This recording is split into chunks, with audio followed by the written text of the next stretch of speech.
A plume book. Grow rich. With peace of mind.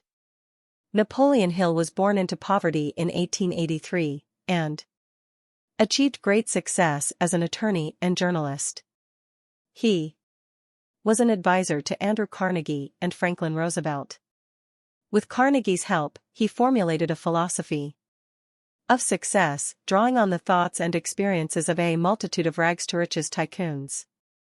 In recent years, the Napoleon Hill Foundation has published his best-selling writings worldwide, giving him an immense influence around the globe. Among his famous titles are Think and Grow Rich Action Pack, Napoleon Hill's A Year of Growing Rich, and Napoleon Hill's Keys to Success.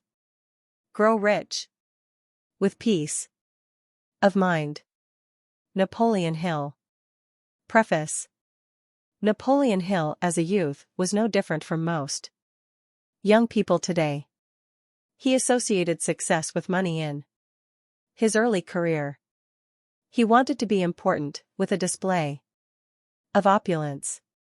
People today tend to associate the popular book Think and Grow Rich in terms of money, but Hill's perspective was to change as he matured. Hill remarked in one of his papers that during his early career, when he was receiving large sums of money, he believed it essential that he drive nothing less than a Rolls-Royce. He purchased a large estate in New York. He had servants and a variety of other employees to tend to his wants. This extravagant spending prior to the Great Depression of 1929 led to Hill losing his possessions and, later on, his estate. When Grow Rich with Peace of Mind was published in 1967, Hill was 84 years old. His message had changed. He was older, much wiser, and he wanted to portray the importance of peace of mind. Hill in Grow Rich with Peace of Mind states he is trying to help the reader avoid the mistakes he made. As you read the book, perhaps you can learn from Hill's life that many other things besides money and material items are needed in order to truly have peace of mind. You will read of learning from your past, developing a positive mental attitude, living life free of fear, and the importance of sharing your wealth with others. Napoleon Hill had a very interesting life of research, interviews, and writings as to what constitutes success. This final book combines all of his knowledge on living a life with peace of mind. Forward. I began to plan this book in the closing years of the 19th century. It has thus been nearly 70 years in preparation. During those years I have witnessed more vital changes in the affairs of men than had taken place in all the previous years of the history of civilization. I have seen the advent of the automobile, the airplane, radio, television, atomic power, the age of space. I have seen electric power spread across the country, industry rise to levels of production beyond 19th century dreams, science and technology enjoy an almost explosive development. I have seen old nations disappear, new nations arise, jungles give way to paved roads, cities burgeon where sleepy villages once stood. And I have seen people adapt themselves to all these changes and go right on being people, just as they have been for uncounted thousands of years. You will find this book takes cognizance of the changing world. In speaking of people, however, I speak of the forces which always have moved people and always will. We still see that without sufficient money our lives are mean and hemmed in. So we want success in earning money. And along with money success we want to be free of fears, nervous tensions, self-induced illness, worries, unhappiness. That is, in addition to money success we seek peace of mind to make our lives complete. While this book may help you win great wealth, it can help you win peace of mind in abounding measure. As you will see, when we speak of peace of mind we speak of more than peace as a restful state. Peace of mind is at the Same time restful and dynamic, or, we might say, a restful base upon which your life dynamism stands. It has been called the wealth without which you cannot really be wealthy. It manifests itself in many ways. It is freedom from any feeling of want. It is freedom from self-induced mental and physical ailments of the kind which chronically degrade life. It is freedom from all fears, especially the 7 basic fears we shall expose in all their ugliness. It is freedom from the common human weakness of seeking something for nothing. It is possession of the joy of work and accomplishment. It is the habit of being oneself and doing one's own thinking. It is the habit of checking one's attitudes toward life and toward one's fellow men, and always adjusting these attitudes for the better. It is the habit of helping others to help themselves. It is freedom from anxiety over what may happen to you after you die. It is the habit of going the extra mile in all human relationships. It is the habit of thinking in terms of what you wish to do, instead of thinking all the obstacles which may get in your way. It is the habit of laughing at the petty misfortunes which may overtake you. It is the habit of giving before trying to get. Peace of mind covers a surprisingly broad field, doesn't it? In every way you use it, it helps you win money, success, and more. Peace of mind helps you live your life on your own terms, in values of your own choosing, so that every day your life grows richer and greater. This volume is written by a man who has found peace of mind the hard way, by trial and error. Its purpose is to help others find their own peace of mind, along with money success, by a shorter and less costly route. If some of the episodes seem ultra-personal, please remember that it is the seemingly small events of a man's life which make up the greater portion of his experiences. In my own personal experiences, you may see your own. Notice how small experiences conceal both success and failure. They are the first testing ground in which you are given the opportunity to prove that you are the master of your fate, you are the captain of your soul. I realize that nobody wishes to take medicine prescribed by a doctor who does not take it himself when seeking the benefits he proclaims. The medicine given herein is the medicine proved by its marvelous effect upon myself and thousands of others. Thanks to circumstances, I have had the aid of more than 500 of the most successful men in America. These men allowed me to go behind the curtains of their private lives and see for myself both their good qualities and their weaknesses, their successes and their failures, how they enjoyed or did not enjoy using their money, how this factor related itself to their possession or non-possession of peace of mind. It was with the science of personal achievement, built on my interviews and research, that I have helped thousands of men and women whip poverty, wipe out the effects of a negatively conditioned childhood, solve problems, rise above circumstances which held them back. Let me say I did this many years after I myself had risen above a heritage of 5 evils. You may know some or all of them: poverty, ignorance, fear, illiteracy, hopelessness. As a youngster, I was often hungry. There was a time when I ate bark I scraped off birch trees. Until I reached my teens, I continued to be hungry. I am still hungry. Not for physical food, but for mental food, food for a searching mind which still seeks to know more about why some men succeed and some fail, some have inward peace and some have inward conflict. But I have left my childhood handicaps far behind. There came a time when one of the world's richest men, Andrew Carnegie, backed me in a plan to find the secrets of money success and life success. I have been an advisor to 3 United States presidents, William Howard Taft, Woodrow Wilson, and Franklin D. Roosevelt, and I helped the first president of the Philippines to attain freedom for his people. There was a period in which I courted fame. I craved for it, prayed for it, and worked endlessly to achieve it. At long last, My mail came from all over the world, sackfuls, more than I ever could read, let alone answer. Promoters looking for my cooperation came by the score, merchants offered me all kinds of credit and many offered to buy my endorsement of their wares. My tastes now are different.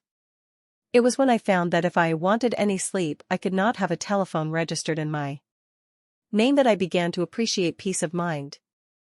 Yet while I courted fame I never stopped writing. Book followed book in my effort to tell the world what I had learned. About success, about the value of a positive state of mind, about human relations. Here is a list of the books I have written: The Law of Success, 8 volumes, Think and Grow Rich, How to Sell Your Way Through Life, The Master Key to Riches, How to Raise Your Own Salary, Mental Dynamite, 16 volumes, Science of Personal Achievement, and a 17-lesson course now being taught in home study and local class groups in the US and many other countries. The passing years have helped me judge the value of these books and gauge their effect upon their readers. They have helped hundreds of thousands, perhaps millions, to build lives of happiness and success. I have been interested, all this while, in finding out which of the many items of advice have turned out to be most useful and of most universal application. I have checked carefully to see which anecdotes and types of anecdotes have provided the upward turning point at which a man finds himself and goes. This book represents, in part, a careful choice of items which have stood the test of time. In reading these items you will know that they in particular have something which takes hold in the mind and builds the power of the mind to will the best and find it. Also, you will find much that is new. The world changes not in principle, but in certain aspects which bring different kinds of opportunities to the seeking man. More money-making opportunities have arisen in the United States during the past 2 decades than existed in all of our previous history, and still they swarm thick and fast. You will acquire a vast vision for these opportunities as you read this book. You will find, if you have read my previous works, that this one has a new and different objective, emphasizing values which money alone cannot buy. All of my books show in many ways that there is more to life than making money. This book proves the point far more fully than I was able to prove it years ago, and shows, too, that peace of mind in itself is a mighty force in helping you make money. I have said this book has been nearly 70 years in the planning. Quite true. But until recently, I did not know it. I believe we all are guided by invisible sources of inspiration, and recently there came to me inspiration from a strange and very real source, revealing how much of my life has been spent in preparing to write these pages, urging me to uncover my typewriter and get to work. The man who speaks to you is in his 80s. His life remains full and hearty. His possessions, of which he surely has enough, have not taken away the thrill of accomplishment. The book is the first step of accomplishment, the best of. The accomplishment comes in knowing that this book will bring wealth and happiness to those who read and think. I am ready now to write more clearly and maturely than ever was possible to me before. Join me, and we will go on a fascinating journey together, a journey toward riches. A journey toward the fulfillment of your dearest dreams, a journey toward a supreme secret which gives you mastery of life itself. Contents. 1. Know your own mind, live your own life. You have a great potential for success, but first you must know your own mind and live your own life, then you will find and enjoy that mighty potential. Become acquainted with your inner self and you can win what you want within a time limit of your own choosing. Certain special techniques help you win the goals of your dearest dreams, and every one of these techniques is easily within your power. Somewhere along the path of life, every successful man finds out how to live his own life as he wishes to live it.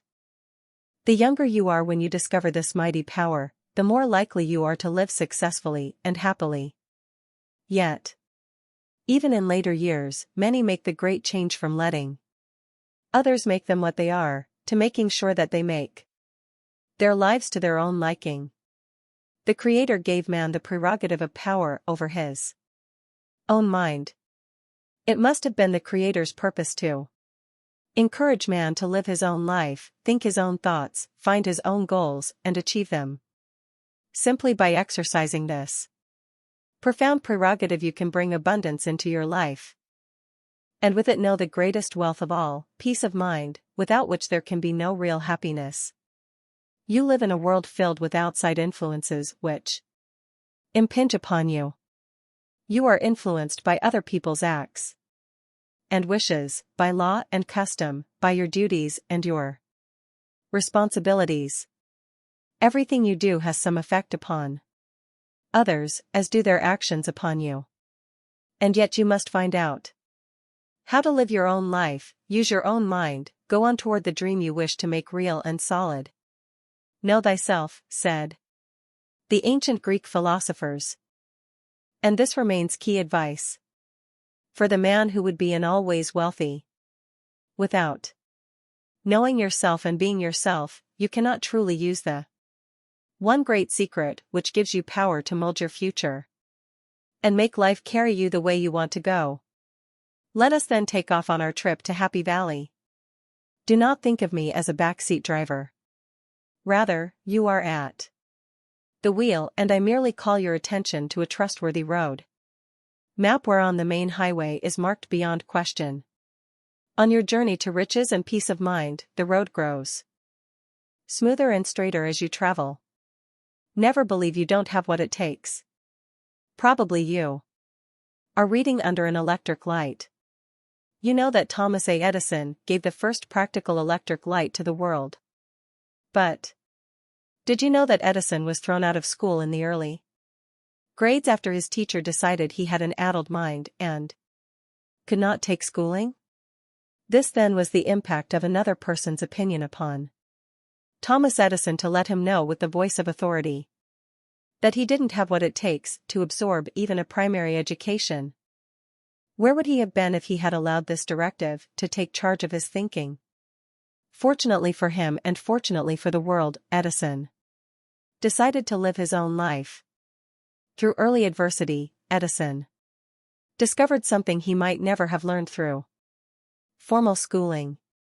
He learned, first, that he had a mind he could control and direct toward any desired end. Then he learned he could use the technical training of other men and successfully direct scientific research even though he himself never had been schooled in any of the sciences. When he took full possession of that addled mind, it produced not only the incandescent lamp but also one great discovery after another. A boy finds a friend and finds himself. I too was nearly doomed by a false label of unworthiness. I was then 9 years old. My mother had died a year before, and I lived with relatives. To them and to my own father I was a problem child who never would accomplish anything save, perhaps, what a life of crime can accomplish. I was doing my best to live up to my reputation as the successor of Jesse James. I even had a 6-shooter, which I had learned to handle like an expert.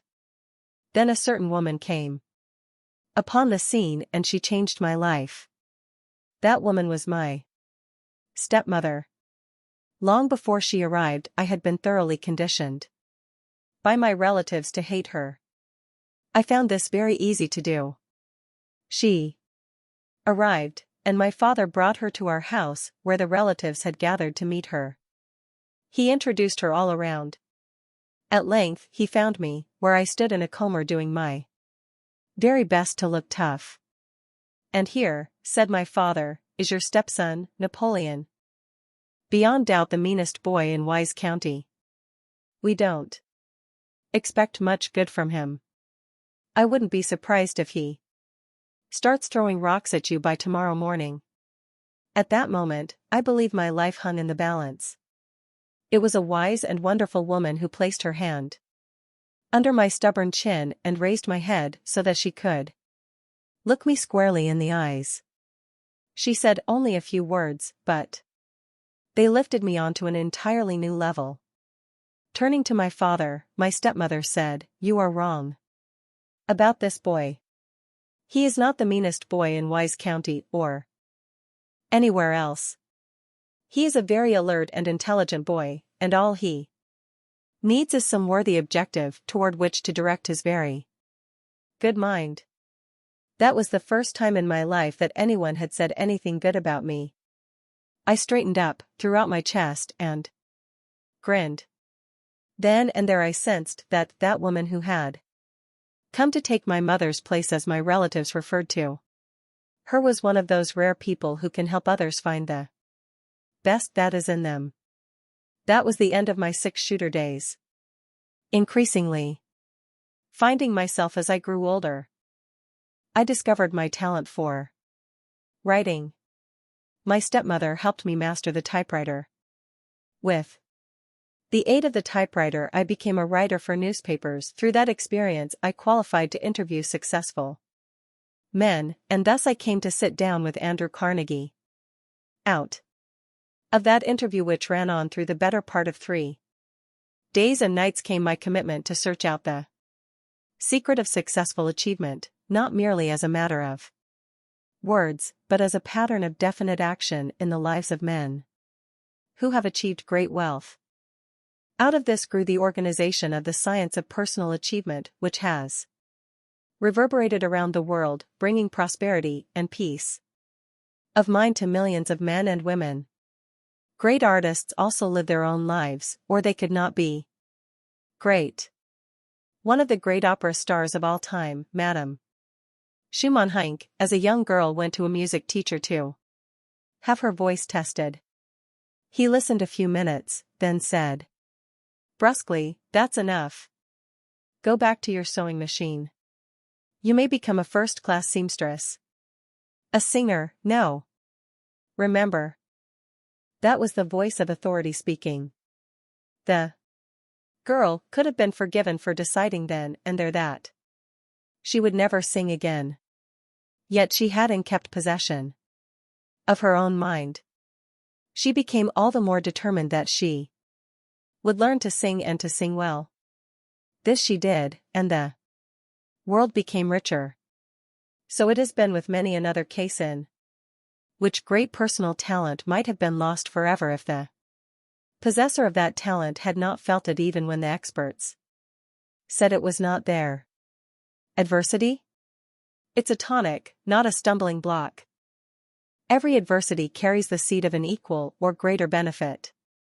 Very few march straight to success without going through periods of temporary failure and discouragement.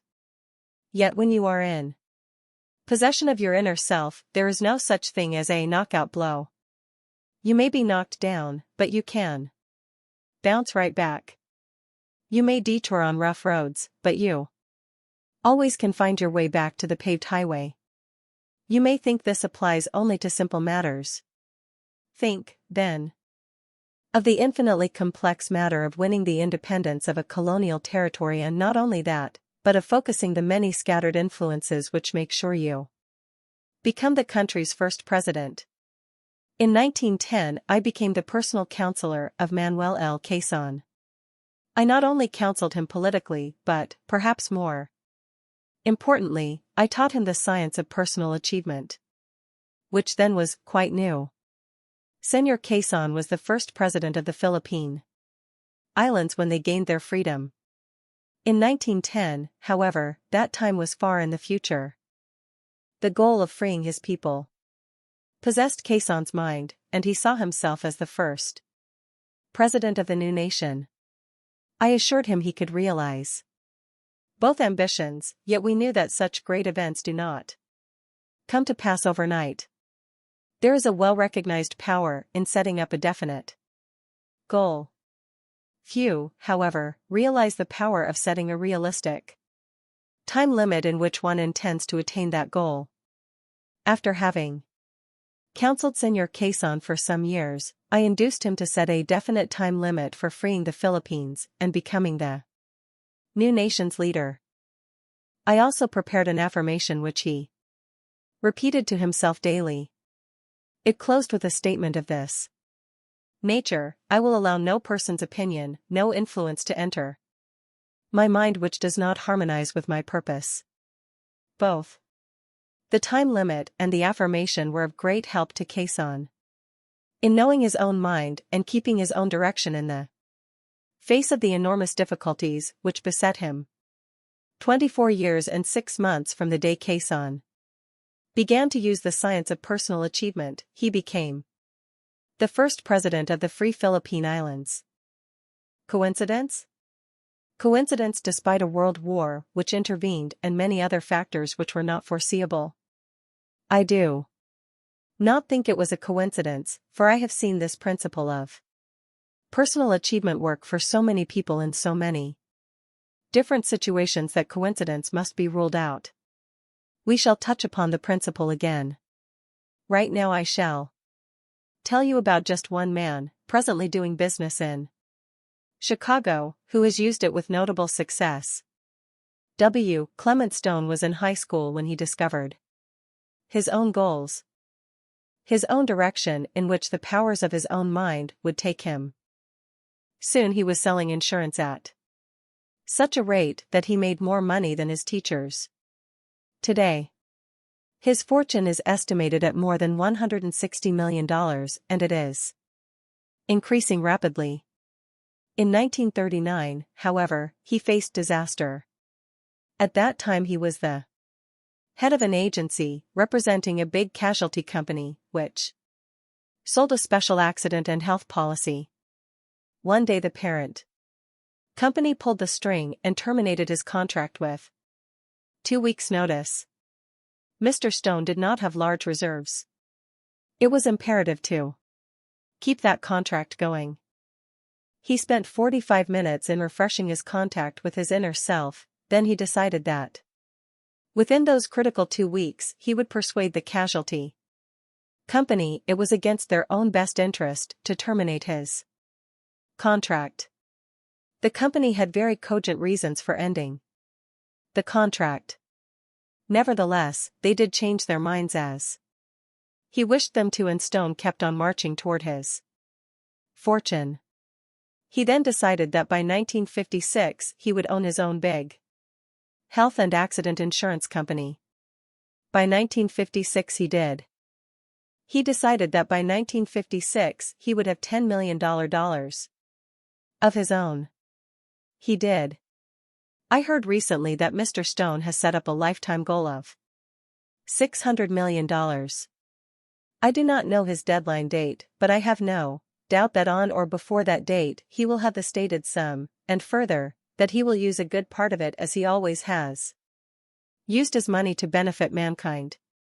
The concept of $600 million may frighten a man who thinks small, but a man who knows the secrets of personal achievement merely says, why not? A little while ago I made a survey for the purpose of learning who were the 10 men who had made the most outstanding application of the science of personal achievement in the United States. Clement Stone was third from the top of the list. The other 2 were Andrew Carnegie, the sponsor of my 20 years of research, and Thomas Alva Edison, the greatest inventor of all time. I met Mr. Stone for the first time in 1953.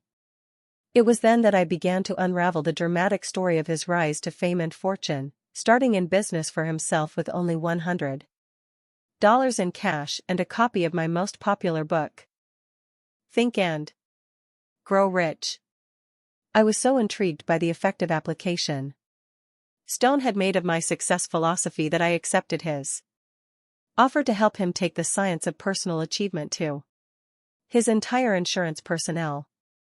The task covered 10 years during which I devoted all of my time to helping Mr. Stone indoctrinate his entire organization with my success philosophy. It was a tremendous job, but it paid off in terms which proved conclusively that my 20 years of research under the direction of Andrew Carnegie had uncovered a miraculous formula for helping people to get from where they were to where they wished to be in life. When I first began my association with Mr. Stone, many of his top executives frowned upon the alliance as being a waste of time. They had never heard of a success philosophy based upon what 500 outstanding men had learned from a lifetime of experience through the trial and error method, and they were naturally suspicious of it. 5 years later, these same executives met with Mr. Stone and myself in a business conference. To my great surprise, Mr. Stone arose and addressed himself to the group. "Gentlemen," said he, "the combined insurance company of America is now performing miracles." Then a long pause, after which he said, "The company was performing no miracles before Napoleon Hill came here." When I began my association with Mr. Stone, the annual premium income from policy holders was around $24 million, and Mr. Stone's personal fortune was estimated to be around $3 million. When the association was discontinued by mutual consent 10 years later, the annual premium income of the company was around $84 million, and Mr. Stone's personal fortune was estimated to be more than $160 million. How much did I get from the association? You may wish to ask.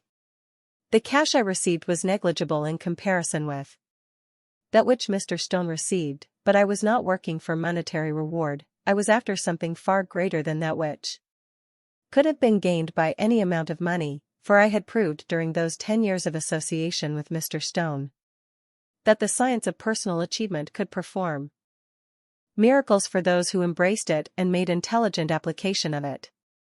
More important still, I had laid the foundation for the Napoleon Hill Academy, which is now organizing and conducting franchise schools for the teaching of the science of personal achievement throughout the United States and eventually will reach throughout the free world.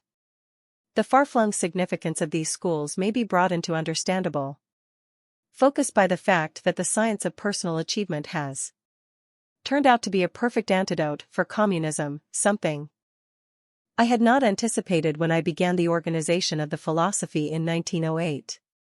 Which reminds me that, truly, man proposes, but God disposes.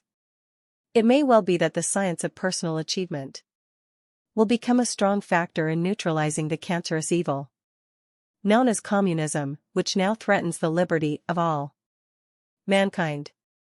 The science of personal achievement is already under option to a group of men who are having it translated into Spanish for the purpose of taking it to the people of all Spanish-speaking countries, starting with our Latin American friends of the South.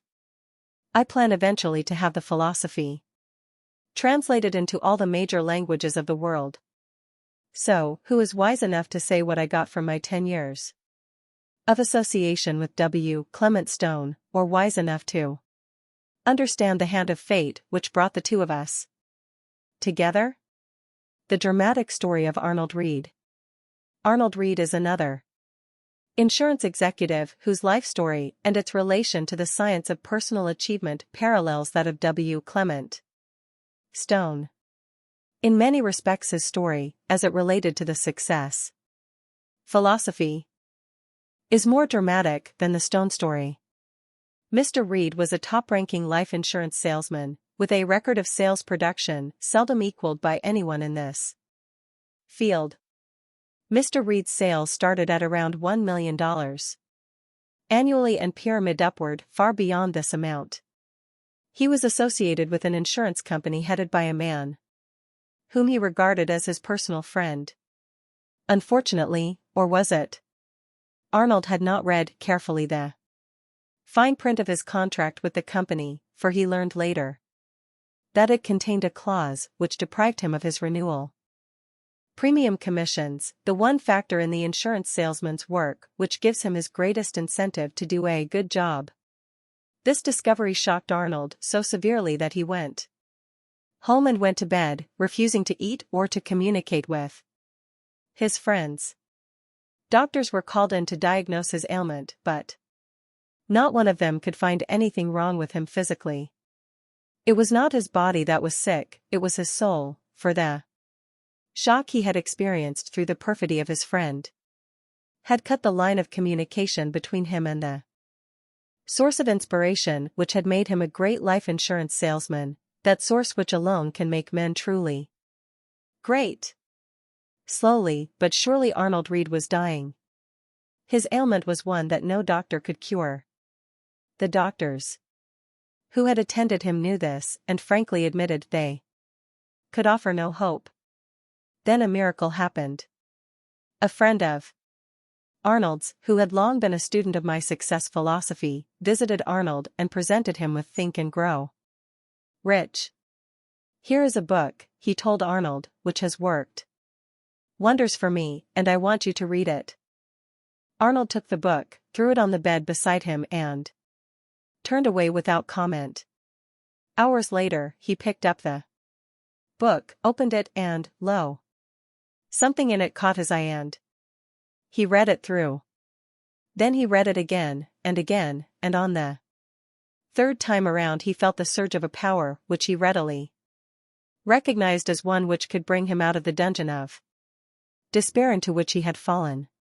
He got out of bed and began to write letters to his friends who knew of his record as a life insurance salesman, offering them an opportunity to join with him in organizing a life insurance company under the name of Great Commonwealth Life Insurance Company. The friends responded quickly and generously. The amount of money needed was oversubscribed and much of it had to be returned to the senders. All of this took place at about the time I was beginning my alliance with W. Clement Stone. Now, some 12 years later, the Great Commonwealth Life Insurance Company is one of the most successful in its field, with a gross premium income of over $9 million in 1966, and rapidly increasing toward the new goal, which Arnold Reed has set at $1 billion annually. The company is operating in a major portion of the United States, and it has a sales organization of over 400 dedicated men and women who have tuned in and drawn upon that mysterious power that brought Arnold Reed out of the shadows of death. And they are doing a job that is without parallel in the insurance industry. The Great Commonwealth Life Insurance Company conducts schools in many parts of the country in which new recruits to its sales force are trained. The first thing each trainee receives is a copy of Think and Grow Rich and a briefing on what this book has done for Arnold Reed and the company. The last time I spoke to the sales organization of the Great Commonwealth, Arnold Reed marched onto the platform, holding me by the arm. He held up a copy of Think and Grow Rich as he said, "My friends, if it had not been for this book, and my dear friend here on my left, there would have been no Great Commonwealth Life Insurance Company, and I would now be 6 feet under the ground."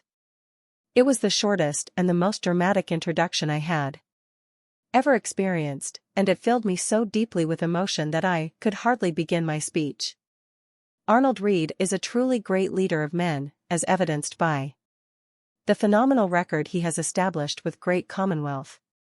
The main secret of his leadership is his belief in what he is doing and his sincerity in his relationship with his associates, two qualities without which no man may become a great leader at any level of life. A success-conscious mind functions rapidly and effectively. In my hundreds of interviews with men who had made fortunes, I noticed how well their minds were focused on success. Some of these men were well educated. Some, for example Henry Ford, were notably uninformed in some areas of school learning. It never was the formal education or the lack of it which gave these men the power to use their minds with such drive and effect, nor was it unusual intelligence.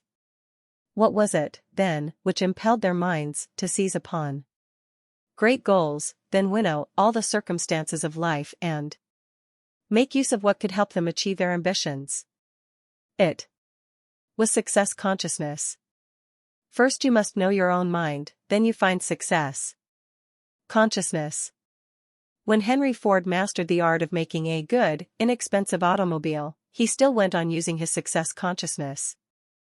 He had to make sure his cars were well distributed and their sale pushed in every part of the country. For this, he needed capital. The bankers had capital to lend, but he did not want outside financial interests to take hold of his company. Ford's truly efficient mind showed him the way to get the capital he needed even while he built up his distributing organization. First, he allotted his entire output of automobiles only to distributors who held the Ford franchise. Then he made it clear that each distributor must accept a fixed quota of cars, advancing in cash a percentage of the purchase price before the cars were delivered. This plan made every distributor practically a partner in the Ford business, yet it did not affect Mr. Ford's control of the business. Again, without affecting his control, it provided him with the necessary operating capital. Moreover, it provided his dealers with a very definite incentive toward finding a buyer for every car, actually the same incentive they would have had if they had been operating their own independent businesses.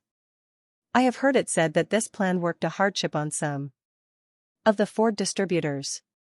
Having known some dealers since before the Model T car, however, and having looked at today's record, I can say the T most Ford dealers are noteworthy for their success.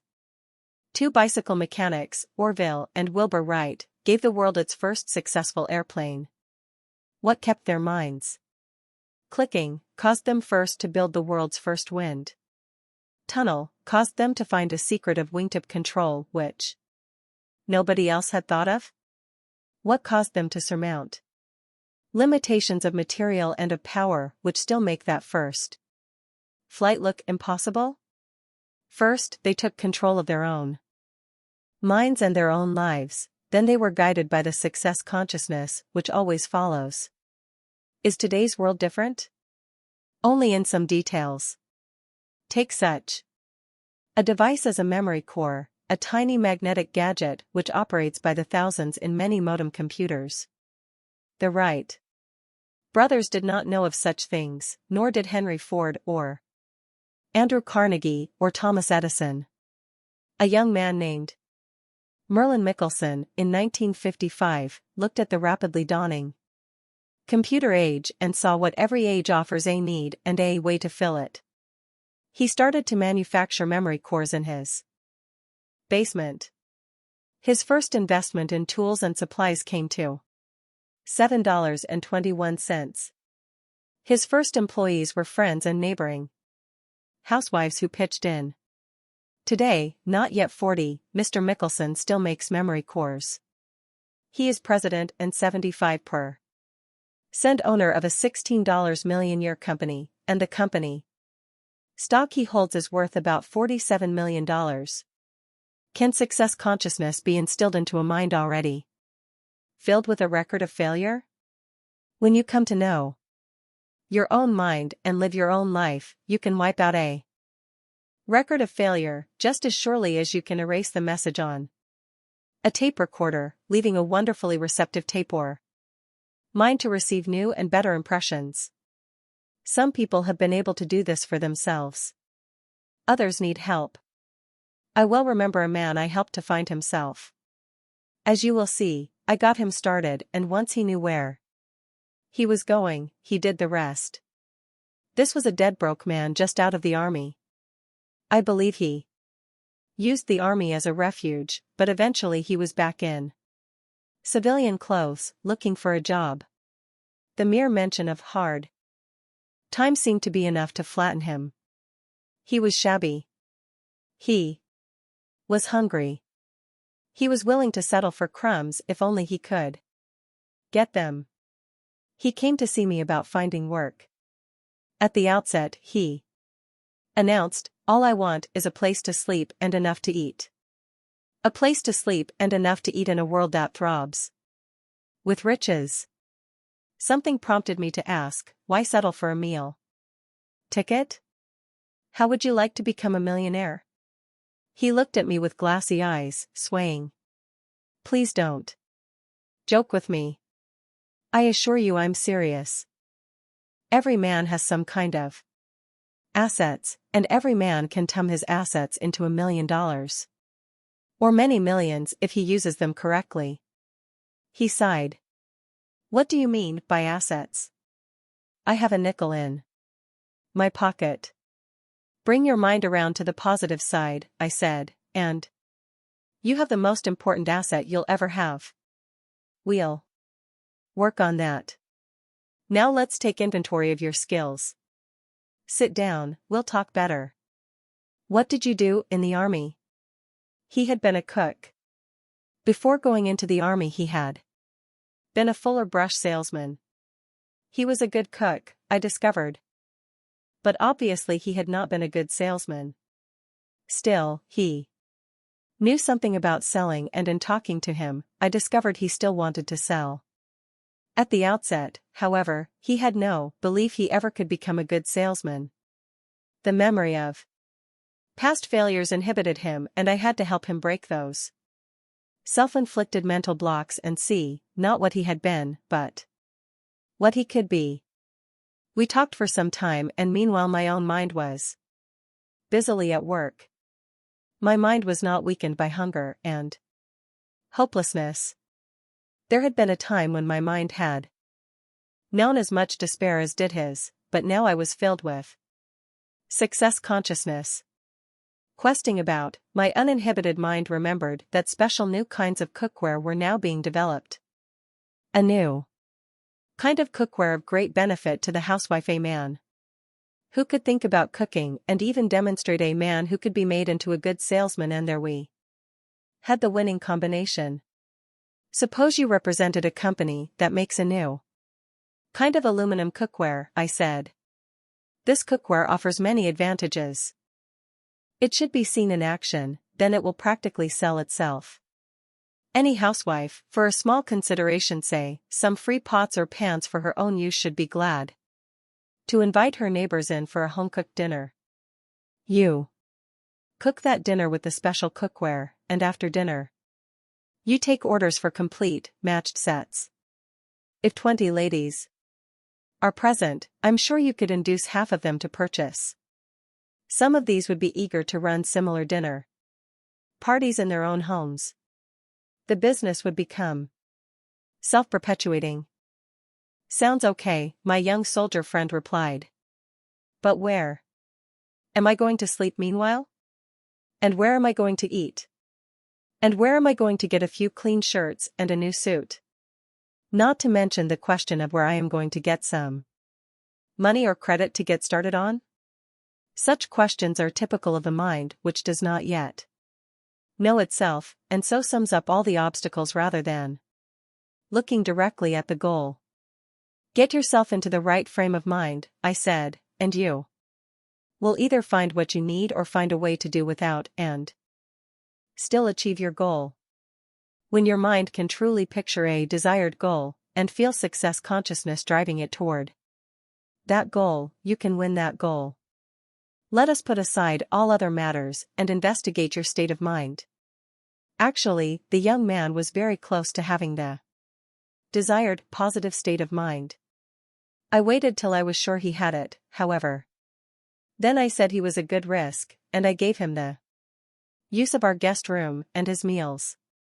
I let him use my charge account at Marshall Field's so that he could be well dressed. I guaranteed his note for his first outfit of cookware.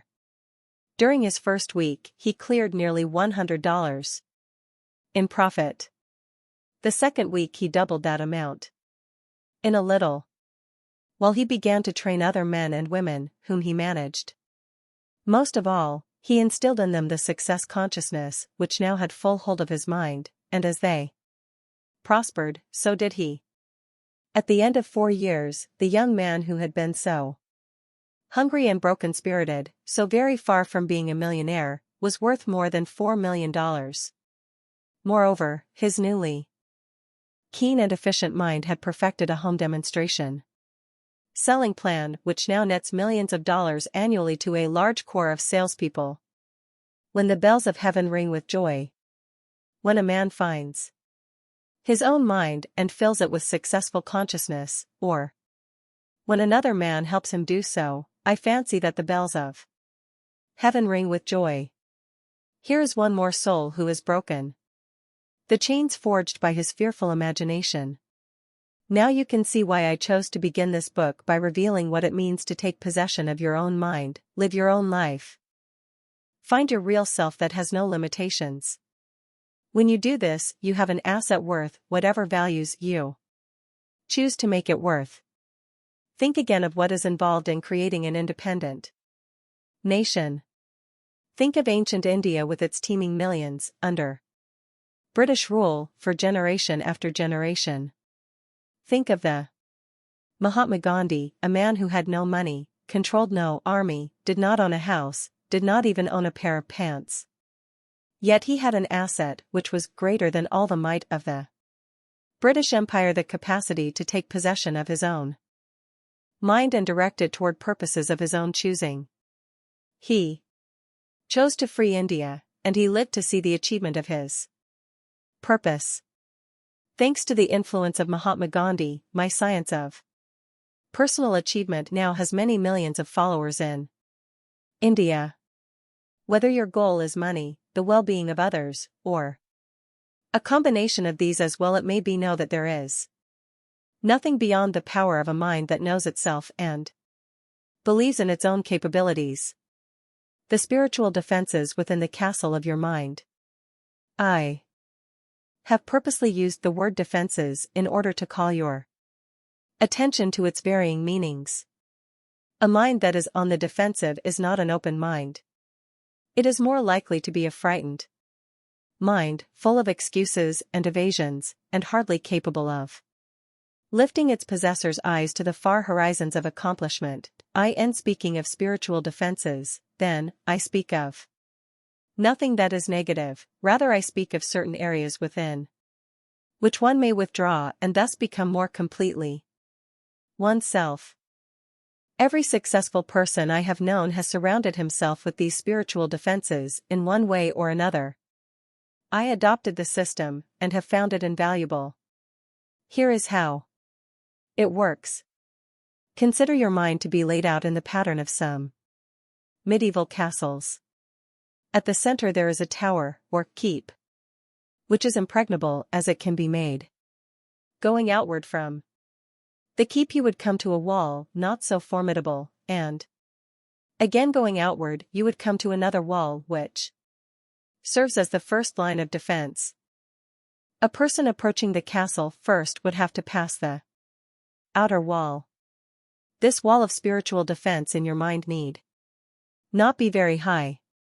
Anyone who has a legitimate excuse for entering your mind with his ideas can climb this wall. If he does not have a legitimate excuse, however, the wall discourages him. When you set up such a wall, others come to know it is there, and you give yourself a valuable protection. A person who passes the first line of defense now confronts the second line, which you may set up on certain occasions and not on others. When your mind sets up this wall, nobody may climb it unless that person has something strongly in common with you, or something importantly beneficial to share with you at that moment. The inmost castle of protection is the most important of all. It is small, barely big enough to surround you, but when your mind retreats within that keep, it is removed from every outside influence. With me, only the Creator can penetrate my inmost spiritual castle. Find yours, and you find a source of great strength. Here is where you can find your inmost thoughts, undisturbed by outside influences, and until you find this castle you never can know them. Here is where you can search all the values of a problem and find a solution which otherwise you might not see. Here, especially, is where your fully possessed mind reveals what can be done, and when you come out of your retreat you know that it will be done and that you will do it. At first, you may find it necessary to retreat physically from the world into a quiet room, or perhaps to some place distant from your business and from people who know you. This often is a good idea even when you have practice in finding the most inmost privacy of your mind, because there are many physical circumstances which break into thought.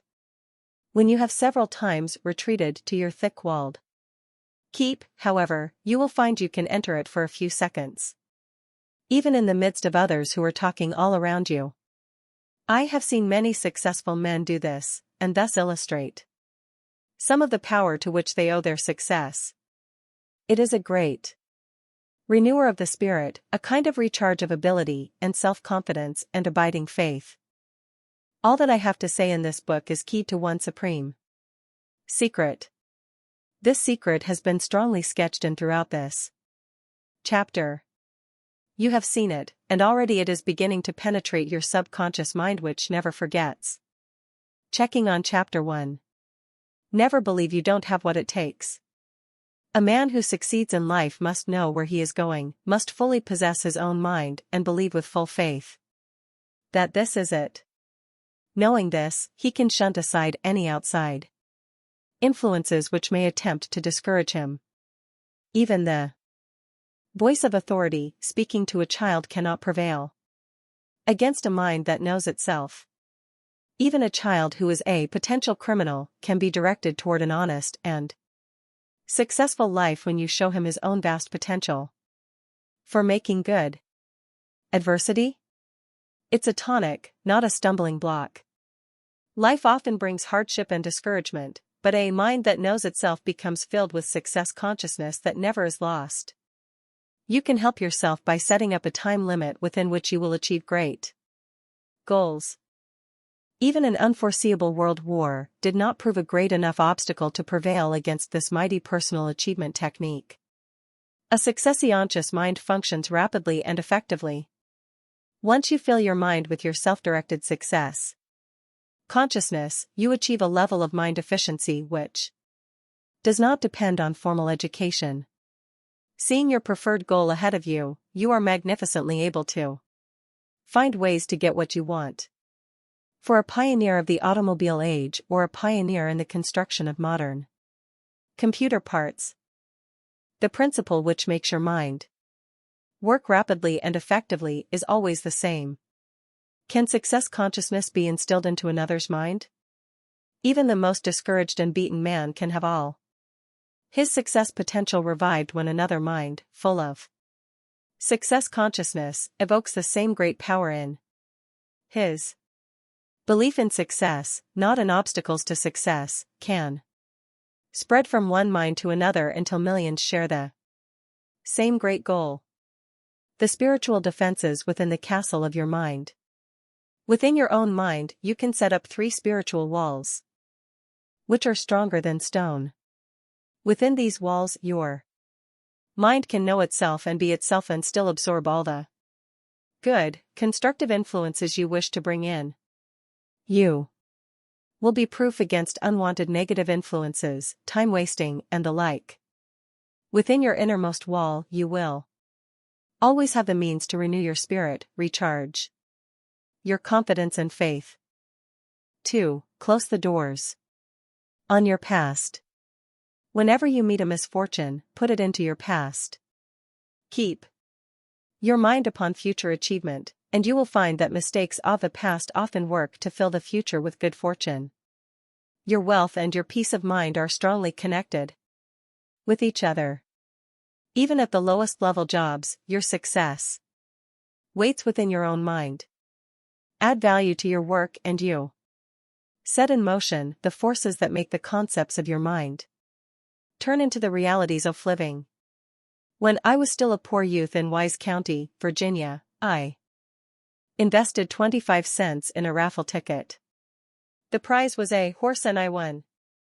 A horse was of considerable value to a farming family in those days, and this one, all agreed, was a good horse.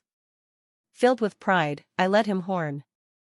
How fortunate I was. Or was I? Having installed my horse carefully in the stable, I treated him to oats, calm and hay, all he could eat. That same night he broke out of the stable, went down to the river, and drank his fill of water. As anyone who knows horses could have predicted, the poor bloated animal foundered and died. It cost me $5 to have him hauled away and buried. So much for my good luck. Yet who can tell the uses of the past? I was able in later years to look back upon that incident and see I had been fortunate. You see, I never again have been tempted to risk money in any kind of gambling. Surely I have saved the cost of many horses, let alone saved my peace of mind. Now let me tell you of a more serious incident which cost a man's life, threatened my own life, prevented me from taking advantage of a great opportunity, seemed like an unmitigated disaster and yet turned out to be for my boundless good and the good of others as well. At that time I had completed the first draft of the Science of Personal Achievement in 8 volumes, and I needed a publisher. Mr. Don R. Mellett, publisher of the Canton, Ohio Daily News, became my partner and business manager. We induced Judge Albert H. Gary, chairman of the board of the United States Steel Corporation, to supply the money necessary to print the first edition. Furthermore, Judge Gary agreed to purchase a complete set of the books for every key man employed in that vast corporation. The contract had not yet been signed, but I was on top of the world. Now, Mr. Mellett had been using his newspaper as a means to expose a very unholy alliance between the bootleggers and the police force of his city. 3 days before we were to meet, Judge Gary, a member of the police force and a gangster, shot and killed Don Mellett. Because I had been associated with him, the gang believed I too had had something to do with their exposure. I missed assassination by only a few hours. For a year I had to hide. At length the murderers were caught, convicted, and given lifetime sentences in prison. Meanwhile, Judge Gary had died. All my plans were upset. I had had to waste much precious time while in hiding, and I had no publisher. I was right back where I had started, or rather, I was behind where I had been. I made a new start and found a publisher for my writings. That is a story in itself, but it is not the point of this story. I found out later that if Judge Gary had become my financial backer, and if the Science of Personal Achievement had been distributed within the United States Steel Corporation as had been planned, I would forever after have been looked upon as a tool of big business. The Science of Personal Achievement would have been greeted with suspicion, would have been turned down cold by many offtos whom it now serves. Furthermore, I might have been inhibited against making statements I have made from time to time against big business when it forgets its real purpose, which is to build a better world for mankind. Every adversity has within it the seed of an equivalent or a greater benefit. Can you remember that? Write it on a card. Carry the card in your pocket and read it daily. In that phrase lies the key to many a man's peace of mind. It is not the supreme secret to which I have referred, but it lives on the same street. Set it firmly into your consciousness. Every adversity has within it the seed of an equivalent or a greater benefit. Thus it is possible, and strongly advisable, to close the doors to your past insofar as any regrets or bitterness or postmortems are concerned. You are searching for wealth and peace of mind. Neither the way to wealth nor the way to peace of mind leads through the graveyard of unpleasant experiences long past. When you have attained peace of mind, your mind will automatically reject every thought and every mental reaction which is not beneficial to your welfare. Meanwhile, help yourself attain this great command of mind and all it can do for you. Avoid all negative mental influences, and especially avoid that shadow of mournful regret which can keep all the sunshine out of your life and keep out other gold as well. Time is the great magician. Close the door on ugly experiences, disappointments, and frustrations. Then the great magician, time, can transmute past sorrows and mistakes into Present rewards, success and happiness. Knut Hamsun, a Norwegian immigrant, failed at everything he tried in this country. In desperation, he decided to write the story of his struggles. His book, which he called Hunger, won the Nobel Prize for Literature.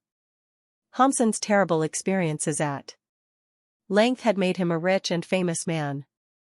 Harry S. Truman failed as a haberdasher. If, from then on, he had considered himself a failure, he certainly could not have entered upon the road to the presidency. We have also the example of another man who took up storekeeping, but the store failed. He took up engineering and also failed. The sheriff sold his surveying instruments to pay his debts.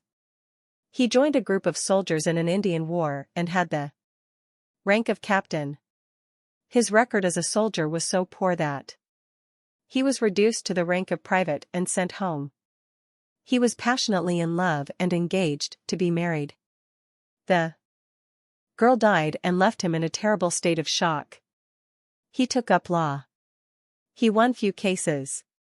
He went into politics, ran for office, and was defeated. Is it astonishing that Abraham Lincoln eventually became president? In a way it is, and in a way it is not. He might have allowed his mind to drag failure and discouragement after him, as a prisoner drags his chains. After all, so many people don't. They are indeed prisoners of the past, never able to break free of the image of failure which, to them, means me. He did not do this, however. The way in which he determinedly left failure behind him was no miracle. It is a grand privilege available to every human being. The man who became president had been tempered in the fires of life, or he could not have been what he was, nor have done what he did. You cannot see all of the great plan of your life. You can make it full and rewarding, however, if you treat each sorrow and setback as a tempering toward greater and richer experiences to come. Let me suggest: keep yourself aware of life's endless combinations of circumstances. Have you been disappointed in love? Your heart feels literally broken. You can see no joy in the world. You may wish to take an overdose of sleeping pills and end it all. Yet is it likely that nowhere in the world exists the woman, or man, who can take the place of the one you lost? A moment of thought within the citadel of your deepest mind will show you this is hardly possible. So it happened with me, for after a dreadful disappointment of the heart I met a combination of circumstances which led at last to the perfect wife. There is a more poignant point to the story. When, after a violent lover's quarrel, my first sweetheart turned away from me, married another man, I thought the world had ended. 5 years later the man she married committed suicide, unbalanced by the constant friction of living with the woman I had been so anxious to marry. Where would I have been with the terror of a woman who heckled me instead of helping me?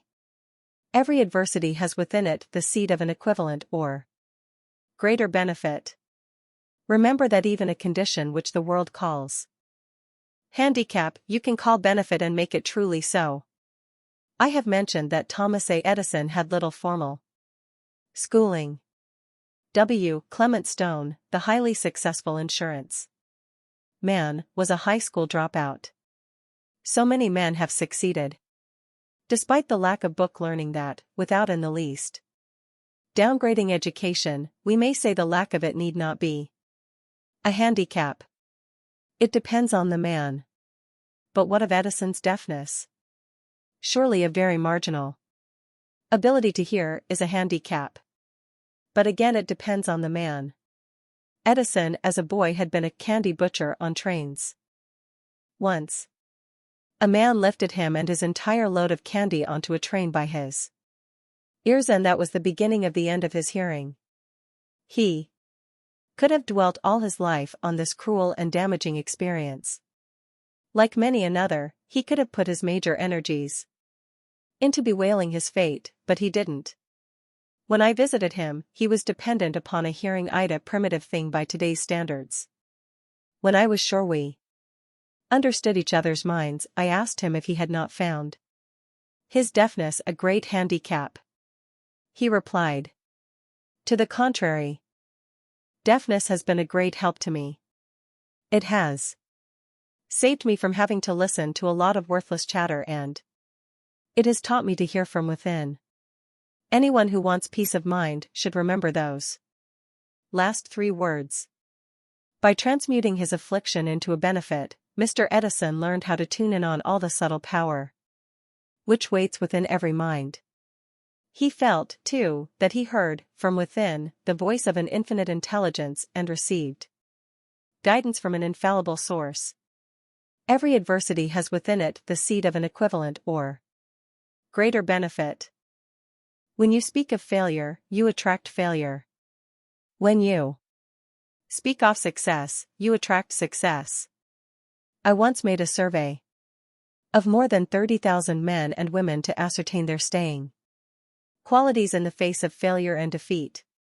For the majority of those people, it took only one setback to wed them to defeat. Of those who kept on aspiring, another large percentage got started in various projects, but quit even before meeting with defeat. The defeat came not from circumstances, but from the built-in attitude of defeat which they carried from the past. Instead of closing the door on the past, they ran back through that door at every opportunity. Needless to say, there were no Fords or Edisons in this group. On the other hand, I am reminded of a man named Arthur Decio who built his career out of a family failure that had cost all of his father's savings. It was a business in mobile homes, which never got going. Now the father handed it to the son, hopelessly. What could Decio, then in his 20s, do with the business? Most men would have liquidated it on the spot. Starting in his garage next to the railroad tracks in Elkhart, Indiana, Mr. Decio first designed a small, easily transportable mobile home which research had shown him was needed. Later he applied General Motors methods in a business which never had known them before. He introduced frequent model changes. He built a network of dealers. He brought out 4 lines of mobile homes, each competing with the others. His company's sales in 4 years have increased 500%, and Mr. Decio has made $5 million out of the business that was about to fail. Today's population includes a large proportion of young marrieds and retired couples, both groups being prime customers for mobile homes. Of course, Mr. Decio realizes this, for every age has its special ways. The many failures who turned up in my survey of some years ago displayed a failure quality which belongs to any age. Not only had these people failed, but they kept on living with their failure. They spoke of it in preference to other topics. They lived in the past tense, reliving the pain of what had been. Those who had succeeded, however, spoke in the future tense. Their eyes were not upon their past, which often contained a good share of mistakes, but ever upon the future, upon their great objectives. This too was the invariable case with those 500 and more vastly successful men whom I interviewed at the behest of Andrew Carnegie. On their way up, they talked the way up. Where failure had been laid behind, failure stayed behind, and notably it stayed out of their conversation. Concerning success and failure, I have observed another trait which has much to do with peace of mind. It is obvious that those who are filled with malice and envy do not have peace of mind. Their malice and envy sour their lives. Failure so often hates the very sight of success. Speaking with successful men, I have noticed they speak in complimentary terms of other men who are succeeding. Their attitude is not one of envy, but of willingness to learn from others. The failure, on the other hand, goes out of his way to find some adverse criticism of the successful person. If he can't find anything doubtful about the way that person does business, then he will pick at some other area. His malice is evident, and so is the sad fact that he not only cannot command what money can buy, but also he cannot attain peace of mind. Is there a definite connection between being wealthy and having peace of mind? There is a connection, but it is not absolute. There certainly are poor people who have peace of mind, but they are far more rare than folklore would have us believe. You need not be a millionaire, but without sufficient money you are cut off from much in life that sustains the spirit. If you are continually worrying about where your next meal is to come from, when you'll be able to get your shoes repaired, how you are going to pay your dentist bill, how many more years your house can go without paint, you have no peace of mind. If your lack of funds forces you to live in a shabby neighborhood so that you constantly worry about the influence upon your children, you have no peace of mind.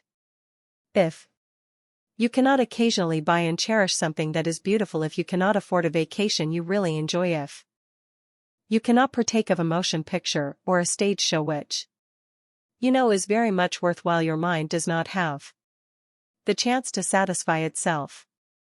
Money brings much good into your life and much that nobody should have to do without.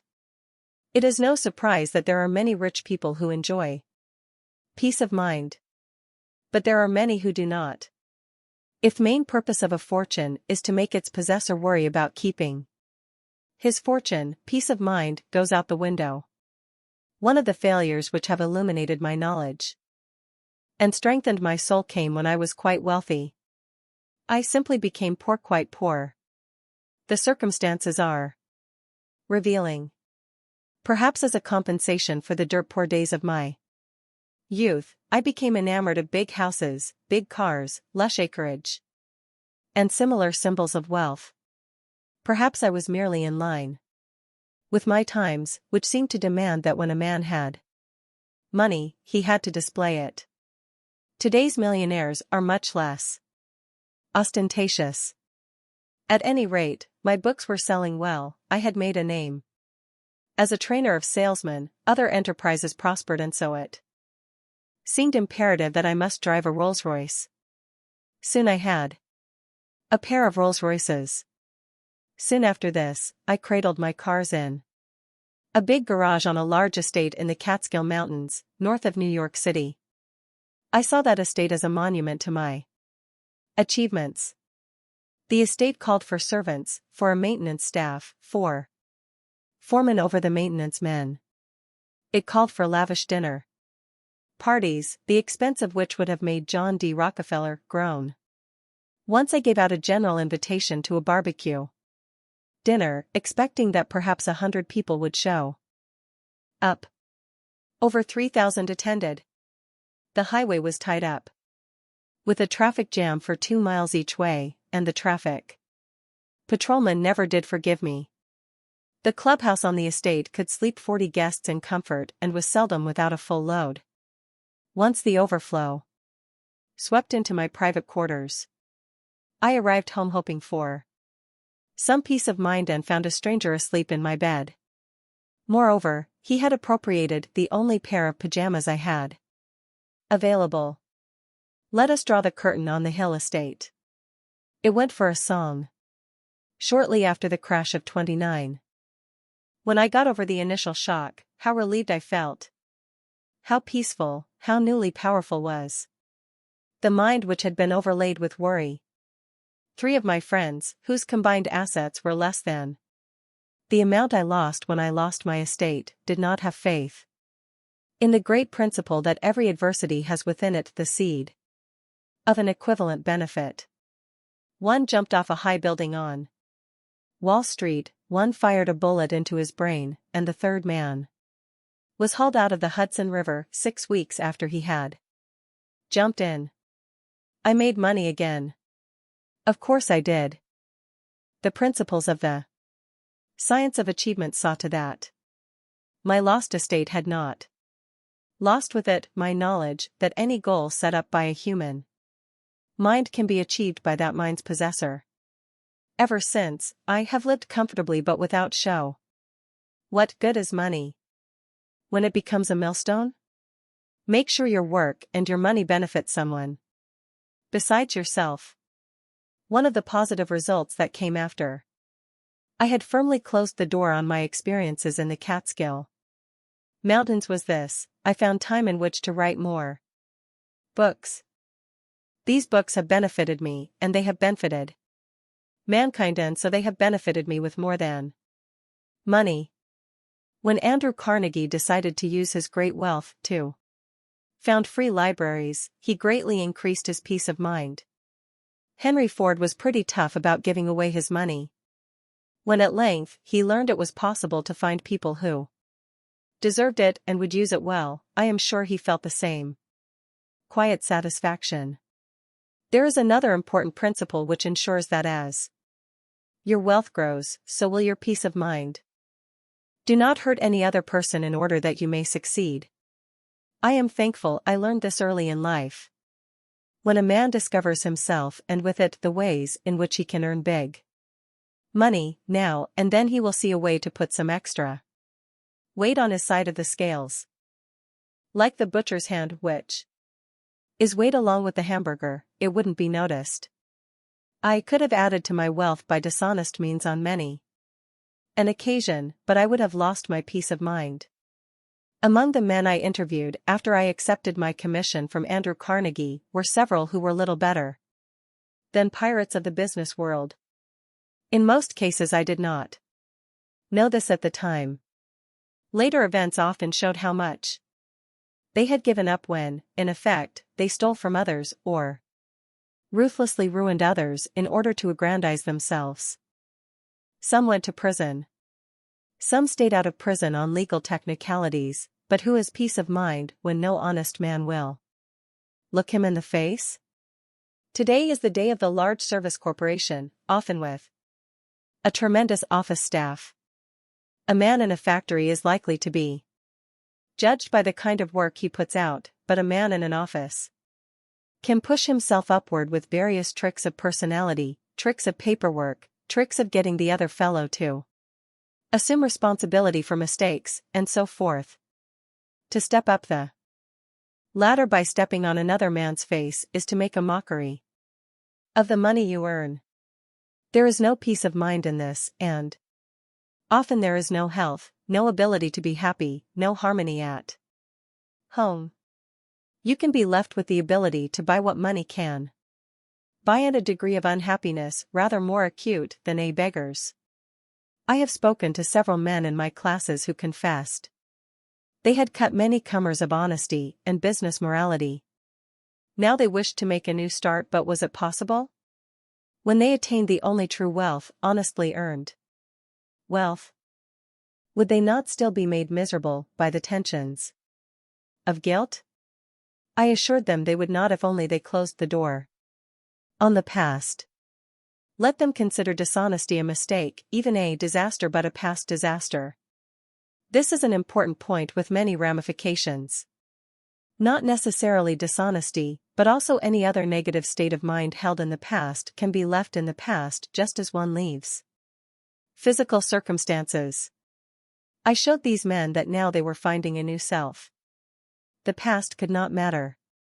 The world is full of examples of men who learned from their own bad consciences, or even in prison, that no dishonesty ever pays. The lesson learned is the lesson learned, and for most men there is time enough and world enough to start again and build a glorious future. For an exception, I give you Al Capone. During the Great Depression, this notorious gangster set up free soup kitchens at which he fed numbers of the unemployed. He was fond of calling attention to these soup kitchens as proof of the good he was doing his fellow man. Of course I speak of no such mockeries. Rather let us think of men like O. Henry, who served a jail sentence for a crime. Surely it helped him at last to find himself, for it was afterward that he became known for his wonderful stories with all their deep understanding of human nature. Close the door on your past and keep it closed. I have heard it said that you never really get over the death of a loved one. This is so in the sense that every circumstance of your life, every joy and every sorrow, has an effect in shaping you into what you are. But you have great control over the way it shapes you. Never forget that. I am not one of those who believe in doing away with the natural emotion of sorrow when death occurs. Tears and sorrow are provided by nature as a safety valve for the overflowing emotions. Yet most people wait too long to close the door on mourning, or they never close it. We say, there is no use in worrying over something you can't control. Yet we worry over death for unconscionable periods of time, knowing all the while we cannot control it. The physical body comes from the air and the soil and goes back to the sources from which it came. Perhaps the mental and spiritual portions and some mysterious essence of life also go back to sources we can sense but cannot discover. So be it. Carry along with you not the pain you knew when a loved one died, but rather the positive and sustaining memories. As life is a natural process, so death is also. Do you think it is possible to have only one great love in your life, especially if that love was sealed in marriage? Human experience proves this is not so. While I believe firmly in marriage, I know that the word marriage is not always synonymous with the word happiness. You have a right to happiness, and this is your life. When a marriage turns out to have been a mistake, when it can be broken but it is not broken, then the mistake is perpetuated and shadows all the rest of life. Sometimes the door of the past must be closed upon a marriage before either party to that marriage, or both, can find any kind of life success. A job that is past opens a new door to the future. Suppose you have lost your job through no fault of your own. Suppose, then, you nurse a great resentment and a festering hatred of your former employer who was so unjust to you. Meanwhile, you are going around looking for another job, and something is saying no to any prospective future employer. What says no? The negative qualities of hatred and resentment which beam from your mind to his. He cannot tell just what it is, but he feels something disturbing about you, and he doesn't want you in his office or his shop. Put the temporary setback firmly behind you, however, go out with a determined will to get a better job than the one you lose, and anyone who interviews you will feel the positive qualities that mean good man. What if you are questioned about your former employer? Say nothing bad about him. What was bad must always stay in the past and never be allowed to hinder the future. Jobs also seem to be favorite spots in which to grow grudges. Of course you have rights, and it is no part of success or peace of mind to allow yourself to be stepped upon.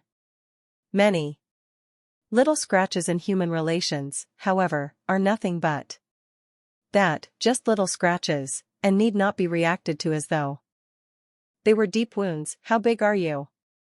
It takes a big person to succeed. To begin with, it takes a big person to see what is big and worth one's attention, rather than waste emotional energy on trifling matters. When you see how you damage yourself by bearing resentment and grudges, you can put small annoyances in the past as soon as they occur. At times it is advisable to talk things over, point out how another person wounds others, and start afresh with the air cleared. But a nursed grudge is a viper in the bosom. It is a treasured negative. And you not only let it take away your peace of mind, you also encourage the formation of ulcers and many other ailments which the mind can inflict upon the body. Close that door. It is wonderful and gratifying to see how the habit of closing the door upon the past becomes one of the greatest of sustaining habits. It helps you take possession of your own mind. and condition it for the attainment of any purpose you desire. Go the extra mile. I have often been asked to give a man something to do that helps him leave resentment behind him, especially where his job and his career are concerned. The best possible action is this: go the extra mile. Give more service and better service than you are paid for. Find out more about your job and the job above it than you absolutely have to know. Work in a way that makes your job do more than it is expected to do for the organization that employs you. A young man was an estimator for a large printing firm. He didn't pay much attention to typefaces, being content to let the customers go on using the typefaces to which they were accustomed. This made his job easier, but, as I pointed out to him, it did nothing to qualify him as a man who really knows his job. He studied typefaces, arrangements of type on a page, and other matters which lend effect and even artistry to broadsides and brochures. When his boss received compliments on the beautiful jobs you come out, the boss realized what this young man was doing for his firm's reputation. The young man is now an executive of the firm, where before he was scarcely noticed. The young man also has relieved himself of a feeling of bitterness which might, in the end, have resulted in making him an old man with a mean little salary and a mean little soul. A saleswoman at a dry goods counter had decided that her salary and her small commissions paid her for going through the routine motions of selling what she found on the shelves, and that was that. One day a woman asked her so pleasantly and so positively to look for an item in the depths of the stockroom that she found herself looking, and when she discovered the item, she felt bigger inside. Thereafter she made a point of suggesting items which were not visible and of putting through special orders even when they resulted in little benefit to herself. Soon she had a regular clientele. Customers were willing to wait in order to have her serve them. Moreover, her knowledge of her business caused the buyer to rely upon her judgment. She is a buyer now, with a grand career opening before her. She says, "There are two factors that can make you successful: your job and yourself. You are always the most important factor. Of course, you don't have to feel mean and small and imposed upon before you go the extra mile. A tonic in itself, the willingness to do more than you absolutely must, is the hallmark of the big earner, the great leader, the happy and hearty person who day by day builds value into his life. See yourself on the next step up the ladder, and the next step above that one, and many rewarding steps ahead, and the image takes hold firmly in your mind and gets you going. Should you meet a situation in which your extra efforts are not rewarded, your positive mind finds courage and resourcefulness, and you leave the job that's wrong for you, push it back into your past and find another in which the image becomes real. Where you start never matters so much as where you are going, and it is first within your own mind that you conceive greatly and begin to go. Again, the supreme secret has been mentioned in several ways. You may not yet be able to put it into words, but it works more and more strongly in your favor as you read successive chapters of this book. Checking on Chapter 2. Every adversity has within it the seeds of an equivalent or a greater benefit. As you meet the circumstances of life, they may seem adverse and damaging. Later you find that every so-called misfortune sows the seed of greater fortune to come. 2. Help this mighty dynamic work its wonders in your life. Close the door on your past. Carry along with you only what is pleasant and instructive. Leaving gloom and pain behind you, you can see the future and make it yours. Keep yourself aware of life's endless combinations of circumstances. Do not believe that one experience of lost love or lost opportunity or other misfortune has ended your chances of Winning what you thought you had lost. Some of the world's greatest men knew failure after failure as they grew toward their ultimate success. Even a handicap becomes a benefit when the man himself decides the way in which it will be a benefit to him. When you speak of failure, you attract failure. When you speak of success, you attract success. The failure typically dwells upon his failure and drags it through his life like a prisoner dragging his chains. The failure also tends to be envious of those who succeed, and his envy and his malice rob him not only of wealth, but also of peace of mind. Every age has its special advantages. An entire business may be labeled failure and yet come to life and make millions in the hands of a man who sees success and speaks only of success. Is there a definite connection between wealth and peace of mind? There is a strong connection, but it is not unbreakable. Sufficient money is necessary to almost everyone who wishes to attain peace of mind, but wealth can steal happiness away from those who make it dishonestly or do not use it correctly.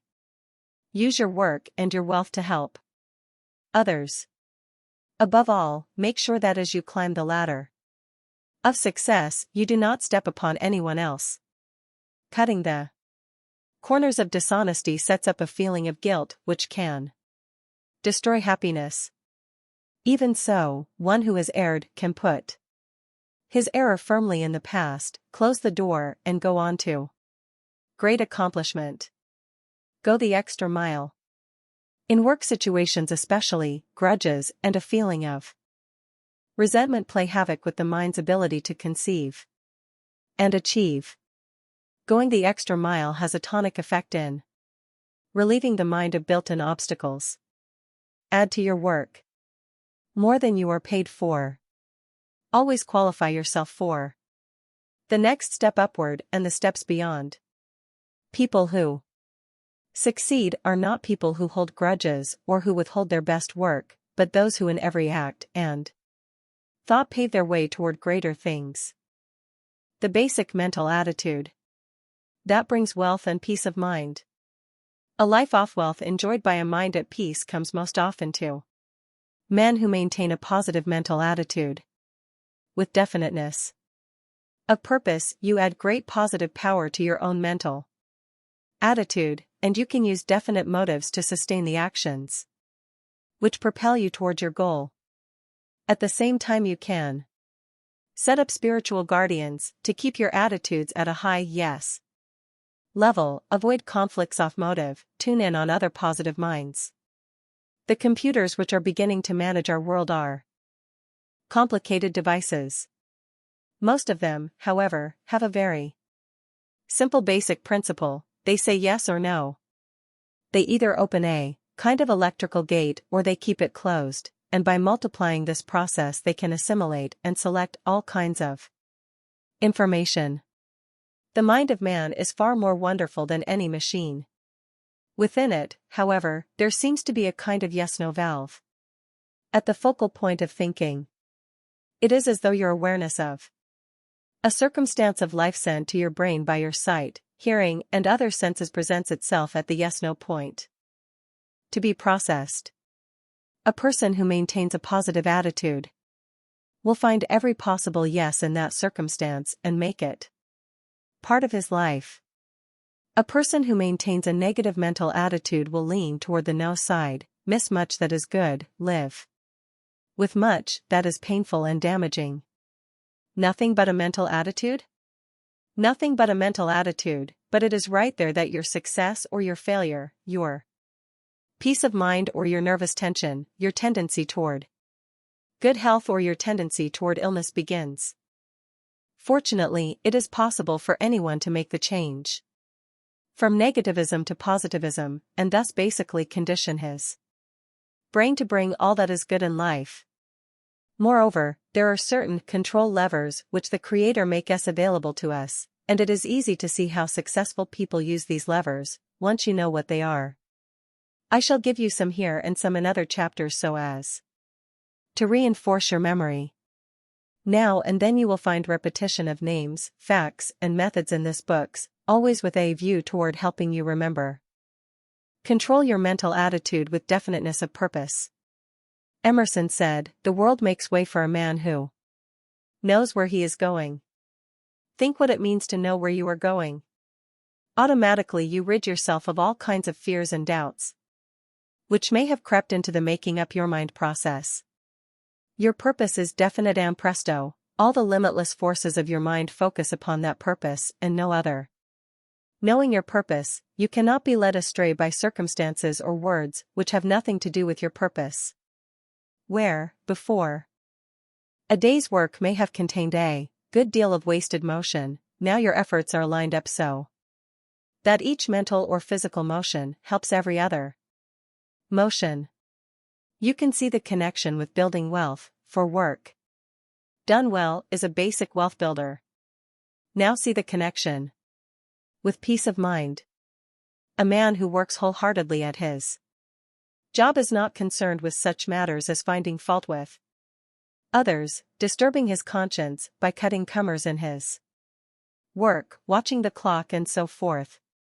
Nor will he be discouraged by any obstacles which may crop up. His positive and focused mental attitude keeps him in a prime position to handle problems and overcome them.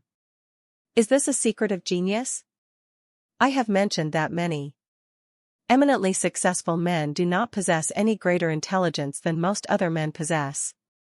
Yet their achievements are such that we may say that these men have genius. Surely it is the positive mental attitude of these men which makes their brain power not greater, but more efficient and more available than most others.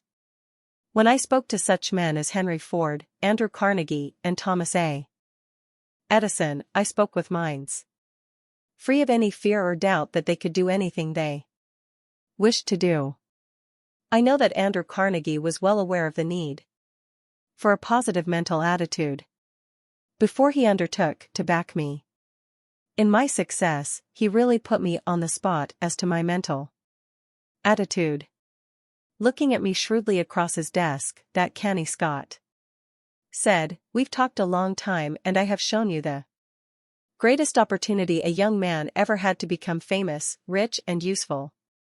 Now if I choose you out of the 240 other applicants for this job, if I introduce you to the outstandingly successful men in America, if I help you get their collaboration in finding out the true philosophy of success, will you devote 20 years to the job, earning your own living as you go along? We have had sufficient discussion. I want your answer, yes or no." I began to think of all the obstacles that would stand in my way. I began to think of all the hurdles I would have to jump. I began to think of all the time I would have to spend, and the big job of writing, and the problem of earning my living all that while, and so forth. I spent 29 seconds struggling with a negative mental attitude which, had it overcome me, would have affected me negatively ever after. How do I know I took just 29 seconds? Because, when I found the positive mental attitude which I had lost temporarily, and said yes, Mr. Carnegie showed me the stopwatch he had been holding beneath his desk. He had given me just 1 minute in which to show my positive state of mind, otherwise, he felt, he would not have been able to depend on it. I had beaten the deadline by just 31 seconds, and thereby embraced an opportunity that was destined to change and improve the lives of millions of people, including my own. A positive mind tunes in on other positive minds. Once I had accepted that great task and had set my mind confidently toward it, I found that my imagined obstacles simply melted away. Of course, my positive mental attitude helped me not only in finding out the success secrets of some 500 of America's wealthiest men, but also in making considerably more than a mere living. Am I a genius? I must say I have positive evidence I am not. In meeting many men, I discovered a very valuable fact, A positive mind automatically obtains benefit from other positive minds. Are you aware of the general principle of radio broadcasting? It is this: when electrical vibrations of rapid frequency are impressed upon a wire, those vibrations leap into space. Another wire far away, the receiving antenna, can pick them up, and thus a message or a picture is transmitted over thousands of miles or millions of miles in space-age communication. There are electrical currents in the brain. They give you a private broadcasting station through which you may send out any kind of thought vibrations you desire. Keep that station busy sending out thoughts of a positive nature, thoughts which will benefit others, and you will find you can receive kindred thought vibrations from other minds whose attitude is tuned to yours. When I visited such successful men as those I have mentioned, and many others such as John Wanamaker, Frank A. Vanderlip, Edward Bach and Woodrow Wilson, both they and I felt the attunement of mind to mind. Otherwise I surely would have met with opposition when I asked those top-ranking men to give me of their time and experience. Not only did such men spend hours talking to me, but also they served as my teachers and guides for year after year, and charged me nothing. Believe in what you are doing, and you too will see the great effect of your belief upon those whom you may request to help you. Doubt yourself, and the no part of your mind takes over and draws defeat instead of victory. This barely sketches in the all-pervasive power of a positive mental attitude. Let us look at some of the other control levers which combine with a positive mental attitude to give you wealth and peace of mind for an entire, victorious lifetime. The 9 major motives. It is not for nothing that court trials often concern themselves with questions of motive. Everything you do is the result of one or more motives. In various combinations, we use 9 basic motives. The 7 positive motives are: 1. The emotion of love. 2. The emotion of sex. 3. The desire for material gain. 4. The desire for self-preservation. 5. The desire for freedom of body and mind. 6. The desire for self-expression. 7. The desire for perpetuation of life affer. Death. The 2 negative emotions are: I. The emotion of anger and revenge. 2. The emotion of fear. In those 9 motives you can find the roots of everything you do or refrain from doing. Peace of mind is attained only by the exercise of the 7 positive motives as a general pattern of life. Rarely, if ever, does a person who has peace of mind exercise the 2 negative motives or emotions. You cannot have peace of mind while you fear anything or anyone. You cannot have peace of mind while you entertain the kind of anger which brings you to a desire for revenge or a desire to injure another, no matter what the justification may seem to be. Great men have no time to waste with a desire to injure others. If they did, they would not be great men. Great men are not immune to fear, but theirs is not the kind of fear that hangs on constantly and takes over all of life.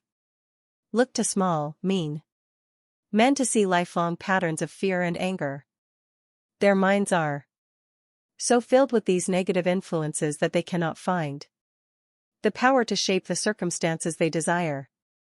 Recently I heard about a man, now 70, who 15 years ago lost all his money in a real estate venture. Taking the advice of a friend, he had borrowed heavily in order to invest in vacant swampland on the assumption that in a couple of years the land would be in great demand for building lots. This did not transpire. The man's notes became due, and he had to see his retail shoe business sold out from under him. The friend who had badly advised him also had lost money. Nevertheless, this man became filled with hatred toward his friend and said he would get even if it's the last thing I do. It nearly was. 5 years of hatred left him incapable even of doing business. Meanwhile the friend prospered and seemed far out of reach of any puny revenge. The man who had lost his money at length lost the balance will of his mind and had to spend 6 months in a quiet place in the country surrounded by a high wall. In his last month of confinement, however, he was sufficiently recovered to listen to an adviser who pointed out to him that hatred and the desire for revenge had done him far more harm than had been done by his losing his money. He was persuaded to forgive the friend who had led him into the real estate deal. He even wrote to this man, telling of his change of heart. When he went back into business, it was with love of his fellow men and the determination to keep his mind filled with positive, constructive motives. Beginning at the age of 60, he built a new career. Now, at 70, he is fairly well off, and most of all he has peace of mind, the one form of wealth which is indispensable. I myself have suffered from the effects of negative motives. From time to time, when I went into hiding, as discussed in the last chapter, I acted at first upon a very wise motive of self-preservation. Soon, however, this turned into fear, and with the fear came misery. Fortunately, I saw in time what was happening to me. It cannot happen again. You can call upon 10 princes of guidance to stand at the doors of your mind. You can make yourself aware of certain principles of personal guidance and guardianship, and to make these principles real and memorable, you can personalize them, see them as so many princes in armor who stand at the doors of your mind. These princes challenge every thought vibration which seeks to enter. They keep your mind positive, effective, and free of discord. I shall name my own princes, a list which you may wish to modify to suit your own life requirements.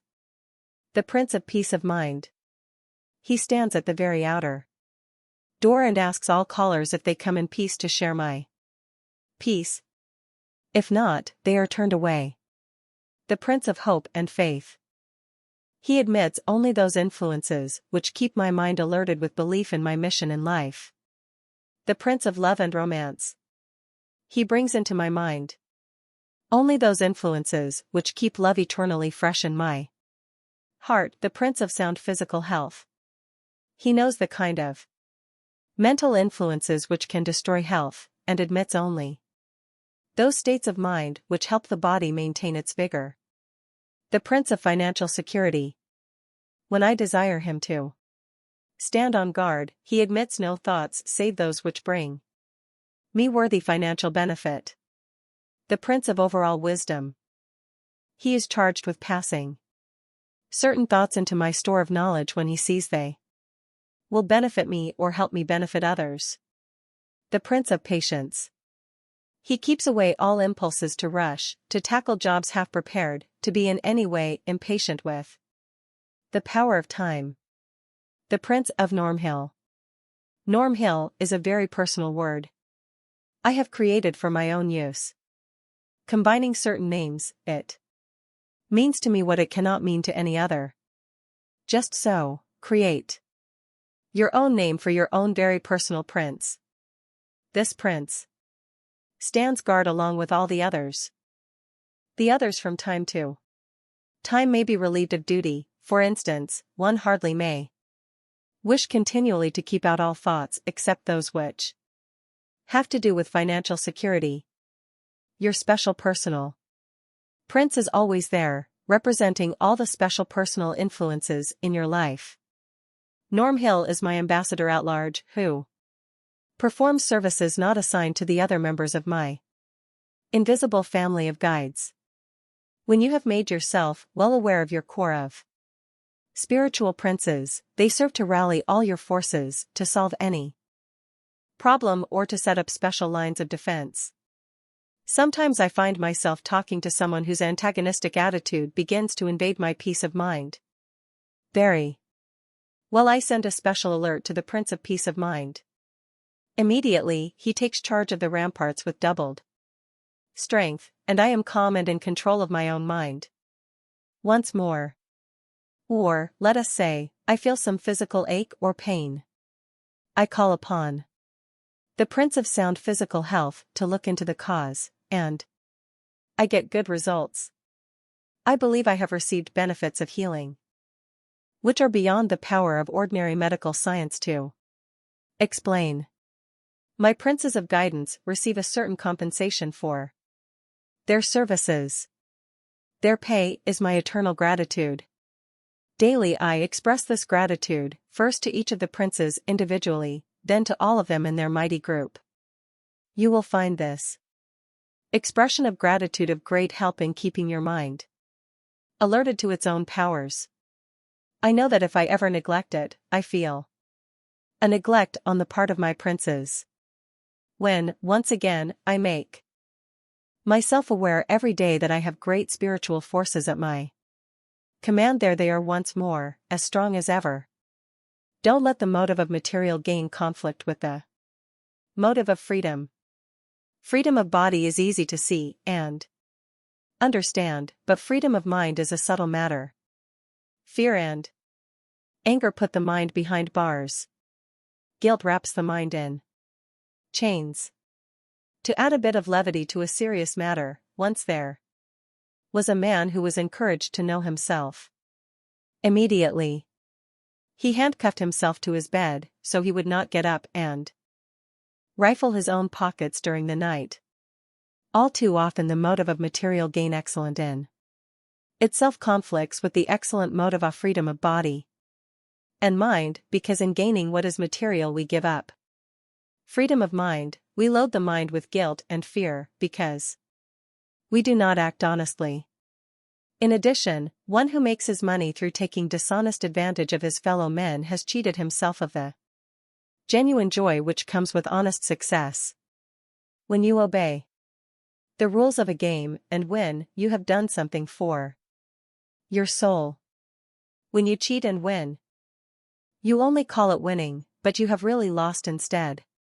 I believe I was fortunate in starting my career very early in life, so that I learned life's lessons quite early. Let me tell you of an experience I had while I was holding my first job. I was just out of business college and I was inexperienced in the ways of life and the character of men. My employer owned a number of banks. He had placed his son as a cashier of one of his banks in a distant town. One night a hotel manager in that town telephoned me, saying my employer's son was in serious difficulty. He had not been able to reach my employer. Immediately, I boarded the train and arrived in the town early the next morning. When I went to the bank, I found the door closed, but unlocked. Inside, I discovered that the vault had been left open, and beautiful green currency was scattered all over the teller's counter. I closed the door and picked up the telephone. I managed to get my employer on the phone and told him why I had gone to that town and what I had found on my arrival. In great distress, he said, "Go ahead and count the money. Balance the books. Draw a draft on me for whatever shortage there may be." I settled down to counting the money. To my great surprise, not a cent was missing. I sat there looking at those piles of greenbacks. My youth had been tragic, turbulent, and poor. My present state was one of bare solvency. I sat there looking at nearly $50,000 in cash, knowing that I could put at least half of it into my pocket and nobody would be the wiser. My employer's son showed obvious signs of mental instability. Everyone would assume he had taken the money. He even had acted as though he had filled his own pockets, and I was the only one who knew he had not. The motive of material gain nudged heavily at me. But the motive of freedom said, "Don't do it." Or rather, it was something that kept me honest, for at that time I could not have named the major motives. Perhaps that something was the Result of certain sessions I had had with my stepmother before I had left home, in which she had instilled into me the fact that I was in control of my own mind and that always I must live with myself. I locked the money into the vault forthwith, then phoned my employer and told him there was no deficiency to make up, not a cent had been stolen. I walked out of that bank with a mind at peace, a mind that was free and joyously positive. Forever after I have placed the motive of freedom ahead of the motive of material gain, I have succeeded in having all the money I need without ever hampering either my inward or outward freedom. This episode was one of several which led me straight to Andrew Carnegie and my realization of my goal in life. My employer was grateful for the way in which I had protected his son's reputation as best I could. He was responsible later for my entering Georgetown University Law School. This led, through a chain of circumstances, to my assignment to interview Mr. Carnegie. If I had yielded to the material gain motive that day in the bank, the science of personal achievement might never have come into being. Yes, as Emerson suggested, there is a silent partner in all our transactions, and woe is the lot of the man who tries to drive a sharp bargain with life. Life reflects your own thoughts back to you. Thoughts are things, a poet said, and truly, they have an existence of their own. So that a curse comes back to curse you, and a blessing comes back to bless you, reflected by the mighty mirror of life. Another poet said, I am the master of my fate, I am the captain of my soul. This too is true, and the two truths harmonize. Send out positive thoughts from a positively oriented soul, and the world will reflect back greater and greater positive influences to help you. Come back and read the list of 9 basic motives. Concentrate on the 7 positive motives. Remember, it is possible for these motives to come into conflict, as we have seen. But by and large, they drive one way, and with a positive mental attitude they take you the way you want to go. We shall not say farewell to the motives till we are finished with this book, but let us now pay our respects briefly. Love has limitless scope. Handle it in a spirit of reverence, for it is tuned to the eternal. Give freely of it, and you will attract as much as or more than you give. Stop giving love and you stop receiving. With no other emotion or motive or desire is the mirror of life so very evident. Sex is the great creative force of the universe. On its highest plane it merges with love, but love can exist without being sexual. The mighty power of sex can be transmuted into action for the achievement of profound purpose, and so important is this matter that later on we shall devote an entire chapter to it. On the other hand, sex may be debauched and misused, and it is in this guise that it brings grief and trouble to mankind and gives itself an underserved bad reputation. Self-preservation can become a negative force when one seeks it without regard to the rights of other people. It is instilled by nature to help us stay alive.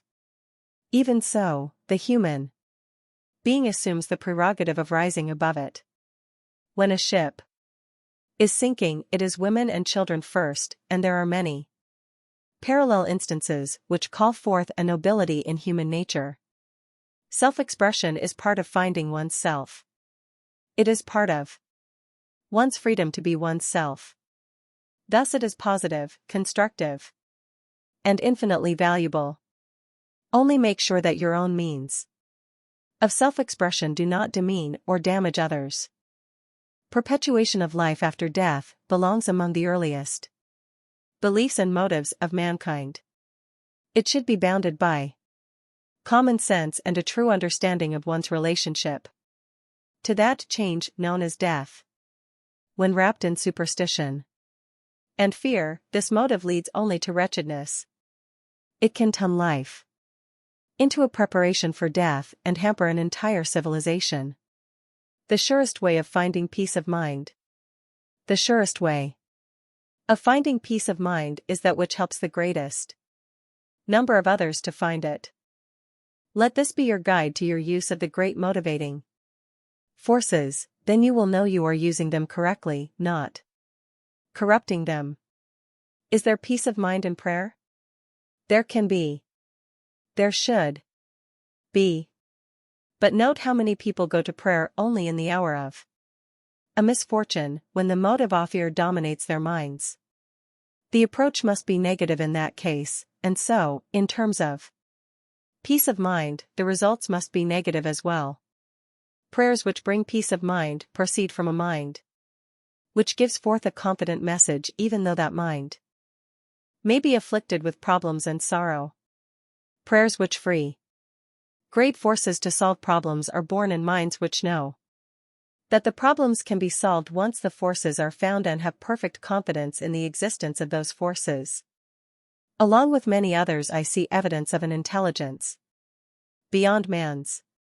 I believe that the positively conditioned mind may at times tune in on that intelligence. Yet mind conditioning through prayer or resolution is something an individual must accomplish for himself. When the Creator made man free to seek his own destiny and choose between good and evil, he gave man this prerogative as well. Every great accomplishment of any man at any time first had to exist as a thought before it could exist as reality. Have you recognized the supreme secret? Checking on Chapter 3. Life says yes when you maintain a positive mental attitude. The mind of man is more wonderful than any computer. Like a computer, however, it seems to process much thinking at a yes or no gate. A positive mental attitude helps you find every possible yes in every life circumstance. Even if your attitude presently is negative, you can change it to positive and open your life to all that is rich and rewarding. Control your mental attitude with definiteness of purpose.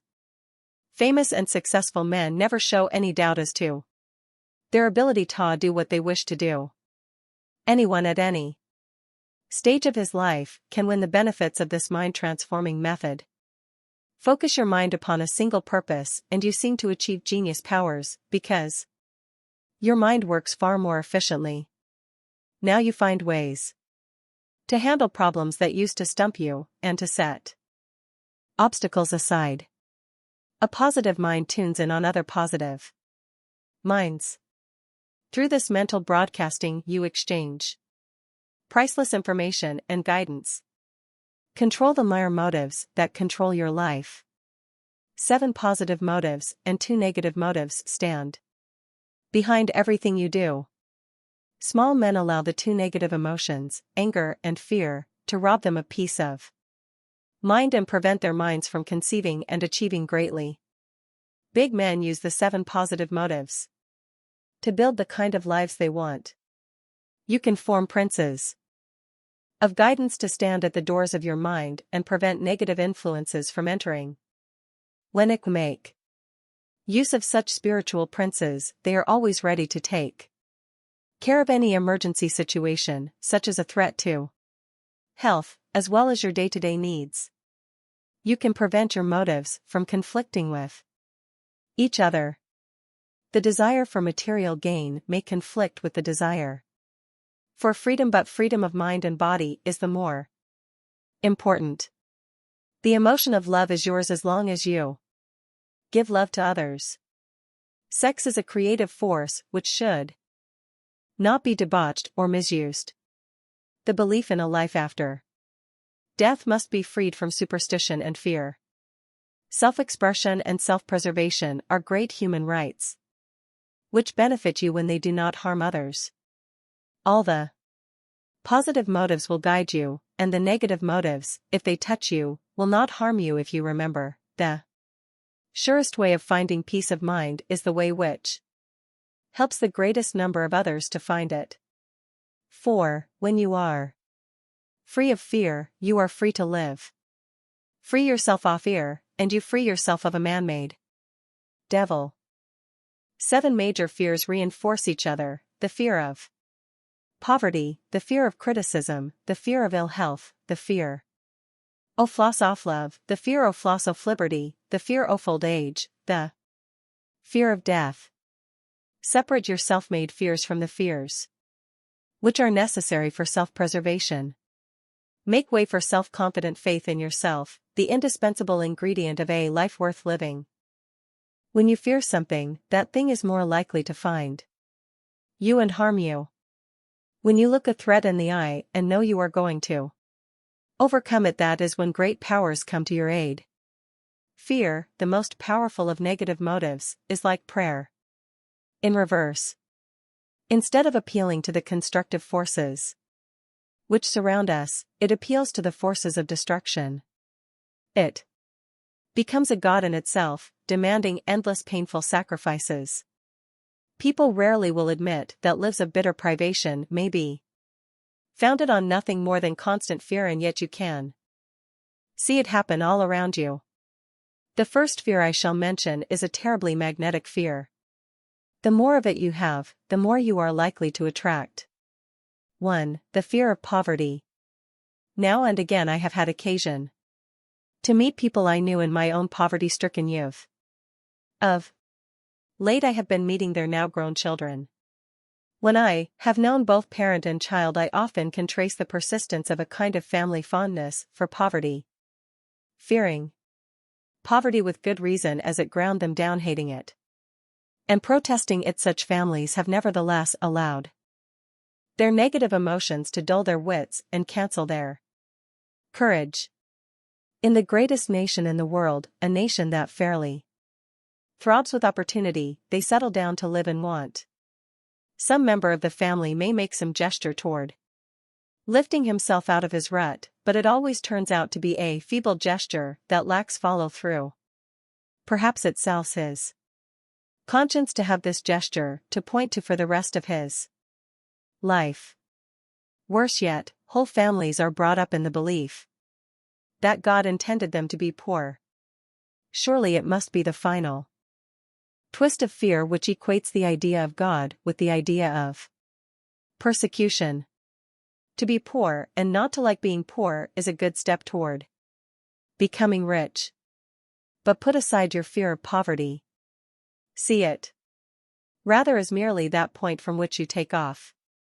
Let your intimate knowledge of the unwanted condition become a sustaining force as you drive toward the condition you do want: prosperity, even opulence. Let your present necessity for pinching pennies make you aware of the power of money.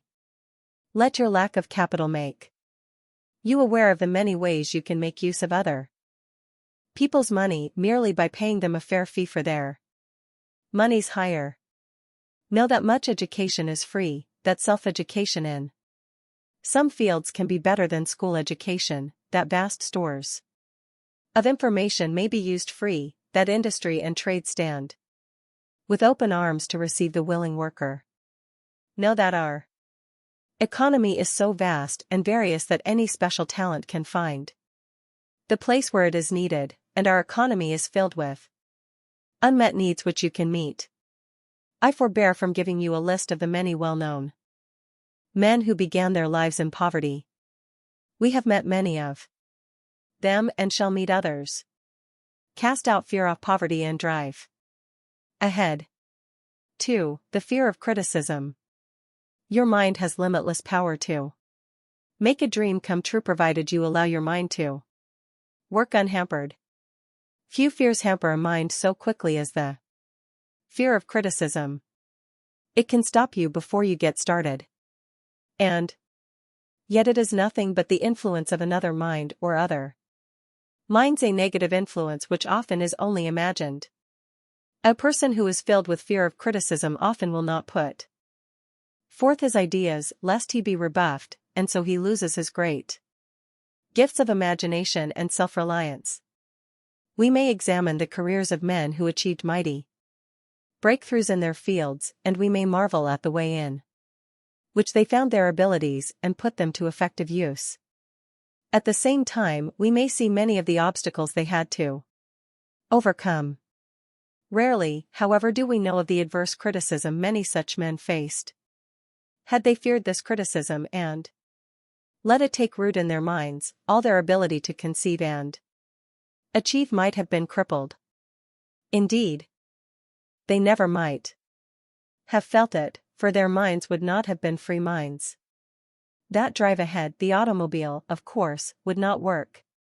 Nor would the airplane. Nor would space travel. By the time Henry Ford was ready to manufacture automobiles on a mass production basis, the automobile obviously worked, but mass production of such tricky devices was sneered at. They were a laboratory curiosity. Nobody could supply the gasoline necessary, nor the rubber, nor ensure that such necessities would be available to a motorist wherever he might travel. Furthermore, said the bankers with whom Henry Ford preferred not to do business, people simply would not buy such a high-priced gadget in sufficient quantities. Almost everyone who knew of Ford's plans condemned them on one ground or another. Surely the sustaining power of love helped Ford to know his own mind, for Mrs. Ford said simply, "Go ahead no matter who criticizes." More recently, a man named Henry Land took a photograph of his young daughter. She wanted to see the picture right away. He explained that first the roll of photographic paper must be taken out of the camera and developed in a darkroom by means of certain chemicals. Once the negatives were obtained, they had to be printed by intense light upon another kind of paper which in its time needed chemical treatment, and so, at length, pictures would appear. At this point, his unhampered mind took hold. Why not build a camera which produced finished pictures? Anyone who knew anything about photography could have given him a dozen reasons why not, but criticism did not stay the development of the Land Polaroid camera, which does exactly what young Miss Land requested. Criticism cripples as well in the realm of pure ideas. When I set out to organize the science of personal achievement, I was almost snowed under by the criticism heaped upon my head. Most of the criticism came from my nearest relatives, and this is hard to take. I could not then have put in words the power that kept me going, but I had my mind upon my goal, not upon obstacles, and I kept going. This first practical science of personal achievement has earned more money for its users than was contained in Andrew Carnegie's entire fortune, and he was very likely the world's richest man. It is one thing to listen to advice from a person qualified to give advice. It is quite another to allow adverse criticism to blunt the fine edge of your own conquering mind. Notice how much of such criticism comes from people who criticize everything, in particular, from people who criticize everybody who tries to succeed. Failure, like other forms of misery, loves company. Cast out fear of criticism and drive ahead. 3. The fear of ill health. Probably you know more than one person whose main topic of conversation is health, or rather, ill health. Such people would rather describe their operations than talk of the benefit they derived, if indeed they needed the operations in the first place. They start each day by searching for symptoms, first from the hair down and then from the toes up, and will find many a sure sign of illness with which to bore their friends. They buy every quack remedy that comes along, follow every health fad one year, which turns out to be an anti-health fad the next year. They are hypochondriacs. They imagine illness, fear illness, and literally bring illness upon themselves, for such is the negative power of the mind. In my 60-odd years of adulthood, I have been gratified to see that physicians give increasing attention to psychosomatic illness, or bodily illness, which originates in the mind. Since man's earliest history, however, it has been obvious that almost all of our illness is caused by unpeace of mind. Here is a very partial list of symptoms which can arise from mental conflicts, fears, and tensions. Headache, indigestion, ulcers, arthritic pains, constant fatigue, sleeplessness, slow healing of wounds, kidney trouble, circulatory trouble, frigidity, impotence, rashes, other skin afflictions, mouth infection, rectal disorders, muscular cramps, and more, and more. Then there are the many mental disorders, ranging from extreme nervous tension to outright insanity, which often are caused or aggravated by a mind which fights itself. The list of ills to which body and mind may yield is almost endless, so let your first step toward good health be this: do not dwell upon the image of illness. The mind tends to transmute all beliefs into their physical equivalent. Why, then, see yourself as anything but a person who enjoys good sound health from top to toe and back again? Even if you do contract some illness or injury, hold to the peaceful knowledge that it is merely an adverse incident of life, which of course you will overcome. Moreover, a mind filled with faith and confidence can better see beyond a disability to the healed condition, the yes condition, and this above all is a healing aid which cannot be supplied by medicine. It is conceived, and therefore it is boundlessly powerful. Faith is the greatest of all healers. Faith is the great universal medicine which prevents illness, cures illness, builds a resistance to further illness, heals and sustains. Have faith in your health, and it is as though ill health starves to death for lack of food. Keep ill health out of your conversation. Keep ill health out of your mind. Reflect your faith in the image of a prince of sound physical health, and that prince stands by, almost invincible. Then, to prove conclusively that you have stopped believing in ill health, empty your medicine chest down the drain. Cast out fear of ill health and drive ahead. 4. Fear of the loss of love. Love walks hand in hand with peace of mind. A couple who truly love one another often reflect that love upon the world like a beacon of happiness. They belong to each other, we say, and in many ways they do. Yet look beyond the trite statement and you will see that belonging is not the same as selfishly possessing. One who really loves another does not hold his mate in chains of jealousy, for this is fear, fear of the loss of love. True love knows no fear. Moreover, love cannot be demanded, it must be given. Should it cease to be given, it no longer exists. The end of love is not pleasant.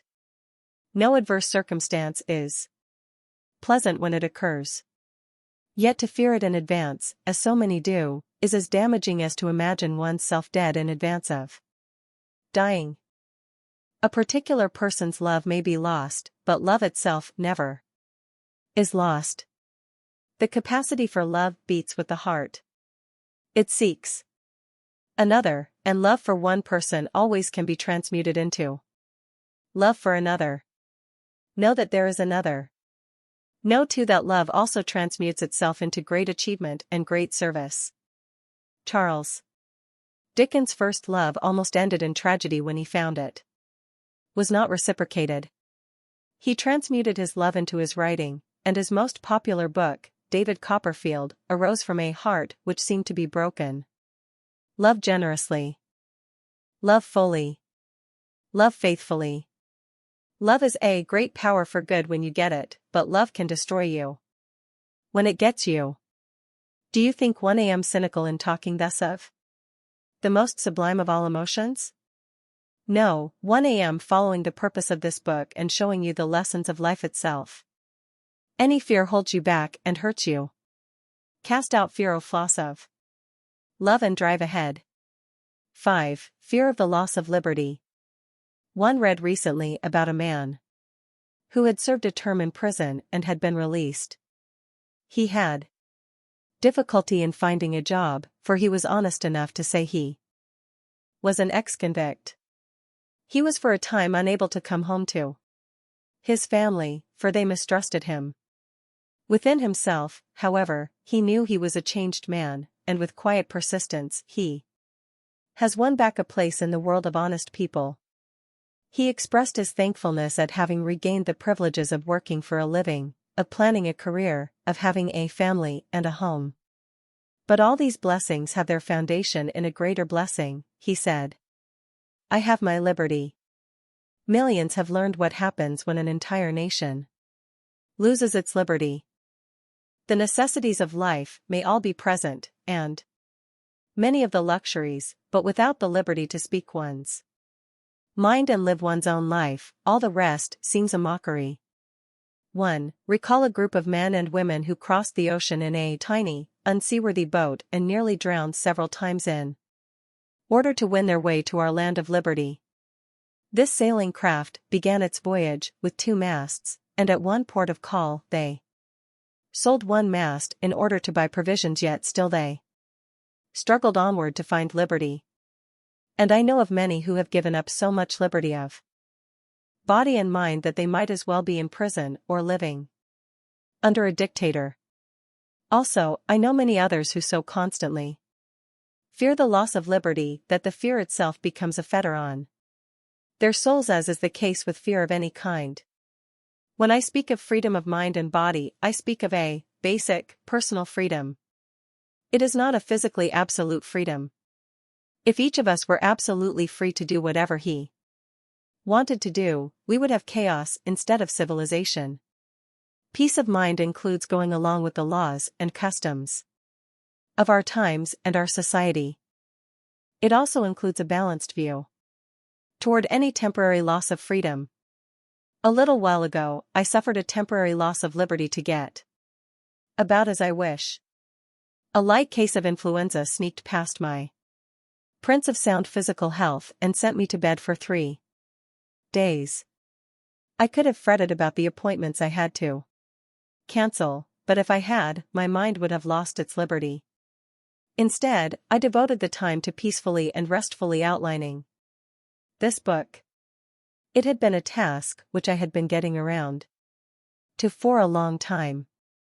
Once again I proved the soundness of the principle that every adversity carries within it the seed of an equivalent or greater benefit. The concept of time is closely allied to the concept of freedom. Time is wealth, and unlike money, when it is gone, you cannot replace it. Many a man who arrives promptly for an appointment only to be kept waiting, or who is stuck in a traffic jam, gets into a stew over this infringement of his right to spend his time as he wishes to spend it. I have pointed out to salesmen that time spent in an anteroom can be time spent in reviewing one's sales pointers and thus be the better prepared for selling, or, in many cases, the time may be spent in observing and listening so that one gathers useful information about the customer's needs. For a salesman or anyone else, enforced waiting time can be transmuted into a time of quiet relaxation which restores the strength of mind and body.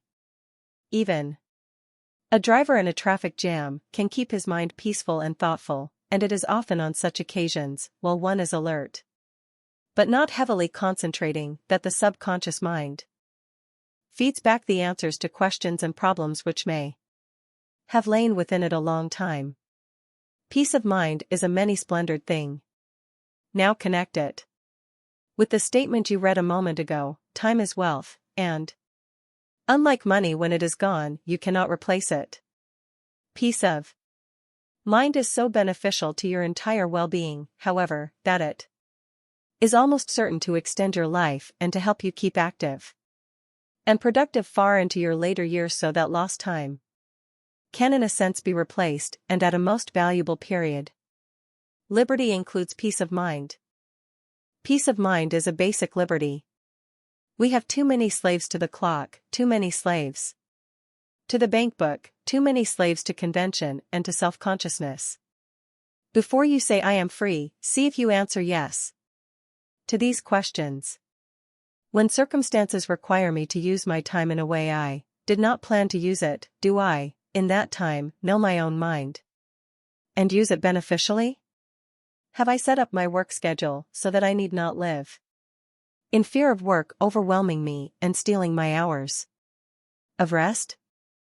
When I find a way to express myself and know it is socially acceptable, do I continue to express myself in that manner, even though others may think it strange?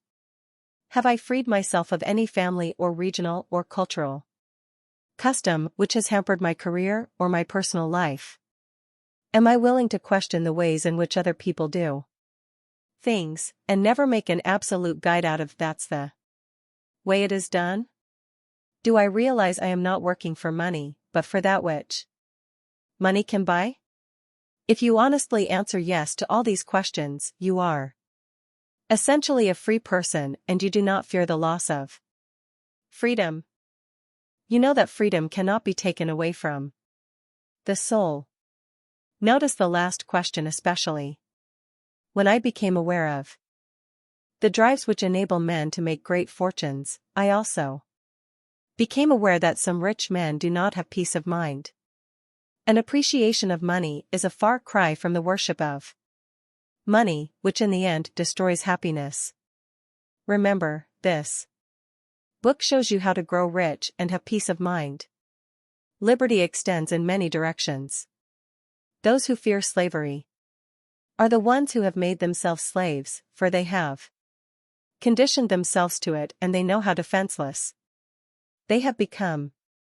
Cast out fear of loss of liberty and drive ahead. 6. Fear of old age. I used to be a good amateur shortstop, mourns a man of 75, and now I couldn't stop a grounder that was rolling more than 1 mile an hour. Such remarks are typical of those who fear old age and so cannot know peace of mind in the years which should be most rewarding.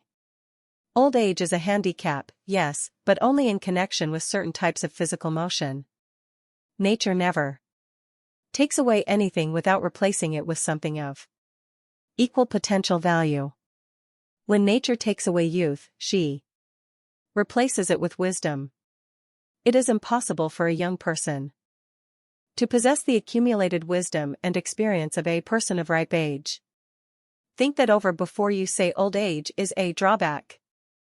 It is pathetic to see people assume extra handicaps because they are past 40 or past 50 or even past 70, when these handicaps exist only in their own minds. They show an inferiority complex, allow younger people's thinking to overwhelm their own mature and experience-backed thinking. They apologize for being old, as though living past youth were a disgrace. They do not expect to feel the impulses of initiative, imagination and self-reliance, and so, of course, they don't feel these so-called youthful qualities. They act as though losing youth's springy muscles must mean you lose the power inside your head. This is so only if you wish it, only if you fear old age. Recently, I set up an entirely new series of schools in several cities, where men of all ages can learn the art of positive thinking and how to use it to achieve success. Is it odd that a man of my age should embark upon such an enterprise? Only to a fearful, hampered mind is it odd. While I remain in direction, I can hire younger, more active men to do the legwork. In fact, I can do a better job of such direction than I could have done 40 years ago. I have that much more experience. Also, I have peace of mind and depth, as I did not have it 40 years ago, when I did not yet completely see the forces which make men what they are. Part of the fear of old age, with many people, stems from the feeling that an old person inevitably must miss a great deal. You cannot partake in so much that is going on. Because of this, some people of ripe years attempt to masquerade as youths and only succeed in being ridiculous. It is not necessary to partake physically of the entire world around you so long as you keep in touch with that world. Every few years we see an advance in the means of communication, so that the affairs of all the world can be brought into the living room. Surely the neighbors of my youth would have been less ignorant and superstitious if they had had today's opportunities to know what is going on. To keep yourself in tune with youthful states of mind, however, I invite you to make use of a procedure I have found very useful. Every year I subtract 1 year at the time of my birthday. Then I pay particular attention to the aspects of the world which appeal to a person of that age. I am now back in my late 20s, renewing my acquaintance with my state of mind in that era, and also with much that is unique with the present late 20s generation. Viewing as I do from the vantage point of experience, I have doubled fun, and at the same time I gain a perspective on myself as a younger person might see me. The experience is both valuable and delightful. Look deeply into your own vast experience, refresh your deep knowledge of human nature, find and feel the positive forces which never are out of reach. Old age can be the greatest time of your life. Cast out fear of old age and drive ahead. Point 7. Fear of death. My father tried to fill me with the fear of fire and brimstone, which would be my lot after death.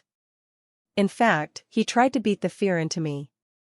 Fortunately, it never took hold, even though such a dismal belief was fostered by our local church.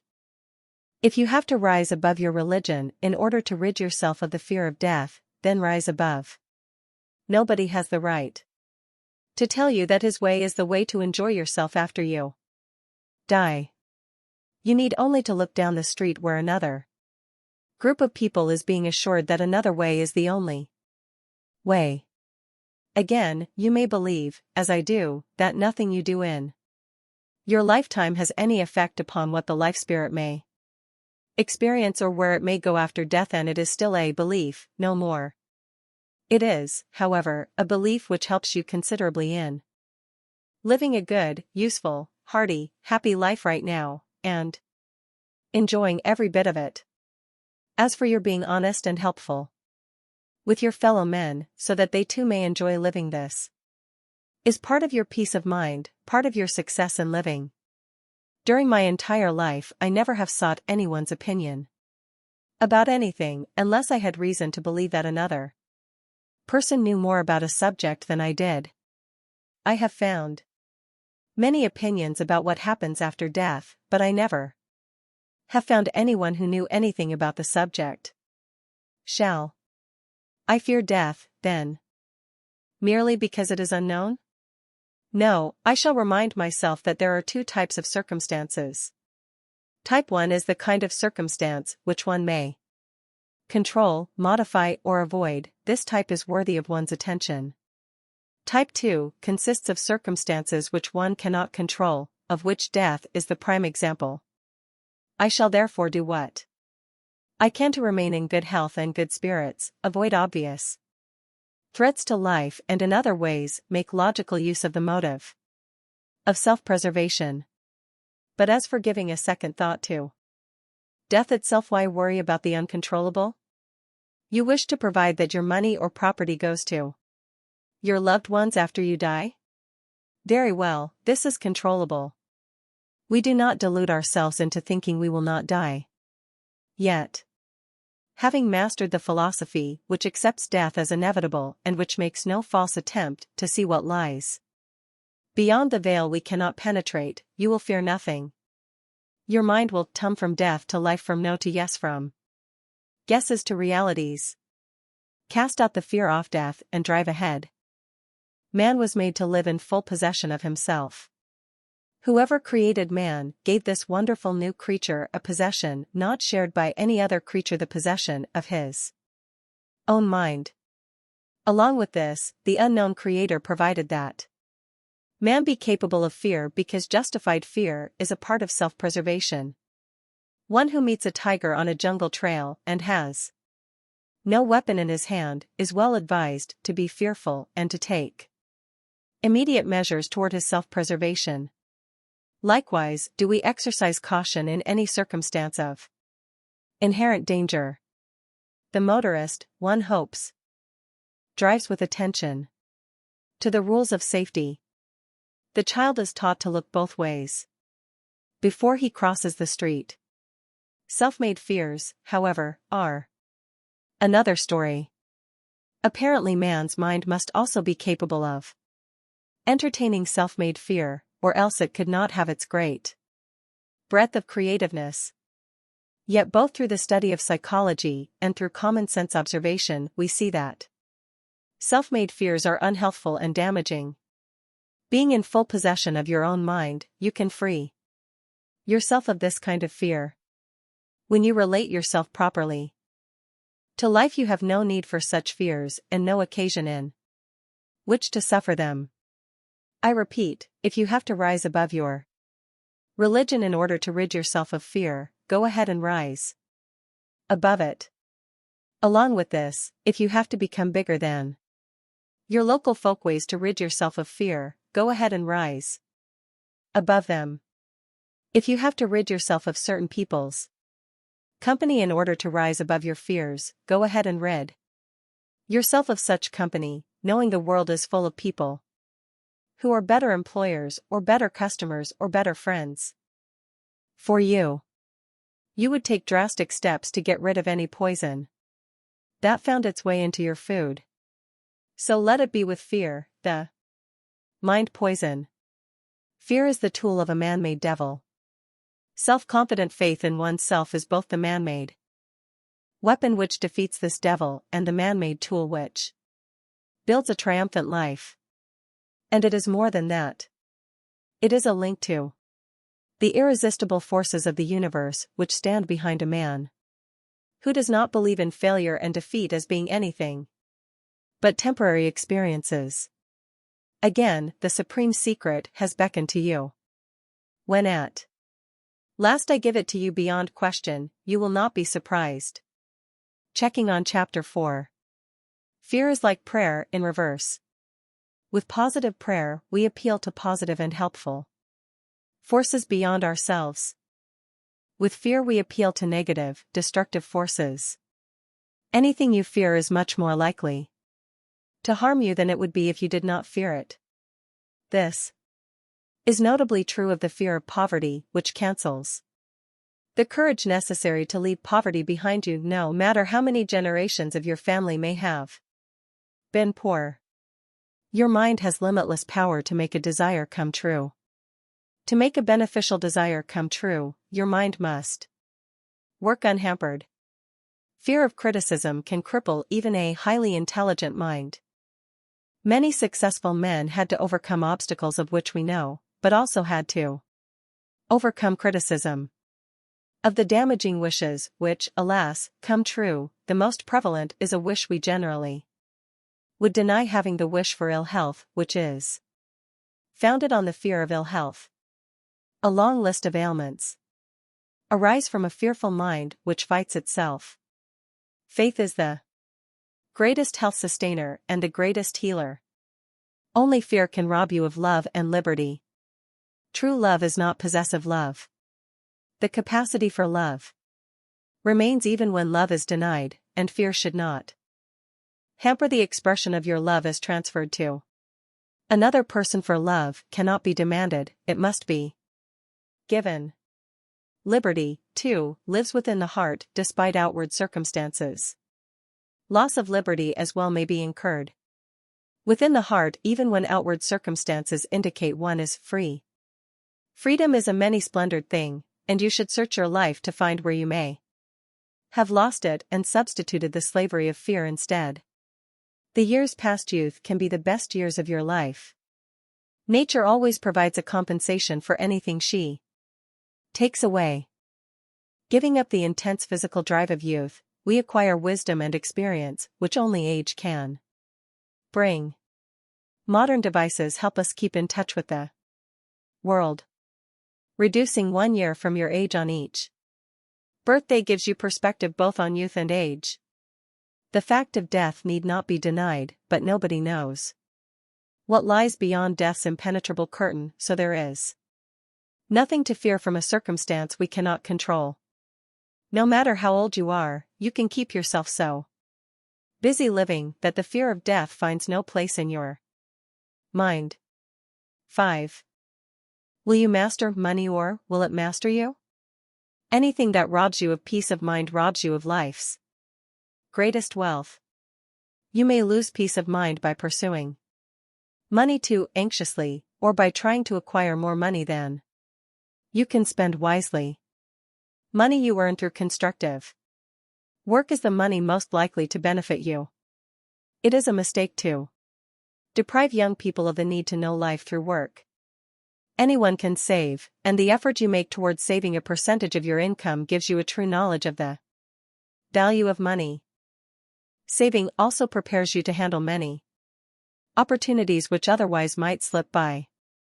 In my explorations of the points of view of young people, I rarely find a great appreciation of money, most especially when a good sum of money is yet to be earned. This is proper enough.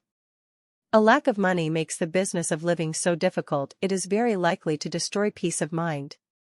So the young man pursues money for a good part of his life. He is likely to have no difficulty whatsoever in spending as much as he makes.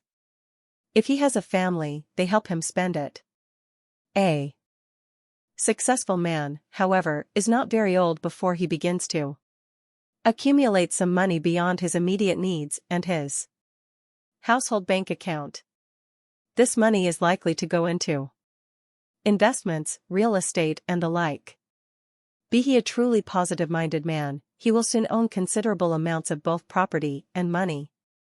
And somewhere along the line, he will have passed an invisible border. He is now rich in the sense that he has a considerable surplus above his needs. Undoubtedly, he can fulfill any reasonable want. And so, while his financial records show he is rich, his inward and very private record should show he has peace of mind. He will have peace of mind if he has mastered money. He will not if money has mastered him. A man who makes a big splash may be a man who has gone overboard. The big splash is the big show of one's material wealth. I have freely admitted my own weakness for making a big splash in the days of my Catskill estate, which I was fortunate enough to lose before it permanently harmed me. Not every man is endangered by making a vast show of his wealth, and some seem to thrive on it. Others enter upon such conspicuous display that obviously they have gone overboard, their souls are drowning in their sea of dollars.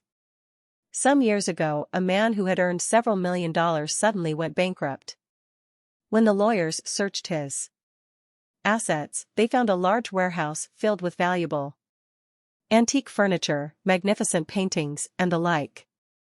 They all belonged to the man who was bankrupt, and he had paid for them in cash.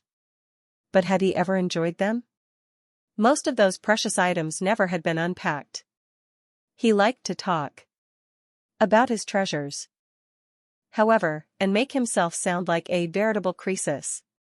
Such an accumulation mania is at the opposite pole from a mind that knows peace. They are going to take it away from me. The fear of poverty has a strange and ugly first cousin. It is the rich man's fear that his money will be taken away from him, or that he will not be allowed to pile up his money into 10 times the sum he possibly could use 20 times 30 times. I once knew a majority stockholder of the fabulous Coca-Cola Company. He had gathered money in many ways, and was worth about $25 million. Did he have peace of mind? He had a mind filled with hatred and mistrust. His worst hatred was directed toward the government. Although he was then well in his 80s, he always prophesied that the government would cause him to die a pauper. The last time I ever saw him, he asked me a most significant question: if you were in my place, what would you do to protect your peace of mind and save your money? I had determined that for the sake of my own peace of mind, I never would start a quarrel with this man, but if he ever asked me a direct question, he would receive a direct answer. Even so, I asked him now if he wanted my honest opinion. Yes, he said. Naturally. Well, said I, if I were in your place and wanted peace of mind, I would not save my money. Your peace of mind and Your money have become enemies who cannot live side by side. If I were you, I would first convert all my money into United States savings bonds so that it would go to work for the benefit of all the people. Then I would pile all those bonds into my fireplace and set fire to them. And as I watched my money go up the chimney, I would watch a great deal of my unhappiness bum away. My friend snapped, "Don't be facetious." "I was never more serious in my life," I replied. "If I had your fortune and it deprived me of my peace of mind, I would first put my money where it would be well distributed, and then I would burn every symbol of my government's debt to me.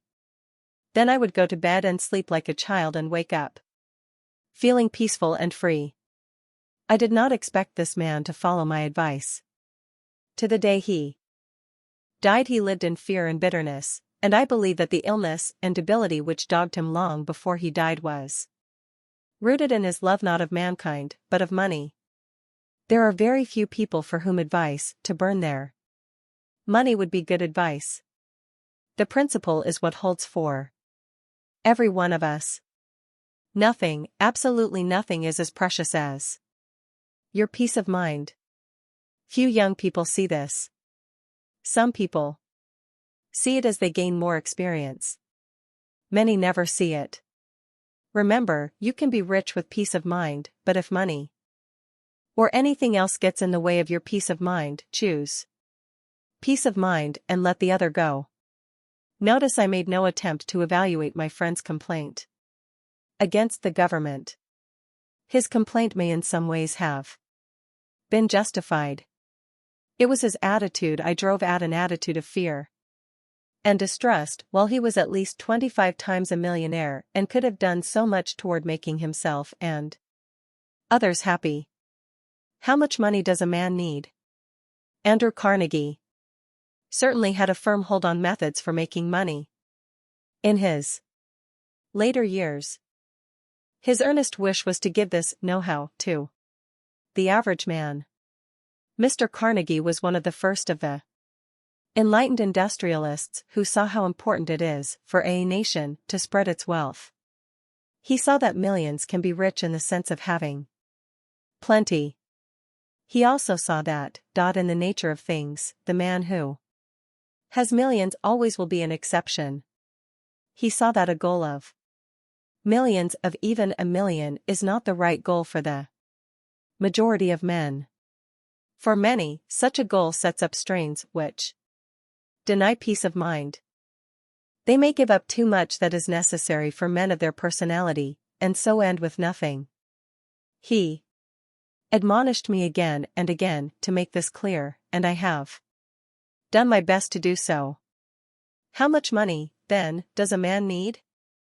As much as will keep him and his loved ones in what he considers solid comfort, along with enough luxury so that he may feel he has tasted the treats of life. Aiming for this, and always maintaining his peace of mind, he conditions himself to a full use of his self-confident faith. And lo, out of this conditioning he often finds a money-making power beyond his dreams. For such a man, excess money never will be a curse. He knows how to live, so he knows how to broaden his life. He has never tried to cheat others, so he knows how to help others. The man who wanted $100 billion. A student of mine once flew all the way from India to have an interview with me. First he sent me a letter in which he stated that his major purpose in life was to accumulate 100 times as much wealth as Henry Ford had accumulated, or about $100 billion. He wished to be 100,000 times a millionaire. When at length we sat in my study, I asked him what he would do with that modest little sum of money. After some hesitation, he admitted, honestly, "I don't know." "Well," I said, "the possession of $100 billion by one individual poses a threat to the world. But let us put that aside. If you desired to spend this sum in helping the People of India overcome the superstitions and outmoded customs which have held them in bondage for centuries. I'd have some sympathy with you. It seems to me that you just want the money for the sake of outdoing Henry Ford. He thought a while and admitted this was so. I helped him search himself. And he saw that in using the science of personal achievement he had taken the bit in his teeth and was galloping beyond control. What the mind builds in imagination, the mind can indeed build in reality, but we speak of a mind in good balance. Discussing his affairs, he came to see that $250,000 would buy him what he really wanted. With that realization, the tense businessman he was an importer relaxed and said he felt much better. This story's sequel involves another of those coincidences I do not believe are really coincidences. Before this man returned to India, I helped him secure several contracts for the sale of American-made products in his homeland. His profit eventually amounted to just a little over $250,000. Money that benefits you most often comes from work that benefits you. In the last chapter, one planted the idea that one can ensure that his money and property go to persons of his choice when he dies. Unlike death itself, the bequeathing of assets is a controllable circumstance. You are going to make money, and when you do, please be careful that such a bequest does not rob an inheritor of his peace of mind. It has been said, and with reason, that a rich man's son often does not display the ability his father had. I believe that many rich men's sons are robbed of this ability because they inherit their father's money. By and large, the old man worked for his money. His money came to him side by side with the development of his insight, his ability, his knowledge of people and his knowledge of the world. He was not given riches by his father, he was given riches by his work. Now let us look at the son. All his life he has lived in the midst of money and the many comforts which money buys. He knows he is going to inherit great amounts of money.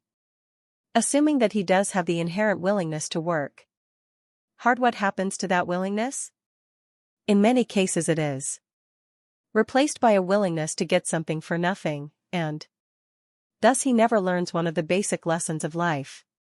Great fortunes or modest fortunes are a blessing only when they are used in good part to benefit others. No father benefits his son when he robs him of initiative. No testator favors a beneficiary by making it unnecessary for him to work.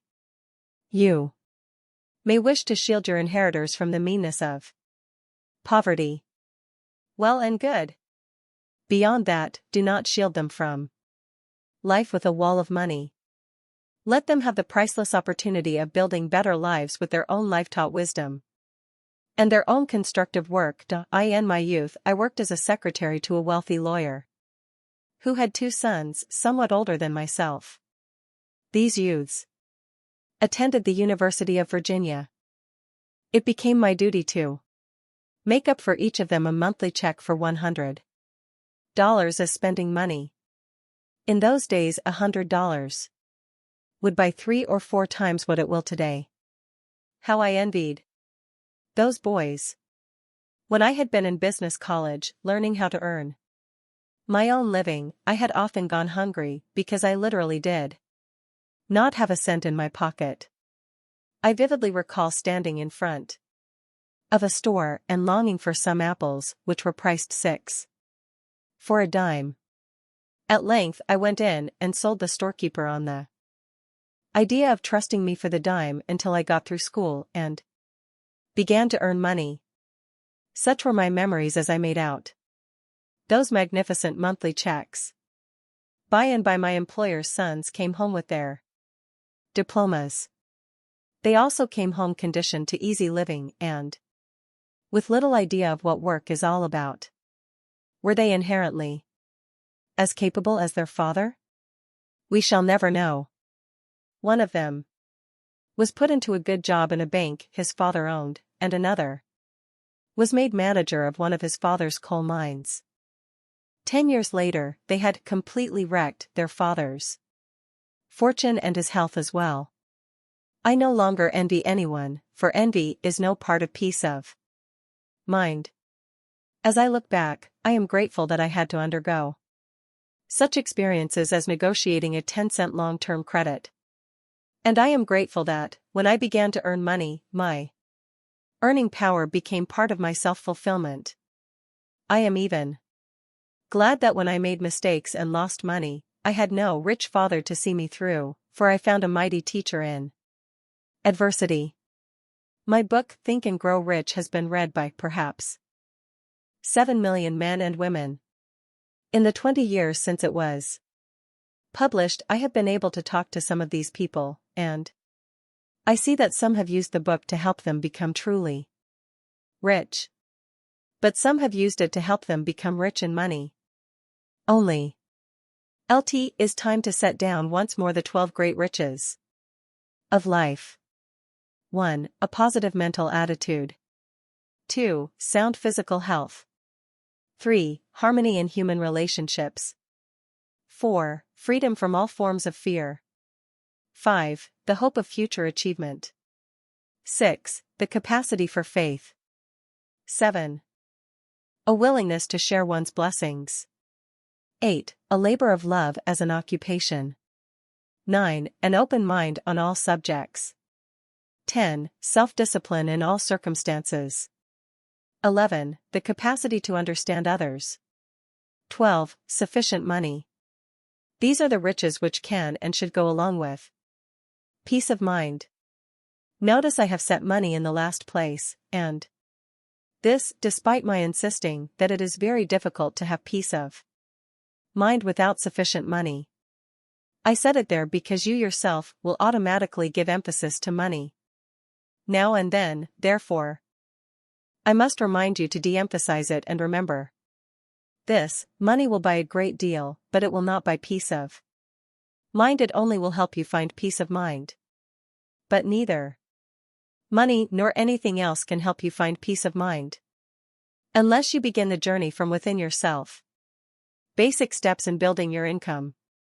I have been told that it is not good logic to warn people of the dangers of misusing money when probably they do not have enough money to make them worry about misusing it. I would follow this advice if I were writing a book merely about how to earn money. This book also is concerned with showing you where you are going and how the world looks when you get there. It helps you build correct attitudes right at the start. As long as we have pointed firmly at those attitudes, however, as we shall point again, I shall set down some practical ways in which a person who has little or no capital can begin to build his wealth. Each of these ways is specific unto itself, so to speak, but is capable of almost infinite modification. It is up to you to pause as you read and apply these procedures to yourself, your talents, your surroundings, and, above all, your goals. 1. Get other people to help their own businesses by helping yours. A young life insurance salesman was having trouble in placing policies with heads of families.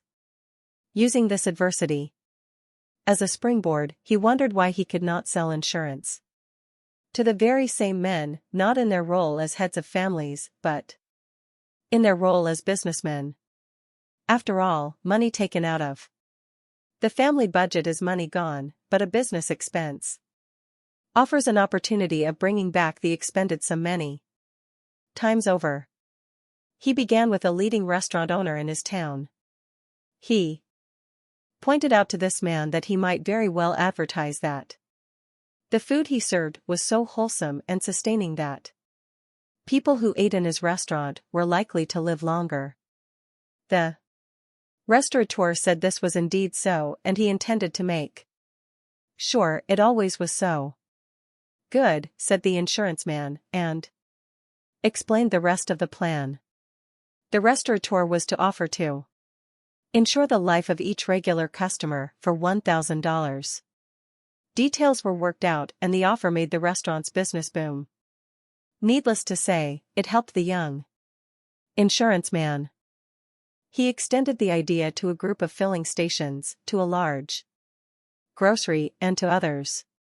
I am not positive it was this man who originated the idea of adding life insurance to mortgages so that the mortgage would be paid off if the purchaser died, but he certainly made good use of this angle as well. Now stop and think, how can you get other people to help their own businesses by helping yours? 2. Show someone how he can get more for his money. Here, we are not talking about setting yourself up as a business advisor so that people seek you out to learn how they can get more for their money. We assume that the initiative must be yours. Here is how one man did it. Working at a low salary for a distributor of magazines, he took notice of many different kinds of printing. As with another man I have mentioned in this book, he noticed that many of the printing jobs could have been done with more taste and style. Now, this young chap was discovering that most jobs of any kind are not done as well as they could be. Take note of this, for a fortune can be made on the idea. The young man found out more about printing, then went to a large printing firm. He arranged to bring in printing jobs at a 10% commission. He then went to large users of printed matter and collected a great many samples, which he took home and studied, selecting 2 or 3 brochures which obviously needed improvement. He arranged with a freelance commercial artist to prepare a sample layout for each, on the promise of a fair fee if the job went through. An advertising copywriter who had spare time contributed his own talents on the same basis. Armed now with a good rough oven improved job, the young man took the brochures to the firms which had issued them and simply showed how much better they could be. Now, let us look into some of the practical psychology at work here. To begin with, a person or a company may go on almost forever with some condition or process or product that gets by. He may not realize he is merely getting by, or if he does, he is too busy or too lazy to do anything about it. Along comes someone who makes him dissatisfied with what he has and in the same moment shows him how to do better. Moreover, the work is all done for him.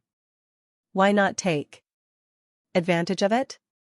Now stop and think, how can you show someone how he can get more for his money?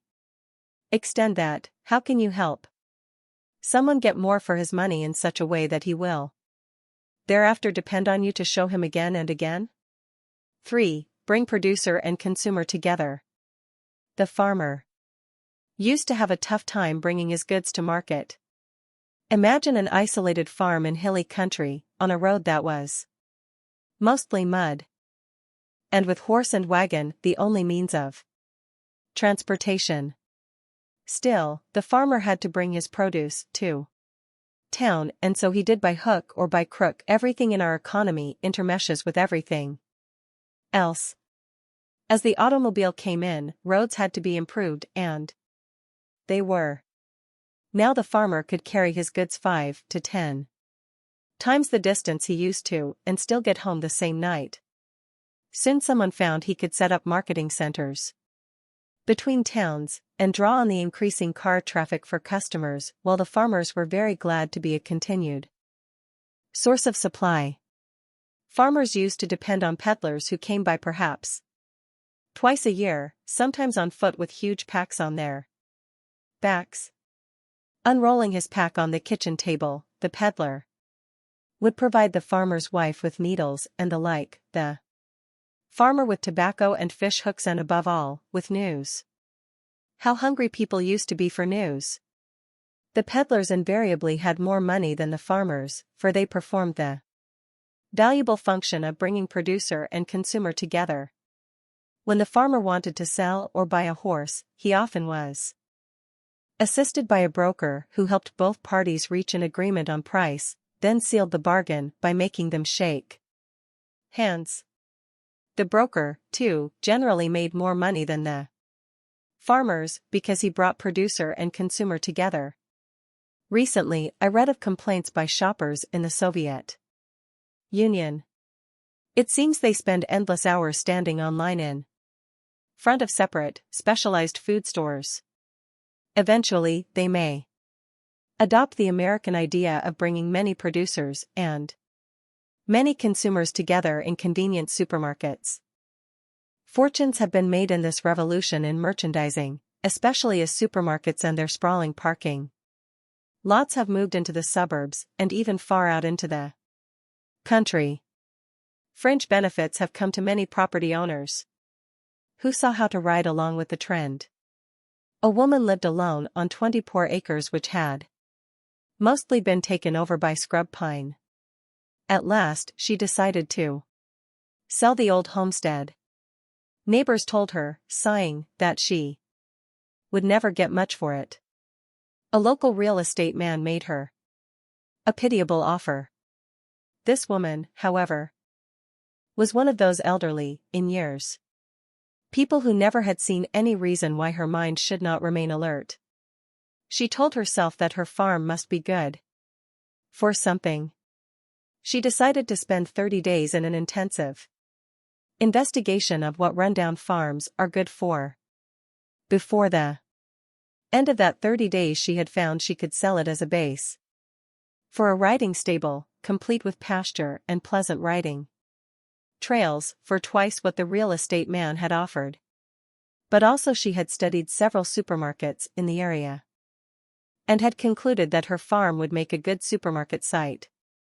She sold out finally to a supermarket for 5 times what the real estate man had offered. When roads were paved and transportation by automobile became so easy, it was predicted that the mail-order house would disappear. After all, why should a person buy from a catalog when he can buy from the store itself? Such firms as Sears, Roebuck and Montgomery Ward nevertheless continue to flourish despite constant rises in postage rates. Thousands of mail-order businesses thrive on selling everything from postage scales with the new rates printed on them, to books, household furnishings, preserved and fresh food, vitamins, equipment for hobbies, boat supplies. The list is almost endless. Why is this so? Because times may change but universal needs always continue. Showing a person that he can write his name and address on an order form and drop it into the mail, and be assured of prompt delivery of something he wants, continues to be a good way to bring producer and consumer together. Sometimes the producer sells directly to the consumer. Far more often the consumer buys from a middleman who assumes retail selling as a special function or from a manufacturer's representative. Now stop and think, how can you bring producer and consumer together? Some of the money you earn should stay with you. Certainly we have not exhausted the subject of making money. You may even feel that in giving the subject a once-over lightly treatment, I have not done justice to it. I suggest, however, that you reread the foregoing 3 items and see in how many ways you can relate yourself to them. They have a great universality. Stretch them, you need not be too literal, and you will find they cover a vast variety of business situations, a broad horizon of opportunities. Note that they have not been tied to any particular craft or skill, since the fields mentioned are illustrative of many others. You will find it an interesting exercise to see how many incidents of your own affairs can be fitted into one or more of those 3 categories. If you will put aside your own work and see yourself as a consumer, you certainly will fit. We shall touch upon many other principles which help hardworking men make money. We still are talking about money and peace of mind. Nobody who goes too deeply into debt can count on having peace of mind. You may have it for a time, but now and again the debt comes into your consciousness and you feel you are not quite your own master, somebody else owns A piece of you. I am not talking here of ordinary business. Credit without which business hardly could exist. But more of personal debts. Having some money laid away is a means of avoiding the uncertainty and often the embarrassment that goes with incurring a personal debt. But saving does more for you than merely make it possible to spend the money you save. Saving gives you the habit of gauging your money against your needs. It helps to remind you that money is good only because of what it can buy in goods and services, and again it helps you gauge what you need in the way of goods and services. The habit of saving does away with the habit of waste. As saving becomes a need, through habit, many a man finds he can live just as well as he did before, on the same salary, and this even if some prices have gone up. Why is this? Because he stops throwing away portions of his money on needless or frivolous items, he buys more carefully, he conserves his clothing and other possessions. He finds out how to make his money do its absolute most for him. And he does not do this by forcing himself into poverty for the sake of building his bank account. He continues to live at his general level and finds he can save as well. What should you do with the money you save? There is no single answer that fits everyone. I have seen and heard of a good many instances in which small saved sums, in one case as little as $200, were used as investments in small businesses of good promise. Some of these investments paid back many %. Of course you cannot count on this, but bear in mind that an opportunity arose and a person who had saved was able to take advantage of that opportunity without borrowing, without obligating himself. A young couple had formed the habit of buying on time. They were always in debt. One day the wife calculated the amount they had paid out in interest and said, "Never again." The couple was about to give a party and needed a new bridge table with 4 matching chairs. But the wife said they would play bridge sitting on the rug and incur no more debts. They called it Turkish bridge and had a hilarious good time. This experience caused them to put aside some friends who seemed unable to entertain without making a show, and cultivate friends who valued friendship more than display friends, who turned out to be far more worth knowing. Also, they began to save 1/10 of their income every week. One day they went shopping with money in their pockets and found out this great truth of merchandising: merchants sell for less when they sell for cash. In addition, the husband felt more relaxed and confident now that he was out of debt and also had a backlog of money. This helped him in his job. He was called in for an interview, during which his employer asked him casually if he saved money in any of the local banks, just another way of asking, "Do you save money?" The young husband's confident and affirmative answer was the right answer, and he got a promotion which led to greater things.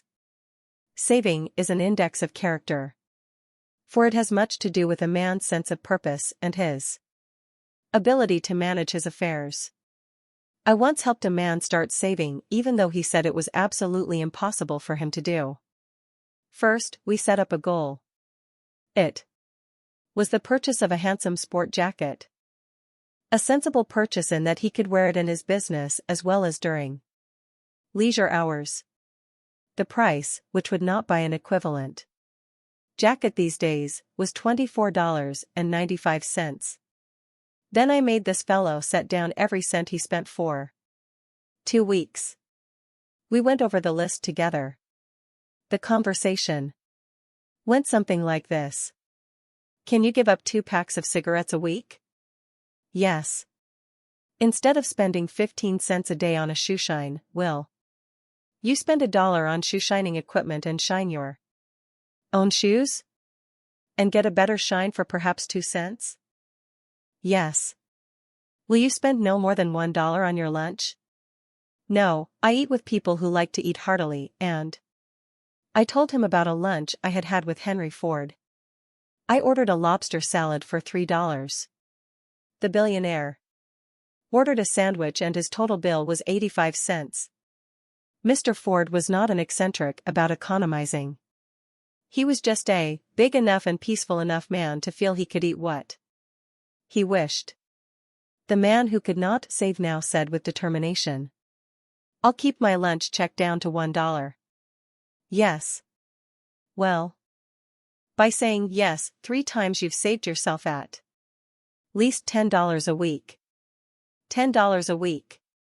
He was astonished, then thoughtful. Without my having to oversee the process, he got himself out from under a great many other small, money-eating expenses. He found he now lived better in ways that counted, and he saved as well. Whether or not you are short of money, I suggest you fill in a list of your own. Think about expenses you can reduce or eliminate if you really want to. Set down the amounts per week, total them, think about that total. Ask yourself what that sum could buy for you in 1 week, in 2 weeks, in a month, in a year. This experience is important. Checking on Chapter 5. Will you master money or will it master you?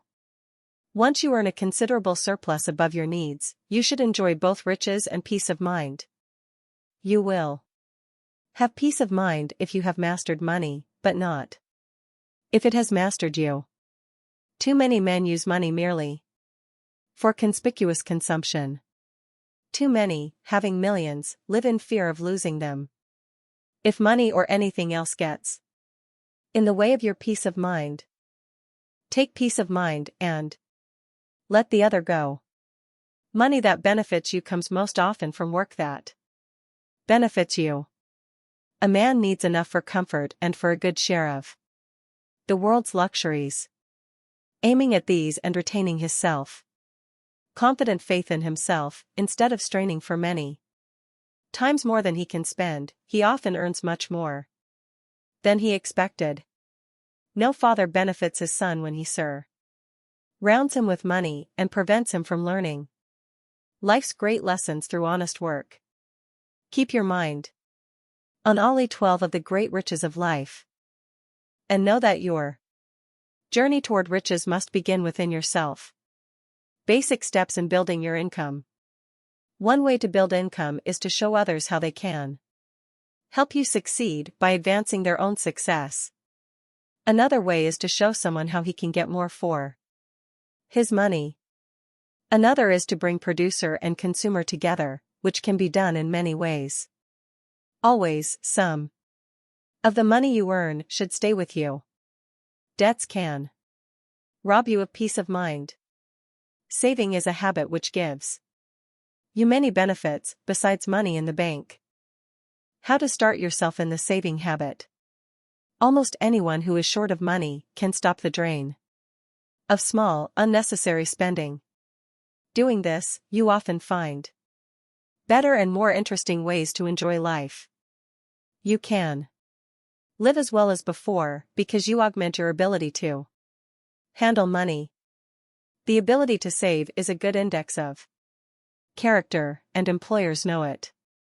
Make a list of every cent you spend on certain items, and you will open your eyes to the total you spend, a total which can be saved toward purchases which hitherto have seemed beyond your means, or kept as a means of taking advantage of low prices or investment opportunities.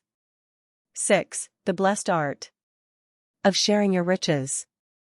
Wealth that is shared creates more wealth, and you can share many forms of wealth besides money.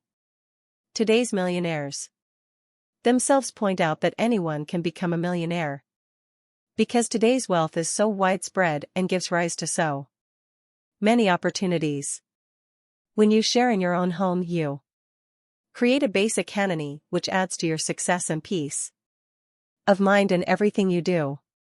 Start now to share what you have, and when you have plenty of money you will share your money the more wisely and with greater benefit. You are going to make money. If you do not allow negative points of view to trip you up, you will march straight forward. On the road to riches.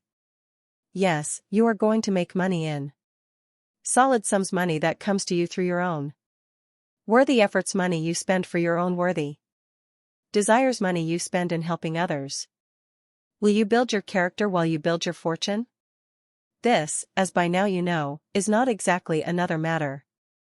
There is a strong connection between the power to make money and the power to know your own mind and fulfill your own self as a fully realized person. Again, we shall examine a technique that goes with being rich and having invincible peace of mind.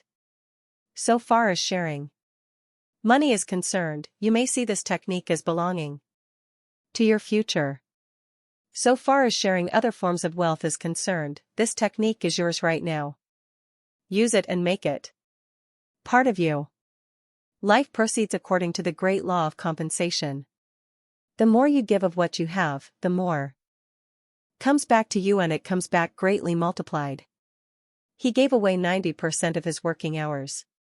One of my distinguished students, Edward Choate of the New England Life Insurance Company of Los Angeles, decided to help his government sell war bonds during World War II.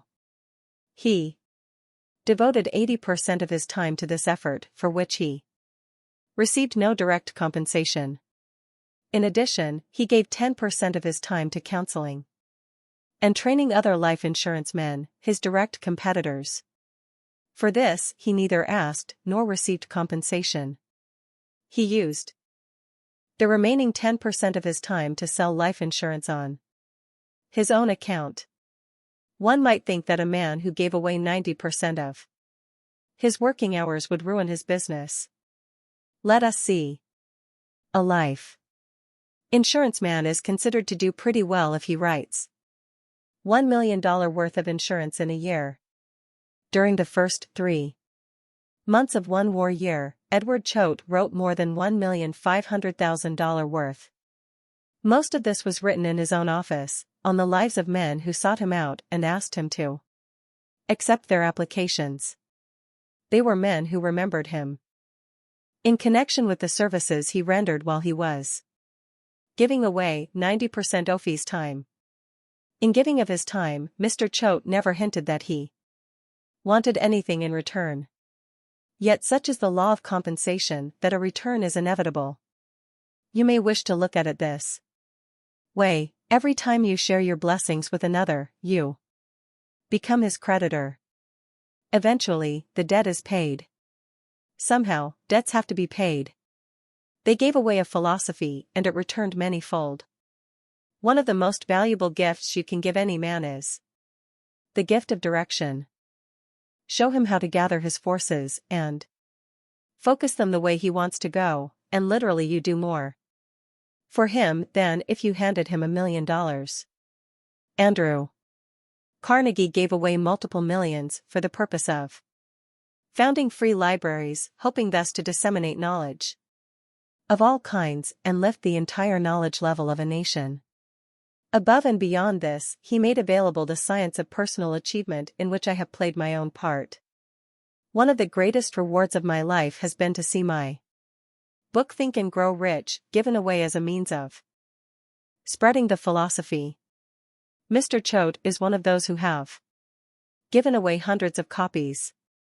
Often he gives the book to men who by no stretch of the imagination ever will become prospects for life insurance. He gives the book to others because it helped him find himself. Undoubtedly it has brought him business. Undoubtedly it has helped many a man to be able to afford the life insurance he needs. Another student of mine moved to Oakland, California, with a total capital of less than $200. He invested half his capital in Think and Grow Rich. He made a practice of lending the book to his neighbors, asking only that each person keep the book 1 week. At the end of that time, he would pick up the book and lend it to some other person. Later he came to tell me what his habit of sharing his own philosophy had done for him. When I started to lend those books of yours, he said, I had no other purpose in mind than to make friends among my neighbors by introducing them to a philosophy which has so much friendship in it. Meanwhile, I had started my machine shop with one small drill press. Very soon, some of my neighbors who had read Think and Grow Rich began to spread the news of my shop and my philosophy of giving as much as I can, and business began to pour in. I never spent a cent in advertising. I never solicited a single order from anybody. At last report, this man had $100,000 worth of equipment in his shop and had grossed more than $1 million. He said, "It beats anything I ever heard of in my whole life. But you hear of it when your ear becomes attuned to the great art of giving. It is not a new idea. The great philosophers of all times have pointed out the riches we gain when we give away some of our wealth of money, of time, of service, of unpremeditated moments of kindness, and especially of love.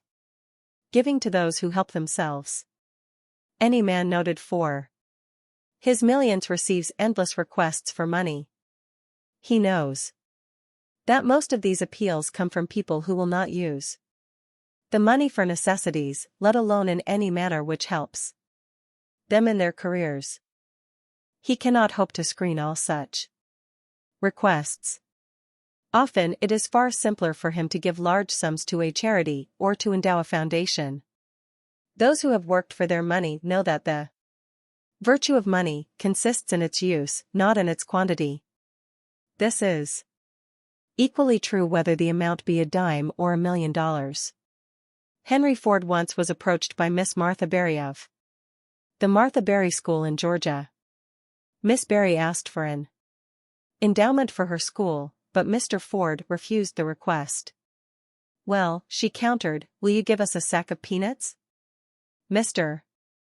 Ford obliged by buying her a sack of raw peanuts. With the aid of her students, mountain boys and girls, Mississippi Berry planted and replanted the peanuts, selling the crop until she had converted the original sack into $600 in cash. She then returned to Mr. Ford and handed him the $600, saying, "You see how practical we are in the use of money." Mr. Ford handed back the $600, along with some $2 million, to build the fine stone buildings which now adorn the campus of the Martha Berry School in Mt. Berry, Georgia. Mr. Ford made very few gifts of this kind.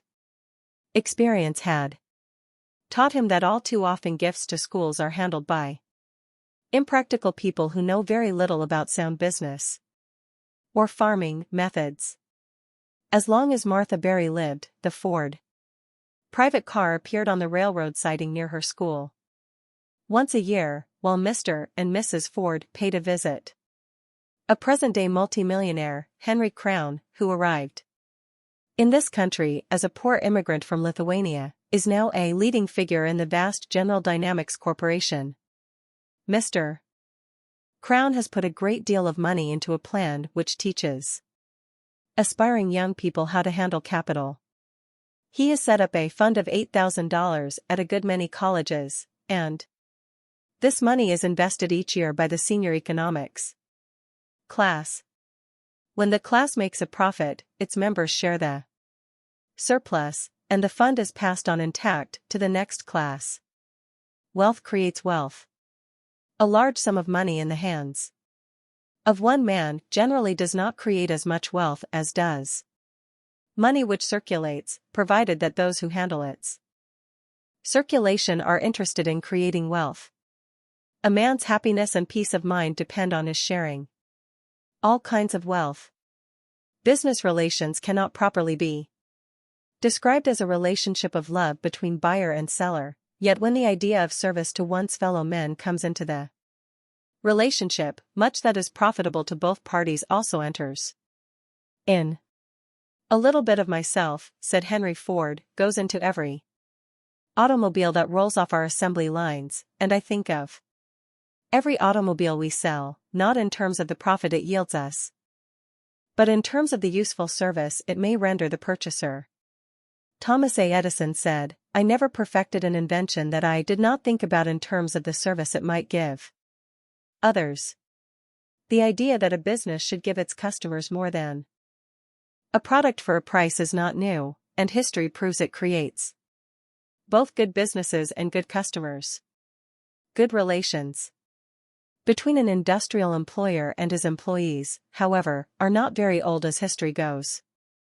This is natural enough when we consider that enterprises which employ people by the thousand have not been with us more than a few generations. They are a great way for the owner of the business to make money, and unfortunately many a labor force has been badly treated in the process. In past years, we had our own era of those industrial pirates who never thought of sharing with their employees the wealth their employees helped to create, while they made a great show of their money in New York, Newport, or Palm Beach. Those men would have sneered at the idea that a society needs a large number of well-paid people who are able to buy more goods and lead better lives. Millionaires are far more numerous today. More than 5,000 new millionaires have so declared themselves on their tax returns in the last decade. Also, as I have mentioned, today's millionaires do not seem to want the notice that rich men used to require. Most of my readers will not recognize the names of some of the present-day millionaires and multimillionaires I have cited.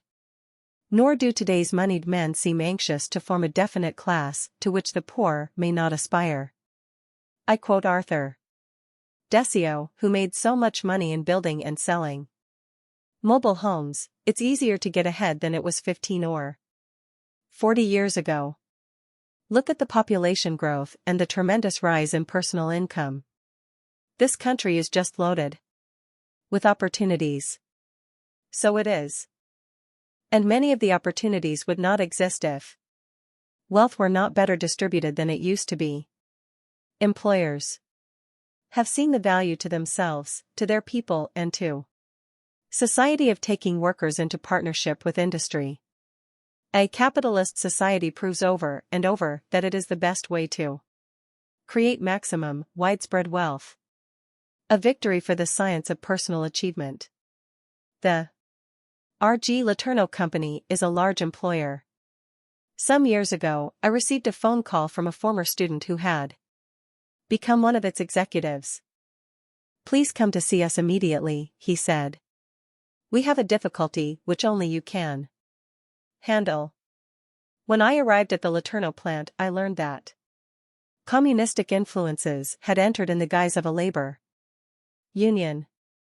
The company wanted help in immunizing its employees against this ism, knowing that if the crisis could be surmounted, the men would realize which way of life was best for them.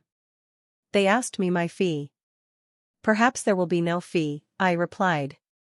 "Give me freedom to act, and if I cannot overcome your trouble, there will be no charge. If I succeed in eliminating the communistic influences, I will tell you later what my charge will be." The deal was closed on that basis. I set up a cot in the plant, and I stayed on duty day and night. The basic trouble was twofold. The men did not realize, first, how the company returned to them part of the wealth they created, and also few individuals had any idea of their own power to take their own abilities and multiply them through the exercise of a positive mental attitude. Fear of poverty and other crippling fears ran rampant among them. Belief in wealth and happiness, and in each man's power to win his own wealth and create his own happiness, had been pushed aside by negative thinking. Given this ground in which to sow their seeds of discord, the communist-minded organizers were able to make those men believe that their future should be in the hands of others, that they should reduce themselves to cogs in a kind of economic machine, that indeed it was wrong for a man of faith and ambition to rise where negative-minded men might not follow. In combating the communists, I never mentioned them. Rather, I taught the science of personal achievement, and that was all I needed to teach. In a short time, the Letourneau Employees saw how much greatness each man has within his own mind, a greatness nobody else can or should handle for him. They saw what it really means to work and the rewards work brings to a man who has some goal, besides 3 meals a day, and really wants to achieve his ambition. They came to see that the rich men of their time owned no natural power which they themselves did not own, and all they had to do was to find their powers for prosperity and use them. I succeeded. When I named my compensation, I received it immediately. 8 months later, the company increased my fee. Thus it goes when men realize that wealth is not something you grab from another, it is something you build for yourself out of service to others, sparked and enhanced by your own positive, joyful inward drive. This is true wealth. And part of peace of mind. I do not know how many of those Laterno men became rich, but I know they had reason to bear in mind the true picture of wealth and share it with others. Sharing the wealth in your own home. You can tell a great deal about a man by what goes on in his home. Men who are successful in living, not merely in mastering the mechanics of some trade, generally maintain homes in which no one person has to be boss, and there is true love and true sharing. I have been in the homes of rich men whose wives had to beg them for money enough to buy needed articles of clothing. I have been in the homes of poor men in which every purchase had to be discussed lest it leave no money for food, and the poor home was the happier because of its atmosphere of sharing, even though the lack of money was sadly felt. I have at times been asked to give marriage counseling, and at times I have recommended that a marriage be broken. There are many reasons for such a recommendation, and I assure you, the reasons are not trifling. I have noticed in such cases that lack of the ability to share invariably shows itself. Let non-sharing take hold at any level, in any aspect of married life, and it leads to other troubles. You are going to make money, and when you do, make sure that your wife has a fund of her own to spend as she wishes. It will not be her fund in the sense that it is sacrosanct, for if you meet financial misfortune, she will share this as well in a good and loving marriage. It will be her money in the sense that it is your recognition of your wife as a person in her own right, your partner, not your servant. I am informed that much of the chatter that goes on in beauty parlors has to do with the clever ways in which women get money out of their husbands. Not a few must resort to slipping a few dollars out of his pocket while he sleeps. Others invent charities, or dream up school expenses for the children. Apparently, many a woman is literally forced into such tactics if she is to maintain a decent home, for her husband shows no willingness to shell out more than enough for a mere subsistence, if that. On the other hand, many a woman in the sanctity of hairdrying row reveals she has lost her grocery allowance in playing mahjong or in some similar pursuit, and she cannot admit this to her husband. The sum lost is rarely large, and mahjong is not wicked, it is the lack of frankness with her husband that is the truly damaging condition. If you knew how angry my husband can get, such a woman often says, you'd know why I can't tell him. So it takes two to create the bad situation. Add to this the fact that many husbands never tell their wives how much they earn, or how much they may spend on drinks, or how much they lose at poker. By and large, when a man shows he is willing to share, a woman by her nature is eager to share lovingly with him. High on the list of information a man should share with his wife is the knowledge of how much money he makes and how he acquires his money. Women generally stay at home or close to home while a man is out somewhere earning money. When a man comes home from his job, a woman likes him to bring with him some of the outside world.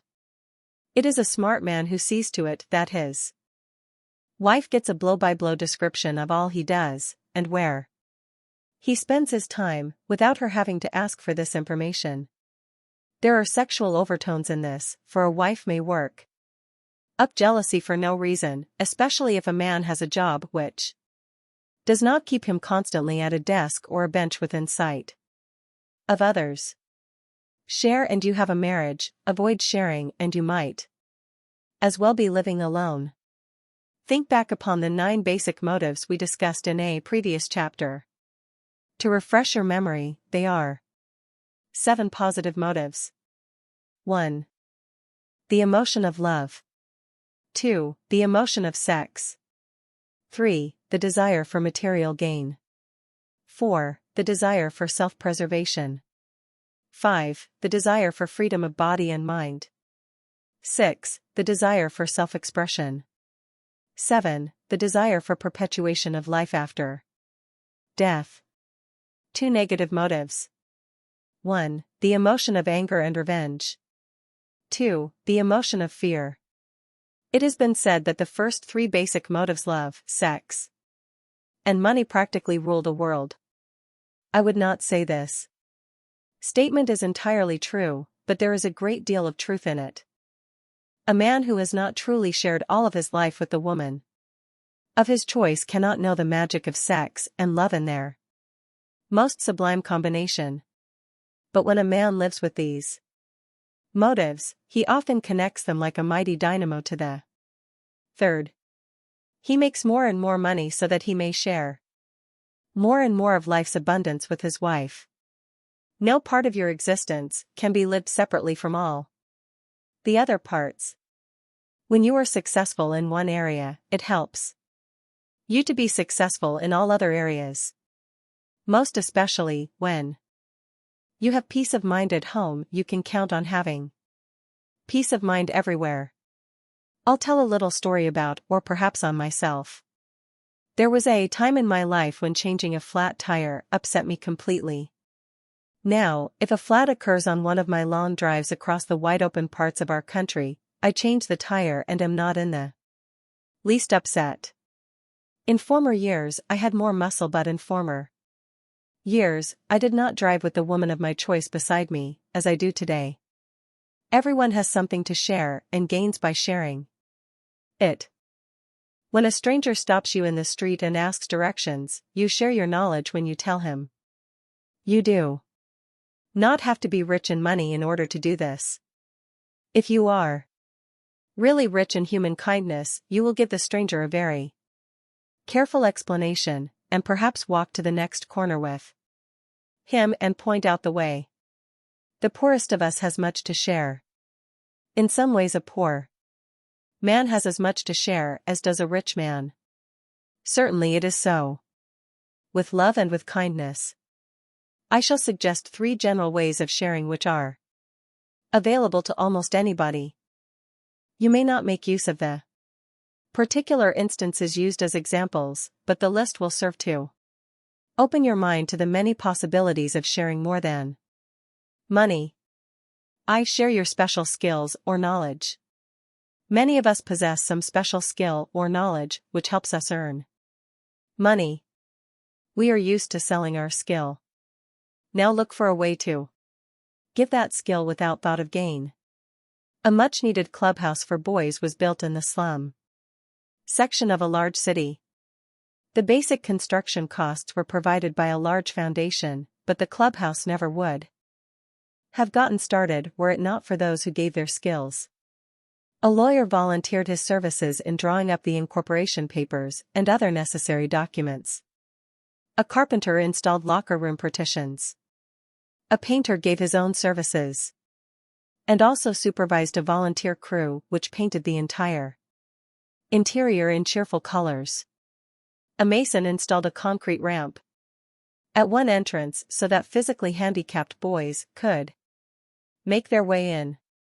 2. Share by filling a gap where you see one. Mr. A loaned his lawn mower to his new neighbor, Mr. B, who had not had time to equip himself. This was the beginning of excellent good neighbor relations between the 2 families, but for A, while it seemed as though matters were going the other way.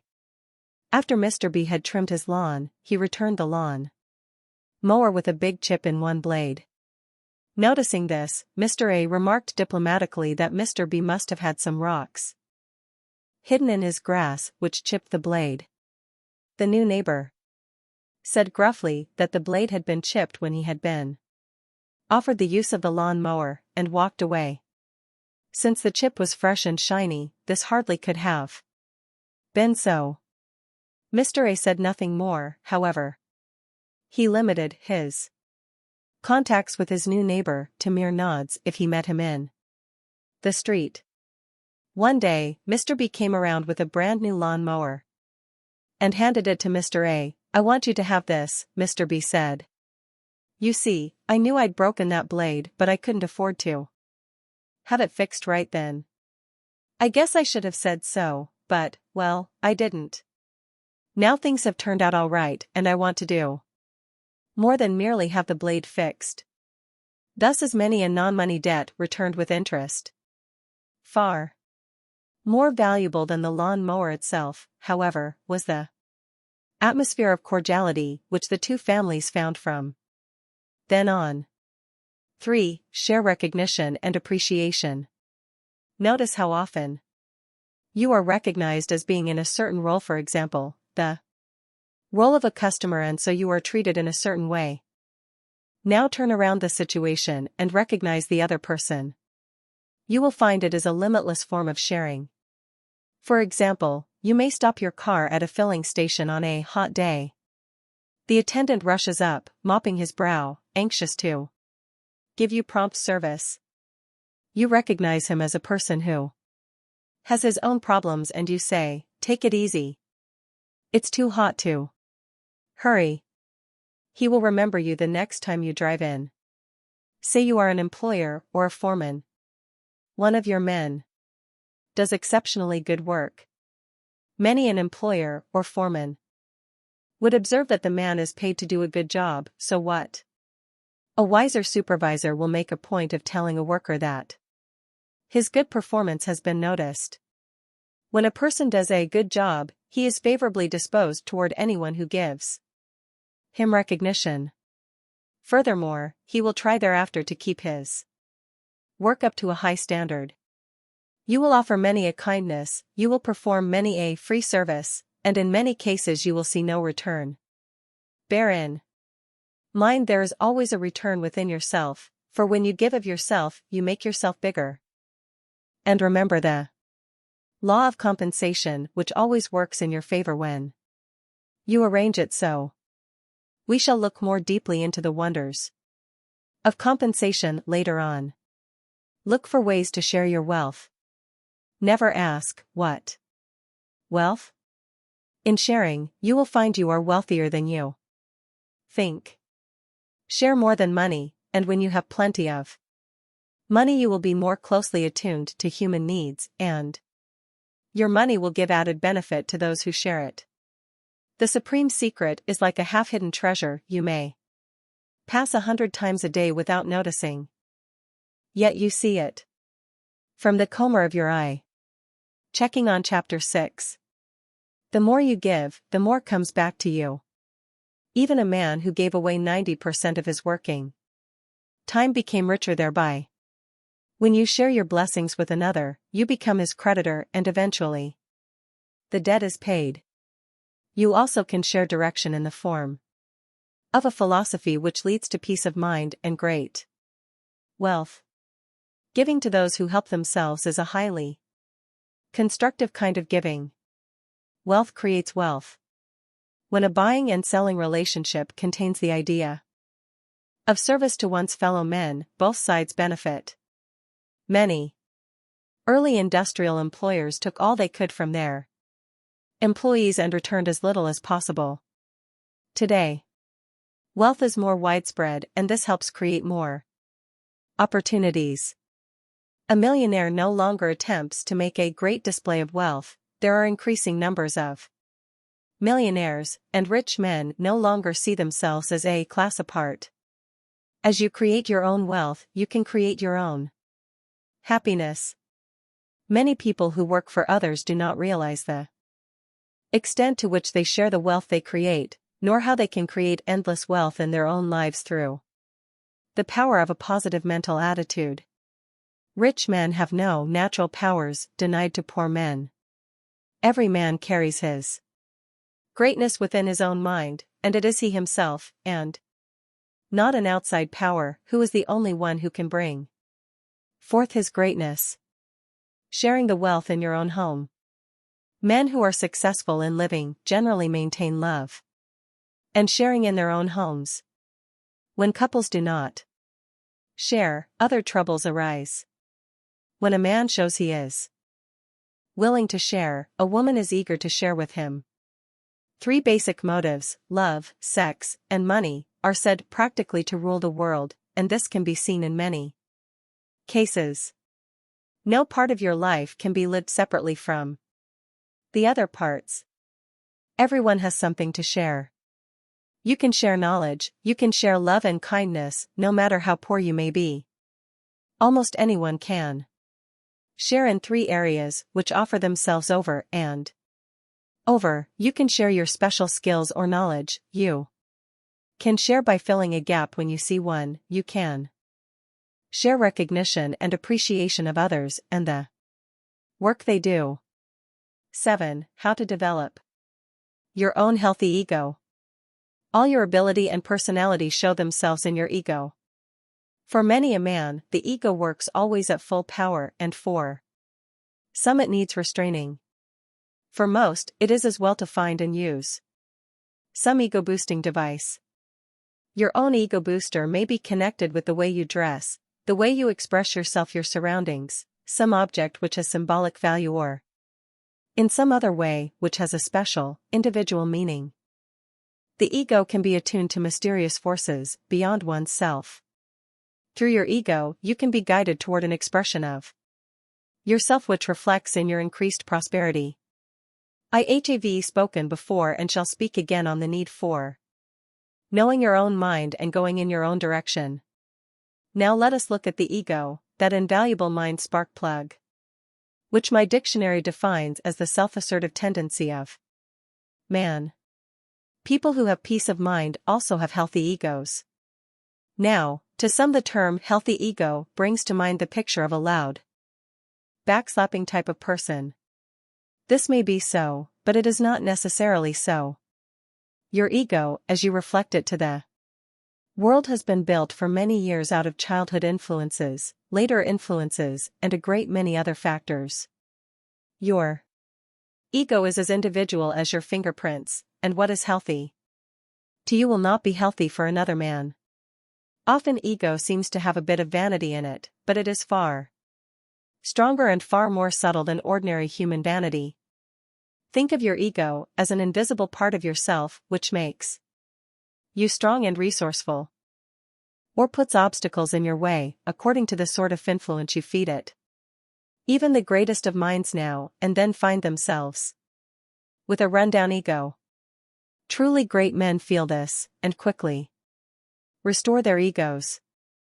The purpose of this chapter is to show you some of the surprisingly straightforward ego boosters which others have used, and to give you an assortment out of which you may choose and perfect a tailor-made ego booster of your own. The ego that was stronger than a clean shirt and a shave. It is old advice, and good advice, to say that being well-dressed and well-groomed gives a boost to your ego. Now I want you to meet a man who knew that very well, but whose deeply abiding ego was strong enough to rise above a clean shirt and a shave. The impact of this story will be stronger if I tell it in sequence as it came to me. It begins with my meeting Edwin C. Barnes when he was Thomas Edison's business associate. Mr. Barnes at that time owned 31 expensively tailored suits, and in the course of a month never wore one suit 2 days in a row. His shirts were made to order out of the most expensive fabrics available. His ties were made to order in Paris and cost at least $25 apiece. One day I suggested jokingly to Mr. Barnes that he let me know when he was ready to discard some of his suits so that I might wear them. I know you are kidding, Barnes said, but you might like to know that at the time I decided to associate myself with Thomas Edison, I didn't have the railroad fare to take me to East Orange, New Jersey, where I had to go to sell him. The idea. My desire to get there was greater than my fear of the humiliation I would suffer by riding a freight train. I packed a suitcase. It didn't take long and I traveled by boxcar. When I walked into Mr. Edison's office and said I wanted to see him, I heard a titter of laughter all over the place. Finally, his secretary consented to let me see Mr. Edison. As soon as I faced the great inventor, I started telling him how fortunate he was that I was giving him the first chance at my services. After I'd talked a while, he rose, walked all around me, looked me over with penetrating eyes, grinned and asked, "What did you come to see me about, young man?" That's how I discovered he was hard of hearing. Now I had to explain myself all over, loudly. My clothes were wrinkled and dusty, my shoes were scuffed, I had a 2 days growth of beard, and I almost lost my courage. It is to Mr. Edison's credit that he did not judge me by my appearance. But I made up my mind, then and there, that never again would I stand before any man without knowing that I was better dressed than he. Now you see why I have all these clothes. And as far as my giving you my discards is concerned, I doubt if you would get from them the same ego boost they give me. He was right. I never have felt the need to bolster my ego by personal adornment, and I too am right, for ego is a strictly personal matter. During the early part of my career I did stimulate my ego with that large estate and those elegant cars. Later, when my work became widely accepted, I became content with a much simpler style of living. Yet I do not neglect my ego, which functions through my princes of guidance. Still, just like Mr. Barnes and so many others, I see myself reflecting long ago experiences which I no longer wish to suffer. During my childhood I lived amid poverty and illiteracy, surrounded by poverty-stricken neighbors. Now I am very sensitive to the feel of any neighborhood in which I live. And it must be just right. I even inspect the approaches to my home to make sure they do not lead through any unpleasant areas. You may find it instructive to look back at the early influences of your own life and see how much they may have to do with your actions now. Here are some questions to get you started. Think a while after each to make sure you have found the right answer. As a child, did you have sufficient food, clothing and shelter? If the answer is no, was it insufficient by any reasonable standard or insufficient by some neighborhood or other standard by which you have come to judge? Did your parents, or someone else who had influence in your life, tend to belittle you and make you feel that your brothers and sisters or playmates were better or smarter than you? Were you called basically bad when you misbehaved, or were your actions merely labeled as unacceptable? If you were bad by definition, did you decide you were going to live up to your badness? Did you have sufficient schooling in the 3 R's so that you never had to feel inferior, later, about your reading, writing, and arithmetic? Are you too short, too tall, or too fat, so that you feel conspicuous? Are you exceptionally ill-favored as to appearance, or scarred or crippled? How would you describe the general atmosphere in your childhood home? Peaceful? Antagonistic? Clouded by worry? Cheerful? Carelessly happy-go-lucky? Did your parents quarrel in your presence? Were you conscious of people using you as an easy mark, or a push-around? Were you fond of being the leader in games and clubs? Did you set up a symbol of success early in life, such as a big house like Mr. Jones's or a job traveling to glamorous places like Mr. Brown's? Did your parents encourage you to accept responsibility, or were they over-anxious to do everything for you? Were you forced to be so much on your own that you never felt you had anyone who really cared what happened to you? Thinking about such questions will suggest many facets of your past which show themselves in your present actions. I do not suggest you worry about your past. Remember, when we close the door on the past, we close out a great deal which otherwise might hamper us. At times, however, an understanding of past influences helps you to appreciate and enjoy your present ways of bucking up your ego. A salesman sells through his ego. While I was engaged in organizing the science of personal achievement, I made my living by training salesmen. More than 30,000 men and women came under my guidance while they were being trained to sell. The first thing I taught my students was that before any salesman sells anything to anyone, he first must sell it to himself. That is, he must so condition his own ego that it is in shape to strengthen his statements, and he must believe that both he and his product are good. An executive of the New York Life Insurance Company gave me an interesting case. One man had been with the company more than 30 years and had maintained a high selling record. Suddenly his production dropped to almost nothing. The salesman could not tell what was wrong, and neither could the company executives. They called me in to doctor the patient. I went out with this salesman to observe him in action. Soon I noticed that his basic trouble, after 30 years in the field, was the fear that he had grown too old for selling. He talked constantly about his age. His fear had developed into hypochondria, and he felt he must use a walking stick to help him get around. Somehow he had persuaded himself that he didn't have it any longer, and so he expected to be rebuffed. He had allowed his ego to become so thoroughly subdued that he anticipated a no before he ever heard it, and that is the best way to make sure it is said. Back in the office I said to this man, I want you to go out and find one of those old-fashioned ear trumpets which once were used by the hard of hearing. He protested, but I am not hard of hearing. That's right, I said. You hear too well. You hear the no before it is said. Now, I want you to simulate deafness. Place the trumpet at your ear when anyone speaks, pretend you didn't hear him, and when he says, no, go right ahead with your sales talk. We agreed that he could not sell life insurance to someone who really did not need it or want it, so nobody would be hurt. He found a monstrous old hearing trumpet and took it with him on his rounds. In his first week as a trumpet user, he procured applications from 6 out of 9 prospective buyers.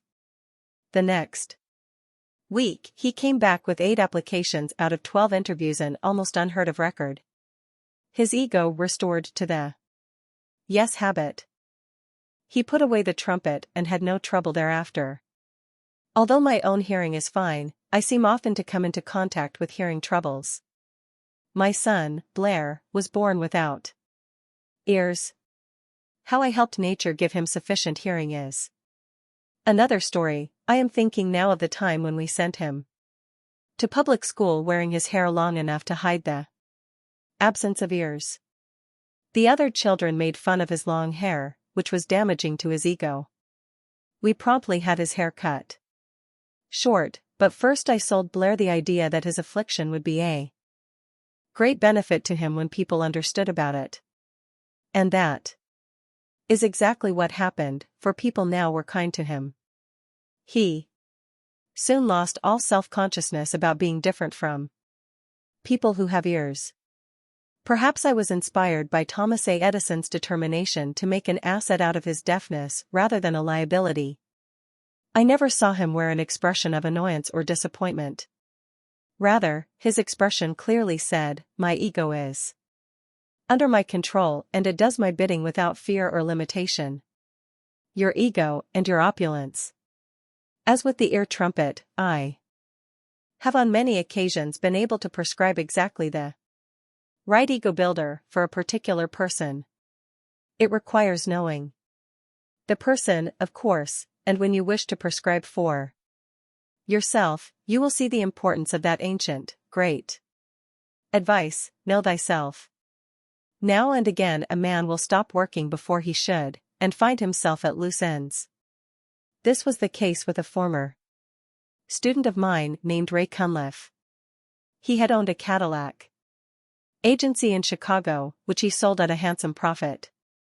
Since he now had plenty of liquid assets, he decided to take a year and play around and rest up, as he put it. Before the year was out he grew restless. He looked around for a good Cadillac franchise, but found none. Another 6 months passed and he began to eat deeply into his cash reserve for living expenses. About that time he joined a class in the Science of Personal Achievement which I was teaching in Baltimore. Ray and his wife had been accustomed to having servants in their home. Now they had to let the servants go and do their own housework. One day while Ray was in the basement doing the family laundry, it occurred to him that he was making the very mistake I had mentioned at a recent lesson. He wasn't nourishing his ego. He was starving it, beating it down. In his excitement and anxiety he came to me for personal help. He told me his story, then asked, "Where do I go from here?" He had told me that for several years his wife had wanted a mink coat which would cost some $3,000. Also, I could see that although he drove a Cadillac it was beginning to look shabby, and so did the clothes he wore. So I said, "Ray, get out your notebook and pencil while I give you a prescription for opulence. Number 1, go to the nearest Cadillac agency, trade in your present car and buy a new car of the model you like best. Number 2, go to the best fur store in town and buy your wife a fine mink coat, even if it costs more than $3,000. Number 3, go to your tailor and have a complete wardrobe of suits made up. Then buy the ties and shirts and shoes you need to go with your new suits. Number 4, have the mink coat done up in gift wrapping. Place the package in your new Cadillac, hire a liveried chauffeur, and while you are not at home have the chauffeur drive the car to your house and deliver it and the package to your wife. Take these 4 steps immediately. Then come back for the next prescription, that is, if you need another. This one prescription may turn the tide very quickly." When the new Cadillac and the mink coat arrived at Ray's home, his wife at first refused to accept them. The chauffeur merely handed her the car keys and walked away, leaving the car in the driveway with the coat on its seat. Ray's wife finally tried on the coat. Sure enough, it was the very coat she had tried on out of curiosity and longing a few weeks earlier. Suddenly she felt a surge of confidence and happiness. The same thing was happening to Ray. Now, what one have to tell you seemed like magic to him, and it may seem like magic to you, but it was not magic. The cook and the housemaid who formerly worked for the Cunliffes showed up and asked if they might return to their old jobs. Without the slightest hesitation, Mrs. Cunliffe told them to come right in. As for Ray himself, a friend phoned him and said, "I hear that the Baltimore Cadillac agency can be bought. You might look it over." Ray looked it over and saw it was good. The deal required $150,000, however, which was quite a sum for him to raise on short notice. His ego had lifted itself out of the doldrums. He said, "I don't know who is going to let me have the money, but one know that one shall get it." The following day he called on a man he had been avoiding, a wealthy man toward whom he had begun to feel inferior. No inferiority marred his approach now, as he explained he needed $150,000 to put himself back into business. "Fine," was the answer. I'm glad to see you getting back into the business where you always made money. He wrote Ray a check for $150,000 and added, you can pay this back year by year as your profits come in. So Ray Cunliffe was back in a Cadillac agency of his own. And doing a good business almost before he had had time to wear all his new shirts. He had only one disappointment. He was disappointed that one did not show surprise over his sudden turn of fortune. Well, Ray, one said, I can't get excited over something one have seen happen hundreds of times. But one was pleased, of course, to see once more that poverty consciousness can be replaced by success consciousness, which invariably draws success as though with an all-powerful magnet. Ego is the key to this, an ego filled with self-confident faith, and bolstered by the means that it is right for you. You can paint an ego picture of yourself and use it for first aid. Sometimes a man faces a single situation on which a great deal depends. Often such a situation involves another person who must in some way be persuaded, for whom some situation must be made attractive. When you know that other person, often you can use the power of your ego to give him the picture he wants to see, even when you do not know him personally. You often can look closely at the values of the situation and come up with a picture that is attractive to him. Let us now look at myself at a stage in my career when my ego faltered. I have told how I was associated with Don Mellett, the newspaper publisher, and how his murder forced the postponement of publication of my first manuscripts, also how it saved me from wearing a big business label. As I related, I had to get out of town to hide from the thugs who believed I had been involved in the attacks upon their illegal rum running. In the time I spent hiding, my spirits were not good. I came close to losing my faith in my ability to carry out the great task Andrew Carnegie had assigned me some 20 years before. I took hold of myself and decided to break the bondage of fear. I would find a new publisher. Since Judge Gary had died, I had to start from scratch, not an easy task for the unknown author of a trailblazing work. As my ego rebuilt itself and my success consciousness reasserted itself, an insistent inner voice began to tell me that I would find my publisher in Philadelphia. I knew no publisher in that city, but the inner voice became so strong that on a capital of $50, I got into my car and headed toward the Quaker City, half believing I would find the solution to my problem, half believing I was going mad. Once in Philadelphia, I began to look through a classified telephone directory. I hoped to find a cheap boarding house where I could stay for a couple of dollars a day. Now, follow closely what happened, for this story is one of the most startling you ever may read, and it contains, besides its revelation of the power of ego, a revelation of the supreme secret that can transform your life. As I turned the pages of the directory, that inner voice spoke again. It said, never mind looking for a cheap boarding house. Go to the best hotel in the city and register for the best suite of rooms in the house. I closed the book and blinked my eyes. I had less than $35 in my pocket.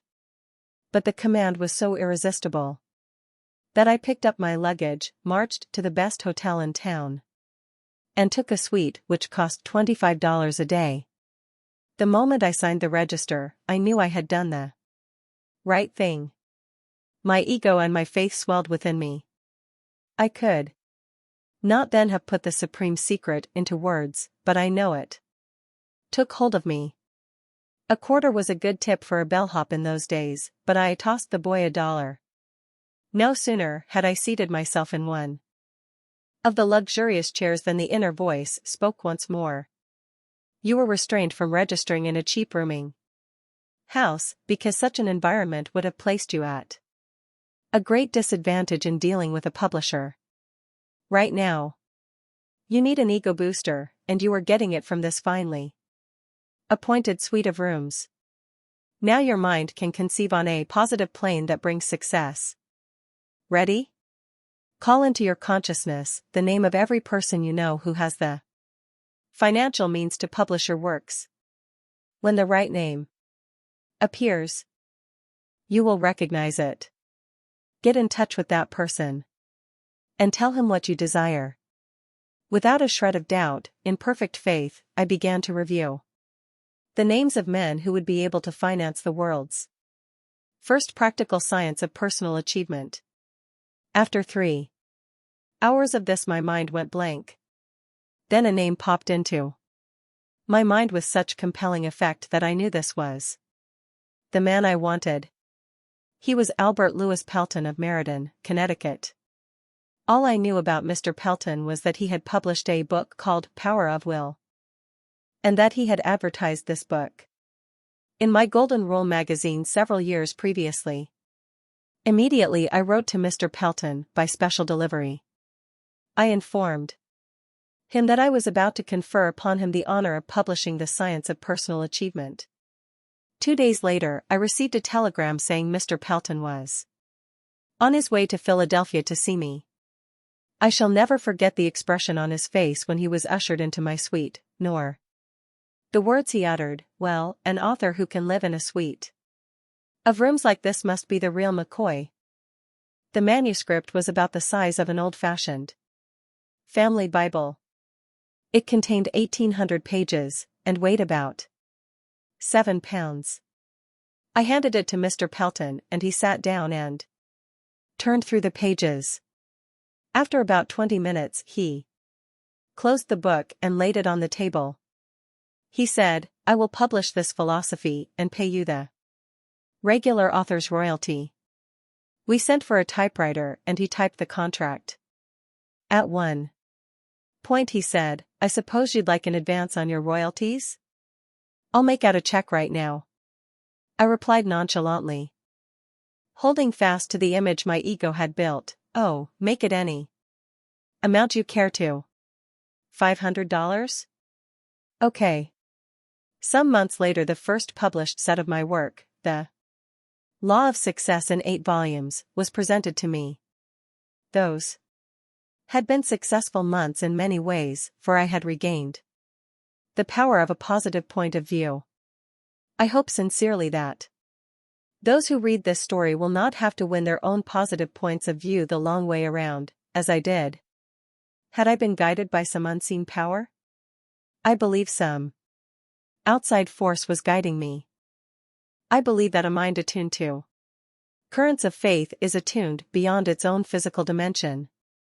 Later in this book, I shall relate another experience of the sort, actually the experience which resulted in my writing this book after nearly 70 years of getting ready. Since that eventful day in 1928, I have helped tens of thousands of men and women to rehabilitate their egos. Most of them I never have met, for our minds contacted each other through the pages of my books. Through my lectures and personal lessons, I also have helped many thousands to find the same key to the conceptual and achieving powers of the mind, and here in many cases I had the gratification of seeing it happen. I have developed a considerable ability to gauge people's needs in this direction and to press the right button, so to speak. But what takes place when the button is pressed? Whence comes the power that revitalizes a faltering ego? What is it that turns a mind from no to yes, and so opens great gates of accomplishment? I still am seeking that answer. Perhaps the knowledge has been reserved for me to uncover as a sort of postgraduate course in my own work, for I never shall be finished with learning. Look for your own ego booster and you will find it. There are amazing varieties of ways to boost the ego. Although they may be mysterious in their inmost essence, their outward manifestations are clear to see. Consider the following examples. They are universal in their application and may help you find your own. Among the successful insurance men I have trained is one among many who drives an expensive car. His ego booster is more individual. It consists of a handsome golf bag and set of clubs he carries in full view in his car. He thus carries with him the impression both for himself and for others that he spends considerable time playing golf and is always ready to drive to the links. I do not know if he would be as successful as he is if he did not always display this intimation of success, but I do know that he gets exactly what he needs as an ego booster. Another successful insurance agent I trained wears an 8-carat diamond ring, which seems to serve as his magic wand as he talks to prospects. This man is one of the largest producers for the Massachusetts Mutual Life Insurance Company. Once he took his diamond ring to a jeweler for a new mounting. The job required a few days. During those days he worked harder than usual, used every persuasive argument he always had used in order to write a policy, and yet failed to make a sale. He said that when he began to talk to a prospect, he would look down for his ring, the ring was not there, and somehow he could not put himself over. When the ring was back on his finger, this man went to work as usual, and out of his first 6 interviews he received 6 applications for insurance, a record he never had made before. As for myself, if I were caught in public with such a searchlight on my finger, I would feel so self-conscious that I would get in my own way and be unable to command my ego. 2. Each his own, and a mighty power comes to the man who knows himself.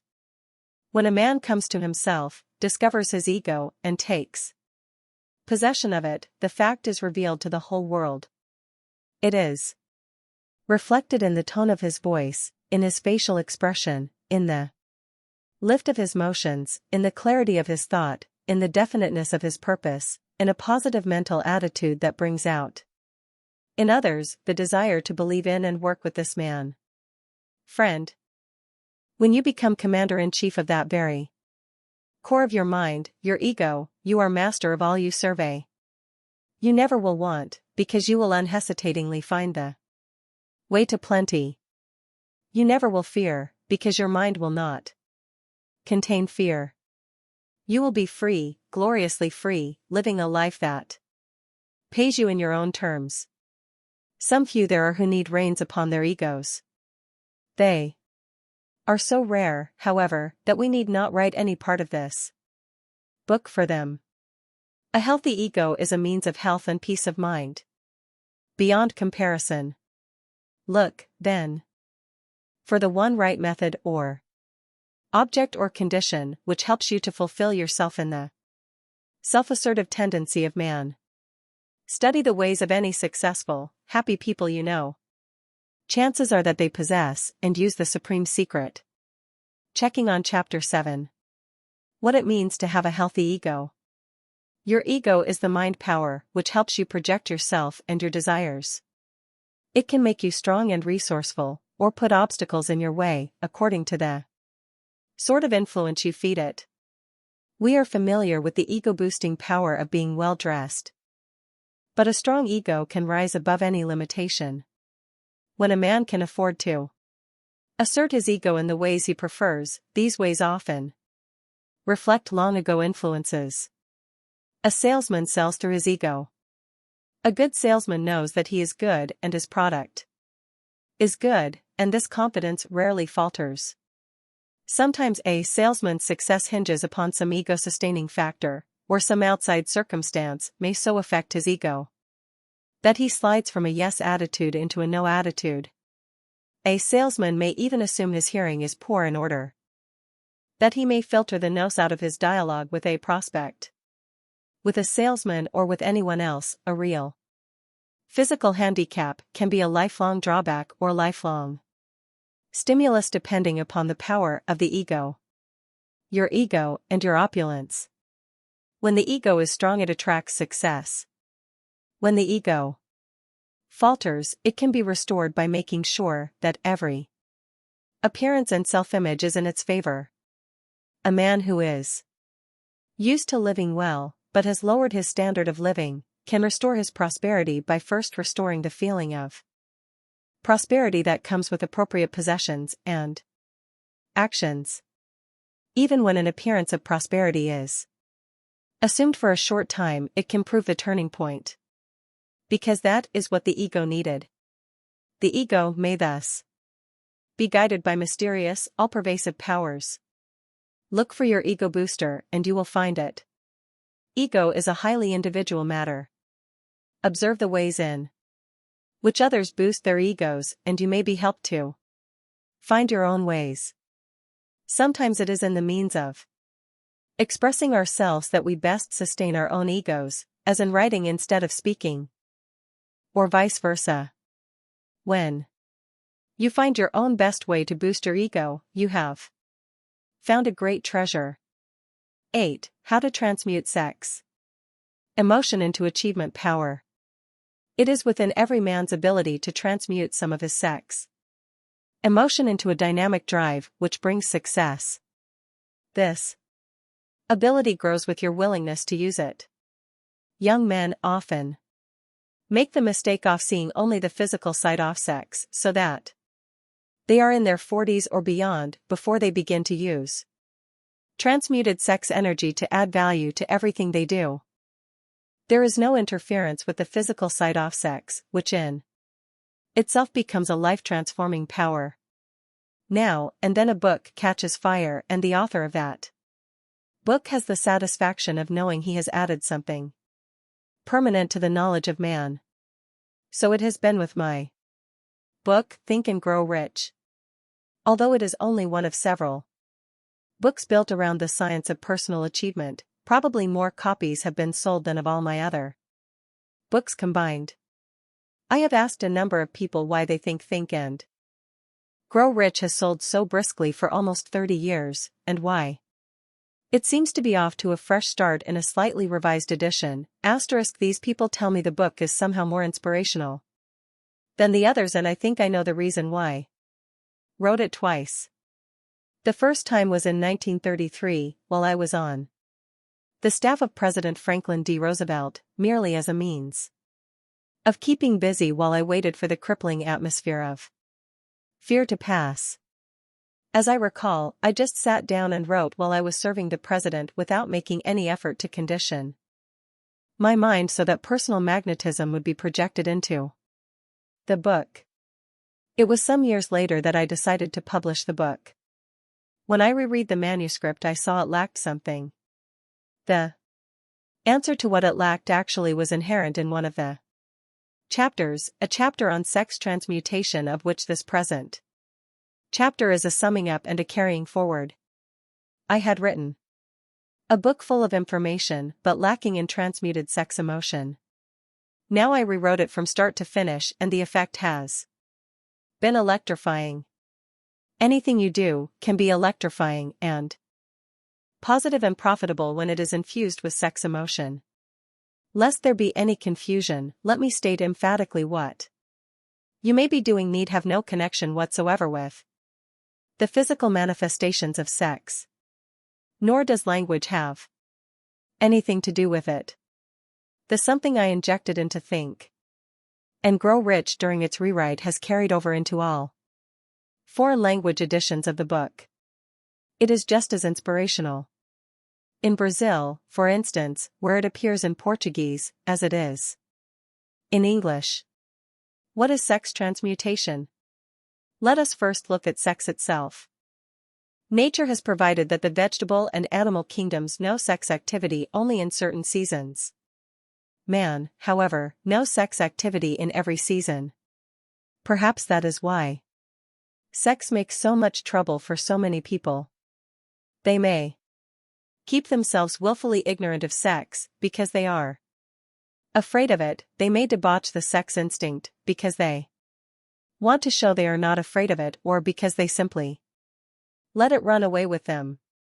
In either case, sex loses the deep force and meaning it has for man and only for man. Consider a certain class of professional religionists who advertise sex as a cardinal sin, who lump hell and sex together and come out against both as being approximately equal and equally evil. Such men say they are saving souls when in reality, they are shriveling them. On the other hand, we have the prevalent phenomenon of vulgar scribblings and pictures in public toilets. This is a twisted, sad outlet for the sublime sex emotion. Too many people are caught up in one extreme or the other, and as for the actual physical expression of sex, too many never find out how much of the spiritual is tied in with the physical. When you see sex as the great creative force, creative not merely of children, but also of all that is noble and enduring, then you are ready to see what sex transmutation can do for you.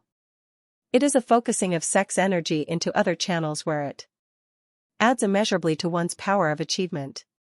It is not in any way a lessening of sex energy, but rather a shifting of that energy, as though a central powerhouse had, for the time being, sent its pulsations into a different transmission line. It is also a focusing of personal magnetism, which is really no different from sex energy. If you are more familiar with the term personal magnetism, well and good, but remember it is rooted in sex. Successful people tend to be highly sexed. Some years ago, I operated a school of advertising and selling. One day my secretary announced that I had a caller who looked like a tramp. Perhaps because I remembered the man who became Thomas Edison's associate, I asked her to send the tramp in. He was shabby, he wore a 3 days' growth of beard, and the cigarette dangling from his lips as he walked in showed he either did not know or did not care about politeness.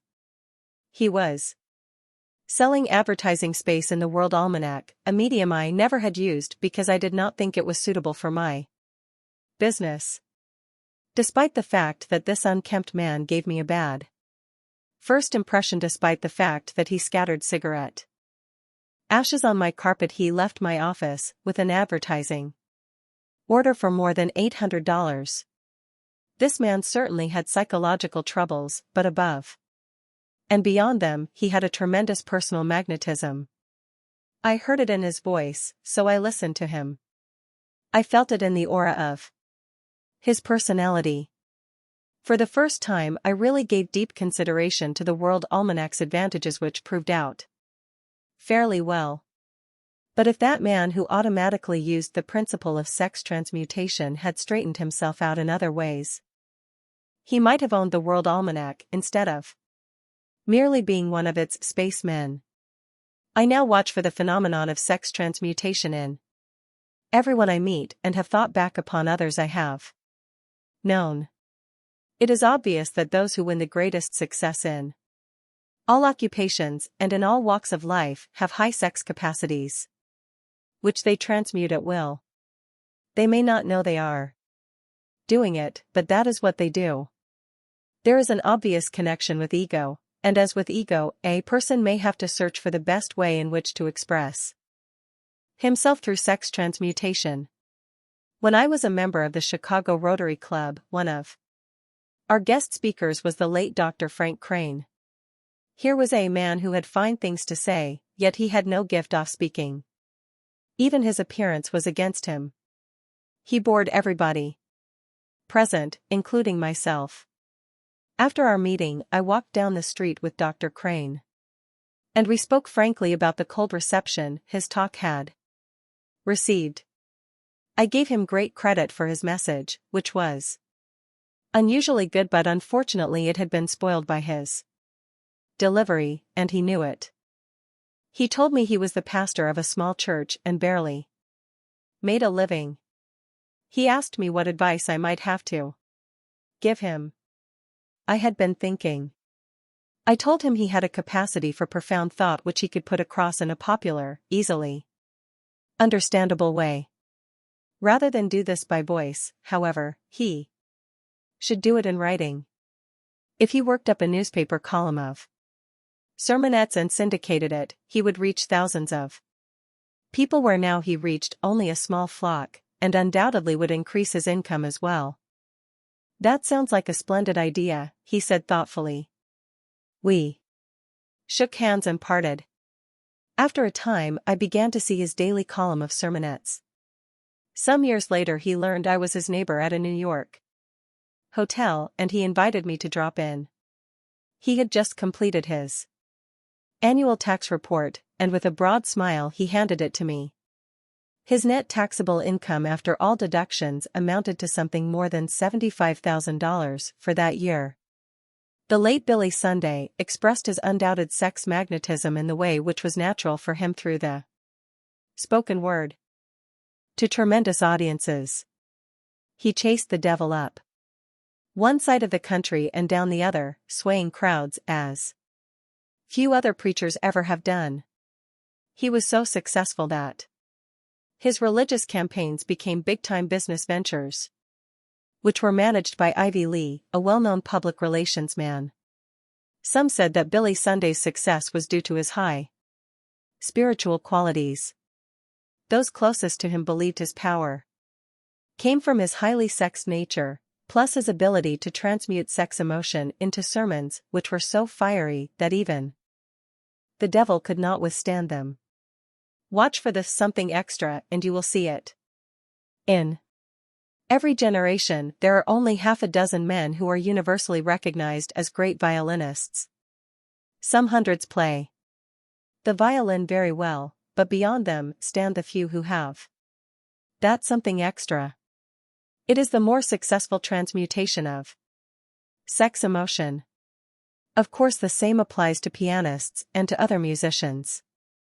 As I write, Arthur Rubinstein is in his 80th year, and commentators say that he is not only perhaps the greatest pianist who ever lived, but that his performances always seem fresh and new.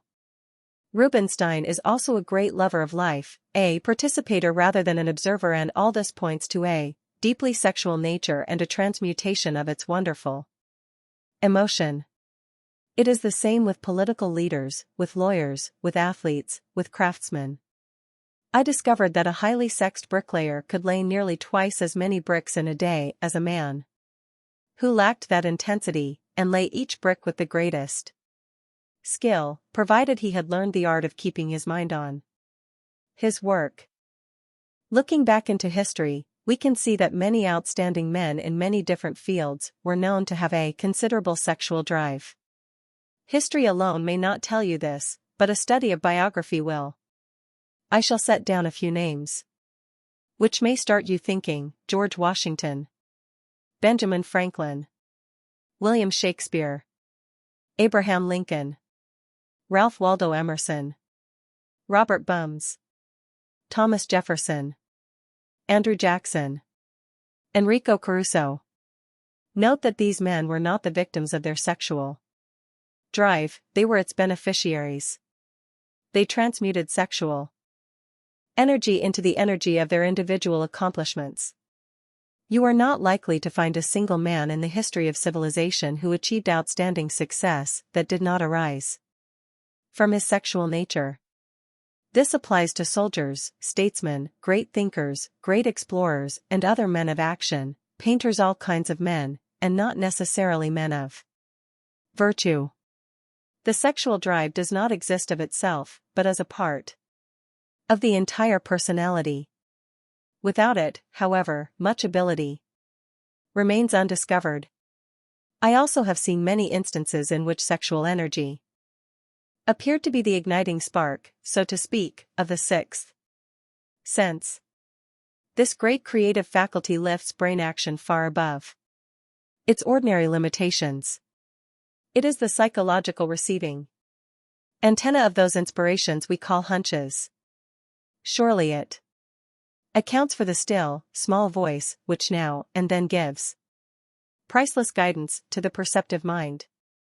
I knew a great orator who planned his speeches well, yet at one point in every speech he would abandon his plan, pause very briefly and close his eyes. What followed when he opened his eyes would be the climax of his speech, so stirring that he often brought an entire audience to its feet. In that pause of 2 or 3 seconds, I believe he focused all of his sexual magnetism and his creative imagination into a great receptive force which never failed him. In his own words, I do it because then I speak through ideas which come to me from within. The late Dr. Elmer Gates was one of the world's greatest scientists, although he never publicized himself. He patented more than 200 inventions, many of which were created through a very significant method. He had what he called his personal communications room. It was light-proof and soundproof, equipped only with a small table, a chair, a pad of writing paper and some pencils. When Dr. Gates desired to focus his forces, he would shut himself into this room, sit at the table, and concentrate upon the known factors of the invention upon which he was working. Soon ideas would begin to flash into his mind concerning the unknown factors of the invention. On one occasion he wrote rapidly for 3 hours, hardly aware of what he was writing. When at last he examined his notes, he found they contained principles which had been discovered nowhere else in the scientific world. These principles solved the problem and broke ground for other men to follow. Dr. Gates earned large fees merely by sitting for ideas. Imagine a large corporation paying an outsider merely to sit in his room and think. We cannot tell exactly where experience leaves off and intuition begins. It has been said that genius consists of the ability to see the patterns of things and project those patterns. The quiet focusing of inward forces surely is a great aid in summoning odds and ends of knowledge through the subconscious mind and forming them into patterns never seen before. Yet, beyond this lies the unseen which gives life to it all. And can this somehow be a function of sex? Why not, when all the world is male and female, and even the basic building blocks of the universe are oppositely charged particles which constantly interact?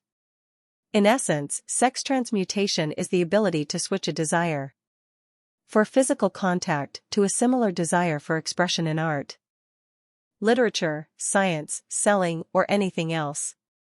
The switch may be done so habitually that it is not a conscious act, but it always is there. Transmutation of sex emotion in no way interferes with the natural sex act when performed at an appropriate time. While the energy is being transmuted, however, there is no desire for the physical act. Something else that is very vital and important is being accomplished with the same energy. Yes, when you watch for the something extra, you will see it. And when you watch for what could be the something extra, but instead has become the something wasted, you can see that too. You can see clearly that many a man who could succeed does not succeed because he does not understand that sex is more than physical passion. A lesson to learn while you are young. Remember, it is never too late to start living a wonderful new life. The potential always is there, and the means are available to any person who will reach out and take them. Undoubtedly, however, certain lessons are better learned while one is young. Thus it is with the use of sex energy. A highly successful businessman told me that if he had learned the art of sex transmutation during his high school days, he could have become a multimillionaire in his early 20s. He was well along in his 40s before he discovered that sex is an energy which can be directed into many channels. This remark caused me to study the ages at which successful men generally become successful. It was interesting to observe that most of them did not succeed in a big way until they were well past 40, often 50, or 60 or 70. Success is good at any age. But the sooner you find it, the longer you will enjoy it. Success does depend somewhat upon life experience, yet notice that I said most of those successful men did not succeed till they were past 40. An appreciable minority did succeed before they were 40, and one could see that they had learned the art of sex transmutation. What generally happens is this: a man who is bursting with the physical energies of youth gives himself to the physical Expression of sex. It does him no harm that he can see, so he never realizes how much of that energy could be doing him good in building his career, building his peace of mind, keeping him more alert and receptive to the ideas of his business. Transmuted sex energy could be adding warmth to his handshake, strength to his voice, attraction to his personality. It could help him be known as one of those people it's good to know and to be admired for being one of those fellows who are on the ball. Since his sex energy is being used in purely physical sex expression, however, he does not know what he is missing until many years later when he realizes why he may have missed success. A man's love life, shared with the woman of his choice, can be a wonderfully sustaining force behind his career while it is sweet and good for its own sake. Sometimes a woman must point out tactfully to a man that she depends upon him sexually in ways which go beyond the marriage bed. In his role as provider, he is still a sexual being, drawing upon sex energy if it is there as a basic energy that builds wealth. He should therefore keep some reserve of this energy so that consciously or unconsciously he can transmute it. Moreover, he will be the better off in that he exerts some self-control and self-mastery, a strictly human power which lifts us far above the animals. A man past 40 is more likely to find this out for himself. And, as with the businessman I mentioned, wonder why it didn't happen sooner. Men in their 20s and 30s who read this are urged to pause for an hour of thought. The power of love's partnership. For some people it seems impossible to understand that sex has three great functions in the life of civilized man besides giving pleasure. 1. It is necessary for the perpetuation of mankind. 2. It aids in the maintenance of health, as does the proper exercise of any other natural function. 3. Transmuted into other channels, it works hand in hand with ego to bring out everything in a man that wishes to achieve, that wishes to excel, and stimulates him with added energy, strength of personality, and resourcefulness. On the other hand, it can wreck a man's career, health, and fortune, but this is a misfunction and not the fault of sex but the fault of the man. Some people never really make the effort to combine all of the functions of sex in their lives, perhaps because they think they are overemphasizing sex in giving it such importance. This is a prudish attitude and, like all extreme attitudes, must do harm. Some insist on believing that when a man channels sex energy into his business, he takes the first step in wrecking his home. Of course, homes have been wrecked by men so much in love with making money that they forgot they were married, but let us look at a brighter side of the picture. This particular story came to me not long ago from the man who was living it. It is not, however, the first time I have heard a similar story. I could tell you the same anecdote about a manufacturer of trolley car conductors' uniforms, about 1910, about an operator of an early flying circus, about 1923, about a subcontractor of World War II lifeboat equipment. In short, the story is timeless. Right now it happens to concern a man in the rapidly growing field of microelectronics. He is involved in a technology which has to invent itself as it goes along, and his problems are multiplied beyond ordinary business problems. When this man faces an important decision, he never makes up his mind until he has had a sex relationship with his wife. Then, in love's partnership, he feels both rested and invigorated. On the following morning, he makes his decision and acts upon it. His record of making good decisions is reflected in his success, and I am certain he transmutes a good deal of sex energy into his business. This couple is known for the happiness of their marriage and the harmony of their home. Another man told me privately that in the very climax of the loving sex act with his wife, he receives flashes of inspiration. which have guided him correctly in all his affairs. I dare say.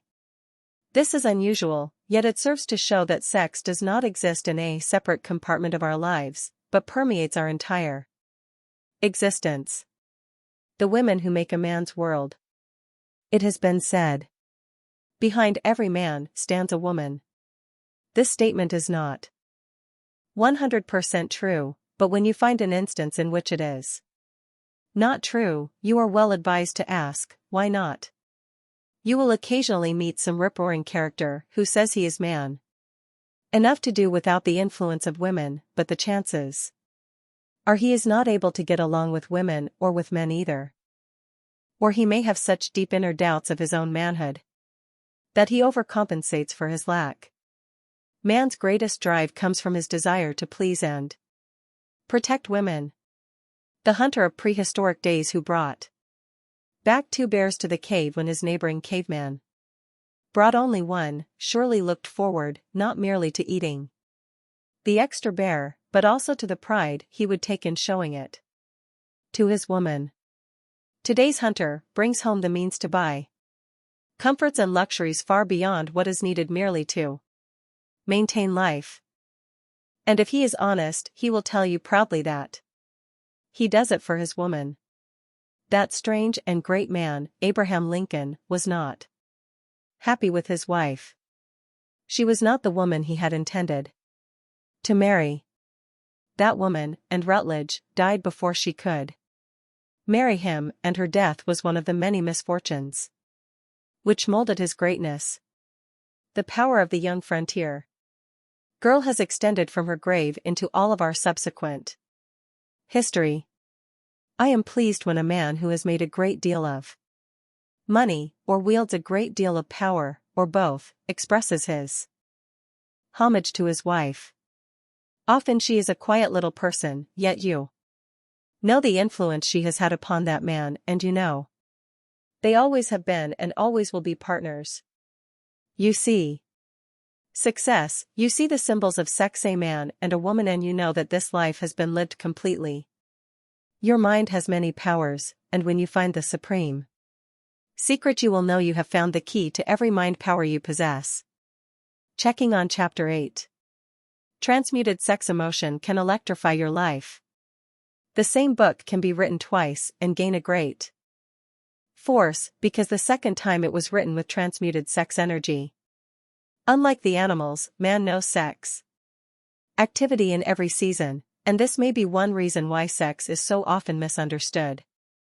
Sex often is labeled as a cardinal sin to be avoided, often it is debauched, often it is made vulgar. When it is seen and used as the great creative force of life, it can, at the right times, be focused away from the physical act and become a source of lifelong achievement. Successful people are highly sexed. Even a salesman who looks like a tramp can put over a difficult sale through the power of transmuted sex emotion. Religion often receives its force through sex emotion. Great artists know how to channel their sex energy into their artistry. Expert workmen as well show the good effects of transmuted sex emotion.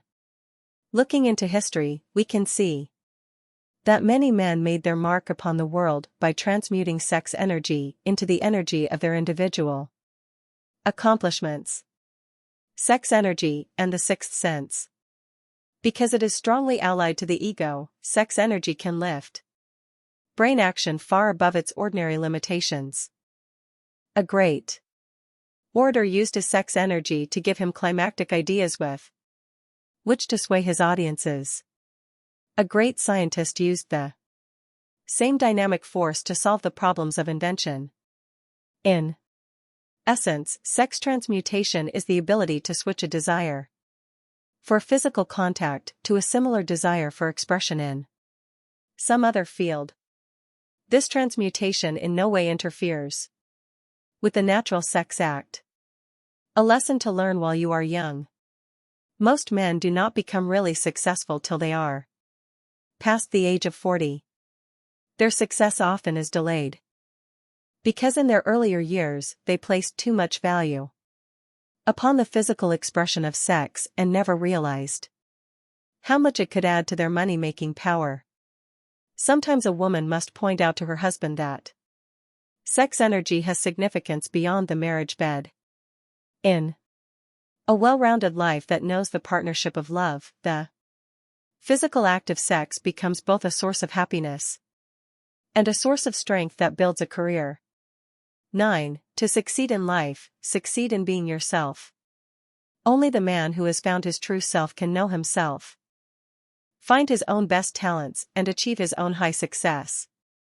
We need to live our own lives, and this attitude should be instilled in childhood. With being yourself comes self-control, a mighty source of strength in handling both circumstances and people. Beware, lest in trying to pile dollar upon dollar, you give up too much of yourself, for that man is truly rich who owns his own mind as well as his own fortune. Live your own life, I said in the first chapter. Now, as planned, we return to the same great theme. I hope you are now completely receptive to the idea of being yourself and living your own life. By now you have seen how much this inward quality has to do with setting free your mightiest powers. Likewise, you have seen that in this book I have paid some attention, but not very much, to the nuts and bolts of earning a very good living. The reason is not that nuts and bolts are not important, they are very important. This book, however, is devoted to helping you find and use the basic drives that make a man. When you have read this book, when you have read and mastered this book, the nuts and bolts come readily to your hand, and you possess the skills which transfer those nuts and bolts into a mighty edifice of good fortune. When the basic drives are not under your conscious control, the components of a rich, rewarding life lie scattered, and you may spend most of your life searching for some missing part. We return, now, to the art of living your own life and being your own self, and shall look further into the ways in which this master skill strengthens and sustains you. One of these days you will be in a clothing store.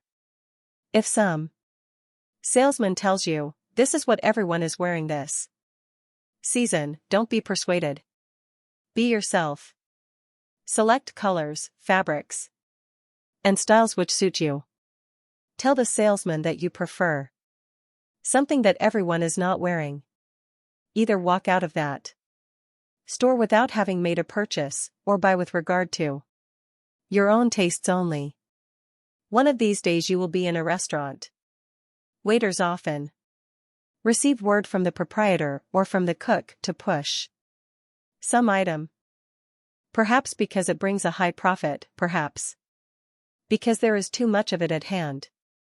If your waiter urges some item upon you, smile, shake your head, and order exactly what you would like to have from the menu.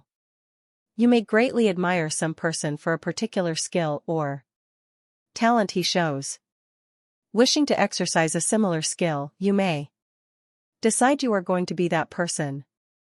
You will have wasted a great deal of time and effort before you discover that personality is a very subtle thing and that nobody can be anyone else without harming his own personality and crippling the drives that can make him great in his own right. In my youth, I decided to write the way Arthur Brisbane wrote. He was a very versatile and capable writer with a huge following, and I thought I was being smart when I set out to copy his style. A friend brought me up short when he remarked that if I copied Brisbane I would never develop a style of my own. Right then I put Brisbane aside, and the success of my writings has justified my decision not to be Arthur Brisbane, but to be Napoleon Hill. Children try to imitate older people, which is understandable.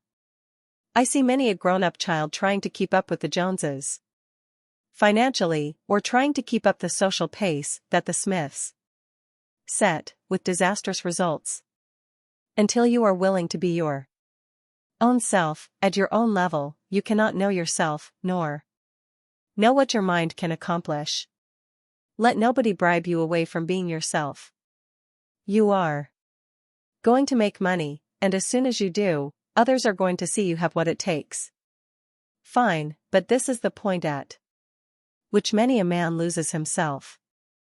Having built himself from within himself, and having thus attracted attention, he yields to a big opportunity to stop building his own wealth and peace of mind, and ties himself to another's business. I have been told about a man who sits in a plush office in a huge company that supplies essential components in the field of aerospace. He does not work hard, earns a six-figure salary and bonuses besides. He can gratify almost any reasonable desire that can be gratified with money. But he cannot buy back himself. He allowed himself to be bribed away. So he sits gloomily behind his $500 desk and wishes he had not let the big company buy out the small, growing company which once had been his own, and with it buy all the adventure and personal satisfaction he had known. Back in the days when $25,000 would buy what $75,000 buys today, and I was not earning half of $25,000 a year, but I was absorbed in what I was doing. I worked hard and happily at publishing the Golden Rule magazine. Perhaps because I had been an advisor to Woodrow Wilson, I was approached by Ivy Lee, the public relations expert I have mentioned.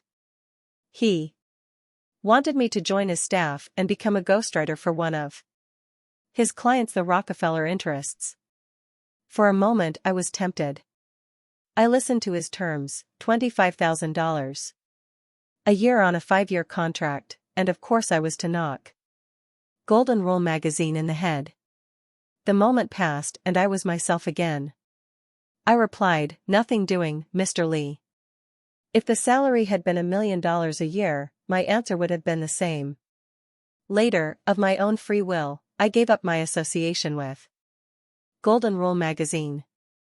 Did I then wish I had accepted Ivy Lee's offer? Not at all.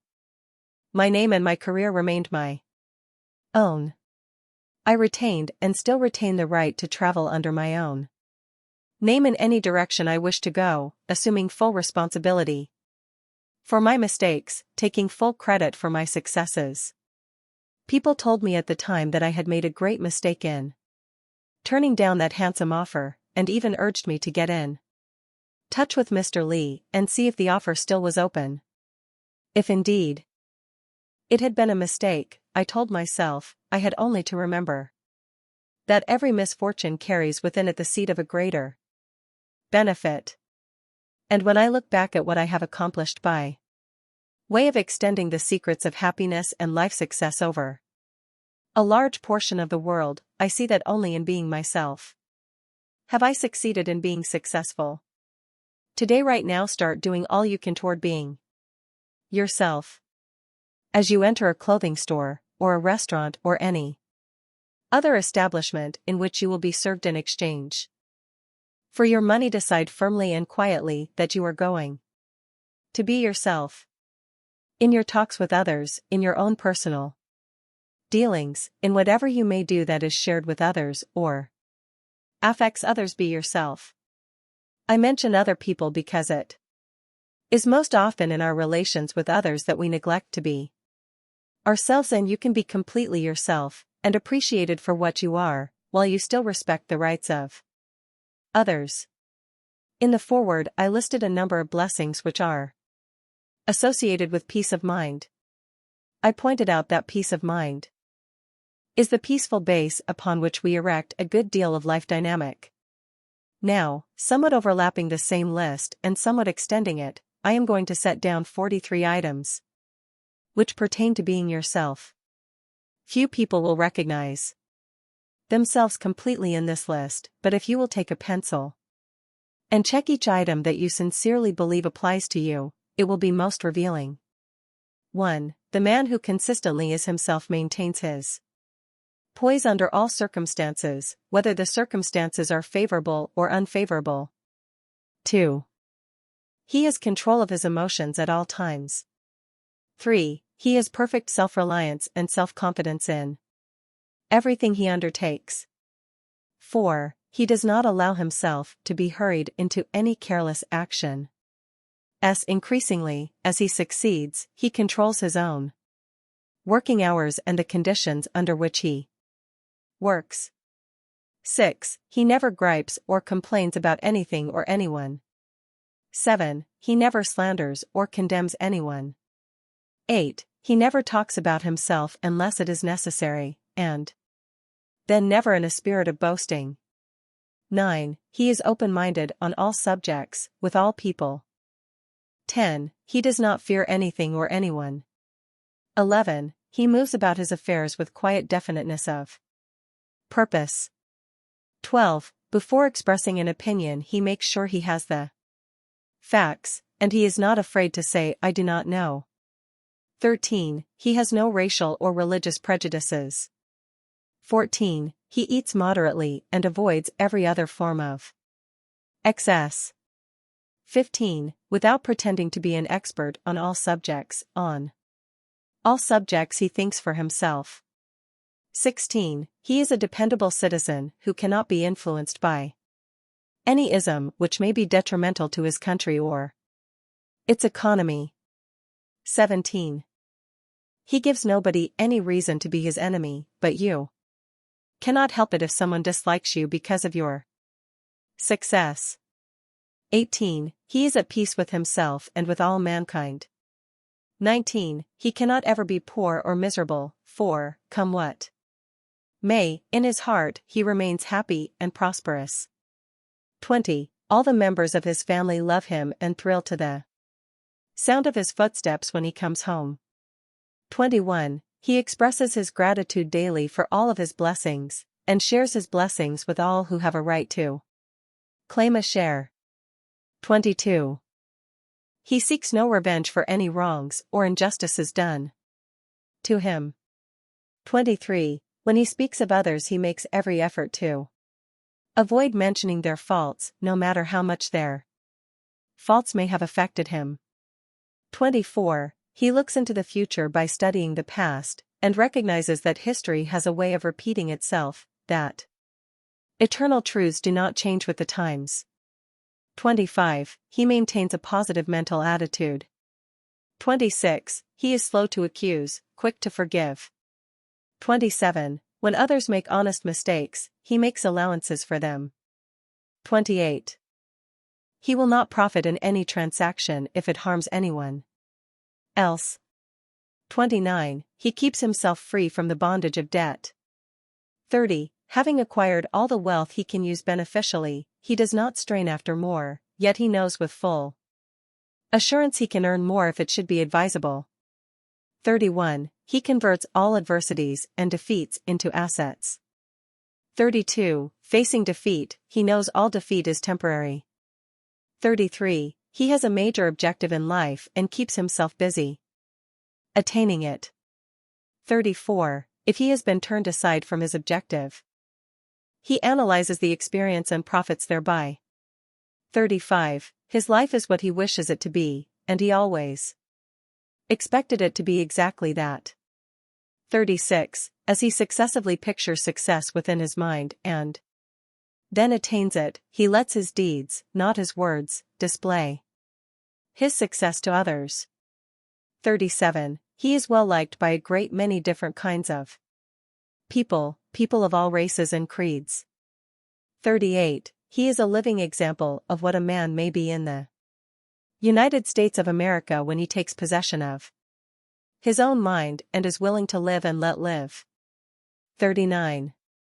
He is no more disturbed by panics and business depressions than he is by matters which affect only himself. 40. He finds it easy to win the full and hearty cooperation of others. 41. He is fair to his adversaries, but he is practically unbeatable because he possesses a power unknown to most men. 42. He is fortified against disappointment because he knows that anything may happen with or without an obvious cause. 43. He does his best at all times, and never feels the need to Apologize when circumstances come against him. How many items did you check? If you have 3/4 of these virtues, you probably are aware that you are your own person, living your own life, knowing your own mind, being yourself without fear or self-consciousness. In reading through the list, you can see how wide a field it encompasses. Any one of those topics could be expanded into a considerable discourse, and many other constructive points of view are inherent in the ones mentioned. If now you will leaf back through the book and glance over the table of contents, you will see how many other areas of mind conception and physical realization are related to this list. This is as it should be. We are speaking of a universal way of life. You can help others without interfering with their own possession of themselves. I have given a number of instances of how I have been aided by and how I have aided others. Please note that really effective aid comes not from bossing another person but from helping that person find and use qualities or success which are waiting to be used. One cannot carry others along the highway of success, but one may point the way by helping others to help themselves. A child can be beaten into a course of conduct acceptable to his parents sometimes, but that child has learned nothing. I well remember the thrashings my father gave me because I resisted sitting in church for endless hours while 5 or 6 hard-shell Baptists did their best to make the congregation partake of the miseries of hell. One Sunday morning, my father followed me down to the river where I had organized my fishing equipment. He broke it up completely and gave me a whipping that would have brought the Society for the Prevention of Cruelty to Animals down upon him if he had whipped one of his horses that way. My wonderful stepmother heard my screams and came running to my aid. She pulled my father away from me and said, "If you ever strike this child again, I will leave you forever. Can't you let him live his own life?" Much as I remember the beatings, I better remember the one sentence which settled into my young mind like a glorious light. My father never whipped me again, and I believe I gave him no reason to whip me. Yet I did live my own life. Perhaps compromising here and there as a child must, yet always winning more and more freedom to be myself because my mind conceived so firmly that to be myself was what I wanted. Let me add that my stepmother's influence at length made a fine person out of my father. A child also can be so mercilessly preached at, endlessly corrected and admonished for his own good that soon no self-respecting remains. The child becomes an adult who forever will lean upon others. Never interfere with anyone else's possession of himself. Do not preach unless you are a professional preacher. Do not insistently and remorselessly teach unless you are a professional teacher, and even then, teaching should be limited to the teaching of definite skills and background knowledge. Do not expect any other person to meet your definition of perfect. Do not expect anything to appear perfect to you, and bear in mind that imperfections give variety to the world. In saying this, I am reminded of a man who said that if there is a heaven, he did not wish to go to heaven when he died. Interested, I asked him to explain. Well, he said, I don't see any enjoyment in living where everything is perfect. I do not think it is an accident that this man is one of the best-known businessmen in America, and that he owns a large measure of peace of mind. Also, I have never heard of his trying to reform anybody. He says, as I too wish to say, that it is perfectly possible to get along with people as they are, with their faults and with all their virtues. One good way to maintain possession of your own mind and to allow others to possess their own minds is to keep certain views to yourself. You are not required to go through life explaining yourself, and often it is a mistake to do so.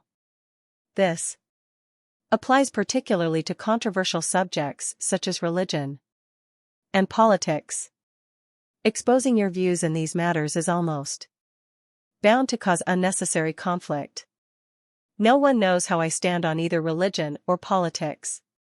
Number 1, therefore, can get me riled or rile themselves in regard to my standpoint.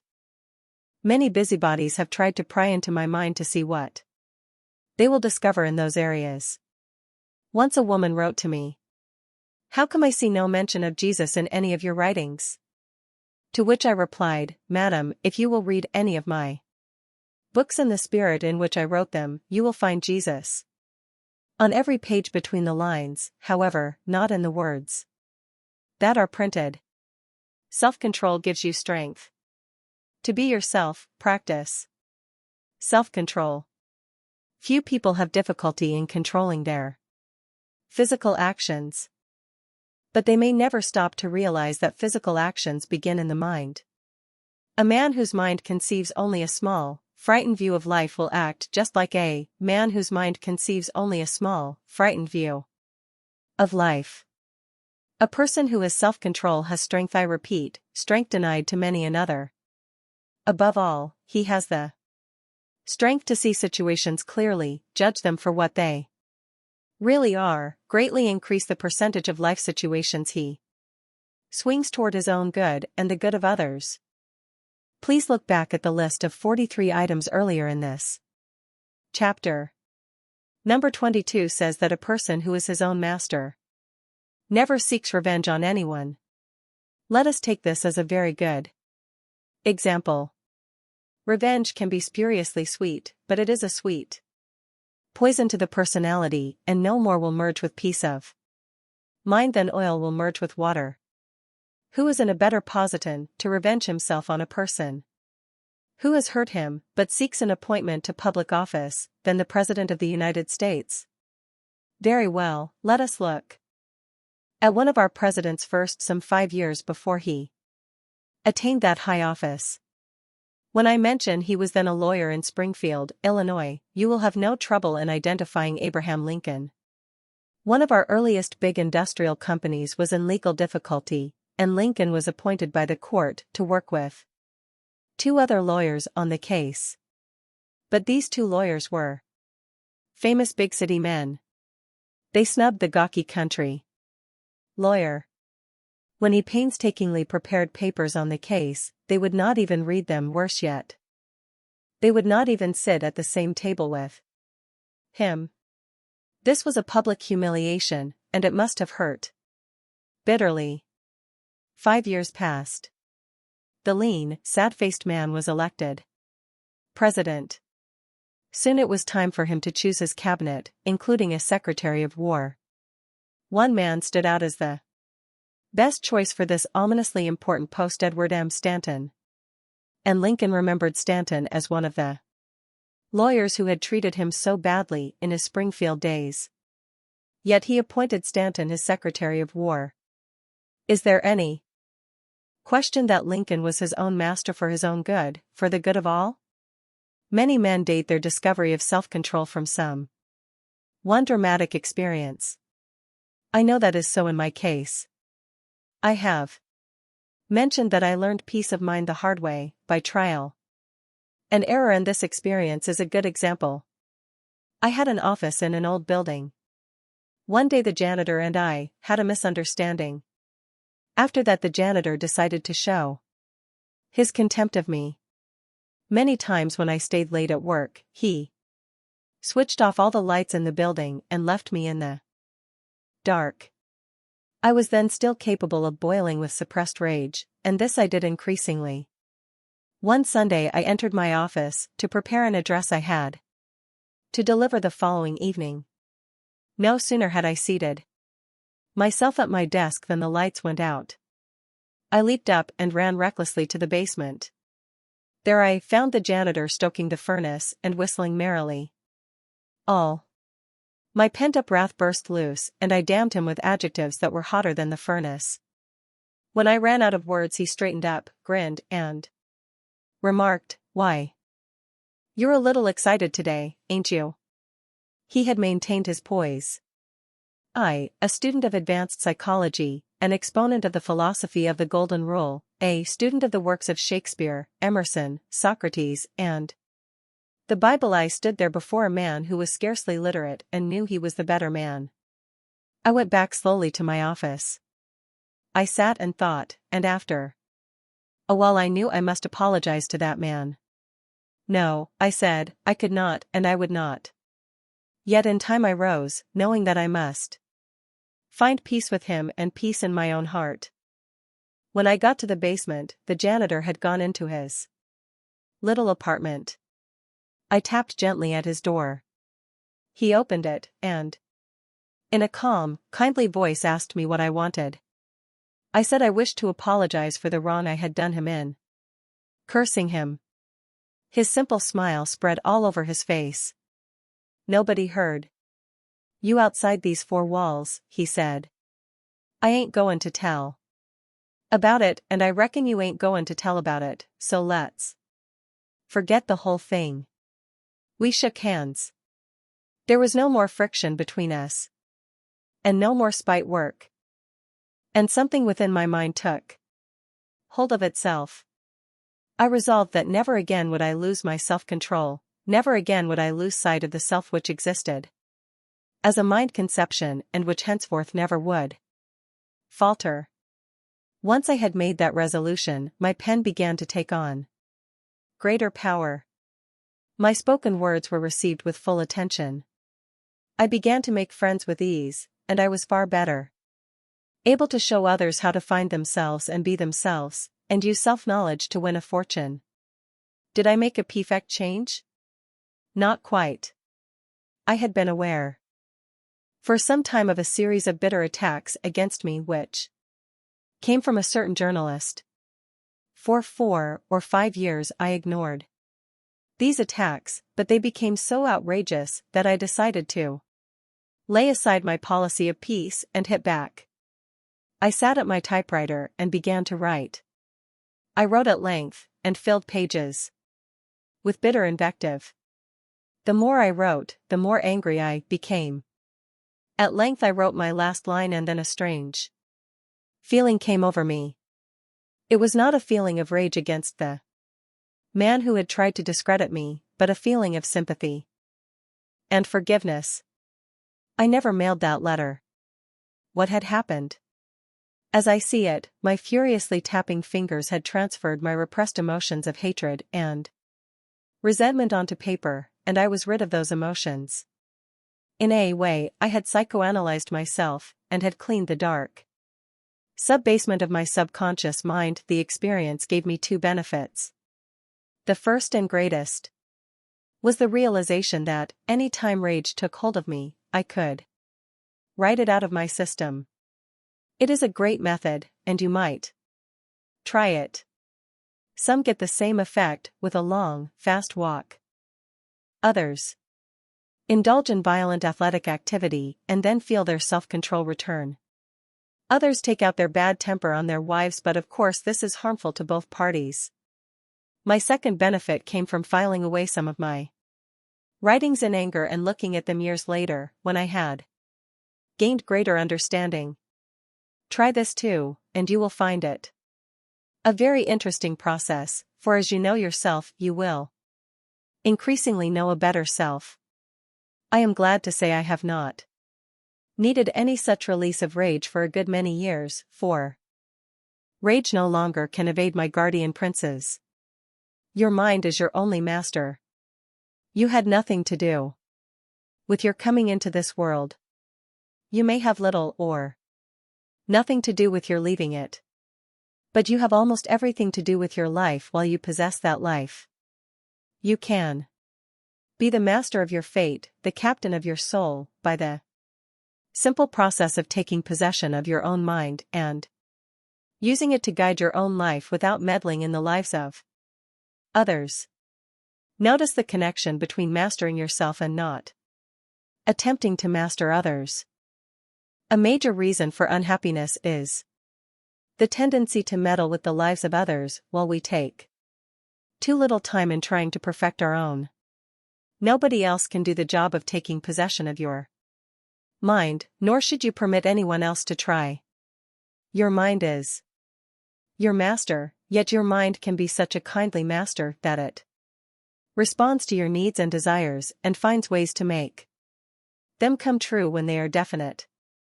All other creatures on earth are bound throughout their lives by a fixed pattern of instinct from which they cannot escape.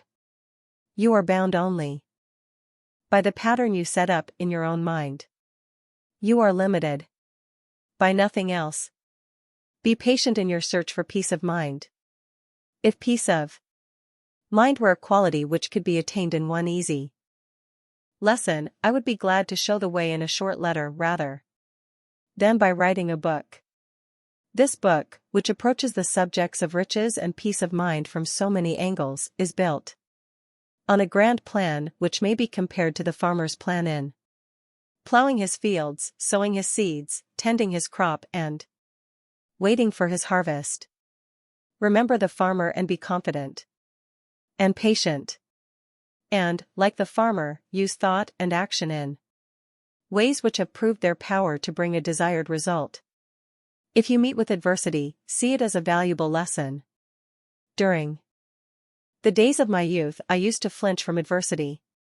Now, when I see it coming my way, I say, "Hello, little fellow.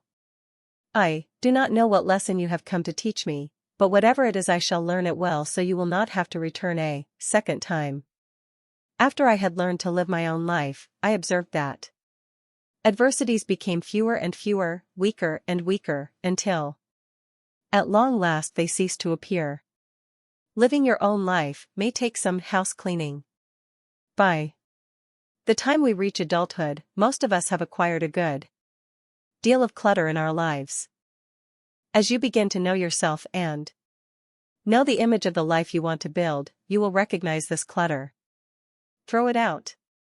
You might begin by discarding some of those acquaintances who waste your time, interfere with your efforts, and try to manage you. Clear them out.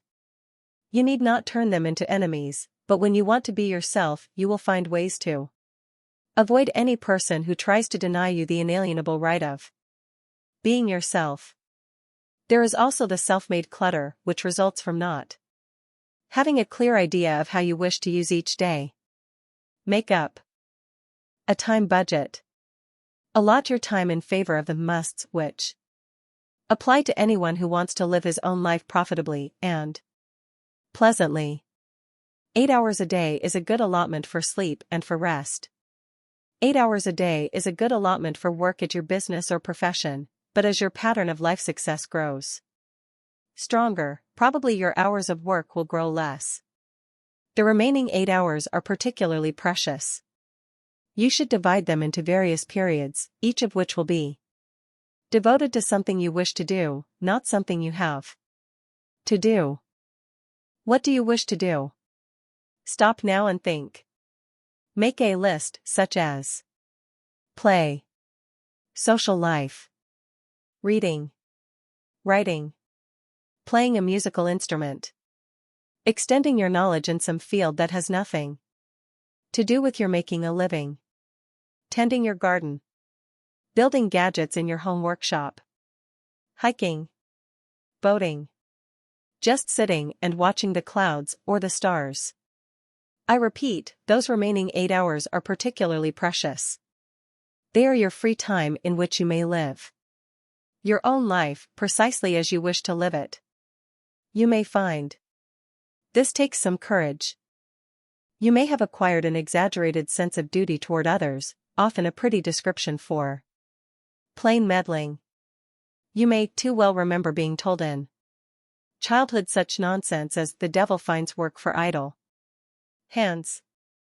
But then, it takes courage to be one's self and avoid the pressures to be like other people and let them live your life for you. In the earlier stages of winning success, you may very logically give over some of that time to get a business education, or in other ways to improve your earning status. But do not let a day go by without taking some time for yourself sometime. You spend in pure pleasure, as you see it. This is part of being yourself. It helps you always to keep in touch with yourself, so to speak. With increasing success, increase your hours of pure enjoyment. Do not allow those hours to be eaten away by business or by anything else. Some time ago, a close friend came to visit me. He found me dressed in my shorts, lying on the grass in the backyard and playing ball with my dogs. "What a picture," he exclaimed. "I guess you wouldn't want your public to see you as you are now." "I wouldn't mind it a bit," I replied. "I'd like people to know I practice what I preach. Here I am, doing precisely what I wish to do at this moment. Can anyone be better off than in doing what he wishes to do?" If any man needed simple freedom, my friend did. He spent a good deal more than 8 hours a day as the operating executive of a large financial house, and often worked far into the night. With millions of dollars, he had no peace of mind. And his health had begun to suffer. He telephoned me the next day. "Guess what I've been doing for the past hour?" "I can't imagine, but I'd certainly like to know." He laughed gaily. "Playing with my dog, and it's wonderful." A moment of silence, then he said, "Believe me, I'm going to play and live hereafter." I set down the key thoughts of this chapter many years ago. Woodrow Wilson read what I had written and said, it inspired thoughts which were not of this world. On another occasion I received President Wilson just as I had received my old friend, in my shorts while romping with my dogs. He was grateful. That harassed man shared, if only for a few minutes, the blessedness of having time to be one's relaxed self. When you see yourself as your own master and carry the vision into action, you use the supreme secret. Checking on Chapter 9. The basic drives that make a man. The nuts and bolts of earning money are important, but your basic drives are what build the nuts and bolts into a mighty edifice of good fortune. In a clothing store, in a restaurant, wherever you may go, exercise the art of being yourself. Beware of imitating anyone at any time in your career, for in doing so you may suppress talents which are uniquely yours and can build your fortune. Let nobody bribe you away from being yourself. Because you are going to make money, you are likely to receive offers which amount to tying yourself to someone else's affairs instead of your own. This may work out well, but for some it amounts to selling one's peace of mind and sense of individuality. Check the list of 43 items which help you see yourself as you are and as you can be, a person truly in charge of his own mind and invincible in his self-possession. Every human being needs to live his own life. You help others not by interfering with them but by helping them find and use their own qualities of success. It is important to give a child as much freedom as possible. Do not preach unless you are a professional preacher, nor teach too heavily. Accept people's faults as well as their virtues, for even their faults make the world more varied and interesting. Self-control gives you strength. When you keep most of your views to yourself, you strengthen your sense of self-possession and also avoid unnecessary friction with others. Self-control helps you control many life situations which otherwise might not turn out in your favor. It helps you act for your own good and the good of others, despite your anger or other emotions. Your mind is your only master. Your mind first must conceive anything you accomplish, but your mind is a kindly master and will find ways to win what you sincerely and consistently desire. Other creatures are bound by a fixed pattern of instinct, but you are bound only by the pattern you set up in your own mind. Be patient in your search for peace of mind. Above all, learn the great lesson that every day should contain a good amount of time in which you enjoy your own personal pleasure. 10. The Mastermind Group. A power beyond science. The great achievements of your life, first built as mind concepts, then made real, are not limited to the power of your own mind. A myriad of other minds can tune in upon yours and give you their thoughts through ethereal vibration. Forming a mastermind group is a good way to begin the process of tuning in, and when you form your group you will know you are using a technique which has mightily proved its benefit among many well-known men. All great achievements are the result of a multiplicity of minds working together harmoniously. Was Henry Ford ignorant? Rather than attempt to form your answer, which must come from within yourself, I shall tell you of an experience the founder of Ford Motor Company had in a courtroom. The experience really included everybody in that courtroom and a good many outside the courtroom as well. As we know, Mr. Ford had little formal schooling. Perhaps because of this fact, the Chicago Tribune, which took exception to some of his views on war, called him an ignoramus. Mr. Ford brought suit, charging the newspaper with libel. When the attorneys for the Tribune had Mr. Ford on the witness stand, they cross-examined him in an attempt to prove their statement was true. One question they asked was, how many soldiers did the British send over to subdue the rebellion in the colonies in 17,767. With a dry grin, Ford replied, I don't know just how many, but I have heard it was a lot more than ever went back. There was laughter from the court, the jury, the spectators, and even from the frustrated lawyer who had asked the question. Ford kept calm through an hour or more of similar questioning on schoolbook topics. At length, in reply to a question which was particularly obnoxious to him, the industrialist let off some steam. He observed that he had a row of electric push buttons hanging over his desk, and that when he wanted a question answered, he placed his finger on the right button and called in the right man to answer that question. He wanted to know why he should burden his mind with a lot of useless details when he had able men around him who could supply him with all the information he needed.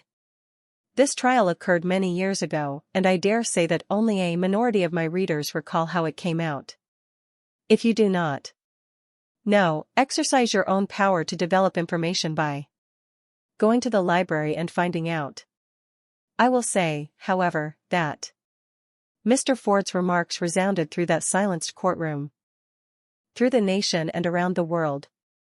Surely Ford's friend Thomas Edison appreciated them, for he was another who had surrounded himself with able men through whom he vastly extended his own abilities and his own mind power, school education or no. Thomas Paine, whose keen mind helped both in drawing up the Declaration of Independence and in persuading its signers to translate their concept into reality, spoke in memorable terms of the great storehouse of knowledge which waits to be transferred to our own storehouse. I quote him in part. Any person who has made observations on the human mind, by observing his own, cannot but have observed that there are two classes of what are called thoughts, those that we produce in ourselves by reflection and the act of thinking, and those that bolt into the mind of their own accord. I have always made it a rule to treat these voluntary visitors with civility, and it is from them that I have acquired almost all the knowledge that I have. As to the learning that any person gains from school education, it serves only like a small capital to put him in the way of beginning learning for himself afterwards. Every person of learning is finally his own teacher. Whence come the thoughts which do not originate within our own minds, out of our own experience? Often it is apparent that such thoughts are suggested by other persons in words or in writing, and later they play back from within our subconscious memories, or they may be a completely conscious process, as when we sit in conference with another. All of us, however, receive thoughts which are silently broadcast by other minds and received by our own. This too is a planted idea we touched upon previously and now shall examine in more detail. What is the master mind? I visualize the master mind as a formless, boundless reservoir of thought vibration, not all of it, can be available to any one person at any one time. When you are in harmony with another person or with a number of other people, however, the attunement of mind to mind results in a tuning in of incalculable value. A man who has a corps of assistants with whom he maintains amiable relations has at his disposal far more than the knowledge his assistants may give him by obvious means. Their minds constantly feed his through mental broadcast power and receive information from his mind as well. The same is true when friends or business associates form a mastermind group at which they discuss various topics or problems. Their several minds focused on the topic obviously add great power to the mind most occupied with it, but also an exchange of broadcast thoughts is effected right then and also later, when the persons involved may be far apart. This is not obvious as is speech or writing, but its power goes beyond anything science can completely explain. I have been greatly interested in observing how the science of this atomic age gives faith and credit in this direction to the science of 50 years ago. At that time we could list 80-odd forms of physical matter, we list many more now, and we knew that matter is made of incredibly tiny particles with space between. We had begun to know there is so much space within matter that, in a sense, nothing is solid. You and I, the desk at which I write, my typewriter, this dot symbol, are made of atoms. The atom in contains electrons which either revolve in orbits or vibrate rapidly to and fro. Other particles such as neutrons are now postulated, but the principle remains the same. Whether you observe the largest star that glitters in the sky or the smallest grain of sand among billions on a beach, it is a collection of particles, space, and electric charges. 50 years ago we had begun to have some proof that even the most minute particles are not things, but bundles of vibrations. We knew, too, that various forms of energy proceed through air and space in their characteristic forms because of their varying frequency of vibration. Thus, vibrations beginning at about 15 per second and going up to about 15,000 per second are perceptible to the human ear as sound. Above that, we no longer hear vibrations, but at around 1,500,000 vibrations per second that form of energy called heat begins, and we can feel it with another of our senses. Higher up the scale of vibration comes light, often combined with heat, and our eyes perceive this. The lowest light vibrations begin with deep red, the highest are violet, with all other colors in between. Above the vibrations of violet some 3 million per second lie ultraviolet and other vibrations. Invisible to the eye but detectable by instruments. Still higher up the scale we cannot yet say how high may lie the vibrations of thought, and these are the invisible, inaudible vibrations which flash from mind to mind. Dr. Alexander Graham Bell, whose name we justly associate with the telephone, was an authority on vibration. He noted that we have no ordinary sense that can appreciate the effect of any vibration between heat and light. He said, there must be a great deal to be learned about the effect of those vibrations in the great gap where the ordinary human senses are unable to hear, see, or feel the movement. The power to send wireless messages by ether vibrations lies in that gap, but the gap is so great that it seems there must be much more. It seems to me that in this gap lie the vibrations which we have assumed to be given off by our brains and nerve cells when we think. But then, again, they may be higher up, in the scale beyond the vibrations that produce the ultraviolet rays. My own theory. It would be possible to cite many reasons why thought and vital force may be regarded as of the same nature as electricity. We may assume that the brain cells act as a battery, and that the current produced flows along the nerves. But does it end there? Does it not pass out of the body in waves which flow around the world unperceived by our senses, just as the wireless waves passed unperceived before Hertz and others discovered their existence? Field theory and thought transference.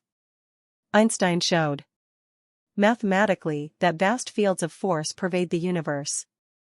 A field of force comes out of every wire that carries current, or we would have no electric motors, no radio or television, and would lack quite a few other conveniences.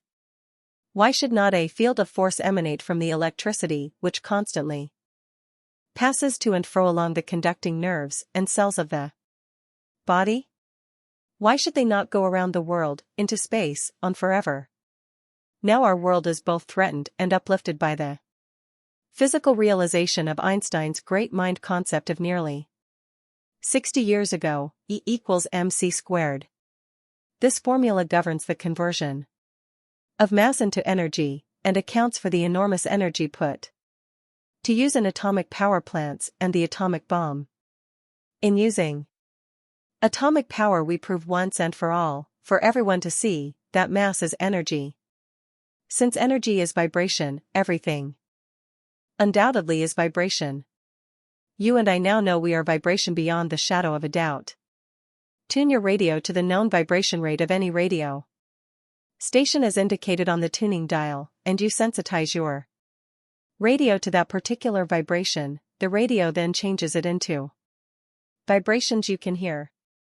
Is there anything strange about a natural tuning to the omnipresent thought vibrations of another mind which already has shown its empathy with your own mind? It is no more strange than radio. Radio's laws at length were discovered. So shall the laws of thought broadcast and reception some day be discovered, and the natural apparatus we now use, but dimly, shall be at everyone's command. How to form and use your own mastermind group. You understand now that whenever two or more minds are blended in a spirit of perfect harmony, for the pursuit of a definite purpose, there is born of that alliance a power which is greater than that of all the individual minds combined. This is the mastermind principle. It does not interfere with your possession of yourself. In fact, one who is himself in all ways is all the more able to accept ideas from the minds of others peacefully and usefully, since he is in no danger of being overwhelmed. The science of personal achievement was born out of a mastermind alliance, my allies having been those 500 and more successful men whom I interviewed and worked with in the course of many years. A person who has peace of mind always gives as well as receives. As you apply the mastermind principle, you not only share your knowledge with others, but also place yourself in a position to receive generously from others, and that which you receive can multiply your power to grow rich far beyond your present conception. Here, then, are the steps to take in order to avail yourself of the boundless benefits of the mastermind principle. J. Your mastermind round table. Begin by inviting 2 or 3 people whom you know well to join you in your undertaking. Be sure that these people are in harmony with you and with one another. Explain that the major purpose of the alliance is mutual growth mentally and spiritually, while you certainly will accept the material benefits which naturally attend such development. 2. You are not a debating society. Make it clear from the beginning that such controversial matters as politics, religion, and similarly touchy topics have no place in your group meetings. Your aim is to aid one another with knowledge based on the experience each member has gained from life. 3. Your discussion is confidential discussion, and cooperation must stay within the group. Knowing this, all will be encouraged to speak freely. 4.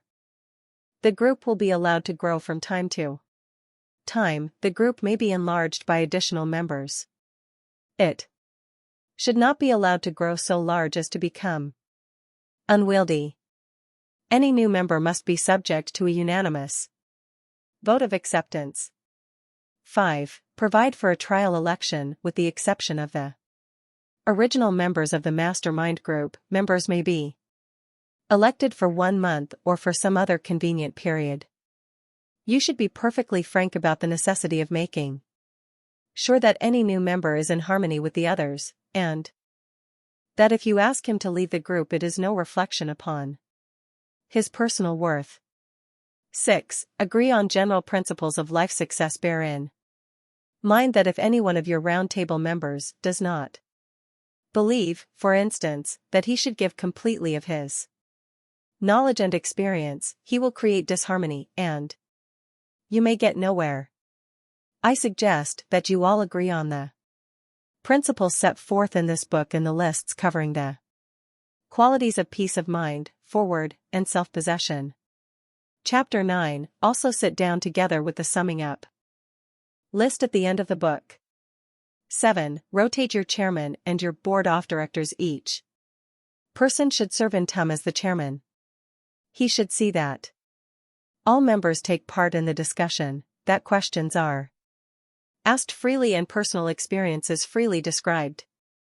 He should ask each speaker to stand as he speaks, to help him develop poise while speaking on his feet.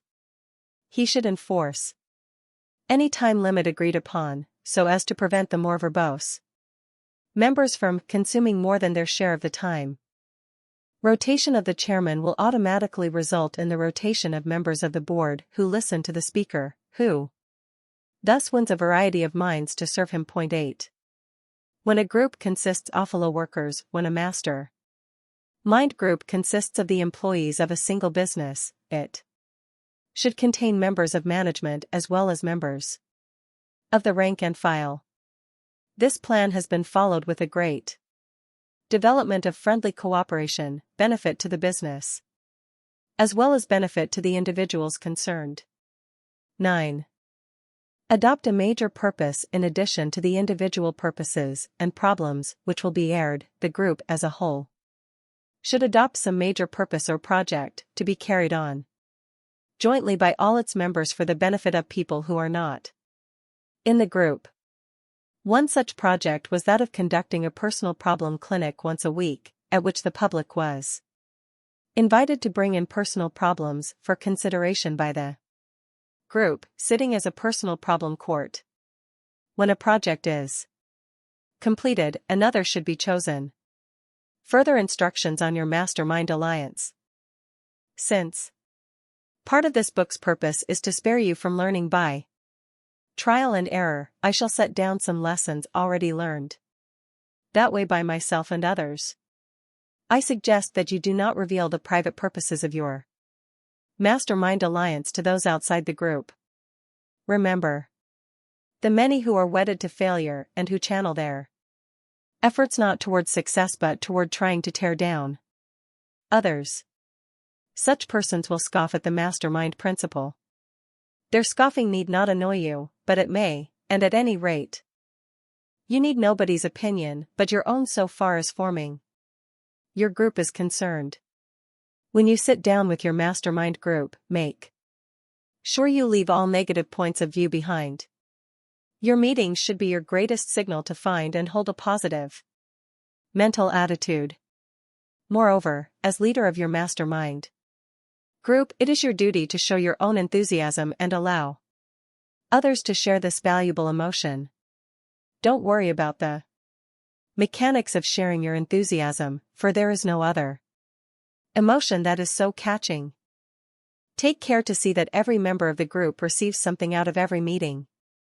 Enthusiasm and cooperation will grow in proportion to the rewards every man bears away with him.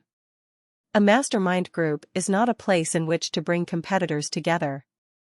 Nobody in the group should have reason to feel antagonistic toward any other member, nor have any motive for keeping secrets from him. Remember that confidence is the basis of all harmonious relationships. Form your group out of people in whom you have confidence. Make sure they have confidence in you. Millions of people need a personal problem clinic. I purposefully repeat that every mastermind should have a group purpose which benefits those outside the group. This principle is so important that I shall enlarge upon the idea of the personal problem clinic, surely one of the best public services any group can perform. Let us look at a number of typical applications. If I were a life insurance agent, I would conduct such a clinic twice weekly, if possible. The modem life insurance. Man is looked upon as a counselor in several fields of family concern. Budget, for example. While giving of your time and telling your own life experience and that of others, you may well form an indelible impression upon men and women who need life insurance. If I were a clergyman, I would conduct a personal problem clinic going far beyond the members of my own congregation. I would have sitting with me, as board of counselors, the ablest members of my church, representing a wide variety of businesses and professions. I would expect no direct reward, but would be gratified if my services helped to fill the pews of my church every Sunday.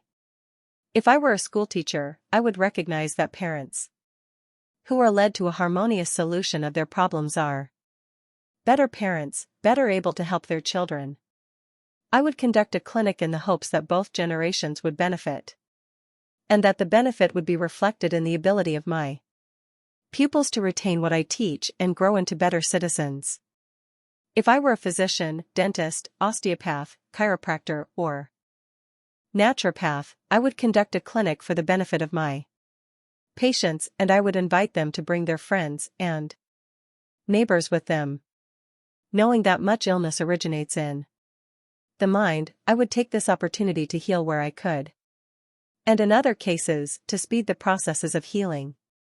If I were the head of a family that included growing children, I would conduct a personal problem clinic for each member of the family. I might very well invite my neighbors to join. I have pointed out some of the benefits which may accrue to you from running a personal problem clinic. You may see no benefit, but rest assured that any benefit you send out into the world will come back to you in some way, at some time, perhaps 1,000 times multiplied. The late Mahatma Gandhi made himself one of the greatest benefactors of all time by the simple process of serving his countrymen without limit and without thought of financial reward. He was probably in the hearts of more men than any other man who ever lived. He drew several 100 million of his Indian countrymen to him of their own free will. And his reward, the independence of his nation, was a reward greater than most of us ever dream of achieving. Your mastermind group of necessity will be a small group.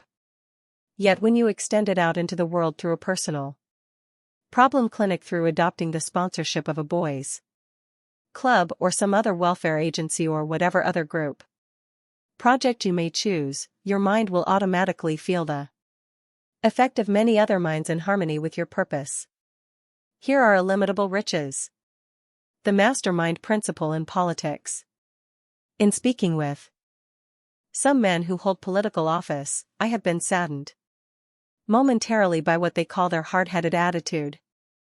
Once they are voted into power, they tend to wield that power like a club, arbitrarily swinging their influence with little regard to those who must obey the rules they set.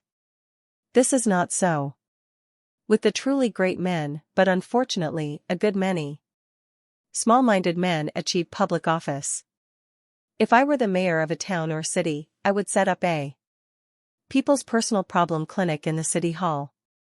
The counselors in the clinic would be the keenest minds in the city: lawyers, doctors, teachers, bankers, builders, a cross-section of such a variety of human talent that any citizen could rely upon finding an understanding ear.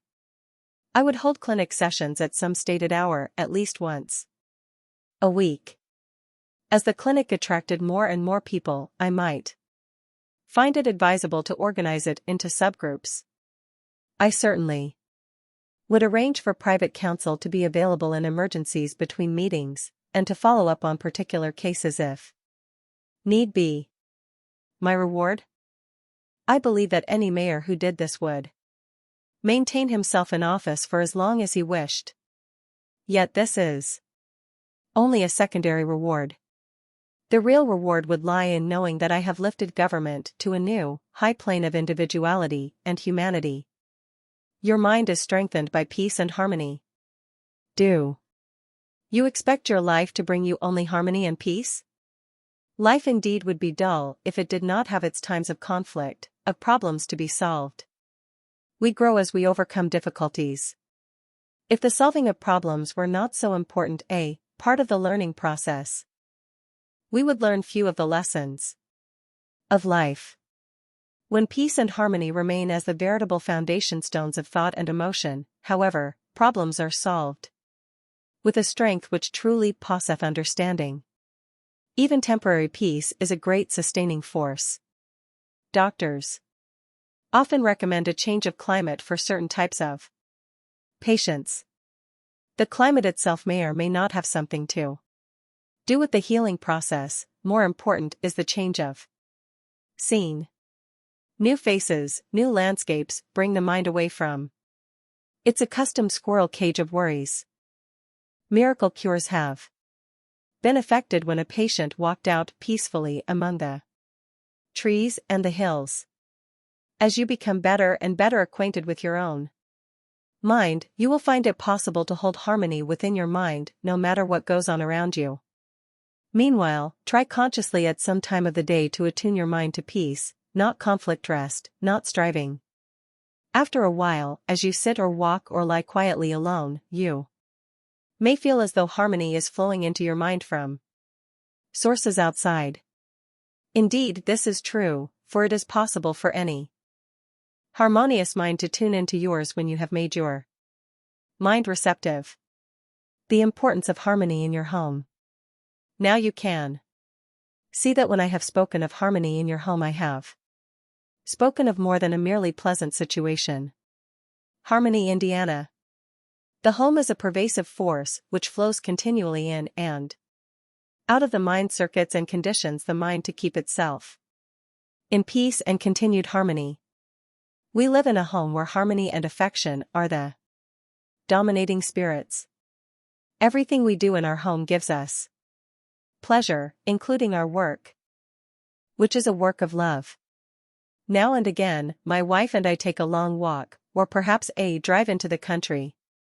We return refreshed with thoughts of new faces, new scenes, perhaps new experiences, and glad to return to a home that is good to come back to. Find your own way to get rid of worry, but keep it simple. In 2 Kings, chapter 5, you may read the story of Naaman, captain of the host of the king of Syria. This rich and powerful man was afflicted with leprosy. He called upon the prophet Elisha to cure him, expecting Elisha to come up with some complicated and mysterious rigmarole. But Elisha merely said, "Go and wash in Jordan 7 times, and thy flesh shall come again to thee, and thou shalt be clean." Perhaps this story is a parable, showing us that there generally is a simple way out of our troubles. I do not deny the existence of very serious troubles, but I have noticed that the great majority of troubles are minor annoyances which lead to a pattern of annoyance and worry. Feed your mind on little worries, and it will develop quite an appetite for big worries. The greatest buttress of worry is sitting around and thinking about your worry. This adds strength to the worry, which thereupon sends stronger and stronger roots into the mind which nourishes it. The greatest destroyer and uprooter of worry is transmuting the worry reaction into some sort of constructive activity. By going into action, make your mind focus on that action. By using your muscles, however mildly, you give a rest to your mind. I have a friend who has a novel way of dealing with worries. He goes out into his garden and hoes vigorously until he has worked up a good perspiration. Others, perhaps not so vigorous, may cancel worry by attending to some bit of craftsmanship or carpentry. And then, of course, there is the excellent procedure of turning your mind toward helping someone else solve his problem, a method available even to the bedridden. But nothing complicated. In this book, we talk of many things, and you would do well to come back to this section now and then to refresh yourself with the idea that peace of mind is essentially a simple state of being. It is often remarked that some successful, highly placed men are really quite simple fellows when you get to know them. Indeed, they are, no matter of how high an order may be their intelligence. An efficient mind attains a basic simplicity upon which all else is built. I am reminded of a man who was greatly benefited by participating in a mastermind alliance. He said that his greatest benefit came from being helped to see his problems through others' eyes and thus to see, at last, how simple his problems were. He said he had been in the habit of multiplying his problems by each other and looking at the sum, which was tremendous. When he took his problems one by one, they were quickly solved, and his mind began clicking as it never had before. The supreme secret is as inherent in this chapter as a book is inherent in the mind that conceives its plan. Checking on Chapter 10. Your mind can reach beyond itself. Men such as Henry Ford and Thomas Edison were expert in using others as sources of information and skills which multiplied their own talents. We also receive ideas from other minds without the mediation of speech. Every man of learning is his own teacher, and as he learns from life, he also learns from thoughts which come from nowhere, it seems, but really are transmitted from other minds too. His own. The mastermind, a boundless reservoir. 50 years ago, scientists postulated the vibration theory of matter, which since has been well proved by the discovery of atomic power. All energy proceeds in varying frequencies of vibration. The vibration of thought must lie somewhere in this spectrum of vibration. When you tune in your radio, you sensitize it to receive the signals of a particular broadcasting station. Just so does your mind sensitize itself to other minds and receive thoughts from them. You can form your own mastermind group. Make your group out of people you know well. Make it clear you are not to discuss controversial topics. Keep the discussion confidential. Require unanimous consent before you admit a new member, and provide for a trial election. Agree on general principles of life success. Rotate your chairman and your board. Let your group contain both management and rank and file members. A personal problem clinic has proved to be a favorite purpose. It can be headed by an insurance man, a clergyman, a physician, or anyone else. The mayor of a town can do great things for his city if he sets up a clinic and provides for following through on any problems brought to the attention of the clinic staff. Your mind is strengthened by peace and harmony. Life would be dull without some problems and conflicts. But peace and harmony deep within the mind help many problems to solve themselves. Some change is good for everyone. To avoid worry, take physical action to focus the mind on other things, or help someone else solve his problems. Some of us tend to multiply our problems by each other, but a mastermind group helps you solve your problems one by one. 11. Win mighty aid from the eternal law of compensation. The law of compensation can work for you or against you, depending upon the way you guide it. It may take many years for punishment to follow transgression or for reward to follow virtue. But the compensation always will find you out. Nature makes sure that any excess is followed by a leveling.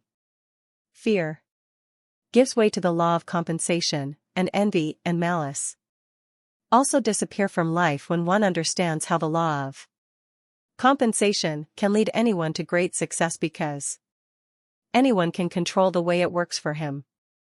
Drop in at any public library, even a very small one, and ask the librarian for Ralph Waldo Emerson's essay on compensation. She will almost certainly be able to direct you to the exact shelf where Emerson's works are lined up, just a sober row of books, but I think of them as buzzing and humming with success potential. It will be easy to spot the volume that contains compensation. It will be the volume most thumbed.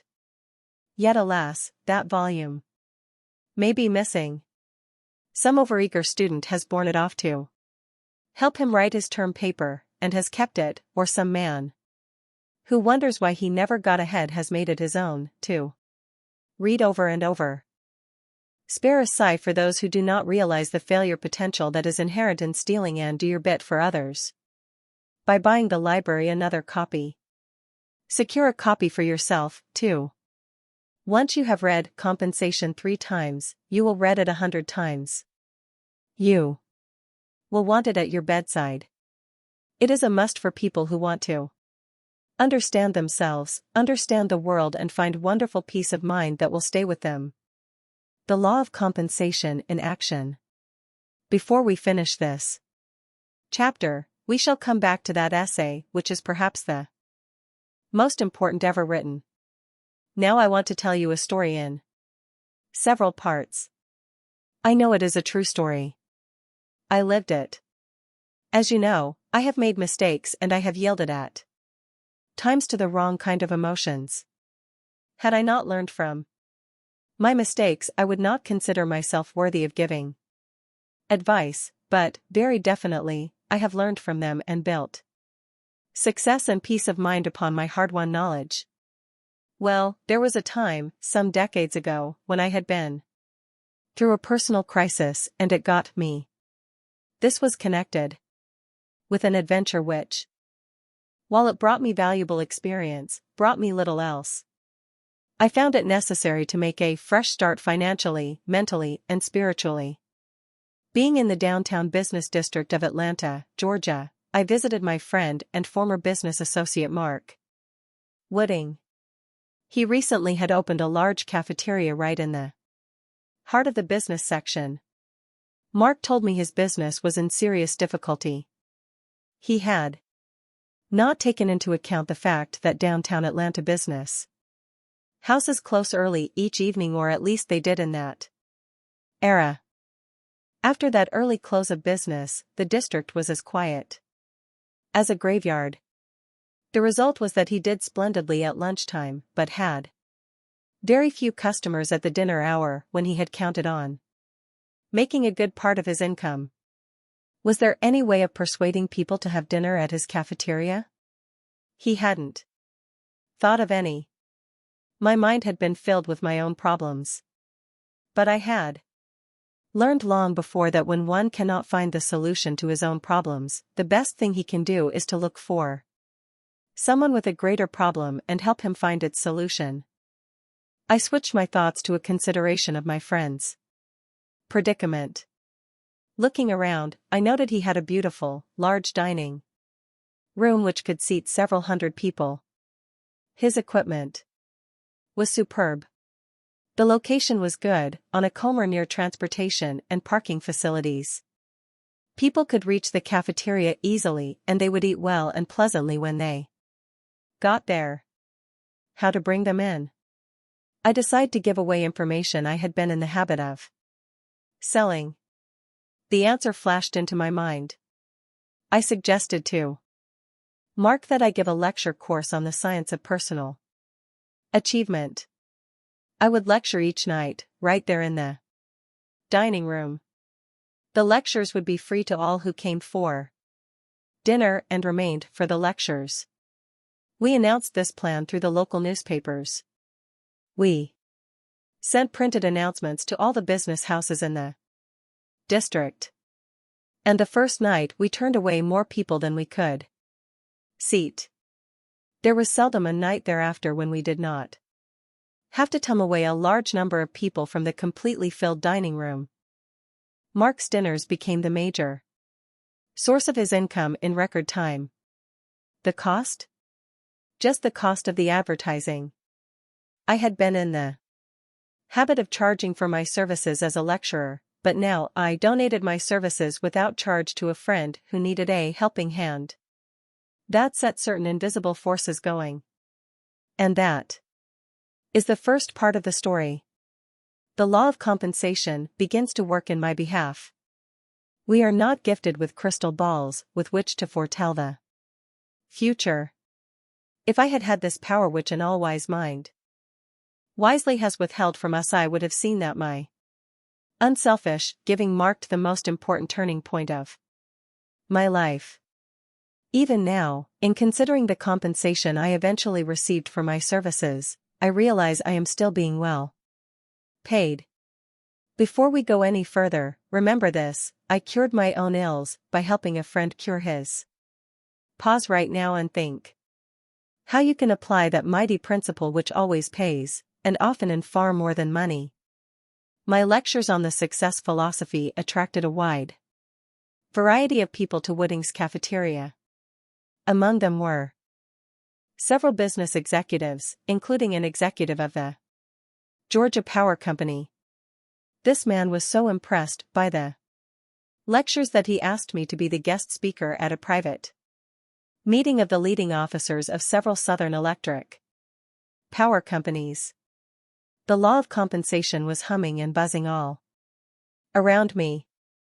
In the audience at that private meeting was Homer Pace, an executive of the South Carolina Electric and Gas Company. After I had spoken, he introduced himself. He told me he had been a student of the science of personal achievement for many years. He said, "I have a friend I'd like you to meet. He is president of a small college and owns a good-sized printing house. He speaks your language so well that I strongly suspect he is another of your long-distance students. You ought to know each other. Will you write to him?" I wrote promptly. The college president and publisher came immediately to Atlanta to call upon me. Perhaps the shade of the sage of Concord, as Emerson was called, smiled over my shoulder during the 2-hour conversation. The college president and one made a verbal agreement. I would move to his hometown and rewrite my entire philosophy, and he would publish it. Patterns appear in many lives. As you see, when I have needed a publisher, merely following my own philosophy always helped me find one. On the 1st of January, 1941, I began work on the science of personal achievement, now being taught in schools which I sponsor throughout this and other countries. I find a very special compensation. Looking back, I see that the reversals I had suffered just prior to meeting Mark Wooding had left me in something of a state of shock. Now I transmuted that shock into hard work, a labor of love. Every misfortune always carries the seed of an equivalent or greater benefit. Soon I found peace of mind such as I never had known. Before I describe the third episode in this many-sided story of compensation, let me make clear that romance definitely was not on my mind. As for marriage, it did not seem like anything that ever would happen to me. Yet a peaceful and active mind is not afraid of new ideas or new conditions. When I had moved to that little South Carolina town, I took an apartment that happened to be near the home of the publisher's secretary. For several months after my arrival, I saw the secretary only at her desk, in the ordinary course of business. She had been the support of her family since her father had died while she was quite young. She now had been associated with 2 generations of the family that owned the business. She had a responsible position, and she was quite happy in her work. Between family responsibilities, she helped to educate her younger sisters and the demands of holding down an executive job. She was very busy. She had given little thought to marriage. One might say it was the last thing on her mind. And now perhaps a little pagan cherub with a bow and arrow smiled over my shoulder. Now and then I invited the secretary to join me for dinner. Now and again we went to a show in one of the nearby towns. I found out that the moment She got away from family and office matters. She had quite a different personality. A wonderful personality. That woman was almost a perfect duplicate of the greatest woman I ever had known, my stepmother. No wonder I admired her. The picture began to develop rapidly. We took motor trips. On Sunday mornings, we listened together to the Mormon Tabernacle radio services while we were driving in the country. The law of compensation works in ways that are strange and unpredictable. I parted from this woman who attracted me so deeply. First of all, the pattern again. I lost my publisher. The attack on Pearl Harbor and the events that followed affected my publisher's affairs so strongly that he brought our arrangement to an abrupt end. Then I left town. This event arose from the telephone call from the Laterno Company, which I have related, and I took over that important public relations assignment at their plant in Georgia. There I was destined to meet the greatest opportunity of my life, to demonstrate the soundness of my philosophy as a builder of harmonious relations between employees and employer. With all modesty, I can say that my influence in that plant, with its 2,000 employees, changed everyone for the better, including top management. Later I read that the war in the Pacific depended heavily for its success on U.S. ability to move quantities of earth and rock in building airstrips on occupied islands. Laterno earth-moving machinery was largely used on those jobs, and perhaps indirectly I made my contribution. Again, one opportunity led to another. I decided on another move to make my philosophy all the more available to industry. I would prepare a film about it, and this caused a move to Los Angeles, hub of the motion picture industry. I had not forgotten that wonderful woman in South Carolina. She had not forgotten me. The day before I left for the West Coast, she became my wife. She is also my secretary, my priceless business associate, and the most important member of my mastermind group. We have now delighted in more than 20 years of this perfect partnership. Talk about compensation. Every act rewards itself. That is Emerson speaking. We shall visit with him soon. You realize, I am sure, that the reward of any act may not be a reward as such, but rather a penalty if that is what the act deserves. The act rewards itself, not you, in the sense that is meant here, and so the reward is fitting. This, you may say, is nothing but old-fashioned morality. Indeed it is. It is modern morality as well, valid when man invented the wheel, valid when, perhaps, man will invent the means to duplicate himself in a test tube. And it is more than morality. I have shown you the law of compensation at work in my life, in the hope that you will stop and think of ways it has worked for you. You will see these ways as manifestations of cause and effect. You performed some action and that got the ball rolling. But can it be an accident that thousands of years of commentary refer to the fact that the act of giving invariably precedes the act of receiving? That when we cast bread upon the waters, it does come back? We see the law of compensation as it brings us a better job, a sum of money, an opportunity to fulfill ourselves, a meeting with someone who turns out to be a lifelong partner in love, and there is much we do not see. Unseen, silent forces influence us constantly. Some are good for us, some are harmful.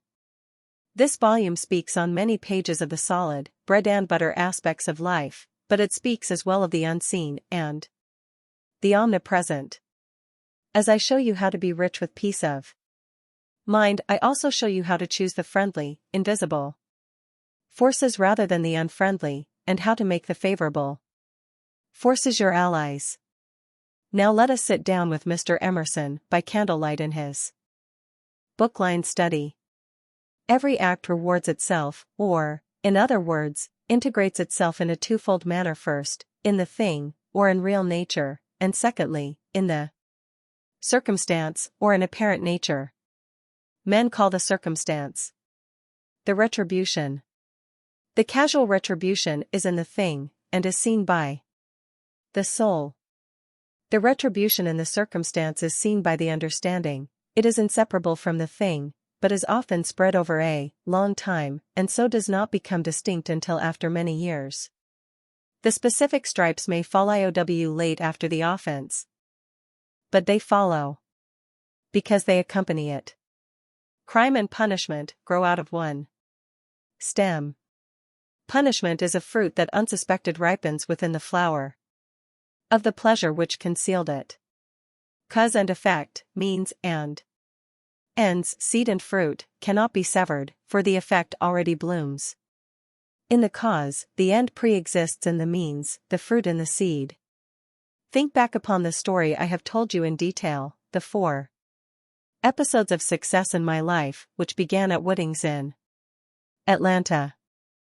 The cause behind those episodes was a simple act of service rendered to a friend I was able to help. It brought me blessings which still continue.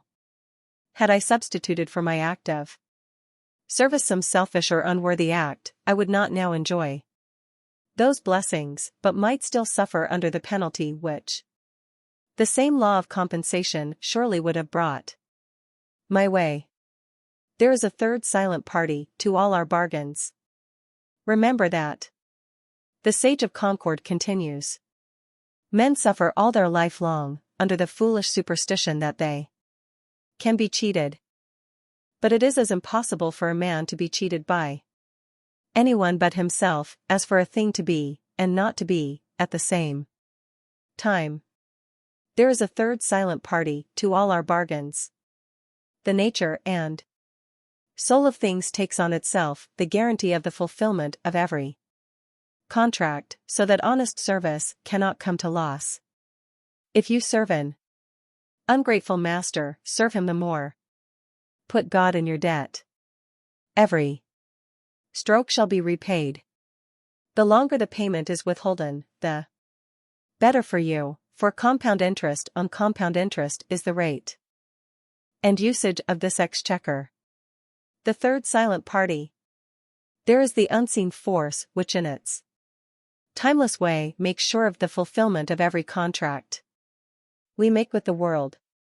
And now let us see how Emerson expresses his understanding of the fact that every adversity carries with it the seed of an equivalent or greater benefit.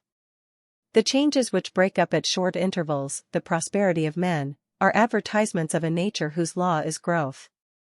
Evermore it is the order of nature to grow. And every soul is by this intrinsic necessity quitting its whole system of things, its friends, and home, and laws, and faith, as the shellfish crawls out of its beautiful but stony case, because it no longer admits of its growth, and slowly forms a new house. And yet the compensations of calamity are made apparent to the understanding also, after long intervals of time. A fever, a mutilation, a cruel disappointment, a loss of wealth, a loss of friends seems at the moment unpaid loss, and unpayable. But the sure years reveal the deep remedial force that underlies all facts.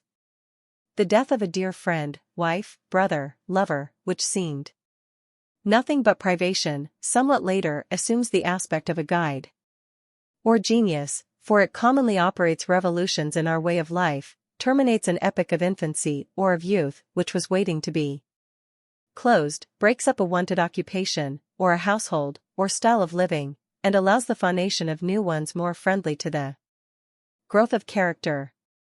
It penetrates or constrains the formation of new acquaintances and the reception of new influences that prove of the first importance to the next years, and the man or woman who would have remained a sunny garden flower, with no room for its roots and too much sunshine for its head, by the falling of the walls and the neglect of the gardener, is made the banyan of the forest, yielding shade and fruit to wide neighborhoods of men. If Emerson had not written those lines long before I was born, I might well believe he was writing directly to me. Do you sense, perhaps, that he was writing directly to you? Please, as you read, take my experiences as reminders to consider your own. The lessons I have learned have been learned by millions, and none of us is very different from his brother. I am particularly indebted to Emerson for his views on the subject of fear. They were responsible for a self-imposed house cleaning which removed from my mind all breeding places of fear, and I hope the following paragraph does the same for you. Fear is an instructor of great sagacity. One thing he always teaches, that there is rottenness where he appears. He is a carrion crow. And though you see not well what he hovers for, there is death somewhere. Our property is timid, our laws are timid, our cultivated classes are timid. Fear for ages has boded and mowed and gibbered our government and property. That obscene bird is not therefore nothing. He indicates great wrongs, which must be revised. And although I once had a tendency to envy, seemingly more fortunate persons, that tendency left me after I was influenced by the following excerpt from Emerson's essay on compensation. Every excess causes a defeat, every defeat an excess.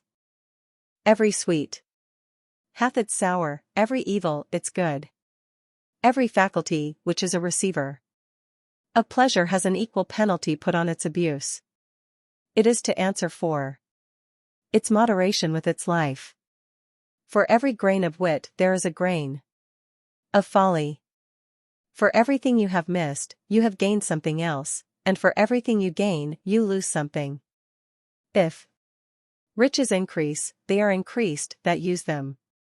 If the gatherer gathers too much, nature takes out of the man what she puts into his chest, swells the estate, but kills the owner. Nature hates monopolies and exceptions. The waves of the sea do not more speedily seek a level from their loftiest tossing than the varieties of condition tend to equalize themselves. There is always some leveling circumstance that puts down the overbearing, the strong, the rich, the fortunate, substantially on the same ground with all others. Those who have tested Emerson's views find them based on eternal truth. Others who do not really test them may consider them an abstract preachment, or may point to all kinds of exceptions, which are not exceptions at all, for time is an essential element of compensation. And nobody can tell what time will bring. Finally, let us join this great mind in thinking about thinking. Beware, when the great God lets loose a thinker on this planet, then all things are at risk.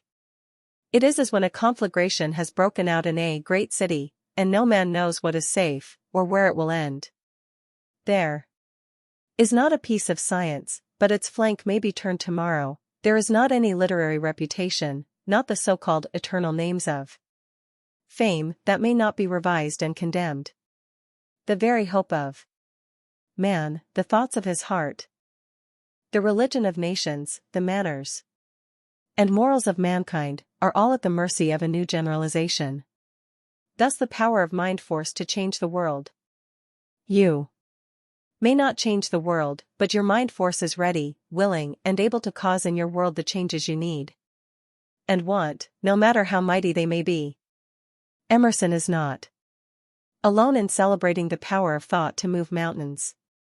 I do not know of any other great thinker whose works do not show this inherent understanding that we are thinking beings who act according to our thoughts, so that thought always precedes action, thought always builds before the hands build, thought is mighty beyond measurement, and so is achievement mighty when the thoughts behind it are unfettered and unafraid. The philosopher as a practical person. We tend to think of philosophers as people who dwell in ivory towers of thought and come up with books that take a lot of learning before you can understand them. There is considerable truth in this picture.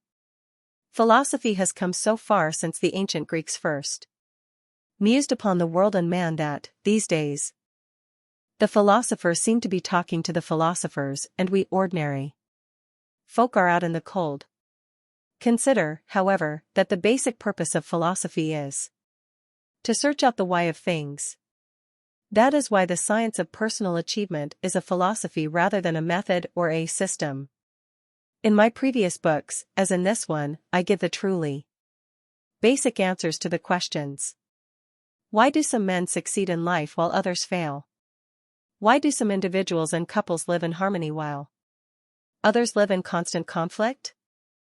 Why do some groups get along with other groups in a spirit of mutual help, while others hamper and frustrate each other? While the methods by which you make money, or handle your affairs, or please your wife, or preserve harmony between management and labor are important, and I show you a number of the key methods. It is the underlying philosophy, which is more important still. When your mind holds firmly to the basic concepts of wealth, peace of mind and life success, you build on a firm foundation.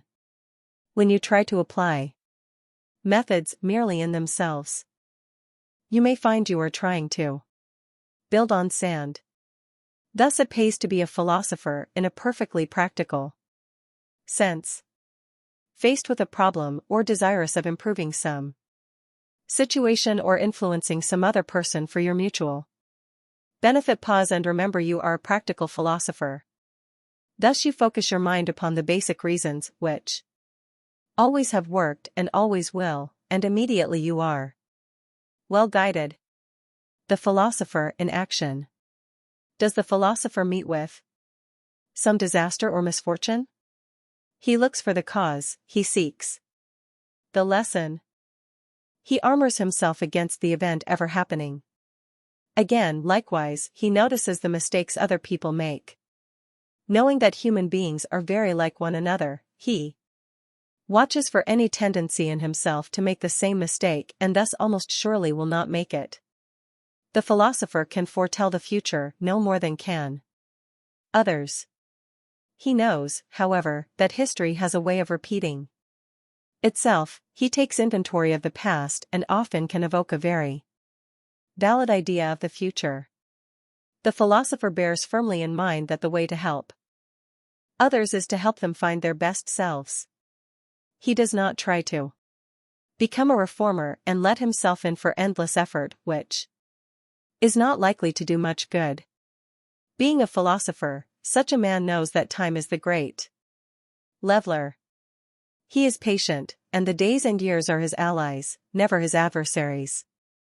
Knowing that a peaceful mind is likewise an efficient mind, the philosopher allows no heckling from the kind of emotions which upset the mind and make it incapable of conceiving greatly.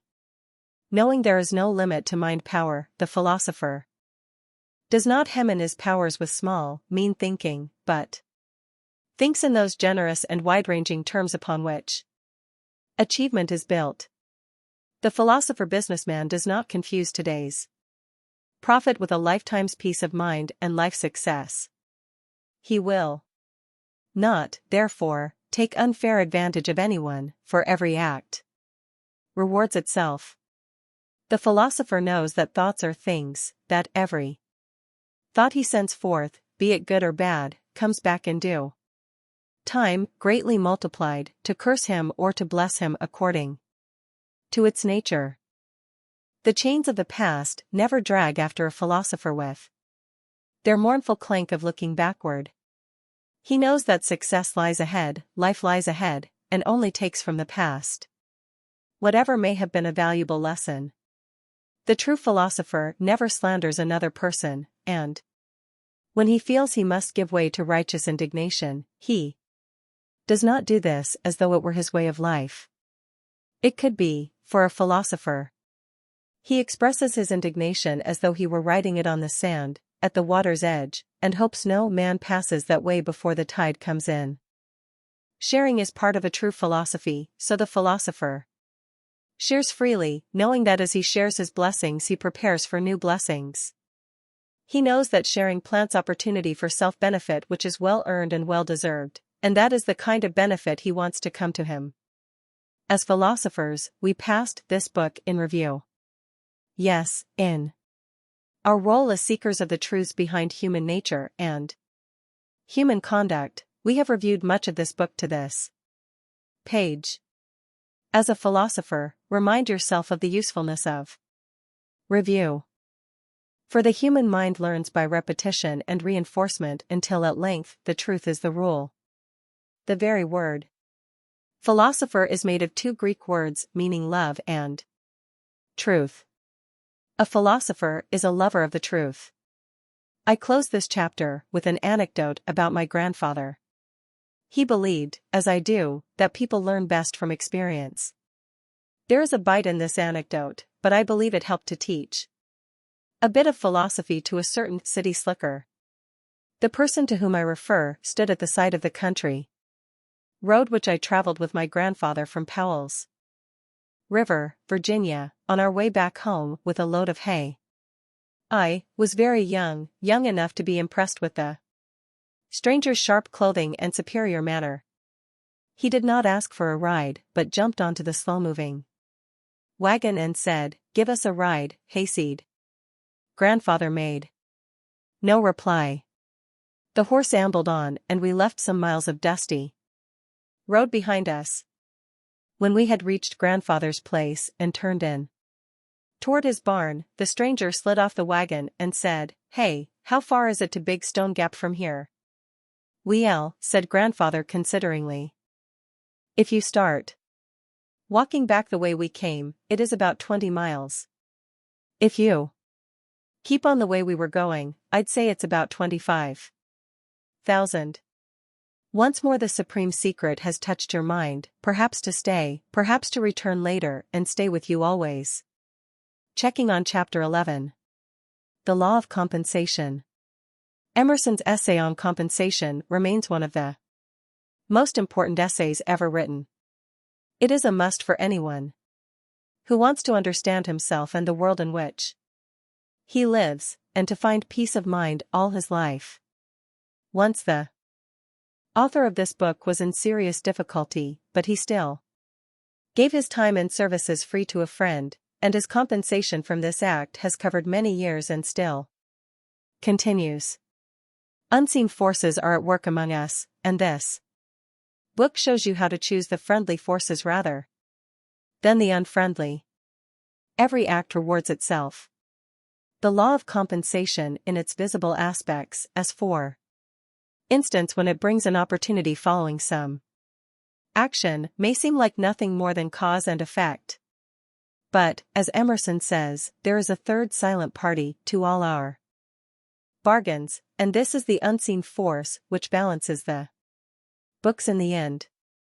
Men may believe they can be cheated, but it is impossible for a man to be cheated by anyone but himself, and although recompense may seem long in coming, there is a kind of spiritual compound interest which we receive at last. Strength from adversity. The law of nature is growth, says Emerson. He remarks that this growth often includes adversities of many kinds, yet a deep remedial force operates to turn hardship and sorrows into guides for later life. And these same hardships often serve to end some period of life which was waiting to be closed. Also, adversity breaks off certain accustomed ways of living and helps us form new ones, which may be necessary for growth. The person who is tempered by hardship becomes a stronger person who can do more for himself and more for others.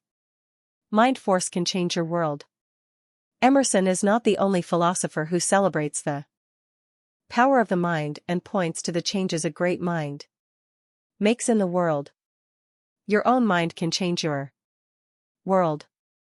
Turn yourself into a philosopher and search out the basic reasons for success and happiness. Go back to these reasons for guidance before you turn to bread and butter methods, and you build on a solid foundation.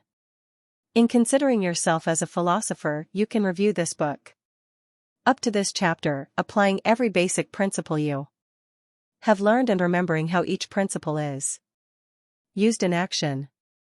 12. You are very important for a little while.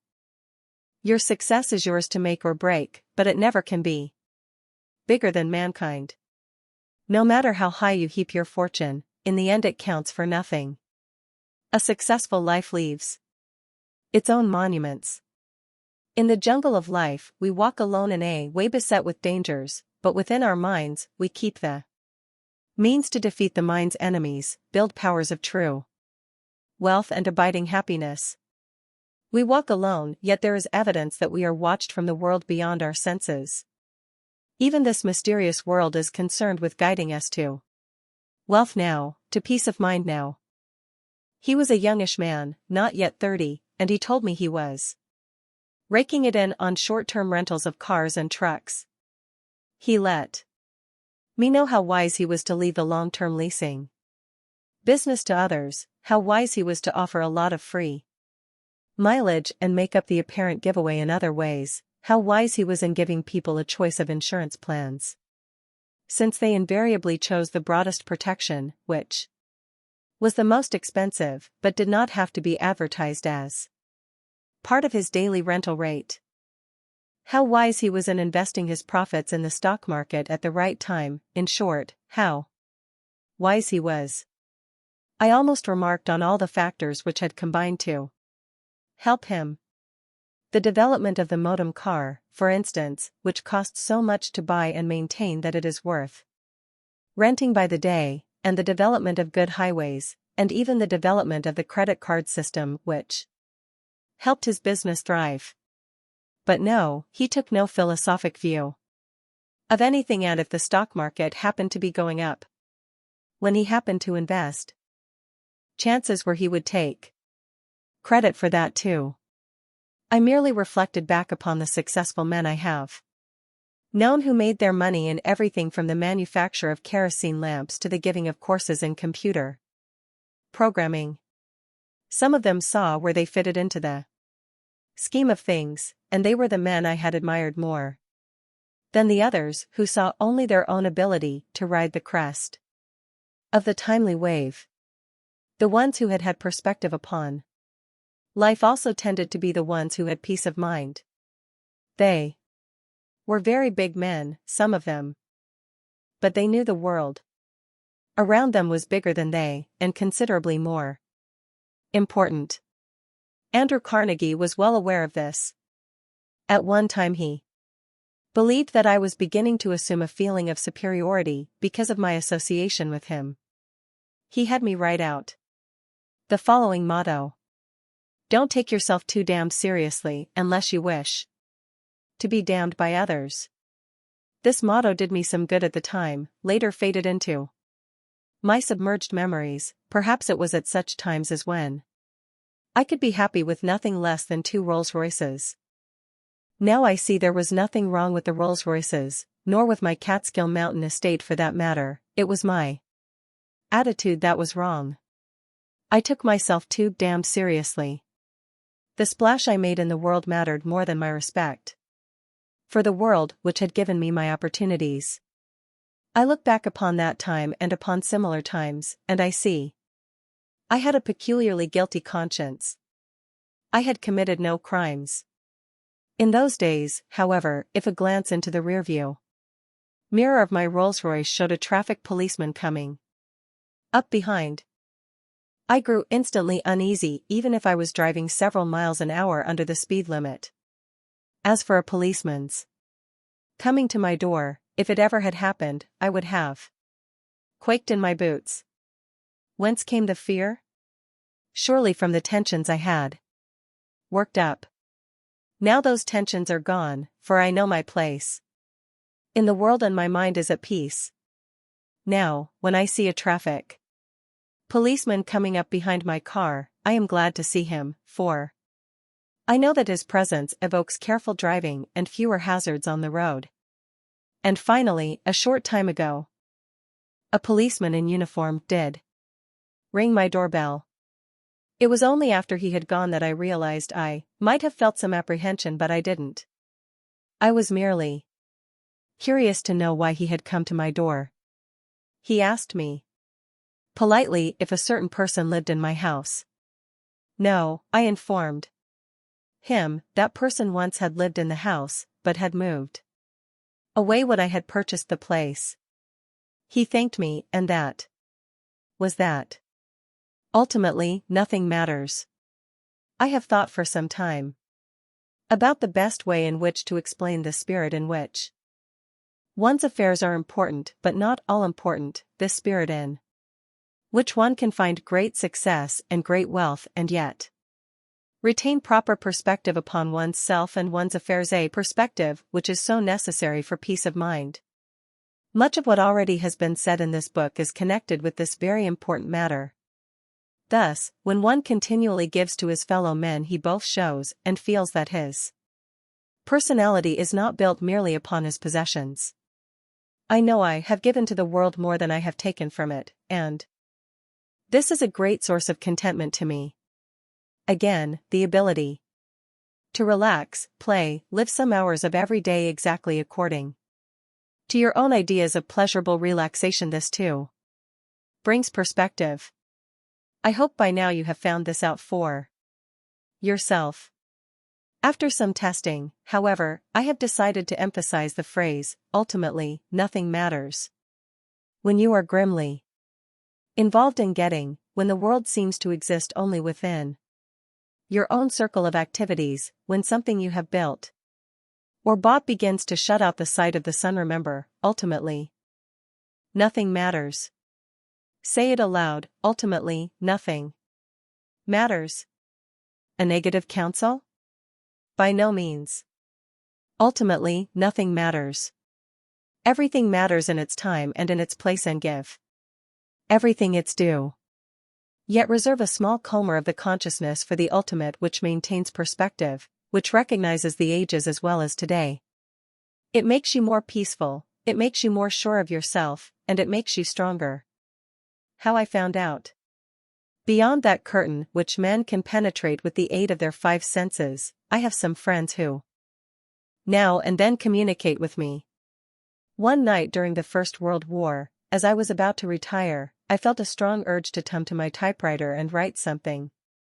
I was then a confidential counselor to Woodrow Wilson, and there were matters of urgent national and international importance crowding my mind.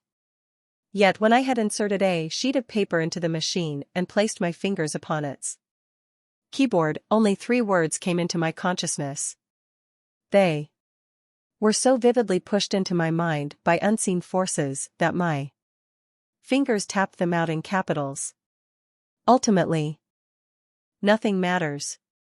I do not know how to explain what followed, so I shall attempt no explanation. Perhaps it was coincidence, perhaps not. At any rate, on that same typewriter, a short time later, I worked on a message which I helped Woodrow Wilson write.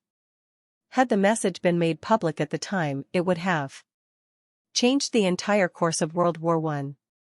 Certainly it seemed. This message mattered. 3 days after the armistice was signed, I saw a newspaper lying in the gutter. Its front page bore a facsimile of the message. Did it matter? It had become utterly valueless with the lapse of a few days. With a shock of recognition, my mind filled with the thought, ultimately, nothing matters. Some time passed. Woodrow Wilson became the guiding spirit behind the great new League of Nations. He believed that the future of civilization depended on the United States Senate's ratification. The Senate would not ratify. Mr. Wilson took to his bed, and no matter what bulletins the doctors issued, we who were close to him knew he was dying of heartbreak and despair. I came to his bedside. He looked at me hopelessly and murmured, "Those men on Capitol Hill have killed me." Neither he nor I could say at that time that the world was not ready for the League of Nations plan. Yet something prompted me to say what might have been considered unfitting and turned out to be the best words I could have said. "Mr. President," I said, "ultimately, nothing matters." He looked at me with a strange, slowly comprehending expression and finally said, "Of course not." Perhaps I helped him pass more peacefully into death. I Know that the phrase has stayed strongly with me since, and I feel it was not of my own invention, it was placed in my mind by unseen, wiser powers who wished me to have it at that point in my life. Nothing matters ultimately, so why fill your life with fear? Often I have noticed men and women who go through life afraid of this and afraid of that, as though they had tuned in on some cosmic wavelength which made fear an absolute virtue. They had not tuned in, but rather had tuned out any influences beyond their own tiny affairs, which their own minds expanded to fill their cosmos. Fear is such a little thing. Of course we go through life with a decent respect for the opinions of mankind, as the Declaration of Independence says, and now and then we defer to others and put their welfare ahead of our own. This is cooperation, not fear. It is civilization rather than anarchy. Yet look around and see how many people stretch their social consciences into consciences full of fear, depression, and self-defeat. Why, when ultimately, nothing matters? Do they think that if they slink through life instead of marching with head up, they will make their lives matter the more after they are dead? Marching through life with confidence and courage is a far more likely way to make yourself remembered, not a sure way, but far, far more likely.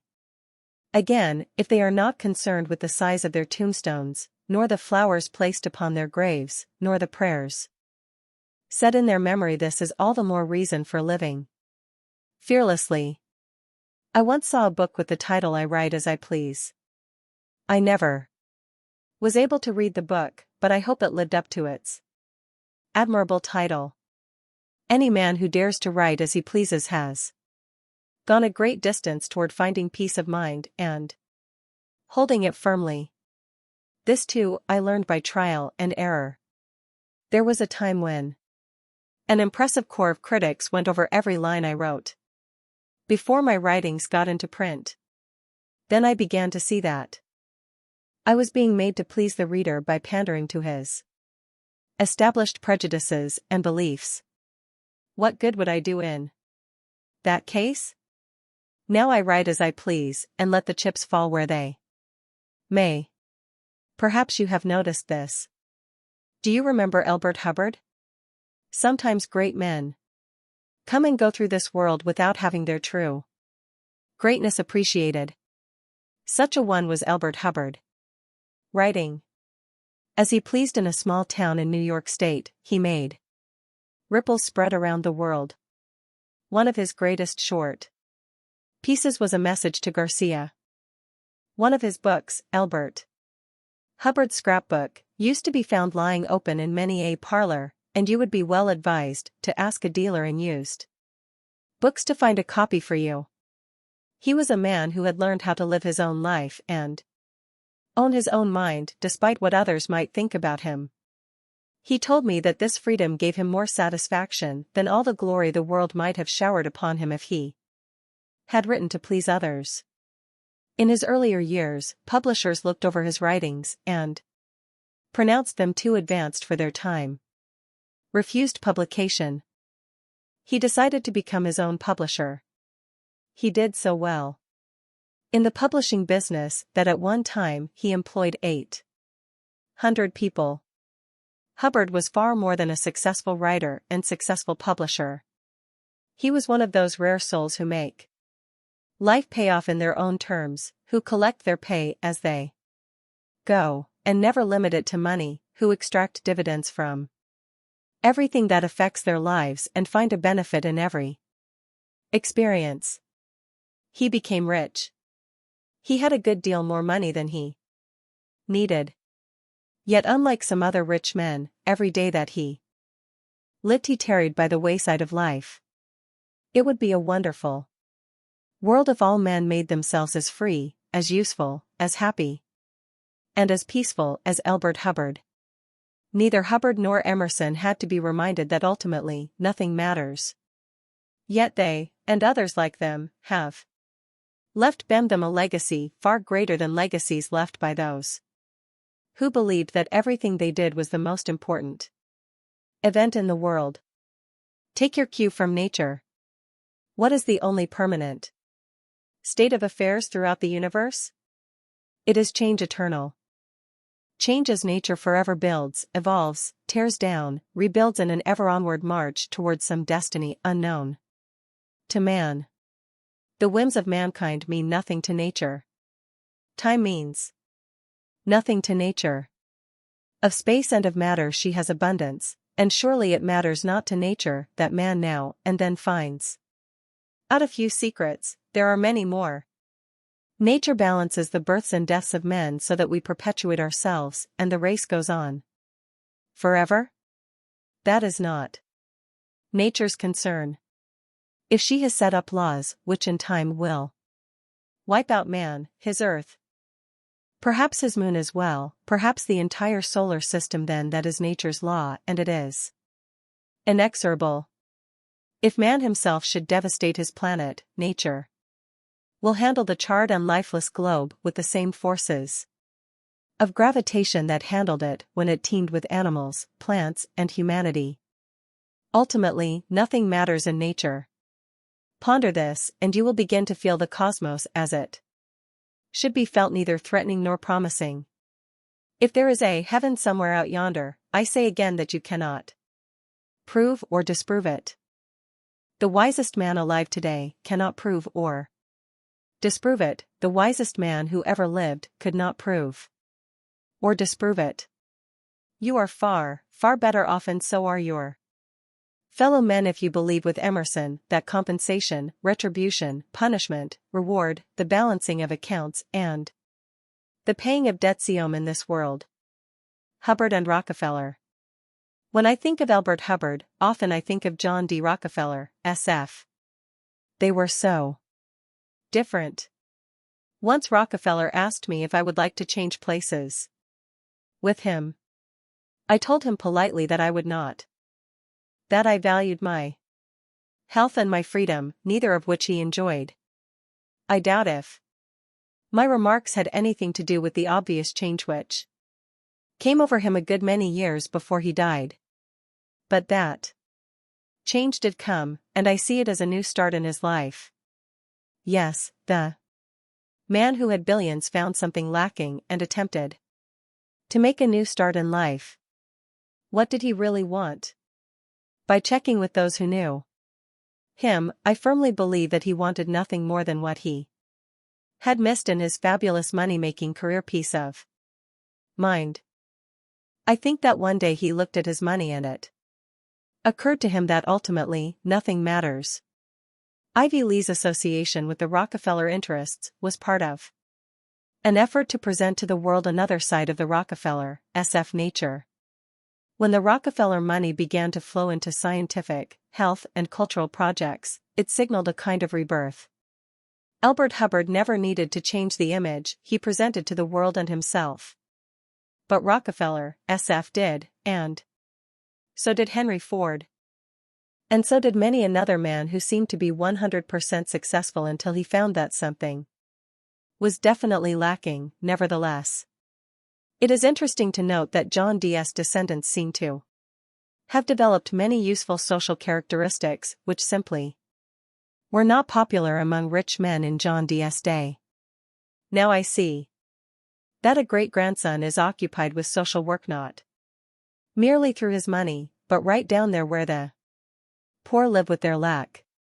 Since John D. did change, I do not think he is turning over in his grave through the jungle of life with unseen watchers. You know, this book has been nearly 70 years in the making. I have intimated, too, that in those decades I did not know I would write a book which equates wealth with peace of mind, but somehow felt I would. Obviously I could not write it as a young man nor even as a 50-year-old man, for I had not gathered the necessary experience. Obviously I could not write it, either, until I had learned well, and tested thoroughly, every bit of advice I give. That advice has been tested in many lives besides my own. And the stories I tell brim with life lessons you will learn for yourself which is the best way to learn them. Now and again I have had evidence that unseen friends hover about me, unknowable to ordinary senses. In my studies, I discovered there is a group of strange beings who maintain a school of wisdom which must be 10,000 years old, but I did not connect them with myself. Now I have found there is a connection. I am not one of them, but I have been watched by them. Here is how I found it out. I finished this book. And then, one day I knew the time had come to write this book. Perhaps the brief illness I had at that time, during which I outlined the book, was planned by those others to draw my mind away from day-to-day affairs. I wrote the book, enjoying it as one always enjoys a labor of love. It took a number of months, during which I felt highly alive and happy. I completed the last chapter and still sat before my typewriter, musing on what I had written. Ultimately, nothing matters, I thought, yet it is good to have achieved that which the mind has conceived for so long a time. I was alone in my study and all was very still. A voice spoke. I saw nobody. I cannot tell you whence the voice came. First it spoke a password known to few men, that riveted my attention. I have come, said the voice, to give you one more section to include in your book. In writing this section you may cause some readers to disbelieve you, yet you will write honestly and many will believe and be benefited. The world has been given many philosophies by which men are prepared for death, but you have been chosen to give mankind a philosophy by which men are prepared for happy living. I whispered, who are you? In a softened voice, which sounded like chimes of great music, the unseen speaker replied, I come from the great school of the masters. I am one of the council of 33 who serve the great school and its initiates on the physical plane. The great schools of the masters. That is the school of wisdom which has persisted secretly in the Himalayas for 10,000 years. Sometimes known as the Venerable Brotherhood of Ancient India, it is the great central reservoir of religious, philosophical, moral, physical, spiritual, and psychical knowledge. Patiently this school strives to lift mankind from spiritual infancy and darkness to maturity of soul and final illumination.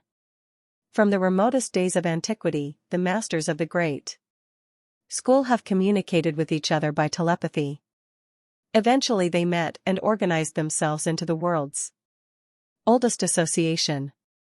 These masters, says J. E. Richardson in The Great Message, are the great teachers who, through all human history, have not only declared their personal knowledge of another life, but have made the personal demonstration of their knowledge in such manner as to leave no possible doubt in the minds of their disciples or students as to the fact of that personal knowledge.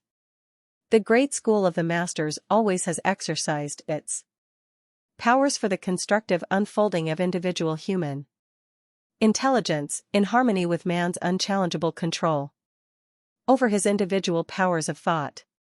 The masters believe that this great prerogative, which has been reserved for man alone, provides man with the means by which he may largely control his earthly destiny. The school has masters who can disembody themselves and travel instantly to any place they choose in order to acquire essential knowledge, or to give knowledge directly, by voice, to anyone else. Now I knew that one of these masters had come across thousands of miles, through the night, into my study. The master continues to speak. After having paused to allow me time in which to collect my thoughts, the master continued in the same great musical voice, which surely would have resounded through the house had it not been audible to my ears alone. I shall not set down every word he said, but shall include the gist of his message. Much of what he said already has been presented to you in the chapters of this book or will follow in other chapters. You have earned the right to reveal a supreme secret to others, said the vibrant voice. In the journey through life, There is a jungle of life, a black forest through which every individual must pass alone. In the black forest he overcomes enemies and his own inner opposition and turmoil. The black forest helps to give refinement to the soul of man through struggle and resistance, so that the soul may return to the great eternal reservoir from whence it emerged and become a part of infinite intelligence. You have been under the guidance of the great school, but you have been your own master. You have passed through the jungle of life safely.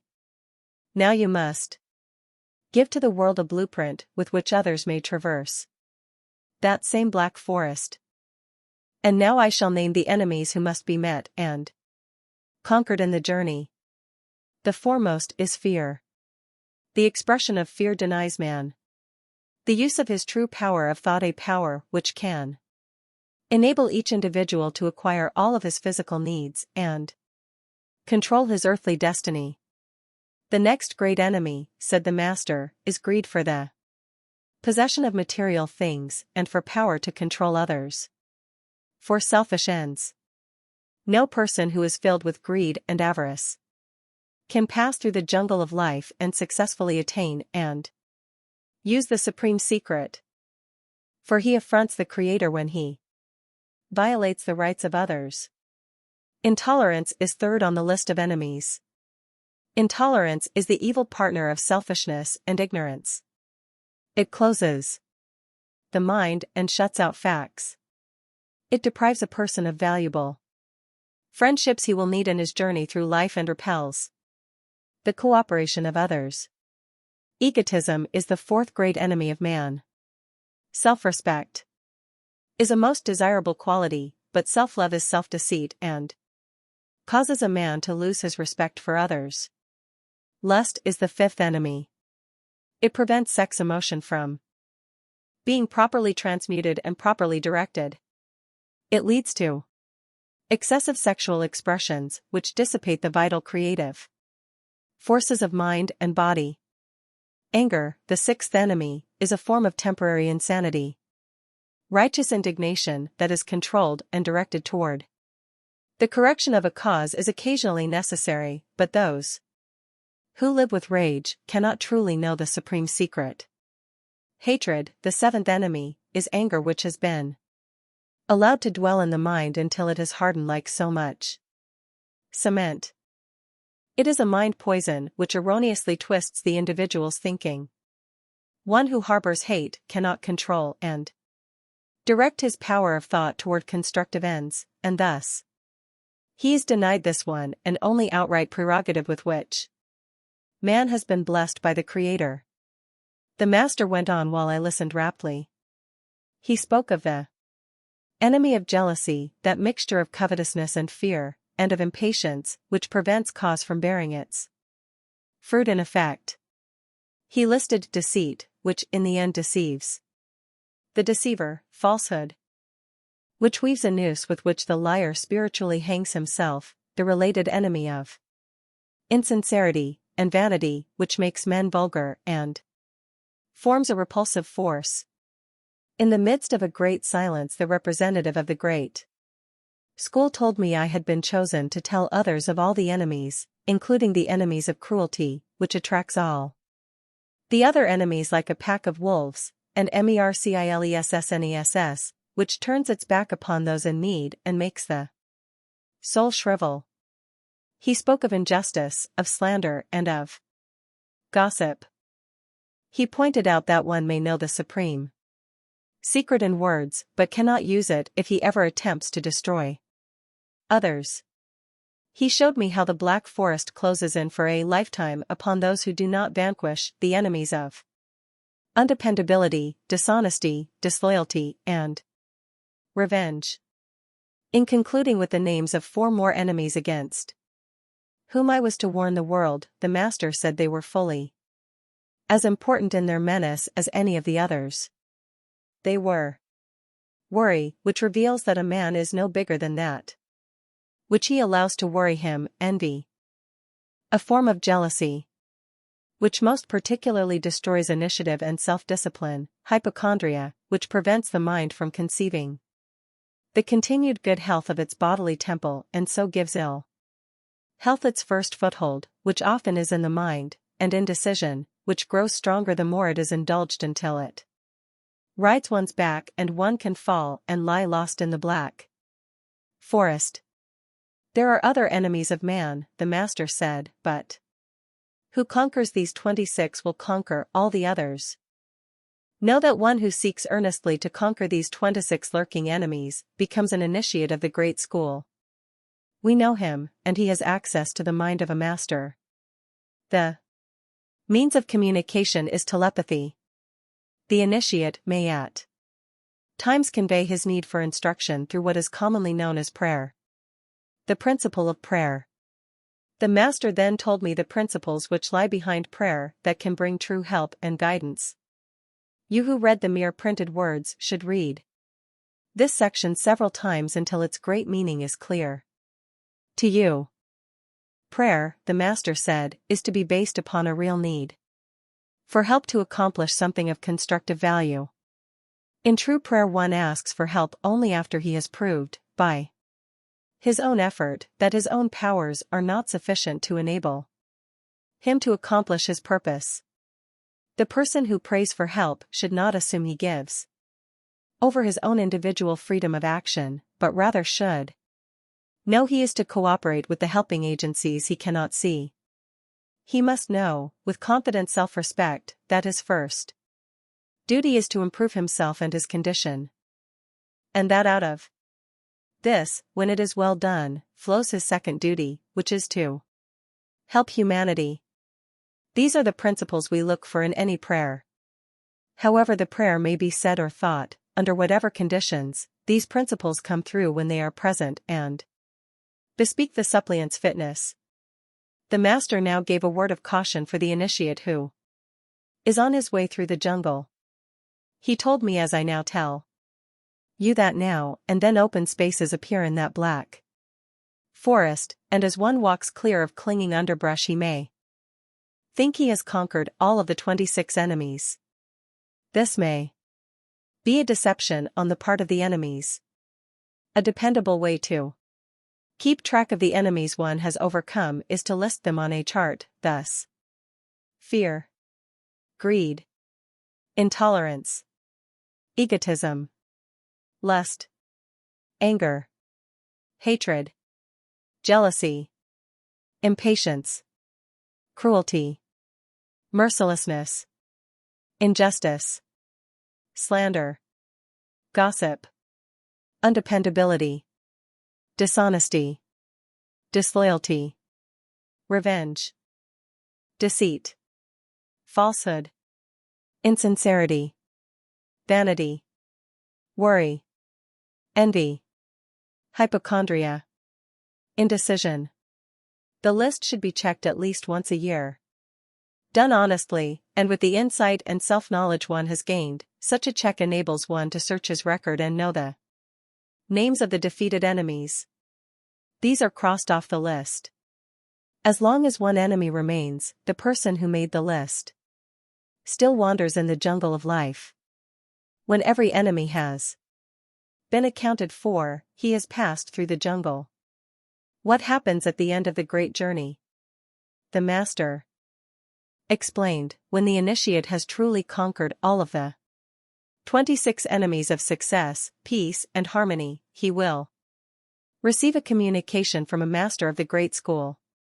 He will be assured of his success in having passed through the jungle, and he will receive definite instructions for his future conduct. First, he will be shown that a reasonable part of his time is to be devoted to directing others who are struggling to pass through the jungle, and to helping his fellow men in every other possible way. He will know already that a benefit to others benefits himself, but now he will realize those benefits in their fullest measure. Second, he will be given the power to handle all adversities, so that their eventual benefit to him always is revealed, and he is conscious of his power to turn adversity into benefit. Third, the initiate who masters the 26 enemies of man will quickly recognize the nature and purpose of any special mission to which he may be assigned in the future, and he always will have the courage to carry out that mission. The master went on quickly, the initiate retains the power to neglect or deny any of these requirements, but, should he do so, the penalty may be the complete revocation of the powers he has gained through many years of devoted effort. The powers include great blessings, hope, faith, and courage to carry out any desired objective, benevolence toward his fellow men, and compassion for their problems, self-understanding which reveals to him the nature of his own stupendous powers, endurance and persistence enough to enable him to overcome all obstacles in his path, sound health, both physical and mental, the wisdom with which to evaluate all things, and the self-discipline to give him complete mastery over himself, patience with which to deal with adversities, tolerance toward all, and a true spirit of brotherly love, freedom from worry, material abundance to meet all his needs and desires, a keen evaluation of time, freedom from all vices, a magnetic personality and a spirit of generosity which attracts friendly cooperation, the ability to profit from his mistakes of the past, a listening ear, a silent tongue, a faithful heart, a keen sense of loyalty, a profound love of truth, the capacity for telepathic communication, including communication with infinite intelligence, a true understanding of scientific prayer along with the capacity to get aid from the masters when it may be needed, immunity against the acts of all evil persons, release from all inherited negative traits, complete mastery of every kind of fear, including the fear of death, understanding of the overall purpose of life along with the glorious ability to live according to that purpose. The master concludes his message. Another pause in the deep silence, and the master said, he will not only understand the true purpose of life, but also he will have at his command the power to fulfill that purpose without having to experience another incarnation on this earthly plane. And the masters of the great school, on this earthly plane and all other planes, will rejoice at his triumph and will bid him Godspeed toward his own mastership. His cycle toward mastership will not have ended, but he will have spread before him the chart by which to navigate successfully. The voice ended. I began to hear little sounds of the world around me, and I knew the master had returned to the great school of the masters. The inherent lesson in a few words. Ultimately, nothing matters.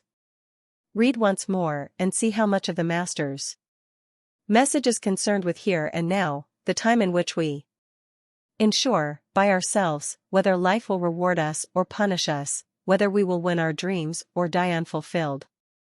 Notice the several ways in which we are enjoined not to become too meanly important. Meanly important in a big show of property or power which counts as nothing in the scheme of things, and can destroy health and happiness. As for the ultimate beyond our earthly ultimates, we see a vision of a great reservoir of life spirit, but we are not enjoined to walk in awe nor to walk apart from the affairs of life in some kind of self-assumed sainthood. Goodness and life devolves upon living, and life was not planned as a bed of roses, but as a wholehearted adventure in training one's self to know and win and enjoy the good. Already you are qualified to use the supreme secret in many ways. As soon as you know it, if you do not already know it, you will see why this is so. Checking on Chapter 12. You are very important for a little while. When you take your affairs too seriously, you steal from your peace of mind. A really big man knows the world around him is bigger than he is. The tensions incurred in trying to live big when it is not in your nature may bring you a guilty conscience and other troubles. Many really big men stop by the wayside of life and enjoy themselves. But small men are afraid to do this. Andrew Carnegie had a memorable motto which teaches us not to attempt to borrow the bigness of others. Ultimately, nothing matters. When you are grimly involved in getting, it is time to remind yourself that, ultimately, nothing matters. Everything matters in its time and place, but maintaining perspective gives you a recognition of the ages as well as of today. An experience in automatic writing at my typewriter seems to have been a communication from the world beyond the five senses to tell me that nothing matters, ultimately, and to enable me to pass on the word. Why fear anything? Too many people stretch their social consciences into consciences full of fear, depression, and self-defeat. Marching through life with courage and confidence does away with fear, and there is no need to be concerned with the size of your tombstone. A fearless, peaceful man named Elbert Hubbard wrote as he pleased, published his own works, and made a fortune. Neither Hubbard nor Emerson had to be reminded that, ultimately, nothing matters. In the jungle of life, there is unseen guidance. The author based much of this book upon a revelation from the great school of the masters. 26 enemies lie in wait in the jungle of life. Defeat them and you acquire new ability to live a life of peace, abundance, success, and enjoyment. 13. Not too much, not too little. When your mind truly perceives your potential for wealth, you take advantage of the wealth-building opportunities all around you. Peace of mind is an essential ingredient of wealth. Giving, in the spirit of the Golden Rule, is closely allied to the enjoyment of wealth and all else of life's goodness. When you give service, as in a job, in the end you will be paid what you are worth, for you cannot fake the Golden Rule. It is eternal and immutable, and goes hand in hand with the immutable law of compensation. The abundance of the earth waits for you to gather it in. We have been told this by the masters of every school of every century, and thus we learn from life itself what constitutes abundance. You know by now, it is a relative term. Surely one who does not have enough to eat cannot be said to enjoy abundance, but there are those who do not believe they are wealthy until they can eat their meals from golden plates. Be wealthy in your own way, and you will know that you are wealthy, and bear in mind that even a beggar enjoys the beauty of the earth, the drift of white clouds, and the sight of a rainbow or a twinkling star. This is a practical book nevertheless, and I am sure you have noticed that I do not suggest any outright substitute for sufficient money. Let us look again at the question of sufficiency. Let us look at its very beginnings. Wealth comes to the man who can see a potential for wealth. I was brought up on something we called a farm. Well, it was land, all right, and one could observe certain crops growing in the fields and certain animals grazing. A good, efficient farmer would have noticed, however, that a good deal of our farm wasn't a farm at all. It included too much untilled land which produced the need to pay taxes, but no food to be eaten or produce to sell. We lacked training, we lacked capital, and we lacked quite a few other things, but still I do not quite know why we let a potential for relative wealth lie there without being used. It wasn't till years later that I heard about scientific farming, which can produce more income from 10 acres than my father could have produced from 100 acres of equivalent land. Recently, I met a truck farmer who makes a splendid living from only 5 acres by scientific rotation of his crops. I knew I had met a man who could see and use his wealth potential. Notice, however, that the farmer's basic wealth potential is not in his land. It is in his mind and his willingness to learn good farming methods and use them, or, going even farther back, in his willingness to learn what constitutes good farmland and make sure he gets it. A recent newspaper item mentioned that in some parts of Africa, today, it takes 8 people to grow enough food crops to feed 9 people. Fortunately, good farming Methods are spreading across the world along with good farming machinery, and modern fertilizers can do wonders with poor land. Yet when the same 8 dirt scratchers are turned into 8 tractor drivers planting pedigreed seed, and their labor feeds 800 or 8,000 still, first, their minds will have to accept the idea that this has been done by others and that they can do it. Wealth always begins in the mind. Wealth always begins with a mind concept of wealth potential. Putting farms aside, you can trace any fortune back to this one principle. When you seek enough, therefore, look first into the mind that interprets the world around it. It is in your mind that you not only conceive the kind and amount of wealth you want, it is also in your mind that you take the raw stuff of circumstance and make it into opportunity. Peace of mind is wealth. I have not made the above statement before in exactly those words, but I am sure they do not surprise you. The principle is so important that I shall give you yet another story about a man who was wealthy in money but did not know how poor he was because he did not have peace of mind. Also, he did not know what he was missing until he found it. And in order to find peace of mind, he had to abandon a business principle and substitute a human kindness principle, which he always had sneered at. So you can see, this shapes up into a pretty important true story. The hero is, but who is the hero of this story? You have to decide for yourself. At any rate, a major character is a man who had made a fortune in real estate, largely through the rental of cheap property he owned. He found one aging couple to be long in arrears in their rent, and so, following his invariable principle of good business, he decided to evict them. He told his lawyer to follow through on the procedure. The lawyer, however, did not present him with an accomplished eviction. So the property owner and the lawyer had a talk. The lawyer said, "I shan't press your claim.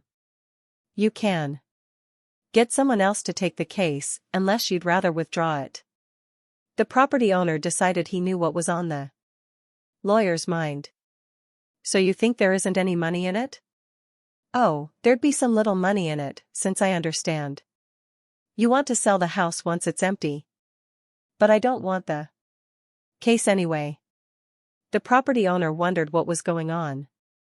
"Did you get frightened out of it?" "No, not at all."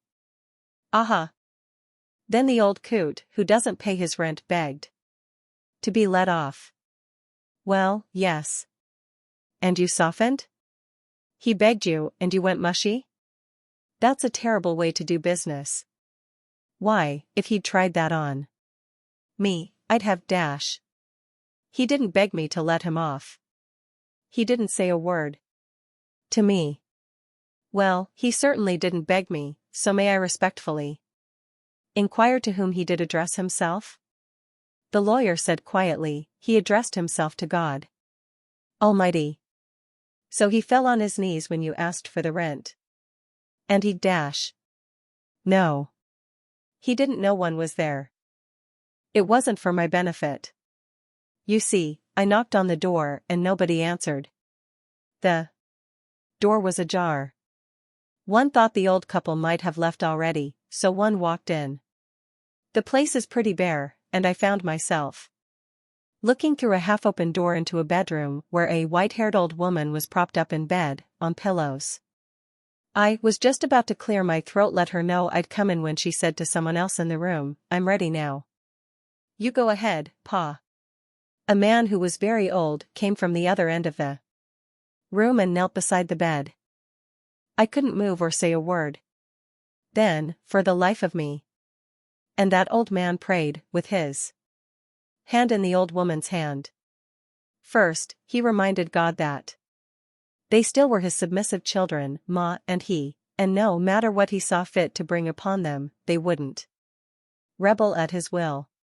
But it was going to be hard for them to be homeless in their old age, with Ma so sick and helpless, and, oh, how different it might have been if he had spared only one of their 3 sons, but the boys were no longer on this earth. The lawyer wiped at his eyes. I cried then, he said, but one still kept very quiet.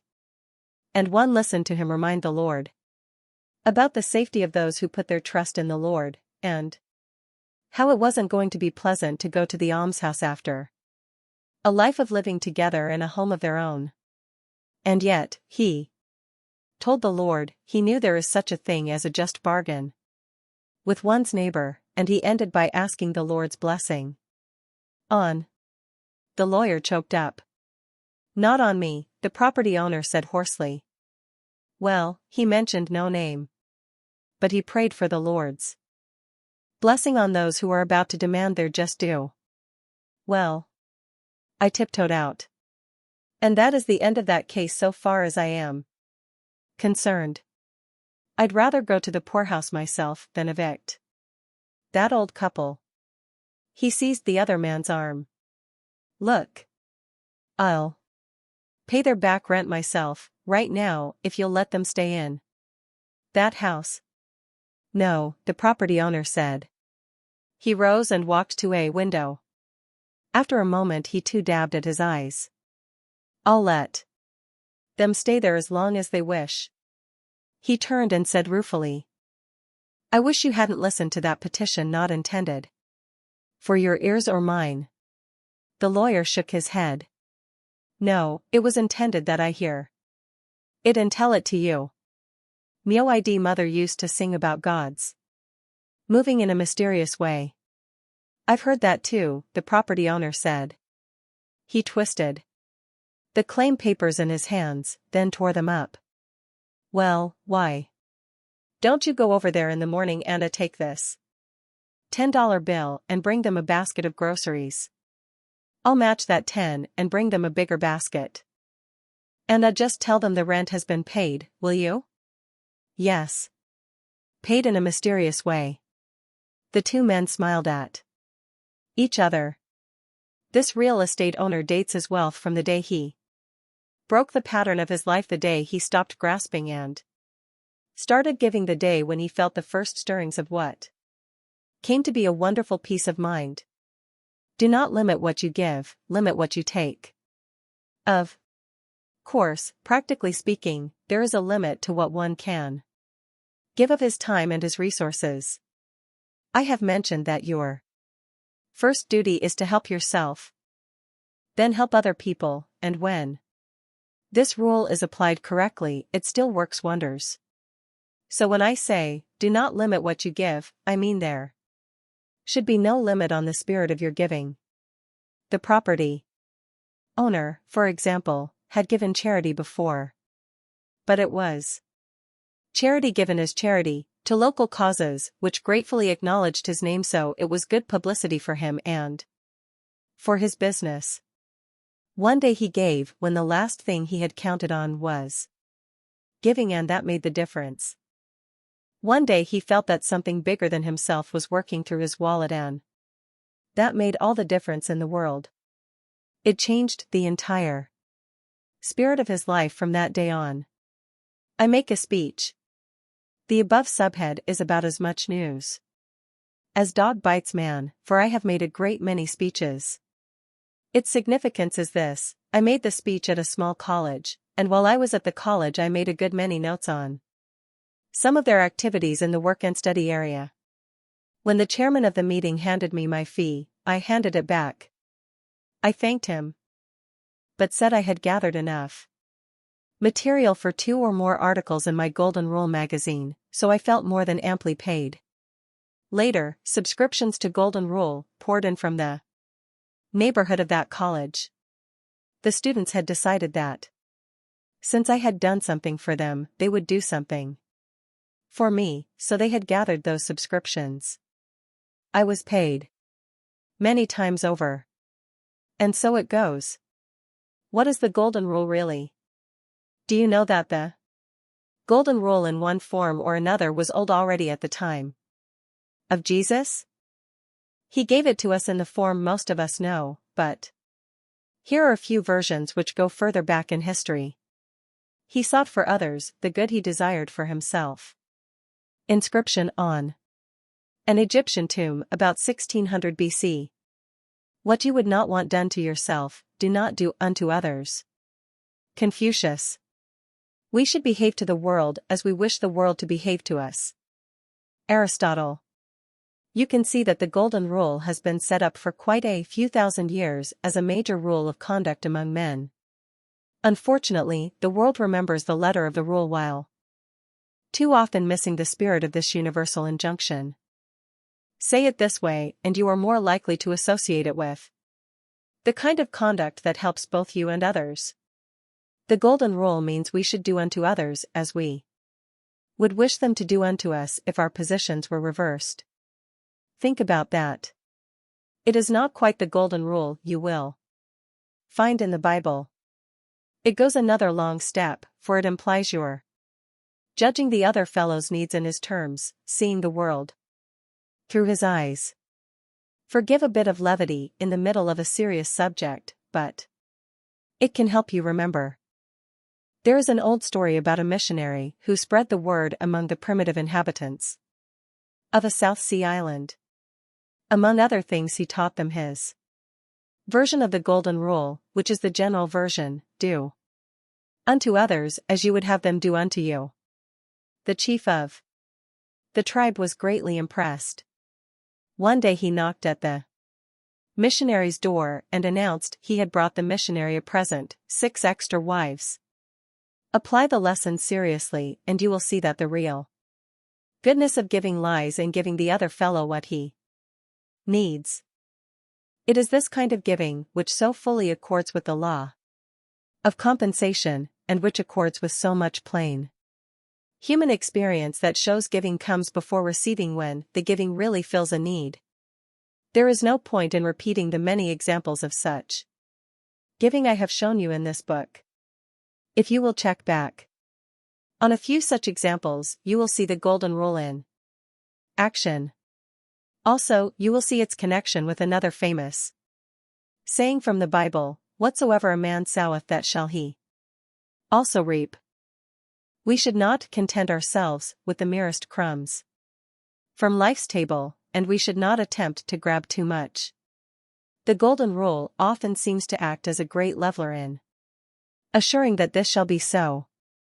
It creates an ever-present spirit of kindly consideration for the needs and rights of others, so that, without thought of gain, which so often is twisted by small minds into grabbing, the mind infused with the golden rule acquires a sense of what constitutes its own true ability to give.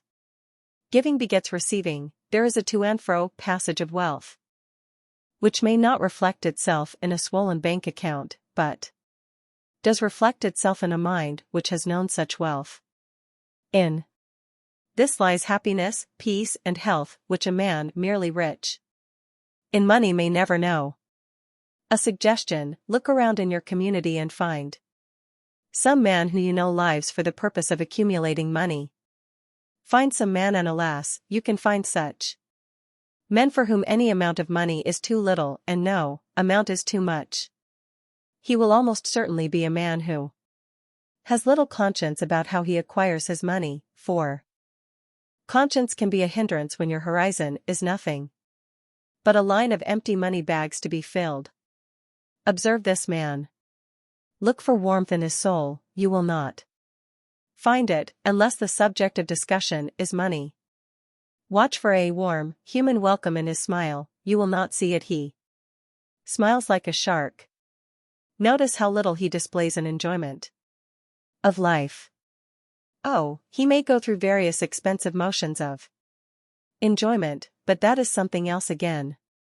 In the humane sense of the word, such a man is not really human. He is an automaton, a money-making machine. Yet many will envy that mechanical man. They will point to what they call his success. Can there be success without happiness? Any really human person knows the two must go together as partners in a worthwhile life. No man who thinks that happiness lies in having too much ever will be happy. No man can be truly happy until he Translates the words of the Golden Rule into deeds, and shares happiness with others. Moreover, the Golden Rule was not meant to be enforced like taxes. The sharing of happiness brings happiness when the sharing is voluntary, with no other object than to give. How much is too little pay? How much is too much? 1. Of the reasons I have been glad that my name is not associated with big business as it almost was is this, which I say. Again, I have always felt free to point out that big business should share more generously with its employees, both in opportunities and in profits. Galley slaves of times past were chained to their oars. They were fed just enough to keep them going. As you may read in that stirring tale, Ben-Hur. When a galley was on the point of sinking, nobody unchained the men at the oars. They went down with the ship as though they were so much machinery. In spirit, that is all they were. Labor conditions in the first century or more of the Industrial Revolution were reminiscent of that philosophy. The owner of an enterprise took from his workers all he could squeeze out of them, and gave them as little as he could. A good deal of this approach still persisted in my younger days. I count it a blessing that I have lived to see some spirit of sharing enter the world of the factory and the office.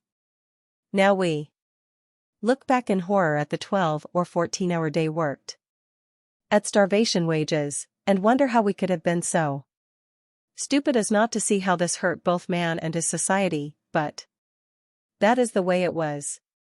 Today, reward for work often comes in fringe benefits as well as in direct payment. The question of how much is too little pay?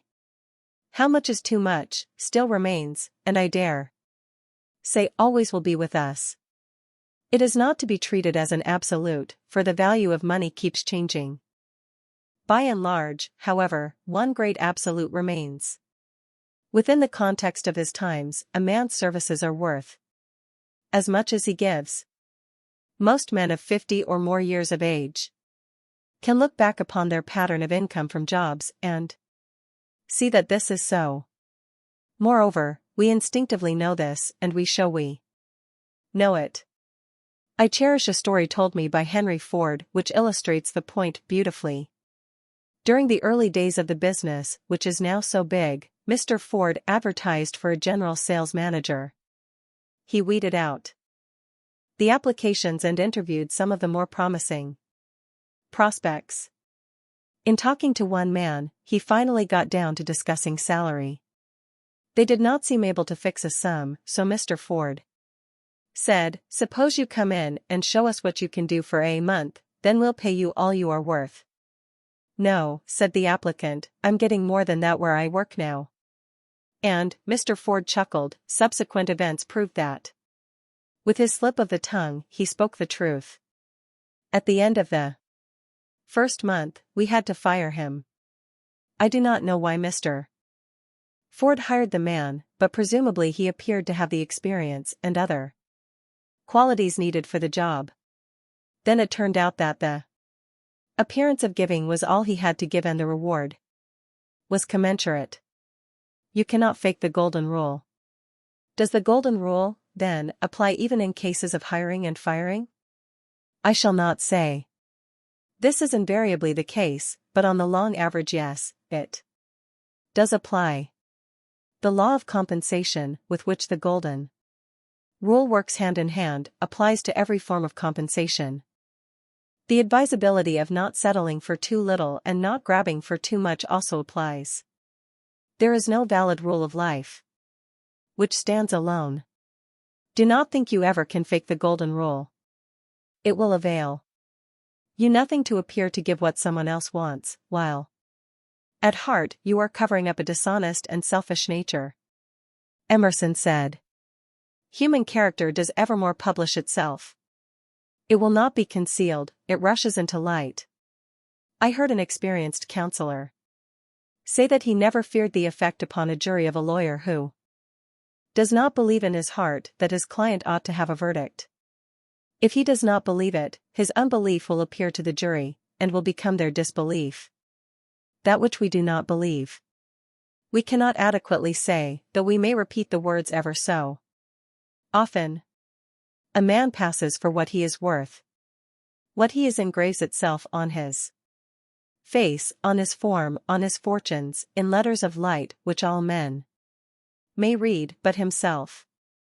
Every violation of truth is not only a sort of suicide in the liar, but is a stab at the health of human society.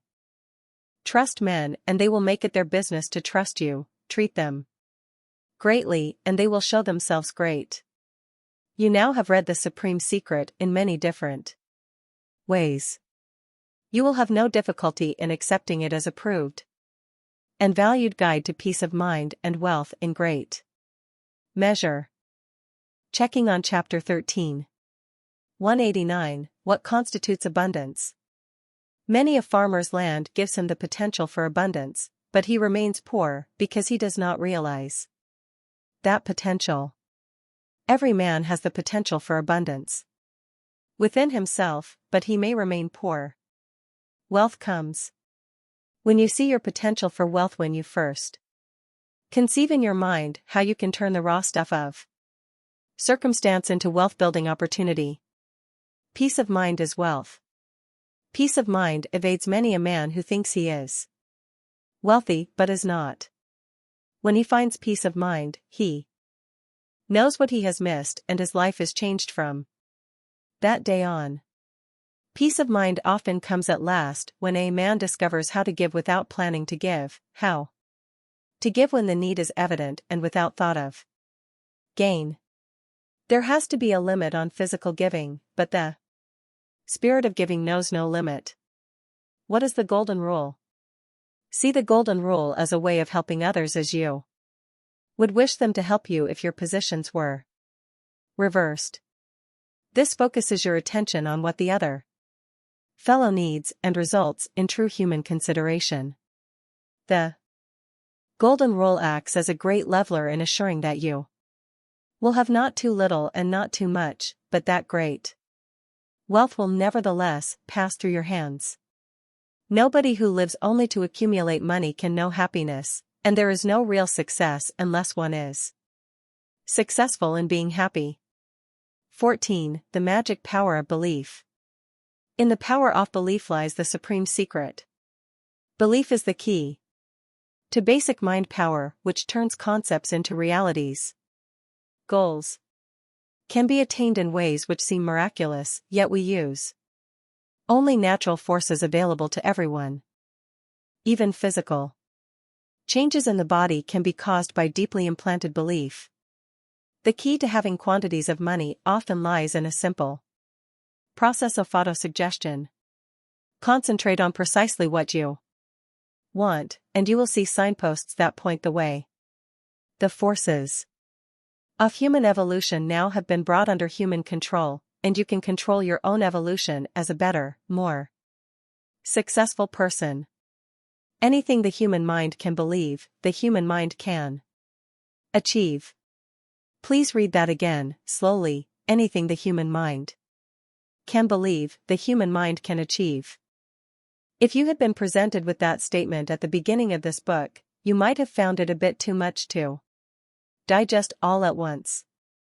By now, however, you have seen many of the patterns of success and failure, of happiness and unhappiness, of mind turmoil and peace of mind which man gives to himself. Now, when you read anything the human mind can believe, the human mind can achieve, you know that the conception of achievement, which turns into the achievement itself, is our great human prerogative. Anything the human mind can believe, the human mind can achieve. That is the supreme secret. Truly, deeply believe you will have great wealth, and you will have it. Truly, deeply believe you will have sound physical health, and you will have it. Truly, deeply believe you will have a mind at peace, and you will have it, and all the wonders that go with it. Anything the human mind can believe, the human mind can achieve. This is the secret known in bygone times, this is the secret which governs present-day accomplishment. This is the secret which will follow man to the stars. This is the secret of the ages. What do we mean by believe? Wishing won't make it. So, runs an old saying. This is true, and helps you remember a wish is not a belief. A wish takes place, as it were, upon the surface of the mind. I wish. You may say, and follow with any wish. That tickles your fancy, to have $1 million drop into your lap, to be able to flap your arms and fly. A wish is not limited by natural forces. That very apparent fact, however, is not the main difference between a wish and a belief. A belief is created, as it were, in the depths of the mind. A belief becomes part of you. That is why a true, deep belief can change your glandular secretions and the content of your bloodstream and work other physical changes beyond the power of medical science to explain. Again, a belief, radiating its unknown wavelength from the depths of your mind to the depths of another mind, accounts for a good deal of personality power and much else on which we can put only the clumsiest of labels. It is belief in a cause much stronger than a wish to stay alive, which causes people to transcend even the instinct of self-preservation. It is belief that founds religion, sustains nations, stands behind anything great that ever is achieved. A belief, I repeat, is part of you. That is why you can achieve what you believe. Moreover, when you hold a great belief, you believe all the time, just as, all the time, you go on living. Conscious and subconscious. As someone expressed it, the conscious mind gives us thoughts we know. You want to put on your shoes, for example, or listen to the radio. And knowing the conscious thought, you take the appropriate action. Now, there is hardly any physical reason why one should not put on his shoes or turn on his radio if he wishes to do so, and has the use of his hands. But let us now suppose that there may be some reason not to turn on that radio. Suppose it is the moment at which a certain foreign broadcast may be heard, and your government, an oppressive one, has set up punishments for people who listen to that broadcast. Moreover, you know you cannot listen to that broadcast in complete safety, for you suspect there are spies in your house. Do you or do you not reach out and turn the switch that will bring in the forbidden broadcast? That will depend a great deal upon your subconscious mind.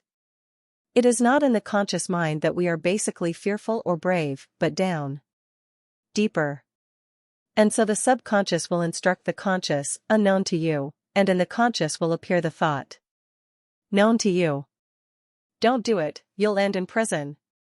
Or, I'm going to assert my freedom to listen to what I want to hear, under any circumstances. Or even a compromise, such as, I'm going to see if that nosy fellow in the furnished room upstairs is at home, and if isn't, I'll turn on the radio. Take this a step farther. Suppose you say in your conscious mind, I am going to turn on that radio at 9 p.m. no matter what. But you wish it, rather than believe it, while all the time, in your subconscious, dwells a fear which amounts to a direction that you will not turn on the radio. Now the subconscious mind will feed all kinds of evasions and excuses to the conscious. You will somehow manage to come home late, or you will rush into the house just in time and accidentally bang into the radio, knock it off the table and smash it. An honest enough accident, since you will consciously believe it was accidental. Or you may make an appointment to do something else at the time of the broadcast, and then suddenly remember when your subconscious allows you to remember consciously that this is the broadcast time, and how silly of you to have committed yourself to another obligation. Do not read any implication of dishonesty into all this, nor any implication that no consideration should be stronger than one's right to turn on one's radio. Look at it broadly. See that Your subconscious mind is your hidden boss. You probably have recognized this many a time when you have said there is something you simply will not do. It is against your principles. A true principle is a firm belief that is part of you, and can of course be a very useful and necessary thing. Your subconscious mind is your hidden boss, then, and gives orders to your conscious. But your subconscious, as you surely know by reading this book, is a very special kind of boss. It will go into conference with you, so to speak, and consider changing any of its standing orders, canceling them, substituting others if need be. Decide upon the belief you want, set it firmly into your subconscious mind, and your subconscious will thereafter instruct your conscious mind to live up to that belief. Let your belief include the concept of achievement, and your subconscious mind will discover ways and means toward that achievement which, on the strength of a mere wish, would completely escape you. You may talk of good fortune and lucky breaks, but what you mean is a sharpening of all your senses toward the achievement you want, a focusing of all your forces away from other matters, and toward that achievement a mighty access of strength and resourcefulness, a tuning in upon other minds whose aid otherwise would have escaped you, and more. The best of words limp when they talk of the power of belief. Only feel your belief propelling you toward the goal of your achievement, and you will know at last that an irresistible force is at your command. Is there a limit to what belief can achieve? If there is a limit, nobody has seen that limit yet. I have mentioned often that we may at times avail ourselves of powers beyond our ordinary senses. Not supernatural, but natural powers we are only beginning to understand. Deep subconscious belief aids mightily in winning the aid of these unseen powers. Once, when I was a child, I had typhoid fever, the only serious illness I ever had. I was ill for weeks without showing any sign of improvement. At length, as my father informed me years later, I lapsed into a coma. The two doctors who had come out to our farm told my father there was nothing else they could do, my end was only a few hours away. My father walked into the forest. There he knelt down and prayed to another doctor beyond earthly doctors. With his prayer he generated a mighty, all-embracing belief that I would recover. He remained on his knees for an hour or more, and at length a great peace came over him, that peace of mind which is the condition in which the mind works at its mighty best. And suddenly, from nowhere, and yet beyond the slightest shadow of doubt, he knew peacefully that I was going to recover. I do not know where my father's prayer might have been heard, nor if it was heard, nor if the mere fact of the prayer gave him the focusing and intensifying agent which is part of deep subconscious belief. But I know that when he returned to the house he found me sitting up, which had been impossible for me to do a couple of hours before. Sitting up, crying for water, and with my fever broken, as we used to say. Another generation, another goal. I have been privileged to see in my own generation, and with my own son, how deep belief can bring impossible achievement. When my son Blair was born without ears, and without many vital parts of the usual hearing equipment, I conceived the idea that he would hear. Let me make short shrift of the obstacles that were put in Blair's way, and mind the denunciations I received for not allowing him to learn finger talk, the attempts to wreck his life by making him self-conscious about being different, and so forth. At any rate, I knew that the subconscious mind can work wonders toward establishing health and proper function in the body when it is so conditioned. The conscious mind often serves as a sort of sentinel which guards the entrance to the subconscious. Thus, as we say, a man convinced against his will is of the same opinion still. Because his agreement was merely conscious, perhaps a peacemaker rather than a subconscious change of orders. Or in Extraordinary circumstances we are carried away and do not act in our accustomed manner, but later return to our ordinary ways of conducting ourselves because no deep-down impression was made. Hypnotism appears to bypass the conscious mind at some times, and with some people. There is a better and less risky way, however, to reach past the barrier of the conscious and implant instructions in the subconscious, where they will be absorbed and fed back. That way is to give instructions to a sleeping person. The conscious mind sleeps, but the subconscious does not sleep. Recent studies suggest that there are certain stages of sleep in which the mind is more receptive than when it is in other stages, and I am glad to see this modem investigation of the technique. I may have wasted some of my efforts, but my efforts were so long continued and backed by such belief that they achieved what many others said I never would be able to do. I spoke to Blair while he slept. I spoke directly to his subconscious mind and told it what I expected of it. He received added stimulation of his nervous system through chiropractic adjustments. With this method I induced nature to build an extra set of auditory nerves from Blair's brain to the inner walls of his skull. Now, he did not grow ears, but he achieved ability to hear equivalent to about 65% of the normal level, and with that he got along quite well.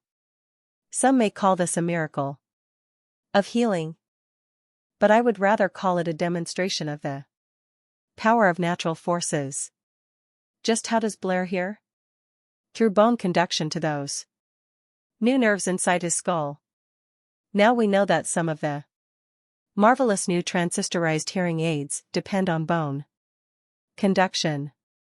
Can the method be extended? My method worked, but it required that some devoted person remain on duty many hours a night. Later I experimented with a phonograph which repeated a recorded message every 15 minutes, piping it to a hearing device beneath the sleeping person's pillow. I myself have received great benefit from this device. We know, too, that corresponding devices are sometimes offered for sale. These devices have been benefited by modem developments in sound recording and transmission, but their principle is the same. Concurrently, I have become aware of other recent research into the techniques of sleep learning, which suggests some of the difficulties people may encounter. First of all, the machine alone is not enough. First, there must be belief that the subconscious mind can and will receive messages while the conscious is asleep. A skeptical mind may make nothing of the messages.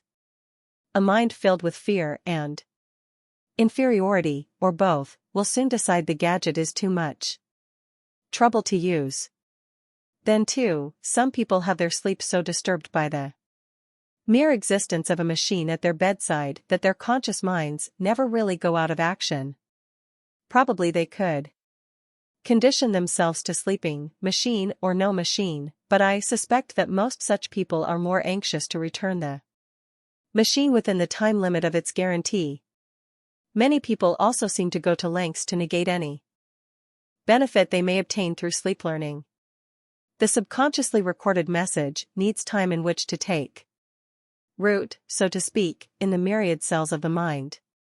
It will not do this if the conscious mind is allowed, even encouraged, to use its waking hours to throw in negative thoughts, the memory of a past failure, for instance, or over-concern with what other people will think of some course of action, or whatever. And finally, I discovered this: the recorded messages must be reinforced when the individual is in a conscious, wide-awake state. He should memorize the recorded messages which, of course, have no concern with anything but what is to be achieved, and carry no clutter of imagined handicaps. He should repeat these completely positive, focused messages to himself many times a day so that his conscious mind becomes accustomed to them, and through repetitive conditioning, can talk to his subconscious. Eventually, sleep learning may be so perfected as to open Great new worlds of achievement. It may help you greatly right now, but I wish rather to mention it as an illustration of the way in which the subconscious can and will accept orders, which forever after guide you, and may, as I have shown, even cause marvelous changes in the body. This book emphasizes the fact that each of us carries within himself the means of finding his own greatness. Knowing the supreme secret what the human mind can believe, the human mind can achieve. You see that you have what it takes your mind, and you have available the only other ingredient you need, a world that is bursting with riches and throbbing with opportunity. Put the two together. The art of autosuggestion. There is a man in Cleveland today who is worth about $10 million. He made his money first by putting TV sets into supermarkets, thus reaching shoppers with special programs he broadcast to them at the point of purchase. This did not require any new inventions nor the instilling of a new way of life into millions of people. It did not even require a head start by way of great capital or special position. For this man, his name is Art Modell, began as a shipyard worker. He conceived an idea and brought it upward and onward into achievement. A man named McVicker, from Cincinnati, is quoted as saying, "You have got to believe so strongly that you overcome the doubts of others." He believed that a doughy material used to clean wallpaper would appeal to children and their parents as a non-sticky modeling material. Others told him he was wrong. He achieved a business worth about $4 million a year. Like Henry Ford or Thomas Edison, these successful men of today believed and achieved. Their belief showed them the way to their achievement. So it was with Columbus. So it was with Paul of Tarsus. So it can be with you. The art of autosuggestion is completely self-contained. We shall see it clearly, in plain print, in a moment. First, ask yourself, what do I want? This is not a question to be answered lightly. What do you want? Once more, I give you a list to aid your thinking. Improvement of your general health. Improvement of some specific health or functional factor. Cure of any bad habit. Abolishment of fear. The ability to transmute sex energy. The ability to find the right mate in marriage. Weight reduction or gain. The ability to break away from outworn customs or outmoded ways of life. The ability to get along better with other people. The ability to sway others to your way of thinking. Inner guidance in the selection of a business or profession. Money. When you know what you want, you are ready to go after it. You need a definite chief aim. Vague mind conceptions are little better than mere wishes. Decide where you are going then, and only then do you begin to see the signposts that point the way. You are going to make money, and I trust you to see it as only one form of wealth, but, as I have pointed out, a form of wealth which helps us attain many others. The chances are that you automatically accept money as a goal, so let us take this goal as a prototype in illustrating autosuggestion. How much money do you want to make? You will recall the stories of W. Clement Stone and other men who set up specific sums of money as their goal and attained the ownership of those sums. They did not fill their minds with thoughts of the difficulties in their way, nor the menace of competition. They believed they would make money, they achieved what they went after. Now, this is the way to use autosuggestion to help you achieve the sum of money you want. It is done in 6 steps, which stimulate your subconscious mind. 1. Find a quiet spot where you can be alone and undisturbed. Many find that as they lie in bed, just before going to sleep, the mind becomes receptive. Close your eyes and repeat aloud, listening to your own words, the sum of money you Intend to make the time limit you have set for its accumulation and a description of the service or merchandise you intend to give or to sell in return for that money. 2. Put the same words in writing. You may do this first if you wish. Write it out carefully and in detail. Memorize it. When you go into your quiet place to repeat your goal to yourself, say it word for word as you have written it. You may change it here and there until it is absolutely specific. Add a statement of this nature, in your own words. I believe that I will have this money in my possession. My belief is so strong that I now can see the money before my eyes. I am holding it in my hands. I know it exists, and it is awaiting transfer to me in return for my services rendered with full honesty and all possible skill and diligence. A plan exists which will transfer this sum, state the sum, to me by, state the deadline date, and my receptive mind will see that plan and cause me to follow it. See yourself rendering the service or delivering the merchandise. See yourself receiving your payment. This is important. 3. Place a written copy of your statement where you will see it night and morning. Read it upon rising. Read it again just before retiring. You may also carry it with you and read it several times a day, but to read it first thing in the morning and last thing at night is particularly important. Again, as you read, see yourself going through the actions which will bring you the money. Feel the money in your hands. Feel with feeling. Merely reading the words, or saying them to yourself, will mean nothing unless they carry the emotional charge of desire. It is well known that the subconscious has less regard for reason than it does for emotion. 4. Put the mastermind principle to work. It is not always possible to form a mastermind group according to the directions you have read in a previous chapter, and you are better off without one than doing it the wrong way. You can, however, make good use of the principle by conferring with the right people. These are people who can help you and, if possible, people you can help. Don't forget, if you want to see a banker about financing your business, you are helping him run his business. And don't forget, many a cold-blooded banker has been swayed by the confidence and belief and enthusiasm he sees in a would-be borrower with good reason. The more people you talk to, the more information you will receive. The more they know, the more you know. Choose the right people, however. Now and again you will meet, among them, one whose mind tunes into yours. Speaking with such a person is a mighty tonic for the subconscious drives you. Have it your direction. 5. When your plan appears, act upon it. You will know it.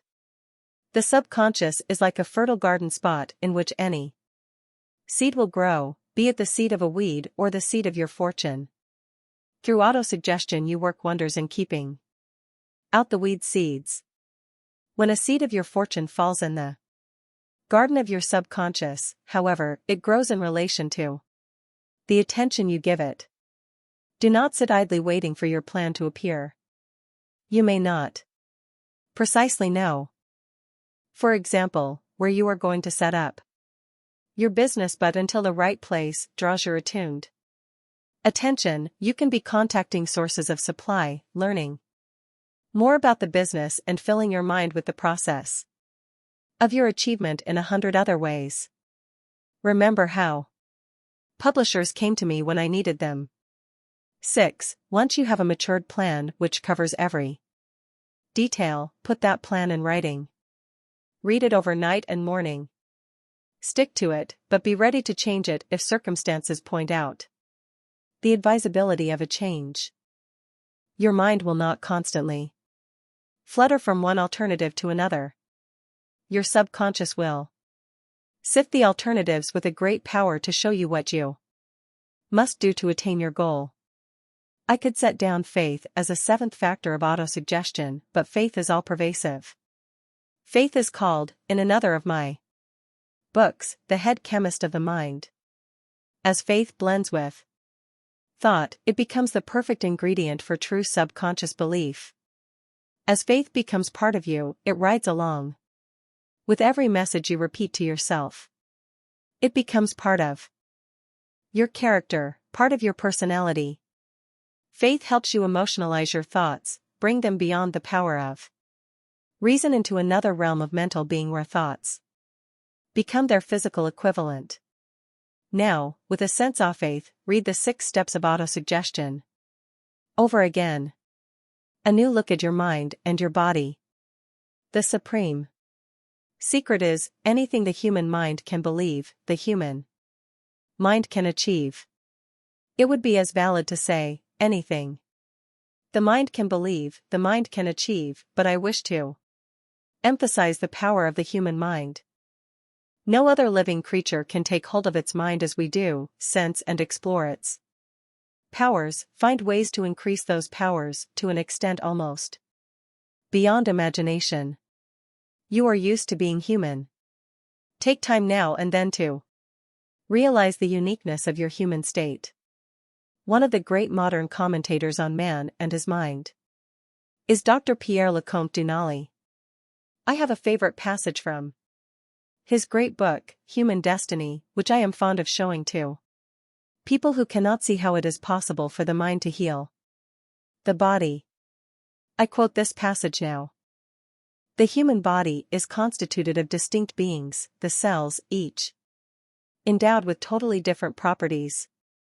There are the common and prolific plebeians, the fibroblasts, there are the independent chemists of the liver and the marrow, there are the chemists who obey the orders transmitted by the brain and the nervous system and who know how to manufacture instantaneously, at the tip of the nerves, acetylcholine which contracts the muscles and adrenaline which decontracts them.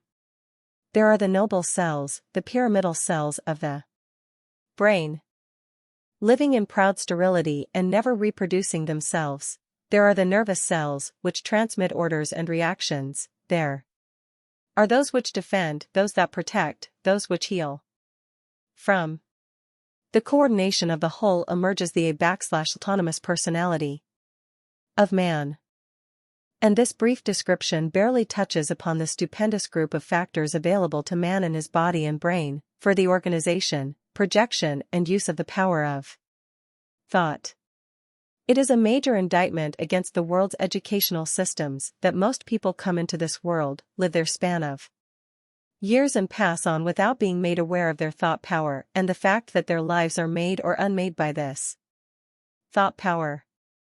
Worse yet, we are taught all kinds of things, and yet rarely taught to use our minds for the attainment of the one indispensable form of wealth, peace of mind.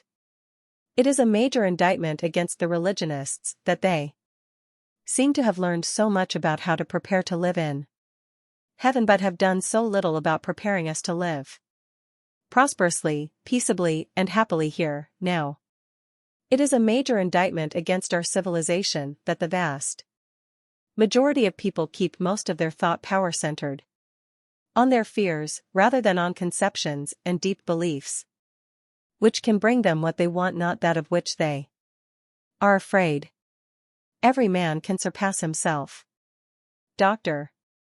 Dunois points out dramatically the power of the human being to reach beyond his limitations and thus forever to extend his powers.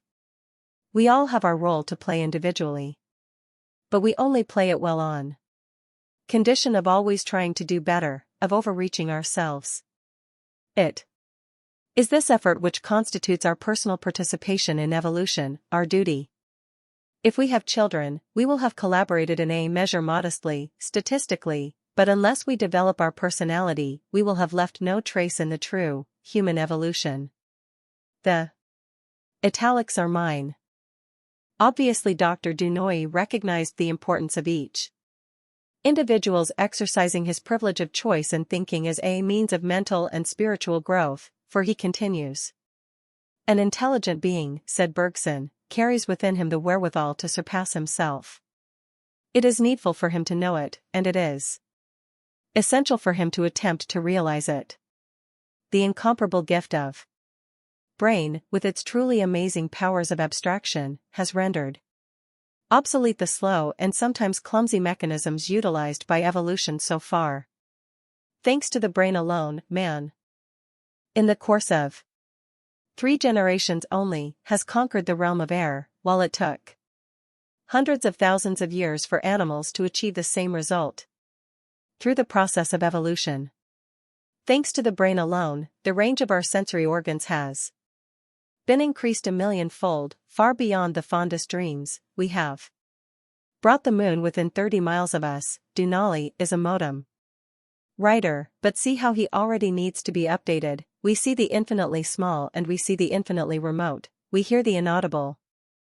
We have dwarfed distance and killed physical time. We have enslaved the forces of the universe even before we have succeeded in understanding them thoroughly. We have put to shame the tedious and time-consuming methods of trial and error used by nature, because nature has finally succeeded in producing its masterpiece in the shape of the human brain. But the great laws of evolution are still active, even though adaptation has lost its importance. As far as we are concerned, we are now responsible for the progress of evolution. We are free to destroy ourselves if we misunderstand the meaning and the purpose of our victories, and we are free to forge ahead, to prolong evolution, to cooperate with God if we perceive the meaning of it all, if we realize that it can only be achieved through a wholehearted effort toward moral and spiritual development, peace of mind and power of mind. Since what you achieve in life depends on what you first conceive, and this depends first of all upon your deep, inner, subconsciously founded belief. You see that your life depends upon your power to believe. No, your mere life processes do not depend upon this power. The Eternal has made it possible for the supreme achievement of evolution, man, to stay alive even without knowing he is alive. The beating of the heart, the pumping of the lungs, the processes of digestion and other vital functions are taken care of by a part of the brain which takes care of itself. Beyond this, man creates an ever better species. He aspires and climbs to the heights of his aspiration, seeing heights yet beyond. Again he aspires and achieves that peak, beyond which lies another and another. Significantly, philosophers always have recognized the power of the quiet mind, the peaceful mind. This is far from being a mind empty of aspiration. It is, rather, a mind which can hold, judge and evaluate the highest forms of aspiration. Nor is a peaceful mind the exclusive property of a person who does not move about in the world and busy himself with the world's manifold affairs, for some of the most peaceful minds are the busiest. Remember, we speak of inner peace, like a quiet center about which all else revolves. Like a great rotating dynamo doing useful work and filled with energy, yet referring its rotation always to the unmoved pivot at its middle. A mind at peace is a mind that is free to conceive greatly. It bears no great conflicts within its subconscious, which may hamper the conscious mind and therefore conscious action. A mind at peace is a free mind. Its power is limitless. Form your great beliefs on the basis of inward peace and they will be truly great, and they will be possible of achievement. Not possible to everyone, perhaps, but possible to the man who knows that peace of mind and power of mind are the same. Who told you it couldn't be done? What great achievement has he to his credit that entitles him to use the word impossible? Checking on Chapter 14. Anything the human mind can believe, the human mind can achieve. This is the supreme secret, forever the foundation secret of man's efforts to control his destiny. Conceive a great step forward in your life, form a deep subconscious belief, and the belief becomes the very foundation of reality. Wishing won't make it so, for a mere wish does not penetrate the depths of the mind, but a true belief becomes part of your complete being. Conscious and subconscious. Your subconscious mind is your hidden boss. Although your conscious mind controls your conscious actions, the subconscious dictates the pattern of those actions. If, subconsciously, you are afraid to do something, you may fill in with excuses and evasions which prevent you from taking that action. But your subconscious can be persuaded to change any of its standing orders and thus completely change your life. Your subconscious mind is the seat of deep belief, which becomes your constant guide. The subconscious knows no limit to its power. The proper use of the subconscious mind puts us in touch with forces beyond the ordinary senses. Thoughts can be transmitted to the subconscious mind of a sleeping person, bypassing the guard of the conscious mind. This is the secret of seeming miracles of healing. Methods of sleep learning may eventually be so perfected as to open great new horizons of mental power, autosuggestion, and your success. Knowing that what the human mind can believe, the human mind can achieve, you can see that deep belief opens great vistas of opportunity. In order to get what you want, you must focus your belief on a definite chief aim. Money is a goal to be handled with judgment, but it is an acceptable goal and a definite one. Techniques of autosuggestion should be focused on the precise amount of money you want and the means by which you are going to attain that sum. Peace of mind and power of mind go hand in hand, and the mind at peace is the mind most capable of great conceptions, great beliefs, and the enjoyment of those beliefs as solid realities. 15. Enthusiasm and something more. Enthusiasm is the great tool of persuasion. Ask for a favor with enthusiasm, add certain psychological factors shown here, and your request becomes irresistible. Behind enthusiasm must stand the honest desire to serve, and a favor done for you should also benefit the person who does the favor. When you look for a job, follow key rules to make sure you get the right job, with every prospect of rapid advancement. Make sure you do the kind of work in which you can express yourself, for it is a long step toward wealth and peace of mind. I have been looking at a couple of old letters. I reproduced them in a book some time ago, and the comments I have received make me sure they should be reproduced again. The letters were part of a discourse on enthusiasm, a discourse I have changed and improved with the years. I never have seen reason to change the principle, however. Enthusiasm is a state of mind that inspires and arouses one to put action into the task at hand. It is the most contagious of all emotions and transmits the impetus toward agreement and action to all within reach of your words. Now I give you the letters exactly as I wrote them. You may read them and say, letters are not written that way any more. True, styles change. I hope always to be aware of that fact. But remember the principle enunciated above and see which is more important, the style or the principle. Read the letters first, then I shall tell you their history. My dear Mr. I am just completing a manuscript for a new book entitled How to Sell Your Services. I anticipate the sale of several 100,000 of these books, and I believe those who purchase the book would welcome the opportunity of receiving a message from you as to the best method of marketing personal services. Would you, therefore, be good enough to give me a few minutes of your time by writing a brief message to be published in my book? This will be a big favor to me personally, and I know it would be appreciated by the readers of the book. Thanking you in advance for any consideration you may care to show me, I am, yours very truly, my dear Mr. Would you care to have the opportunity to send a message of encouragement, and possibly a word of advice, to a few 100,000 of your fellow men who have failed to make their mark in the world? As successfully as you have done? I have about completed a manuscript for a book to be entitled, How to Sell Your Services. The main point made in the book is that service rendered is cause and the pay envelope is effect, and that the latter varies in proportion to the efficiency of the former. The book would be incomplete without a few words of advice from a few men who, like yourself, have come up from the bottom to enviable positions in the world. Therefore, if you will write me your views as to the most essential points to be borne in mind by those who are offering personal services for sale, I will pass your message on through my book.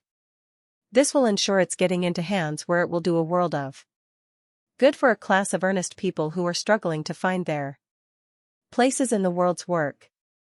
I know you are a busy man, mister, but please bear in mind that by simply calling in your secretary and dictating a brief letter you will be sending forth an important message to possibly 500,000 people.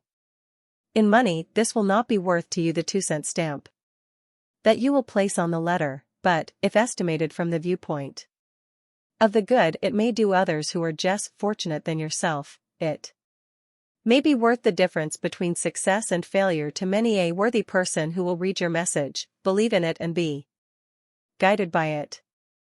Very cordially yours. The letters say the same thing. But the second letter bears a quiet but definite enthusiasm and other factors of mind-to-mind suggestion which I shall explain. The second letter did the trick. Both letters went to 8 or 10 men who indeed had made their mark in the world and indeed were busy, men such as Henry Ford and Thomas R. Marshall, at that time Vice President of the United States. The first letter brought no replies. The second letter, written after I had realized my mistake in writing the first one, brought back replies from all to whom it was sent. Some of those replies were masterpieces and served beyond my fondest hopes as valuable supplements to my book. Now, the first letter is not entirely unenthusiastic. But about what? About my own self-interest. It is true that people often will respond to a request for a favor, but it is truer that they will respond when that favor will in some way benefit themselves or, in any event, benefit some third party or parties who seem worthy of such benefit. Thus, if I were selling scuff-proof shoes, if there is such a shoe, by mail, I might send you a letter asking you to do me a favor by wearing a pair of my shoes for 10 days and seeing if you could scuff them. You would do this at my risk, but you would see that if you wore them for 10 days and could not scuff them, you would have done yourself a favor in discovering such wonderful shoes. Or, writing to a parent, I might ask him to do me a favor by taking the encyclopedia into his home for 30 days and seeing the wonderful effect on his children's marks in school, wherein the favor actually is done for a third party.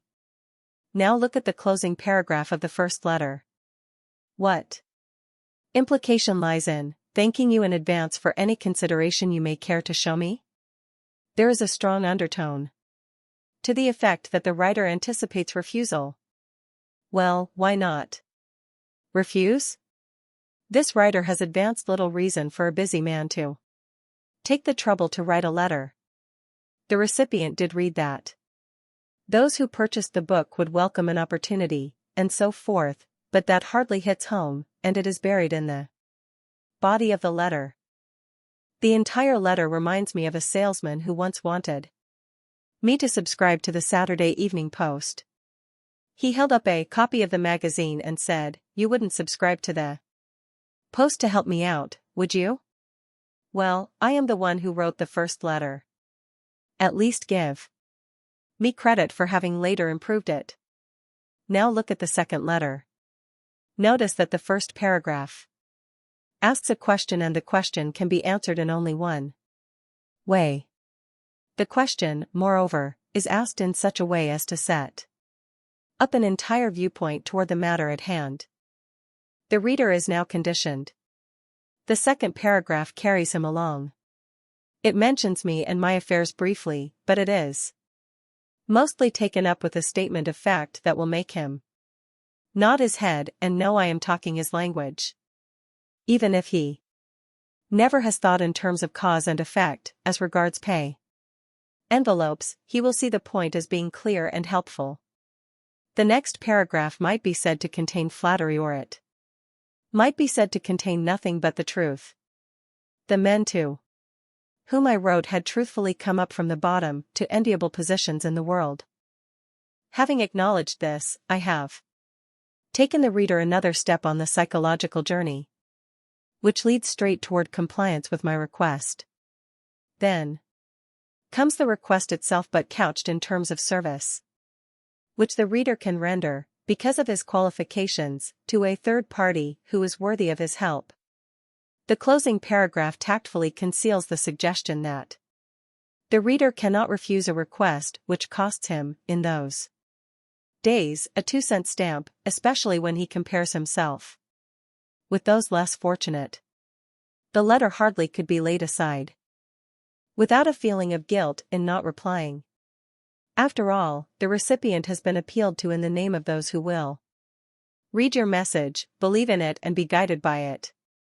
Not only did the letter bring me valuable answers, but also, with one exception, the men I addressed replied in person. The exception was Theodore Roosevelt, who replied over his secretary's signature. John Wanamaker and Frank A. Vanderlip wrote magnificent replies. William Jennings Bryan and Lord Northcliffe wrote fine letters, and so did others. Moreover, only 4 of the entire group knew me. So surely the majority of the group did not write to please me, they wrote to please themselves, knowing they were about to render a worthy service.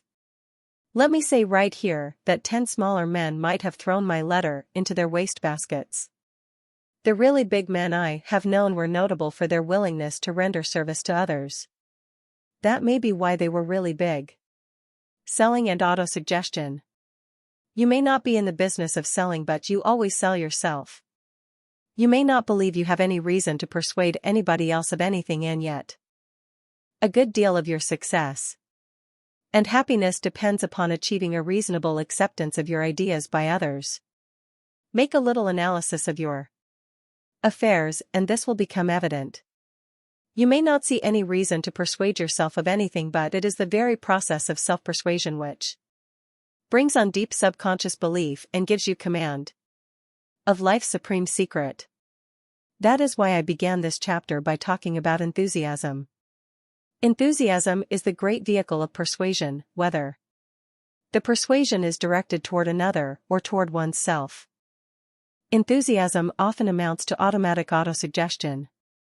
Enthusiasm does not come from nowhere, but once it arrives, it seems absolutely to take hold of everything else. For many years I did most of my writing at night. Naturally enough, I would grow tired after a few hours. One night I was engaged on a piece of work which filled me with enthusiasm. After a while I looked out the window, across Madison Square, in New York City, and noticed the Metropolitan Life Insurance Company's tower. I saw a strange, silvery gray reflection on the tower. The moon, I thought. But I had never seen the moon reflected in such an odd color. It was not a reflection of the moon, but of the sun. My enthusiasm had kept me working all night without fatigue. Moreover, the same enthusiasm kept me working all through the day and the next night as well, stopping only for some light food. After that, with my task completed, I felt normally tired. Enthusiasm is a vital force that energizes all the forces of your mind and body. Make enthusiasm part of any autosuggestion process, part of you. Help other minds to vibrate in harmony with your own. We have spoken of mind radio. I speak now of something which may be the same, or, if not, is surely akin. It is the contagiousness of enthusiasm, its almost magical power to sell ideas to others. Anyone who has spoken to an audience has sensed, at times, that he is getting over. For a few magical moments, his enthusiasm catches every other mind in that room or hall, and what he says in those moments stays with his audience. They carry it home with them. Enthusiasm, however carefully handled, is the indispensable tool of any salesman. It brings the two minds, the seller's mind and the buyer's mind, into rapport or harmony. It allows the salesman to transmit to the buyer a feeling of need for the product, an appreciation of its worth, a willingness to part with money for the sake of making his life more full and happy, a service in which he sees what the product will do for him. What you say is important, of course. No mere combination of words, however, can do the work it is supposed to do unless these words carry the spirit of conviction, belief, faith, enthusiasm, which conveys all these. In order to make this point clear, let us look at what happens when the opposite effect comes into play. Enthusiasm is perfectly positive. What happens when a negative thought is conveyed? For instance, once I went into an office of the dictaphone company to look at one of their dictating machines. Even their old model in those pre-plastic days looked useful, and I was inclined to agree with the salesman who pointed out how much it could help me in my work. I didn't buy, however. A stenographer at the salesman's side was transcribing one of his letters from an old-fashioned shorthand notebook. I was negatived right out the door. Or, suppose you are selling anything at all, let's call it a widget. You sit down with a prospect and enthusiastically describe to him how happy the Joneses down the street are with your company's widget. The prospect demurs that he saw an advertisement for another company's widget and it looked like a better product. At this point, you, the salesman, may be tempted to pan the other company's widget. Any salesman I have trained knows this is a mistake. You cause the prospect to think negative. You give him a sourness concerning the entire subject of widgets. The needing, wanting, buying mood is replaced by a fearful, let me alone mood. The mind-to-mind contact is lost. Here is a principle to remember every time you talk to another person or write to him and want to sway him your way. When ideas reach us, either through suggestion or autosuggestion, they form themselves into two groups, negative and positive. The negative impressions are stored all together in one memory bank of the brain, and the positive impressions are stored in another memory bank. Now, suppose one of your words or expressions reaches another mind and is identified as negative. It opens the negative memory bank and tends to stir up every negative memory of a similar nature, as though you had pulled on just one link of a chain but, inevitably, dragged all the other links along with it. Suppose a stranger asks you to cash a check. If you never had a check bounce back at you, you may cash the check without worry. On the other hand, if you have lost money through cashing checks for strangers, another request will immediately bring up all the doubts and fears in your memory bank. That is why a small negative word, a small negative thought, even a small and not logically negative sight, maybe that girl with the notebook had only just been hired and had not had time to get used to the dictaphone, is enough to set big negative gears in motion. That is why success of every kind depends on a positive point of view, within yourself and conveyed to others. Enthusiasm is the one great emotion which automatically guarantees that your point of view will be positive. Does that mean that you must never mention a negative matter, never admit you even know about illness, poverty, accidents, war? It does not mean this. We are well advised to keep negative trends out of our general conversation, to accentuate the positive, talk on the side we want to prevail. But reality is reality. Take it as it stands when it is negative and show a way out. Then your statement, to your own mind or to another's, carries service. Points the way to a better life. Perhaps the best illustration is one of the simplest. An old advertising slogan, still going strong, is, "Got a headache? Take X aspirin." The negative condition is admitted, the positive, happy way out is immediately shown. It was not aspirin of which I used to take plenty but peace of mind which finally rid me of headaches, so I forbear to name the aspirin makers, but I cannot think of a better negative into positive transformation than is carried in those 6 words. Note the principle, is something wrong? Here's how to make it right.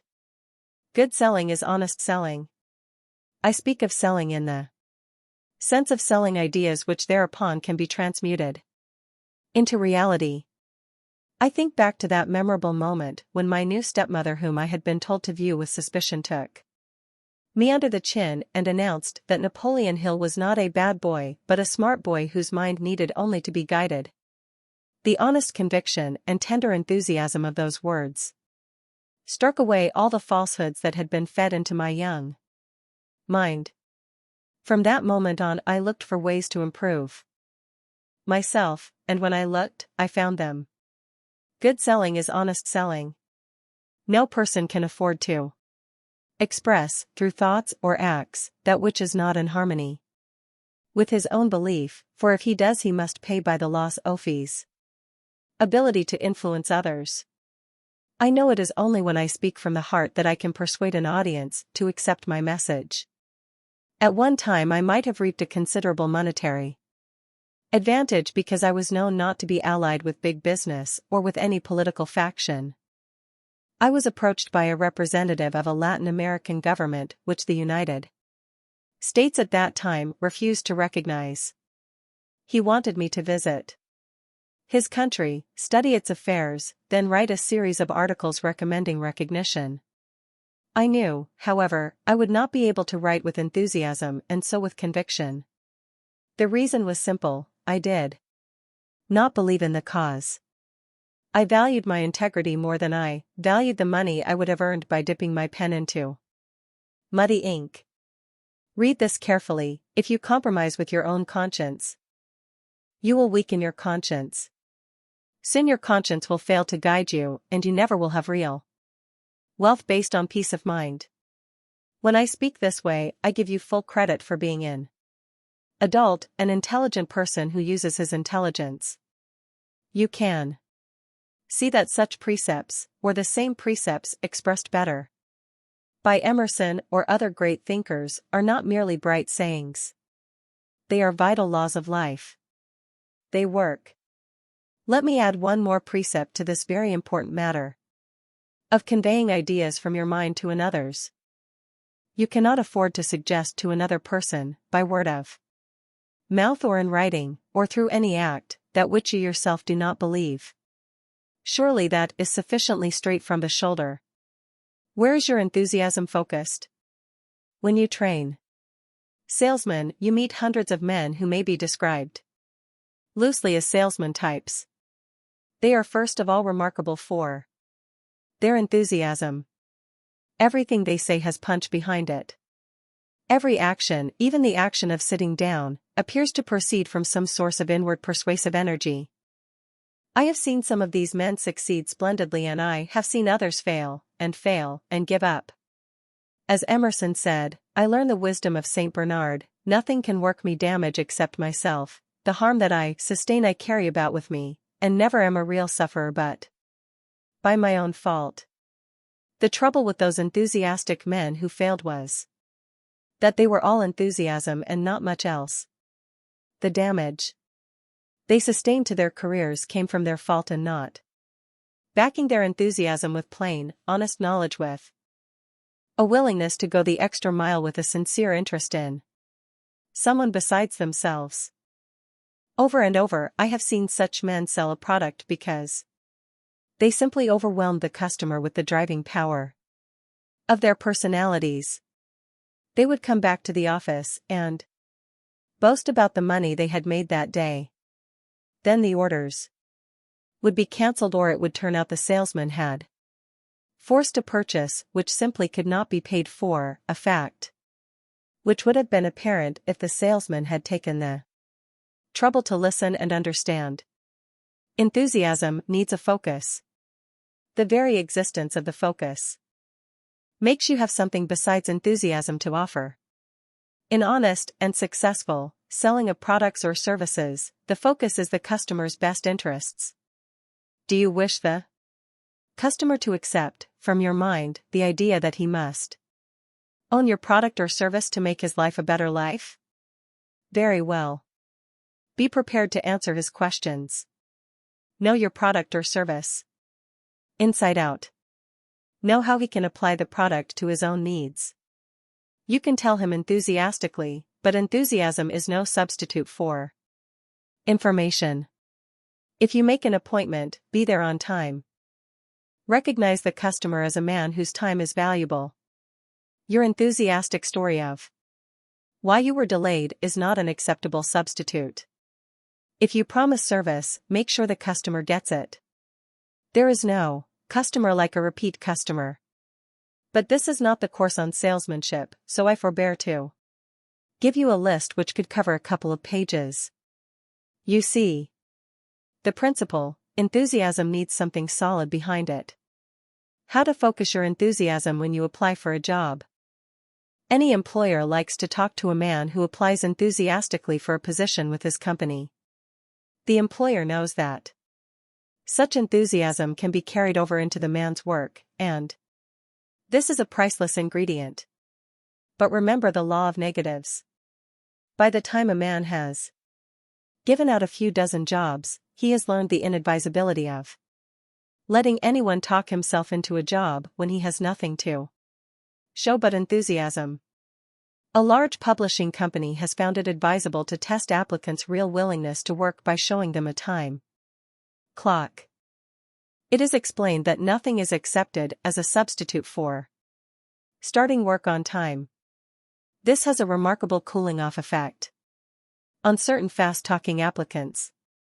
Enthusiasm does often put a man into a job, or get him bank credit, or make a sale when the person petitioned feels there is something behind the enthusiasm. The job giver, or the bank official, may then be willing to forego some formal requirement.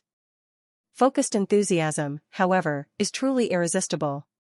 Let us see how to focus your enthusiasm when you apply for a job. We apply the process to getting a job. But you will see the many ways in which it can be applied to other situations. Prepare a carefully written statement of reasons why you should have the job. You may not have been asked to prepare a resume, but the written statement focuses the information in your own mind. State your education. Name the schools you have attended, the courses you took. Tell, especially, of your education outside school, as in night courses. Enlarge on any kind of education which particularly prepared you to handle the job you seek. State your experience. Give names of employers. Dates of employment. Be sure to bring out experience which helps to qualify you in the eyes of the new, prospective employer. Give references. Choose them with care. Choose them, if possible, in relation to what they can tell the prospective employer about you as his employee. State the job you want. Sometimes, when applying for a job with a large company, you may not get the job you want because they are more interested in filling a vacancy somewhere else. Whether you take the other job is a matter of judgment. Nevertheless, focus your enthusiasm on a particular job. When you are an applicant, state your qualifications for that particular job. When you focus on the job you want, it may result in the company finding a vacancy where you want one to exist, or expanding the staff to include you. Show you know a good deal about the prospective employer's business. Do not do this in a prying way, but show you know something about the market, sources of supply, and customers, for instance, in his trade. an hour or two with. That trades magazines available in libraries teach you a great deal. Offer to go to work on probation. Make it clear that this offer is based on your confidence in your ability to fill the needs of the job, your confidence that you will be permanently employed once you are given a chance to show you have what it takes. Even this should be put into writing, whether required or not, to fix it in your mind. Now you are ready for your interview, ready to show enthusiasm that will carry over into your job. Let us see what you are ready to show in addition or already have shown. If you have presented a resume, you will show that the prospective employer will get a man with some kind of education. If you have taken night courses, he will see your education did not stop when you left school. You will show you have been around and have learned from experience, the right kind of experience, from his point of view. You will show you know what you want, which heavily implies you are focused enough to help him get what he wants. You will show you can see a business as well as a job. This sets you up as a man who may be worth promoting. You will show you want the job enough to risk being hired on probation, and, of course, you have faith in yourself. Now, it is perfectly obvious that you want the job in order to earn money and further your other interests in life. But above and beyond this, you have shown that it will be in the prospective employer's best interest to hire you. Don't forget that you are selling yourself in terms of the other man's best interests. Look back on the several points we have mentioned and you will see that is what they add up to. Not primarily see what a wonderful person I am, but see how much I have to offer you. The plus of enthusiasm lifts your words above the level of mere words and changes them into belief that you are the man for him. Very well, you may say, but my written or spoken resume does not add up to very much. My education ended in my early teens. I never took a night course in anything but playing the guitar, and so forth. You have latched onto the negative, feeling that you have nothing to offer. You have plenty to offer if you believe you have an show it. For example, take the matter of applying for a particular job. You may not be able to demonstrate that you already have the skills you need in order to hold that job, but you can show you know what the job requires. You can show you have oriented yourself to that job. This has a good effect on employers who are used to paying a man just for showing up every morning until he knows what he is doing. Also, where a company runs a training course, you can make it very clear that you are willing and eager to take the training course on your own time if necessary. Take the matter of knowing something about the line. You do not need education in order to read trade magazines. To be able to talk a man's language is surprisingly impressive. Any sensible interviewer takes school education with a grain of salt, anyway. With the exception of jobs which require the holding of particular degrees, he knows that many a high-grade job has been filled by a man without a high-grade education, that is, without a high-grade formal education. Take the matter of offering to go to work on probation. Let the interviewer see something in you, and this may swing the deal. Offer to put it in writing. Have I left out such matters as wearing a clean shirt, a pressed suit and shined shoes? We are not all like a Barnes interviewing an Edison, so do not neglect such matters. I assure you, however, that a man's clothing often is not noticed when the man shines through. Now step back for a broad look. Watch an artist painting a picture and you may see that every now and then he steps back to gain perspective on what he is doing. He needs a broad look. I have told you how to apply for a job in some detail, while reserving the broad look. Take it now. Step back, not backward, which is something else, and see yourself applying for a job and getting it. Fine. But why did you want that job? There is the broad look, which is highly essential as the composition an artist may sketch for his picture. before he begins to paint. As I said, it will be obvious to the prospective employer that you want the job in order to earn money and to further your other interests in life. To this end, you will serve yourself by serving him. Very well, will that job further your other interests in life? You can see the tie-in with the chief aim we spoke of a while ago. How will that job further your chief aim in life? And more, how will that job help you fulfill yourself as a person who can work with joy, and so work with effectiveness, achievement, and success? These questions are important. Too many men are working in jobs they do not like. They will give you all kinds of reasons why they had to take such jobs, or why they are stuck in a job for family reasons, and so forth. They may point to the money they make, and point to the various elaborate recreations this money makes possible. But they cannot point honestly to peace of mind, and so they cannot point honestly to success. Working hours grow shorter, but still any man who has a job spends a good portion of his life at that job. If that portion of your life is denatured and unhappy, it must have a degrading effect upon the rest of your hours and your days. In any event, why let any part of your life leave you unfulfilled when it is not necessary? Your work can be a grand fulfillment when you take perspective on it and see it is right before you plunge in. Take these steps before you take a job. Decide exactly what kind of job you want. This in itself requires considerable self-analysis, and if you do not have a chief aim, you will have that fact drawn very strongly to your attention. Look back.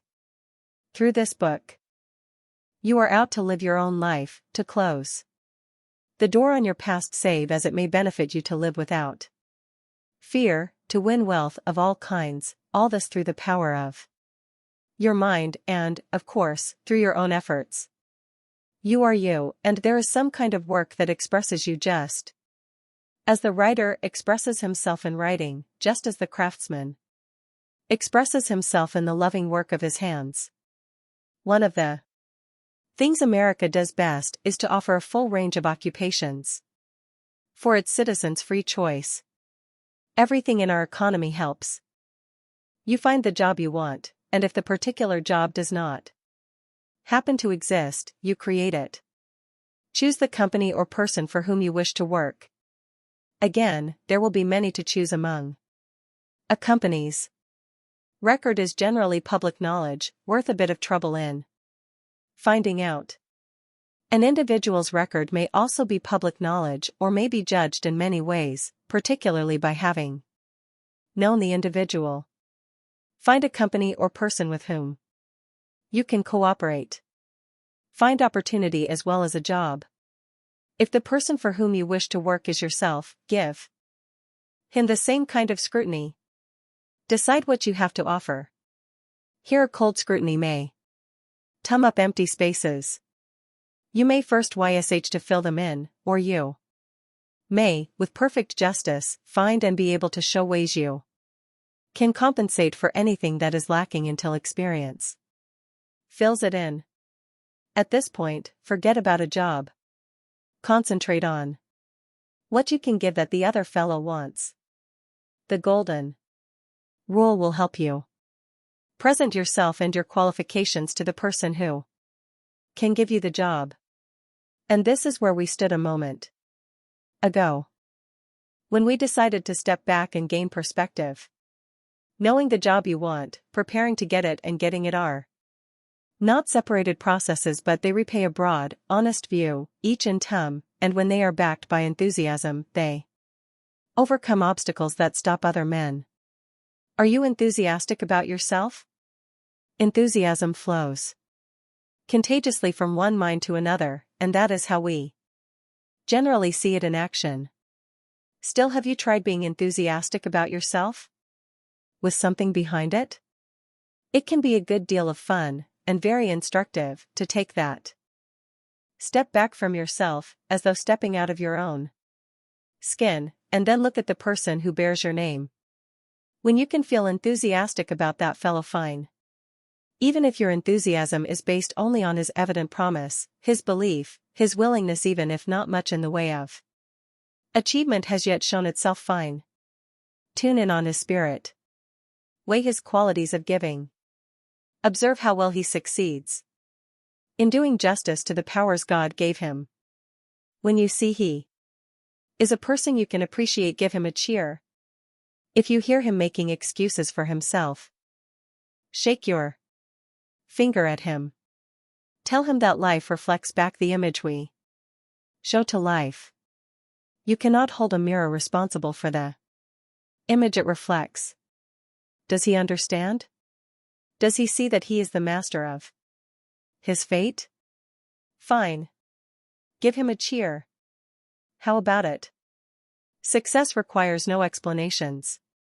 Failure permits no alibis. Checking on Chapter 15. Enthusiasm and action. Enthusiasm transmits the impetus toward agreement and action, whether you sell a product, a service, or yourself. An enthusiastic letter caused big men to take time to do a favor. When the same words said without enthusiasm got no results. Ask for a favor in the name of a third party, if possible, and in all events, the person doing the favor should see a benefit to himself. Enthusiasm helps you do great amounts of work without fatigue. Negative versus positive. The mind has a memory bank of negative memories and positive memories. When you offer a negative thought or action, you open the negative memory bank and you may lose all your power to persuade. A negative can be effective when it is followed by a positive statement which does away with the negative feeling. Good selling is honest selling. If you compromise with your own conscience, you will weaken your conscience, it will cease to guide you. And you cannot have peace of mind. Enthusiasm needs a focus. Many an enthusiastic man loses out because there is not enough behind his enthusiasm. Honest and effective. Selling includes having knowledge with which to assist the customer and a firm desire to be of service to him. The process of looking for a job is a good model for other selling yourself processes. It requires showing that you really want the job, a willingness to prepare yourself to handle the job, and, above all, concentration on the interests of your prospective employer. The broad look. The affairs of life require a broad look to give you perspective. This includes evaluation of a job before you take it, and relating it to your main goal. A good part of your life is spent in work, and you can, if you have the right job, be happy in your work and use your work to express yourself. Also, you can take a broad look at yourself and see if you can feel enthusiastic about that person. See if he needs a warning, straighten him out if necessary, and encourage him with a hearty cheer. 16. It is up to you to live the life the Creator gave you. The golden rule can be applied all out in a way that will transform our economy for the better. When people are helped to turn their ideas into the realities of business and production, everyone in the United States will have more wealth and happiness. Most of us believe in man-made gods and man-made devils. Fear has no place in a well-lived life. Put your faith, not in a creator who bosses you, but one who makes it possible for you, as a human being, to win success by your own efforts. Wealth now can be yours. Peace of mind now can be yours at the same time, but remember, this greatest of all wealth is known only to the person who possesses it. Help me find peace of mind, the rich man said. This was some years ago. A trip across the country was not then a matter of 6 hours in a jet plane, but he had come across the country to talk to me. I have everything money can buy, he said, and I have lived long enough to find out that money cannot buy peace of mind. Please help me find it. A good part of this chapter consists of what we discussed, and which I shall give to you in a conversational manner. First, We went into everything this book has covered. I shall omit that part, and then we branched out into what has been for many years my most cherished project. It is a business project and a peace of mind project. It could bring joy and prosperity to millions of men and women, especially to those who need help in finding their places in life. It would work hand in hand with our American economy. It would not be a make-work project, since it would provide services whose need is proved. It would make profit that indispensable factor whose virtues have at length been recognized even in the Soviet Union. It would be a business project that first of all would be a human project devoted to creating wealth through sharing wealth. A job for a dedicated man. Before I tell you about my project, I said to my visitor, I want to make it clear that it will need a dedicated man to get it going. A man who has plenty of money, plenty of time, and plenty of executive know-how, for all these are needed to turn the idea into reality. He would have to be a man who would go to work with no thought of what he would get out of his efforts. I say he would have to have plenty of money because he might lose some of his money, and he would also have to be psychologically suited to accept this fact without losing the peace of mind the project would give him. Tell me more, said the man from California. Well then, what I have in mind is a nationwide organization to be called the Golden Rule Industries of America. The visitor looked puzzled. Where does the Golden Rule come in? Suppose you had just about enough money to live on, or even less, but you had a sound business idea you wanted to develop. What would you like someone to do unto you? I surely would like someone to come along and give me capital. That's what I meant. The Golden Rule Industries of American would devote itself to finding people who have sound business ideas, capitalizing those ideas and helping those people get started in their businesses. Then it would follow up with business management advice, as might be necessary. It would take care of the two major factors which make businesses fail: lack of capital and unsound management. It would fill those needs for honest people who want to get ahead, but cannot fill those needs for themselves. My visitor looked thoughtful. There must be thousands of such cases. I am sure there are. Let me tell you of a few I know to exist. There is a young woman who is clever at designing. She wants to design and manufacture women's garments for the retail trade. Golden Rule Industries could set her up in business, make sure she got started on the right foot, and watch her grow. Eventually, she would give employment to hundreds of people. Bear in mind that she, and every other person whom Golden Rule Industries aids with capital and business advice, will be a person who applies the Golden Rule to others, employees in particular. Golden Rule means that too. I see. A mechanic has built a model of an automobile which can be manufactured and sold for $1,000. It will travel 50 miles to the gallon, will carry 3 people ideal for the small family, and is so simple of design that its upkeep will be very small. Golden Rule Industries could set up this man in a small shop and let him expand as his business justifies. Undoubtedly the entire automobile industry would respond with better cars at lower prices. A bright high school boy builds excellent model airplanes. He wants to develop his skill into a national business and employ other high school boys, after school, as his staff. Golden Rule Industries could help this youth and his friends start a business and develop it. That would be a wonderful head start toward a productive life, my visitor exclaimed. It certainly would. I have in mind, too, a certain poor farmer. I have sympathy with poor farmers.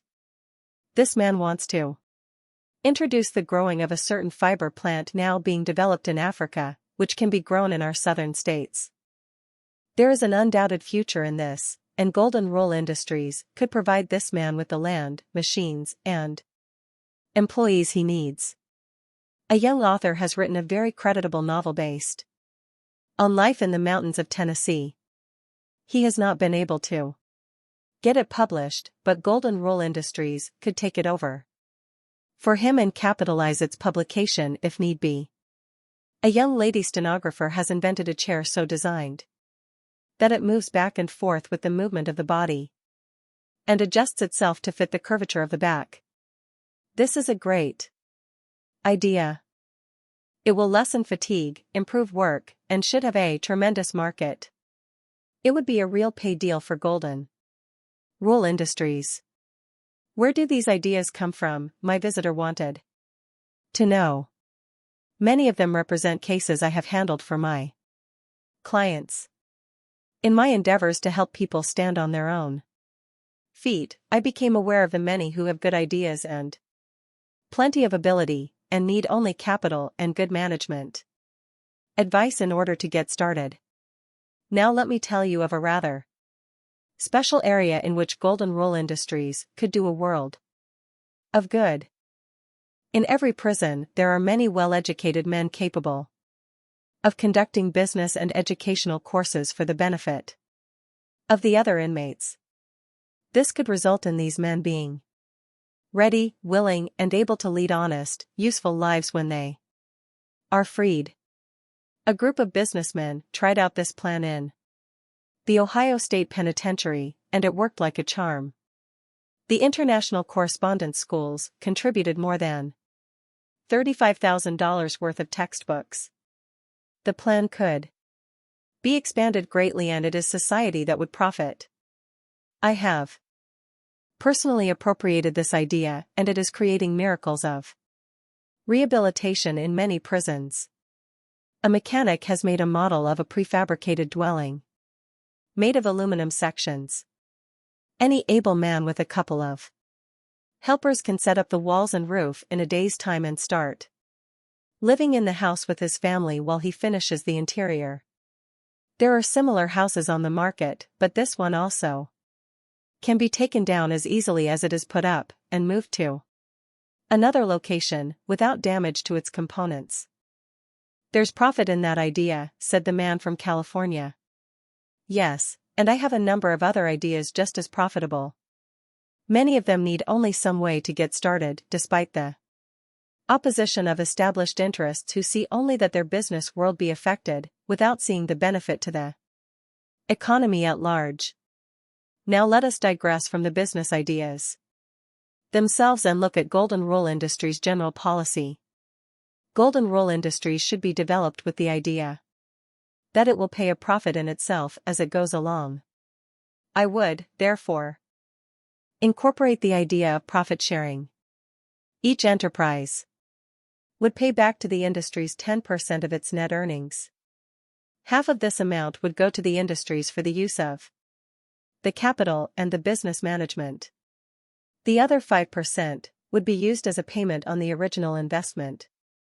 When the investment was fully repaid, each enterprise would pay the industry's 5% of its net earnings thereafter in return for management services and other services which might be necessary. You can see that this policy would create a revolving fund which could be used over and over to help more and more enterprises get started. But no enterprise would be bound forever to the industries. After it paid back its capitalization, it could leave the industries. We wouldn't want a monopoly.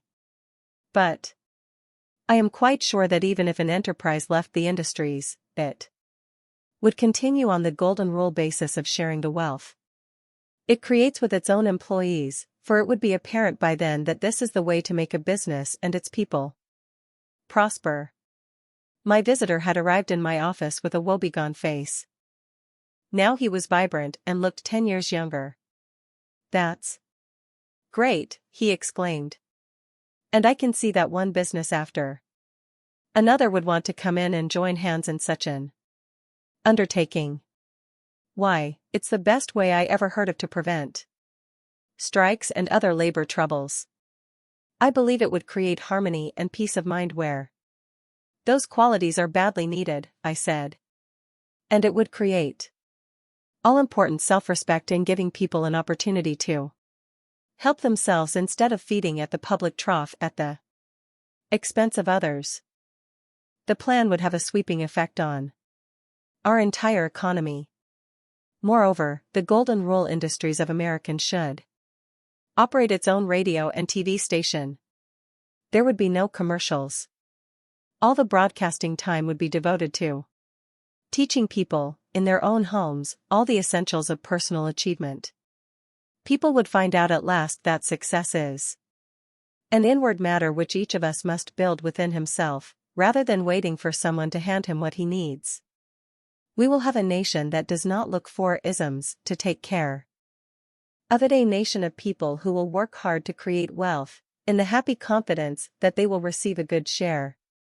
Great heavens, man, my visitor broke in. You are talking about the millennium. No, I said, I am presenting a practical plan to save this nation from destruction by the greedy who have not yet learned the necessity and the virtue of sharing riches.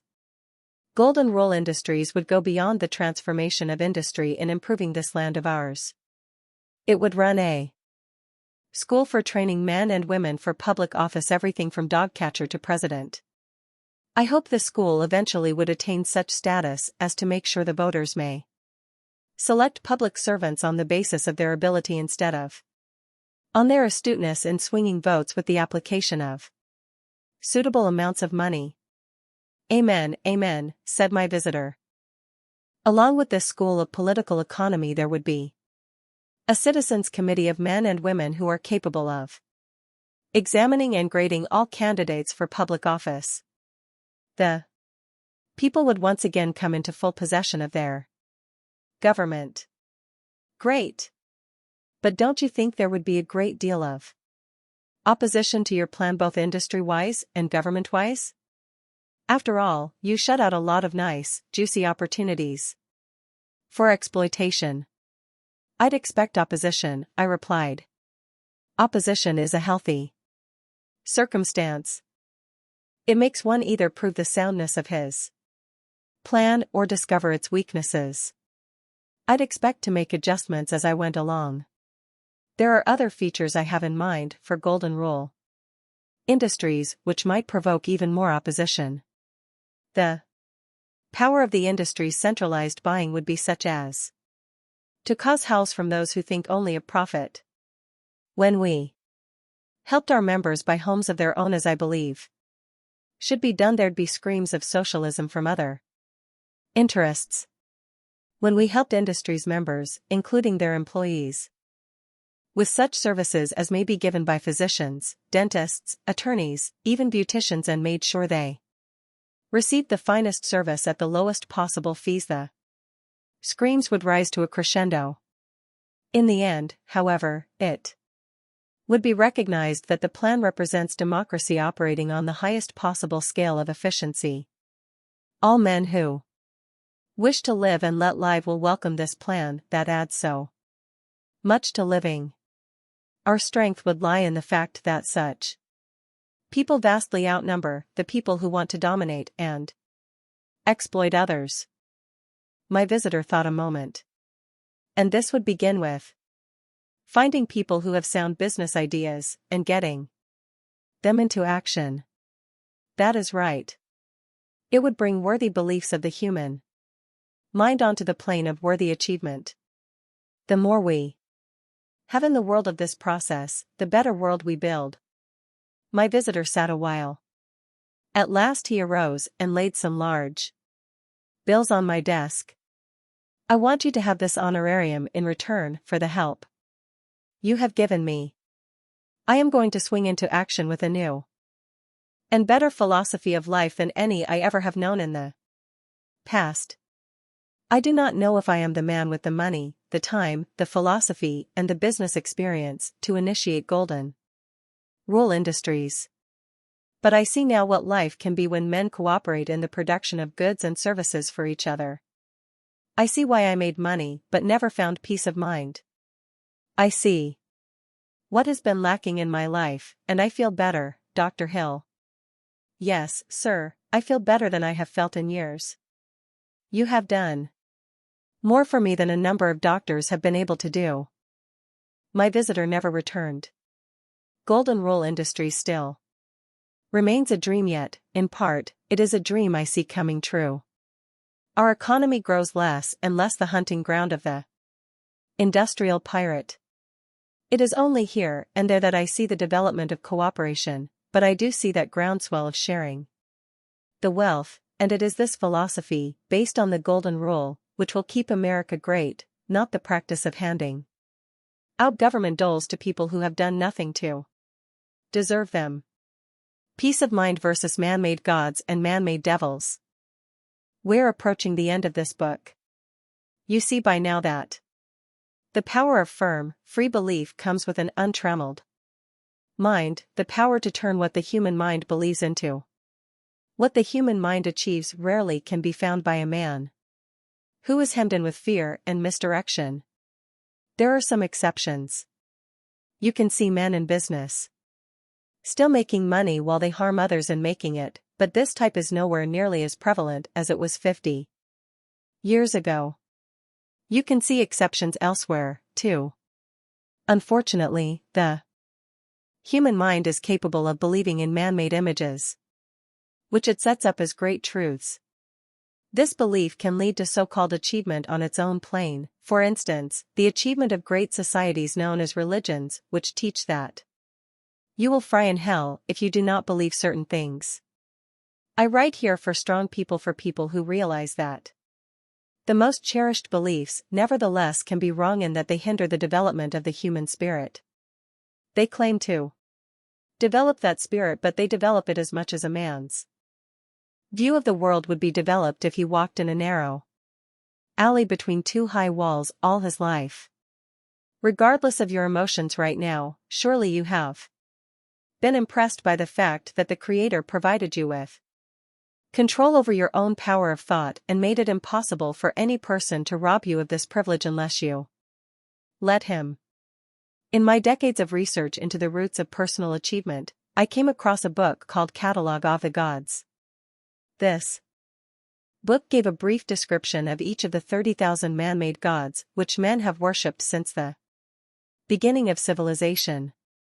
Yes, 30,000.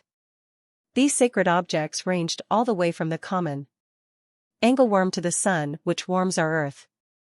They included almost every conceivable object between these two extremes, such as fish, snakes, tigers, cows, birds, rivers, oceans, and the genital organs of man. Who made these objects into gods? Man himself. Which ones were authentic gods? Ask any worshipper and he would tell you. And eventually you would have a list of 30,000 authentic gods, one just as authentic as another. If I undertook to describe the miseries of mankind which can be laid at the feet, if they had feet, of those 30,000 gods, and the fears and miseries and failures they have inspired in the minds of men, I would need more than one lifetime in which to do the job properly.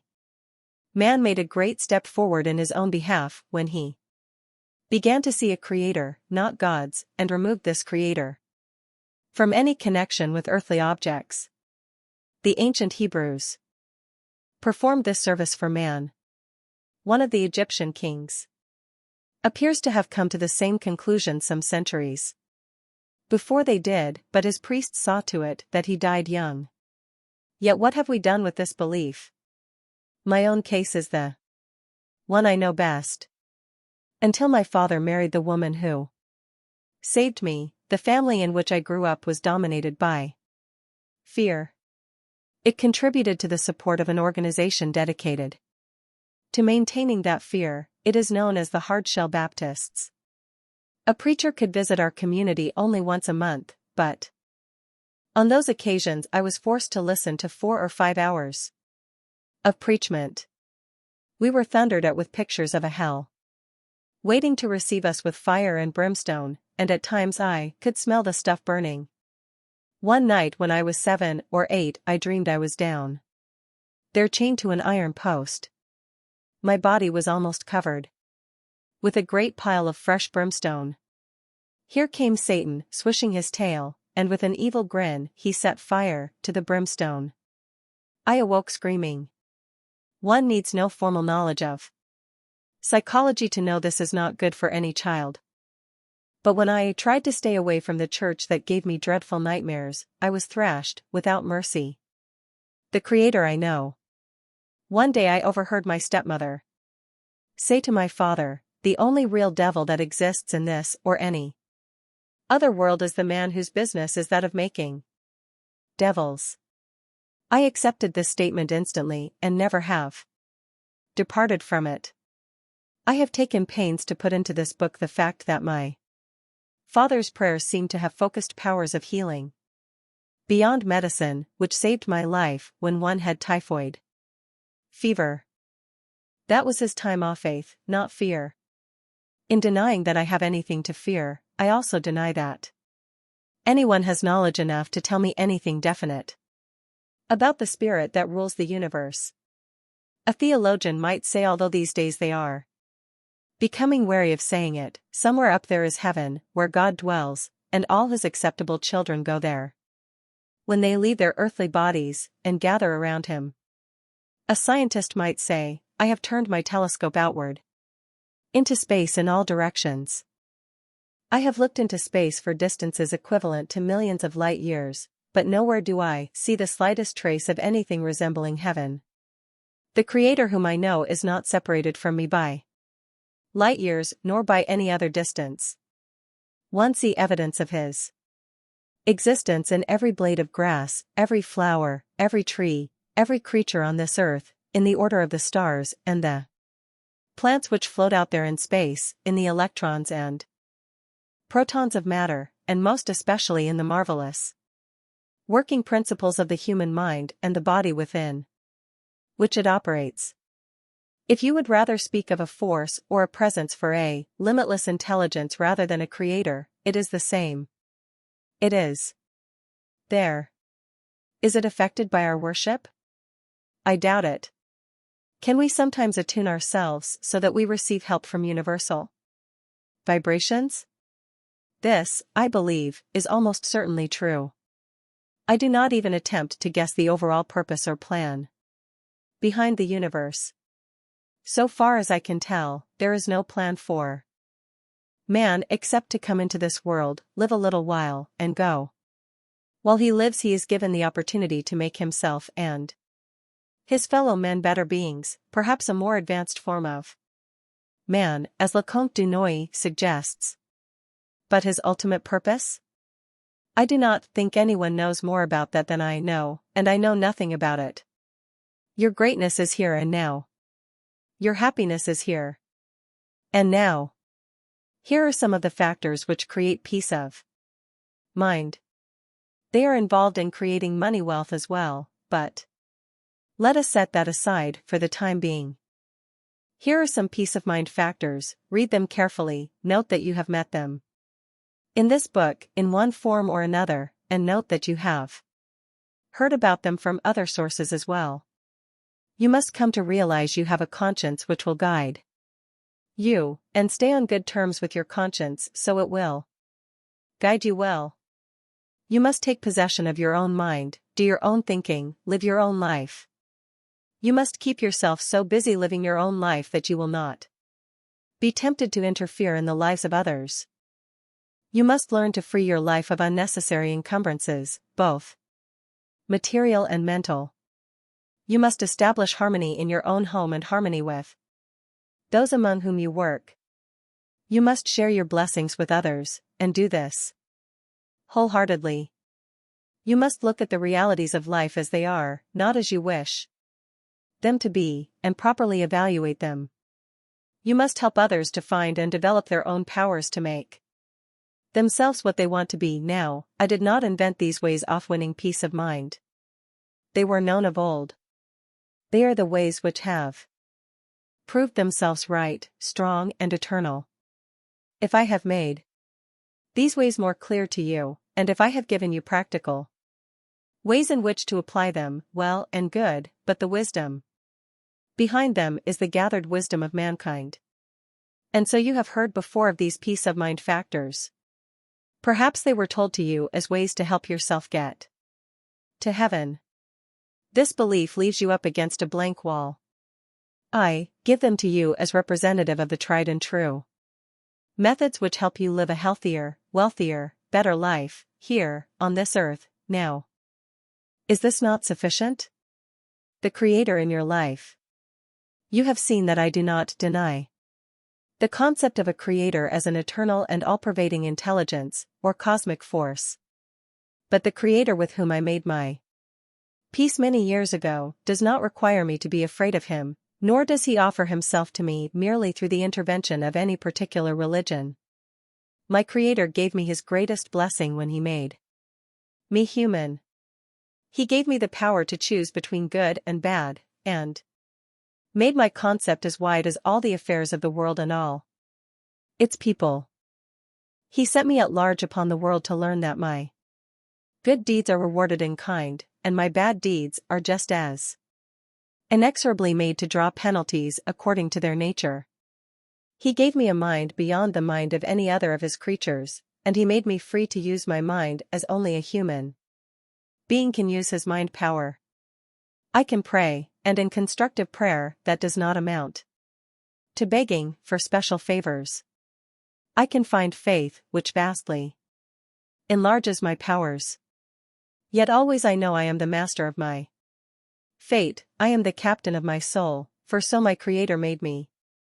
And so I need not call upon Him constantly for guidance.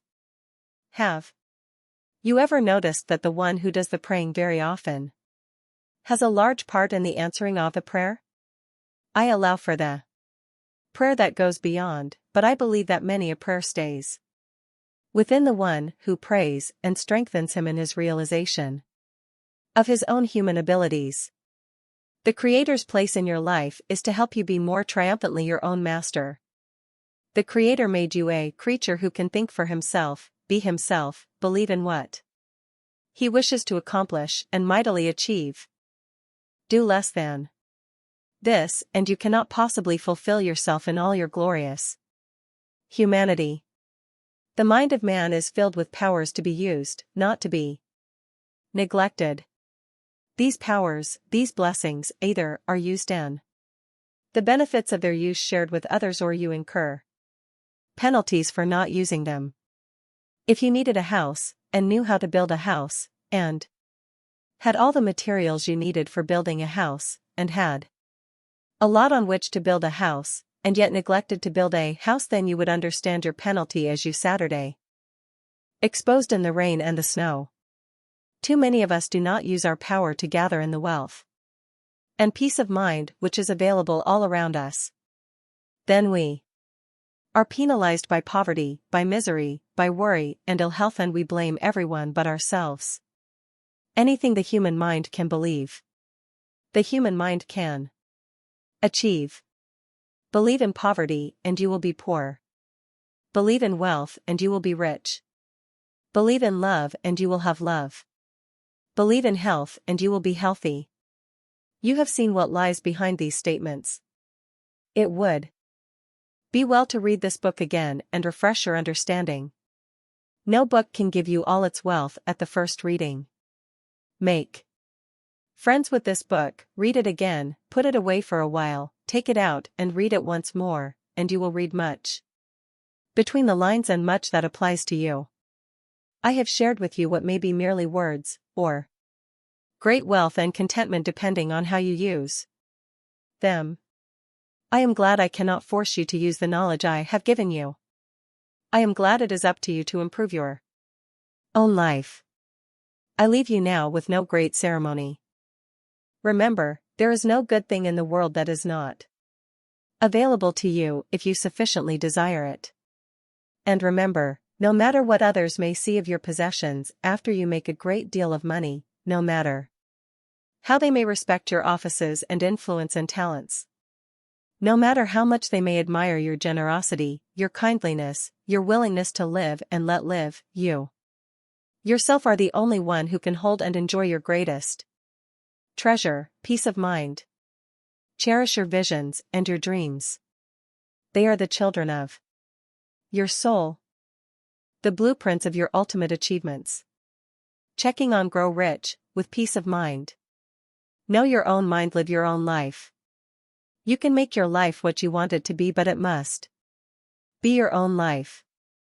We all have a great effect upon each other, but the dream you make into solid reality is your dream. Let your effect on others show itself in helping them realize their own powers and finding their own high destiny. Setting a time limit for a specific accomplishment is a vast aid in attaining your goal, despite any obstacles.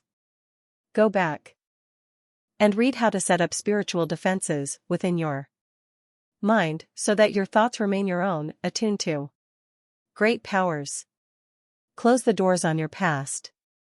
Look to the past only for what it taught you.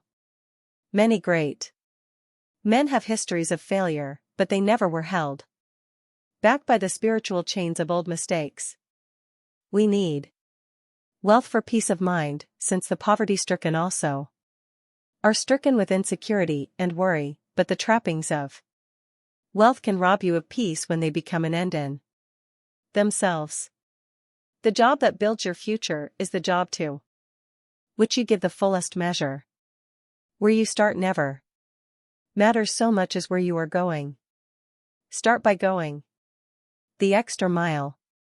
Go back and read what it means to go the extra mile. The basic mental attitude that brings wealth and peace of mind. Make sure your mind says yes to life. A positive mental attitude keeps your mind on your goal and shows you the road to your goal.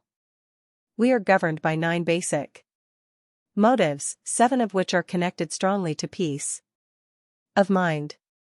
When you rise above the temptation to be dishonest, you do more for your peace of mind than any money can, and you set up positive emotion habits which take root in everything you do. A positive mental attitude often is the secret of genius mind power. Go back and read how to set up 10 principles of guidance to keep negative influences out of your mind. When you are free of fear, you are free to live. Fear is like prayer in reverse, it appeals to negative forces which hurt us, instead of to positive forces which help and sustain us. The fear of poverty brings poverty, the fear of criticism cripples initiative. To free yourself of the fear of adversity, remember that every adversity carries the seed of an equivalent or greater benefit. Caution: under dangerous circumstances is advisable, but search your fears and you will see that invariably they are self-made, a man-made devil. Self-confident faith in yourself is an indispensable ingredient for good living. Go back and check the complete list of fears which bring forth corresponding damaging reality if your mind allows. Will you master money or will it master you? You may lose peace of mind by pursuing money too anxiously. The man who makes a big splash may be the man who has gone overboard. Enough money is a relative sum. When you feel you will be satisfied with enough for solid comfort and security, and some luxuries, you often attain more. Work is a human necessity, and anyone who gets his money without work, as is the case with many rich men's sons, has been robbed of his birthright of self-reliance. Some of the money you make should stay with you, for thrift gives many benefits besides money in the bank. Go back and read the basic steps that can build your income and can be applied to almost any circumstances. The blessed art of sharing your riches. Wealth that is shared creates more wealth. The helping hand you give another can repay you manyfold. Millionaires today realize that when wealth is distributed, it creates opportunities. Discontented workers become contented, ambitious workers when they learn the science of personal achievement. When you share the wealth in your own home, you create peace of mind in a most important area of your life. The 3 basic motives of love, sex, and money are said to rule the world. When you practice sharing, you will never have to ask, "What wealth have I to share?" Go back and read the basic ways of sharing, they are a road to wealth. How to develop your own healthy ego. Ego is the self-assertive tendency of man. It can transcend many an obstacle, even get a man a great job. When he looks like a tramp, ask yourself certain questions concerning your childhood, and you may find what is hurting your ego, and be able to overcome this long ago. Influence. A healthy ego makes you more receptive to the influences which guide you from a region beyond the power of our five senses to know. A salesman sells through his ego. When the ego is strong, it attracts success. When the ego is weak, it can be strengthened. Go back and read how men found their own ego boosters, and learn how to find your own. How to transmute sex emotion into achievement power. Unlike other mammals, man's sexual drive is always with him. This drive can be wasted, or it can be transmuted into sparkling energy, which shows in everything a man does. Like ego, sexual energy can help you rise above outward appearances. Many a man uses his energy in the wrong direction, but performs miracles of achievement when he puts himself on the right path. You can make sure you are the beneficiary of your sexual drive, not its victim. Sexual energy can invigorate the subconscious mind's ability to form new patterns out of known facts and thus come up with new inventions and new opportunities. Go back and read about the connection between experience and intuition. See what intuition can do for you. To succeed in life. Succeed in being yourself. Let nothing be bigger in your life than being yourself. A man has been bribed away from the job in which he fulfilled himself and now has riches, but no peace of mind. You can help others without interfering with their possession of themselves. Do not expect other people to meet your idea of perfect. Practice self-control as a means of being your best self, and you will not suffer the results of anger and animosity. Your mind is your only master. Be sure to live your life exactly as you wish to live it, for a while every day do only what pleases you. Be patient in your search for peace of mind. That great quality is built out of many days of progress. Go back and read about the definite, forceful ways you can practice being yourself. The Mastermind Group, a power beyond science. A great deal of knowledge in other minds can be transferred to your own. You can get in tune with a mind sympathetic to yours and double your mind power. Modern discoveries tie in with older theories as to why one mind should be able to communicate with another's, and one day we may be able to tune in one mind to another, just as today we tune in radio stations. When you see your problems through other eyes, you often see the solution of your problems. Form a mastermind group of friends who share your interests, and all can reap benefit from the spoken and unspoken thoughts you exchange. Go back and read the rules to follow for a successful, profitable mastermind group. Win mighty aid from the eternal law of compensation. Emerson's essay on compensation is must-reading for people who want understanding and wealth. When you give of yourself, the law of compensation assures a reward will come back to you, although it may take a long time. You will be compensated by punishment for any wrong done. Unseen, silent forces influence us constantly. The tendency to envy others and take advantage of others will disappear when you understand the law of compensation. Philosophy sometimes is out of this world, but it can be practical and positive.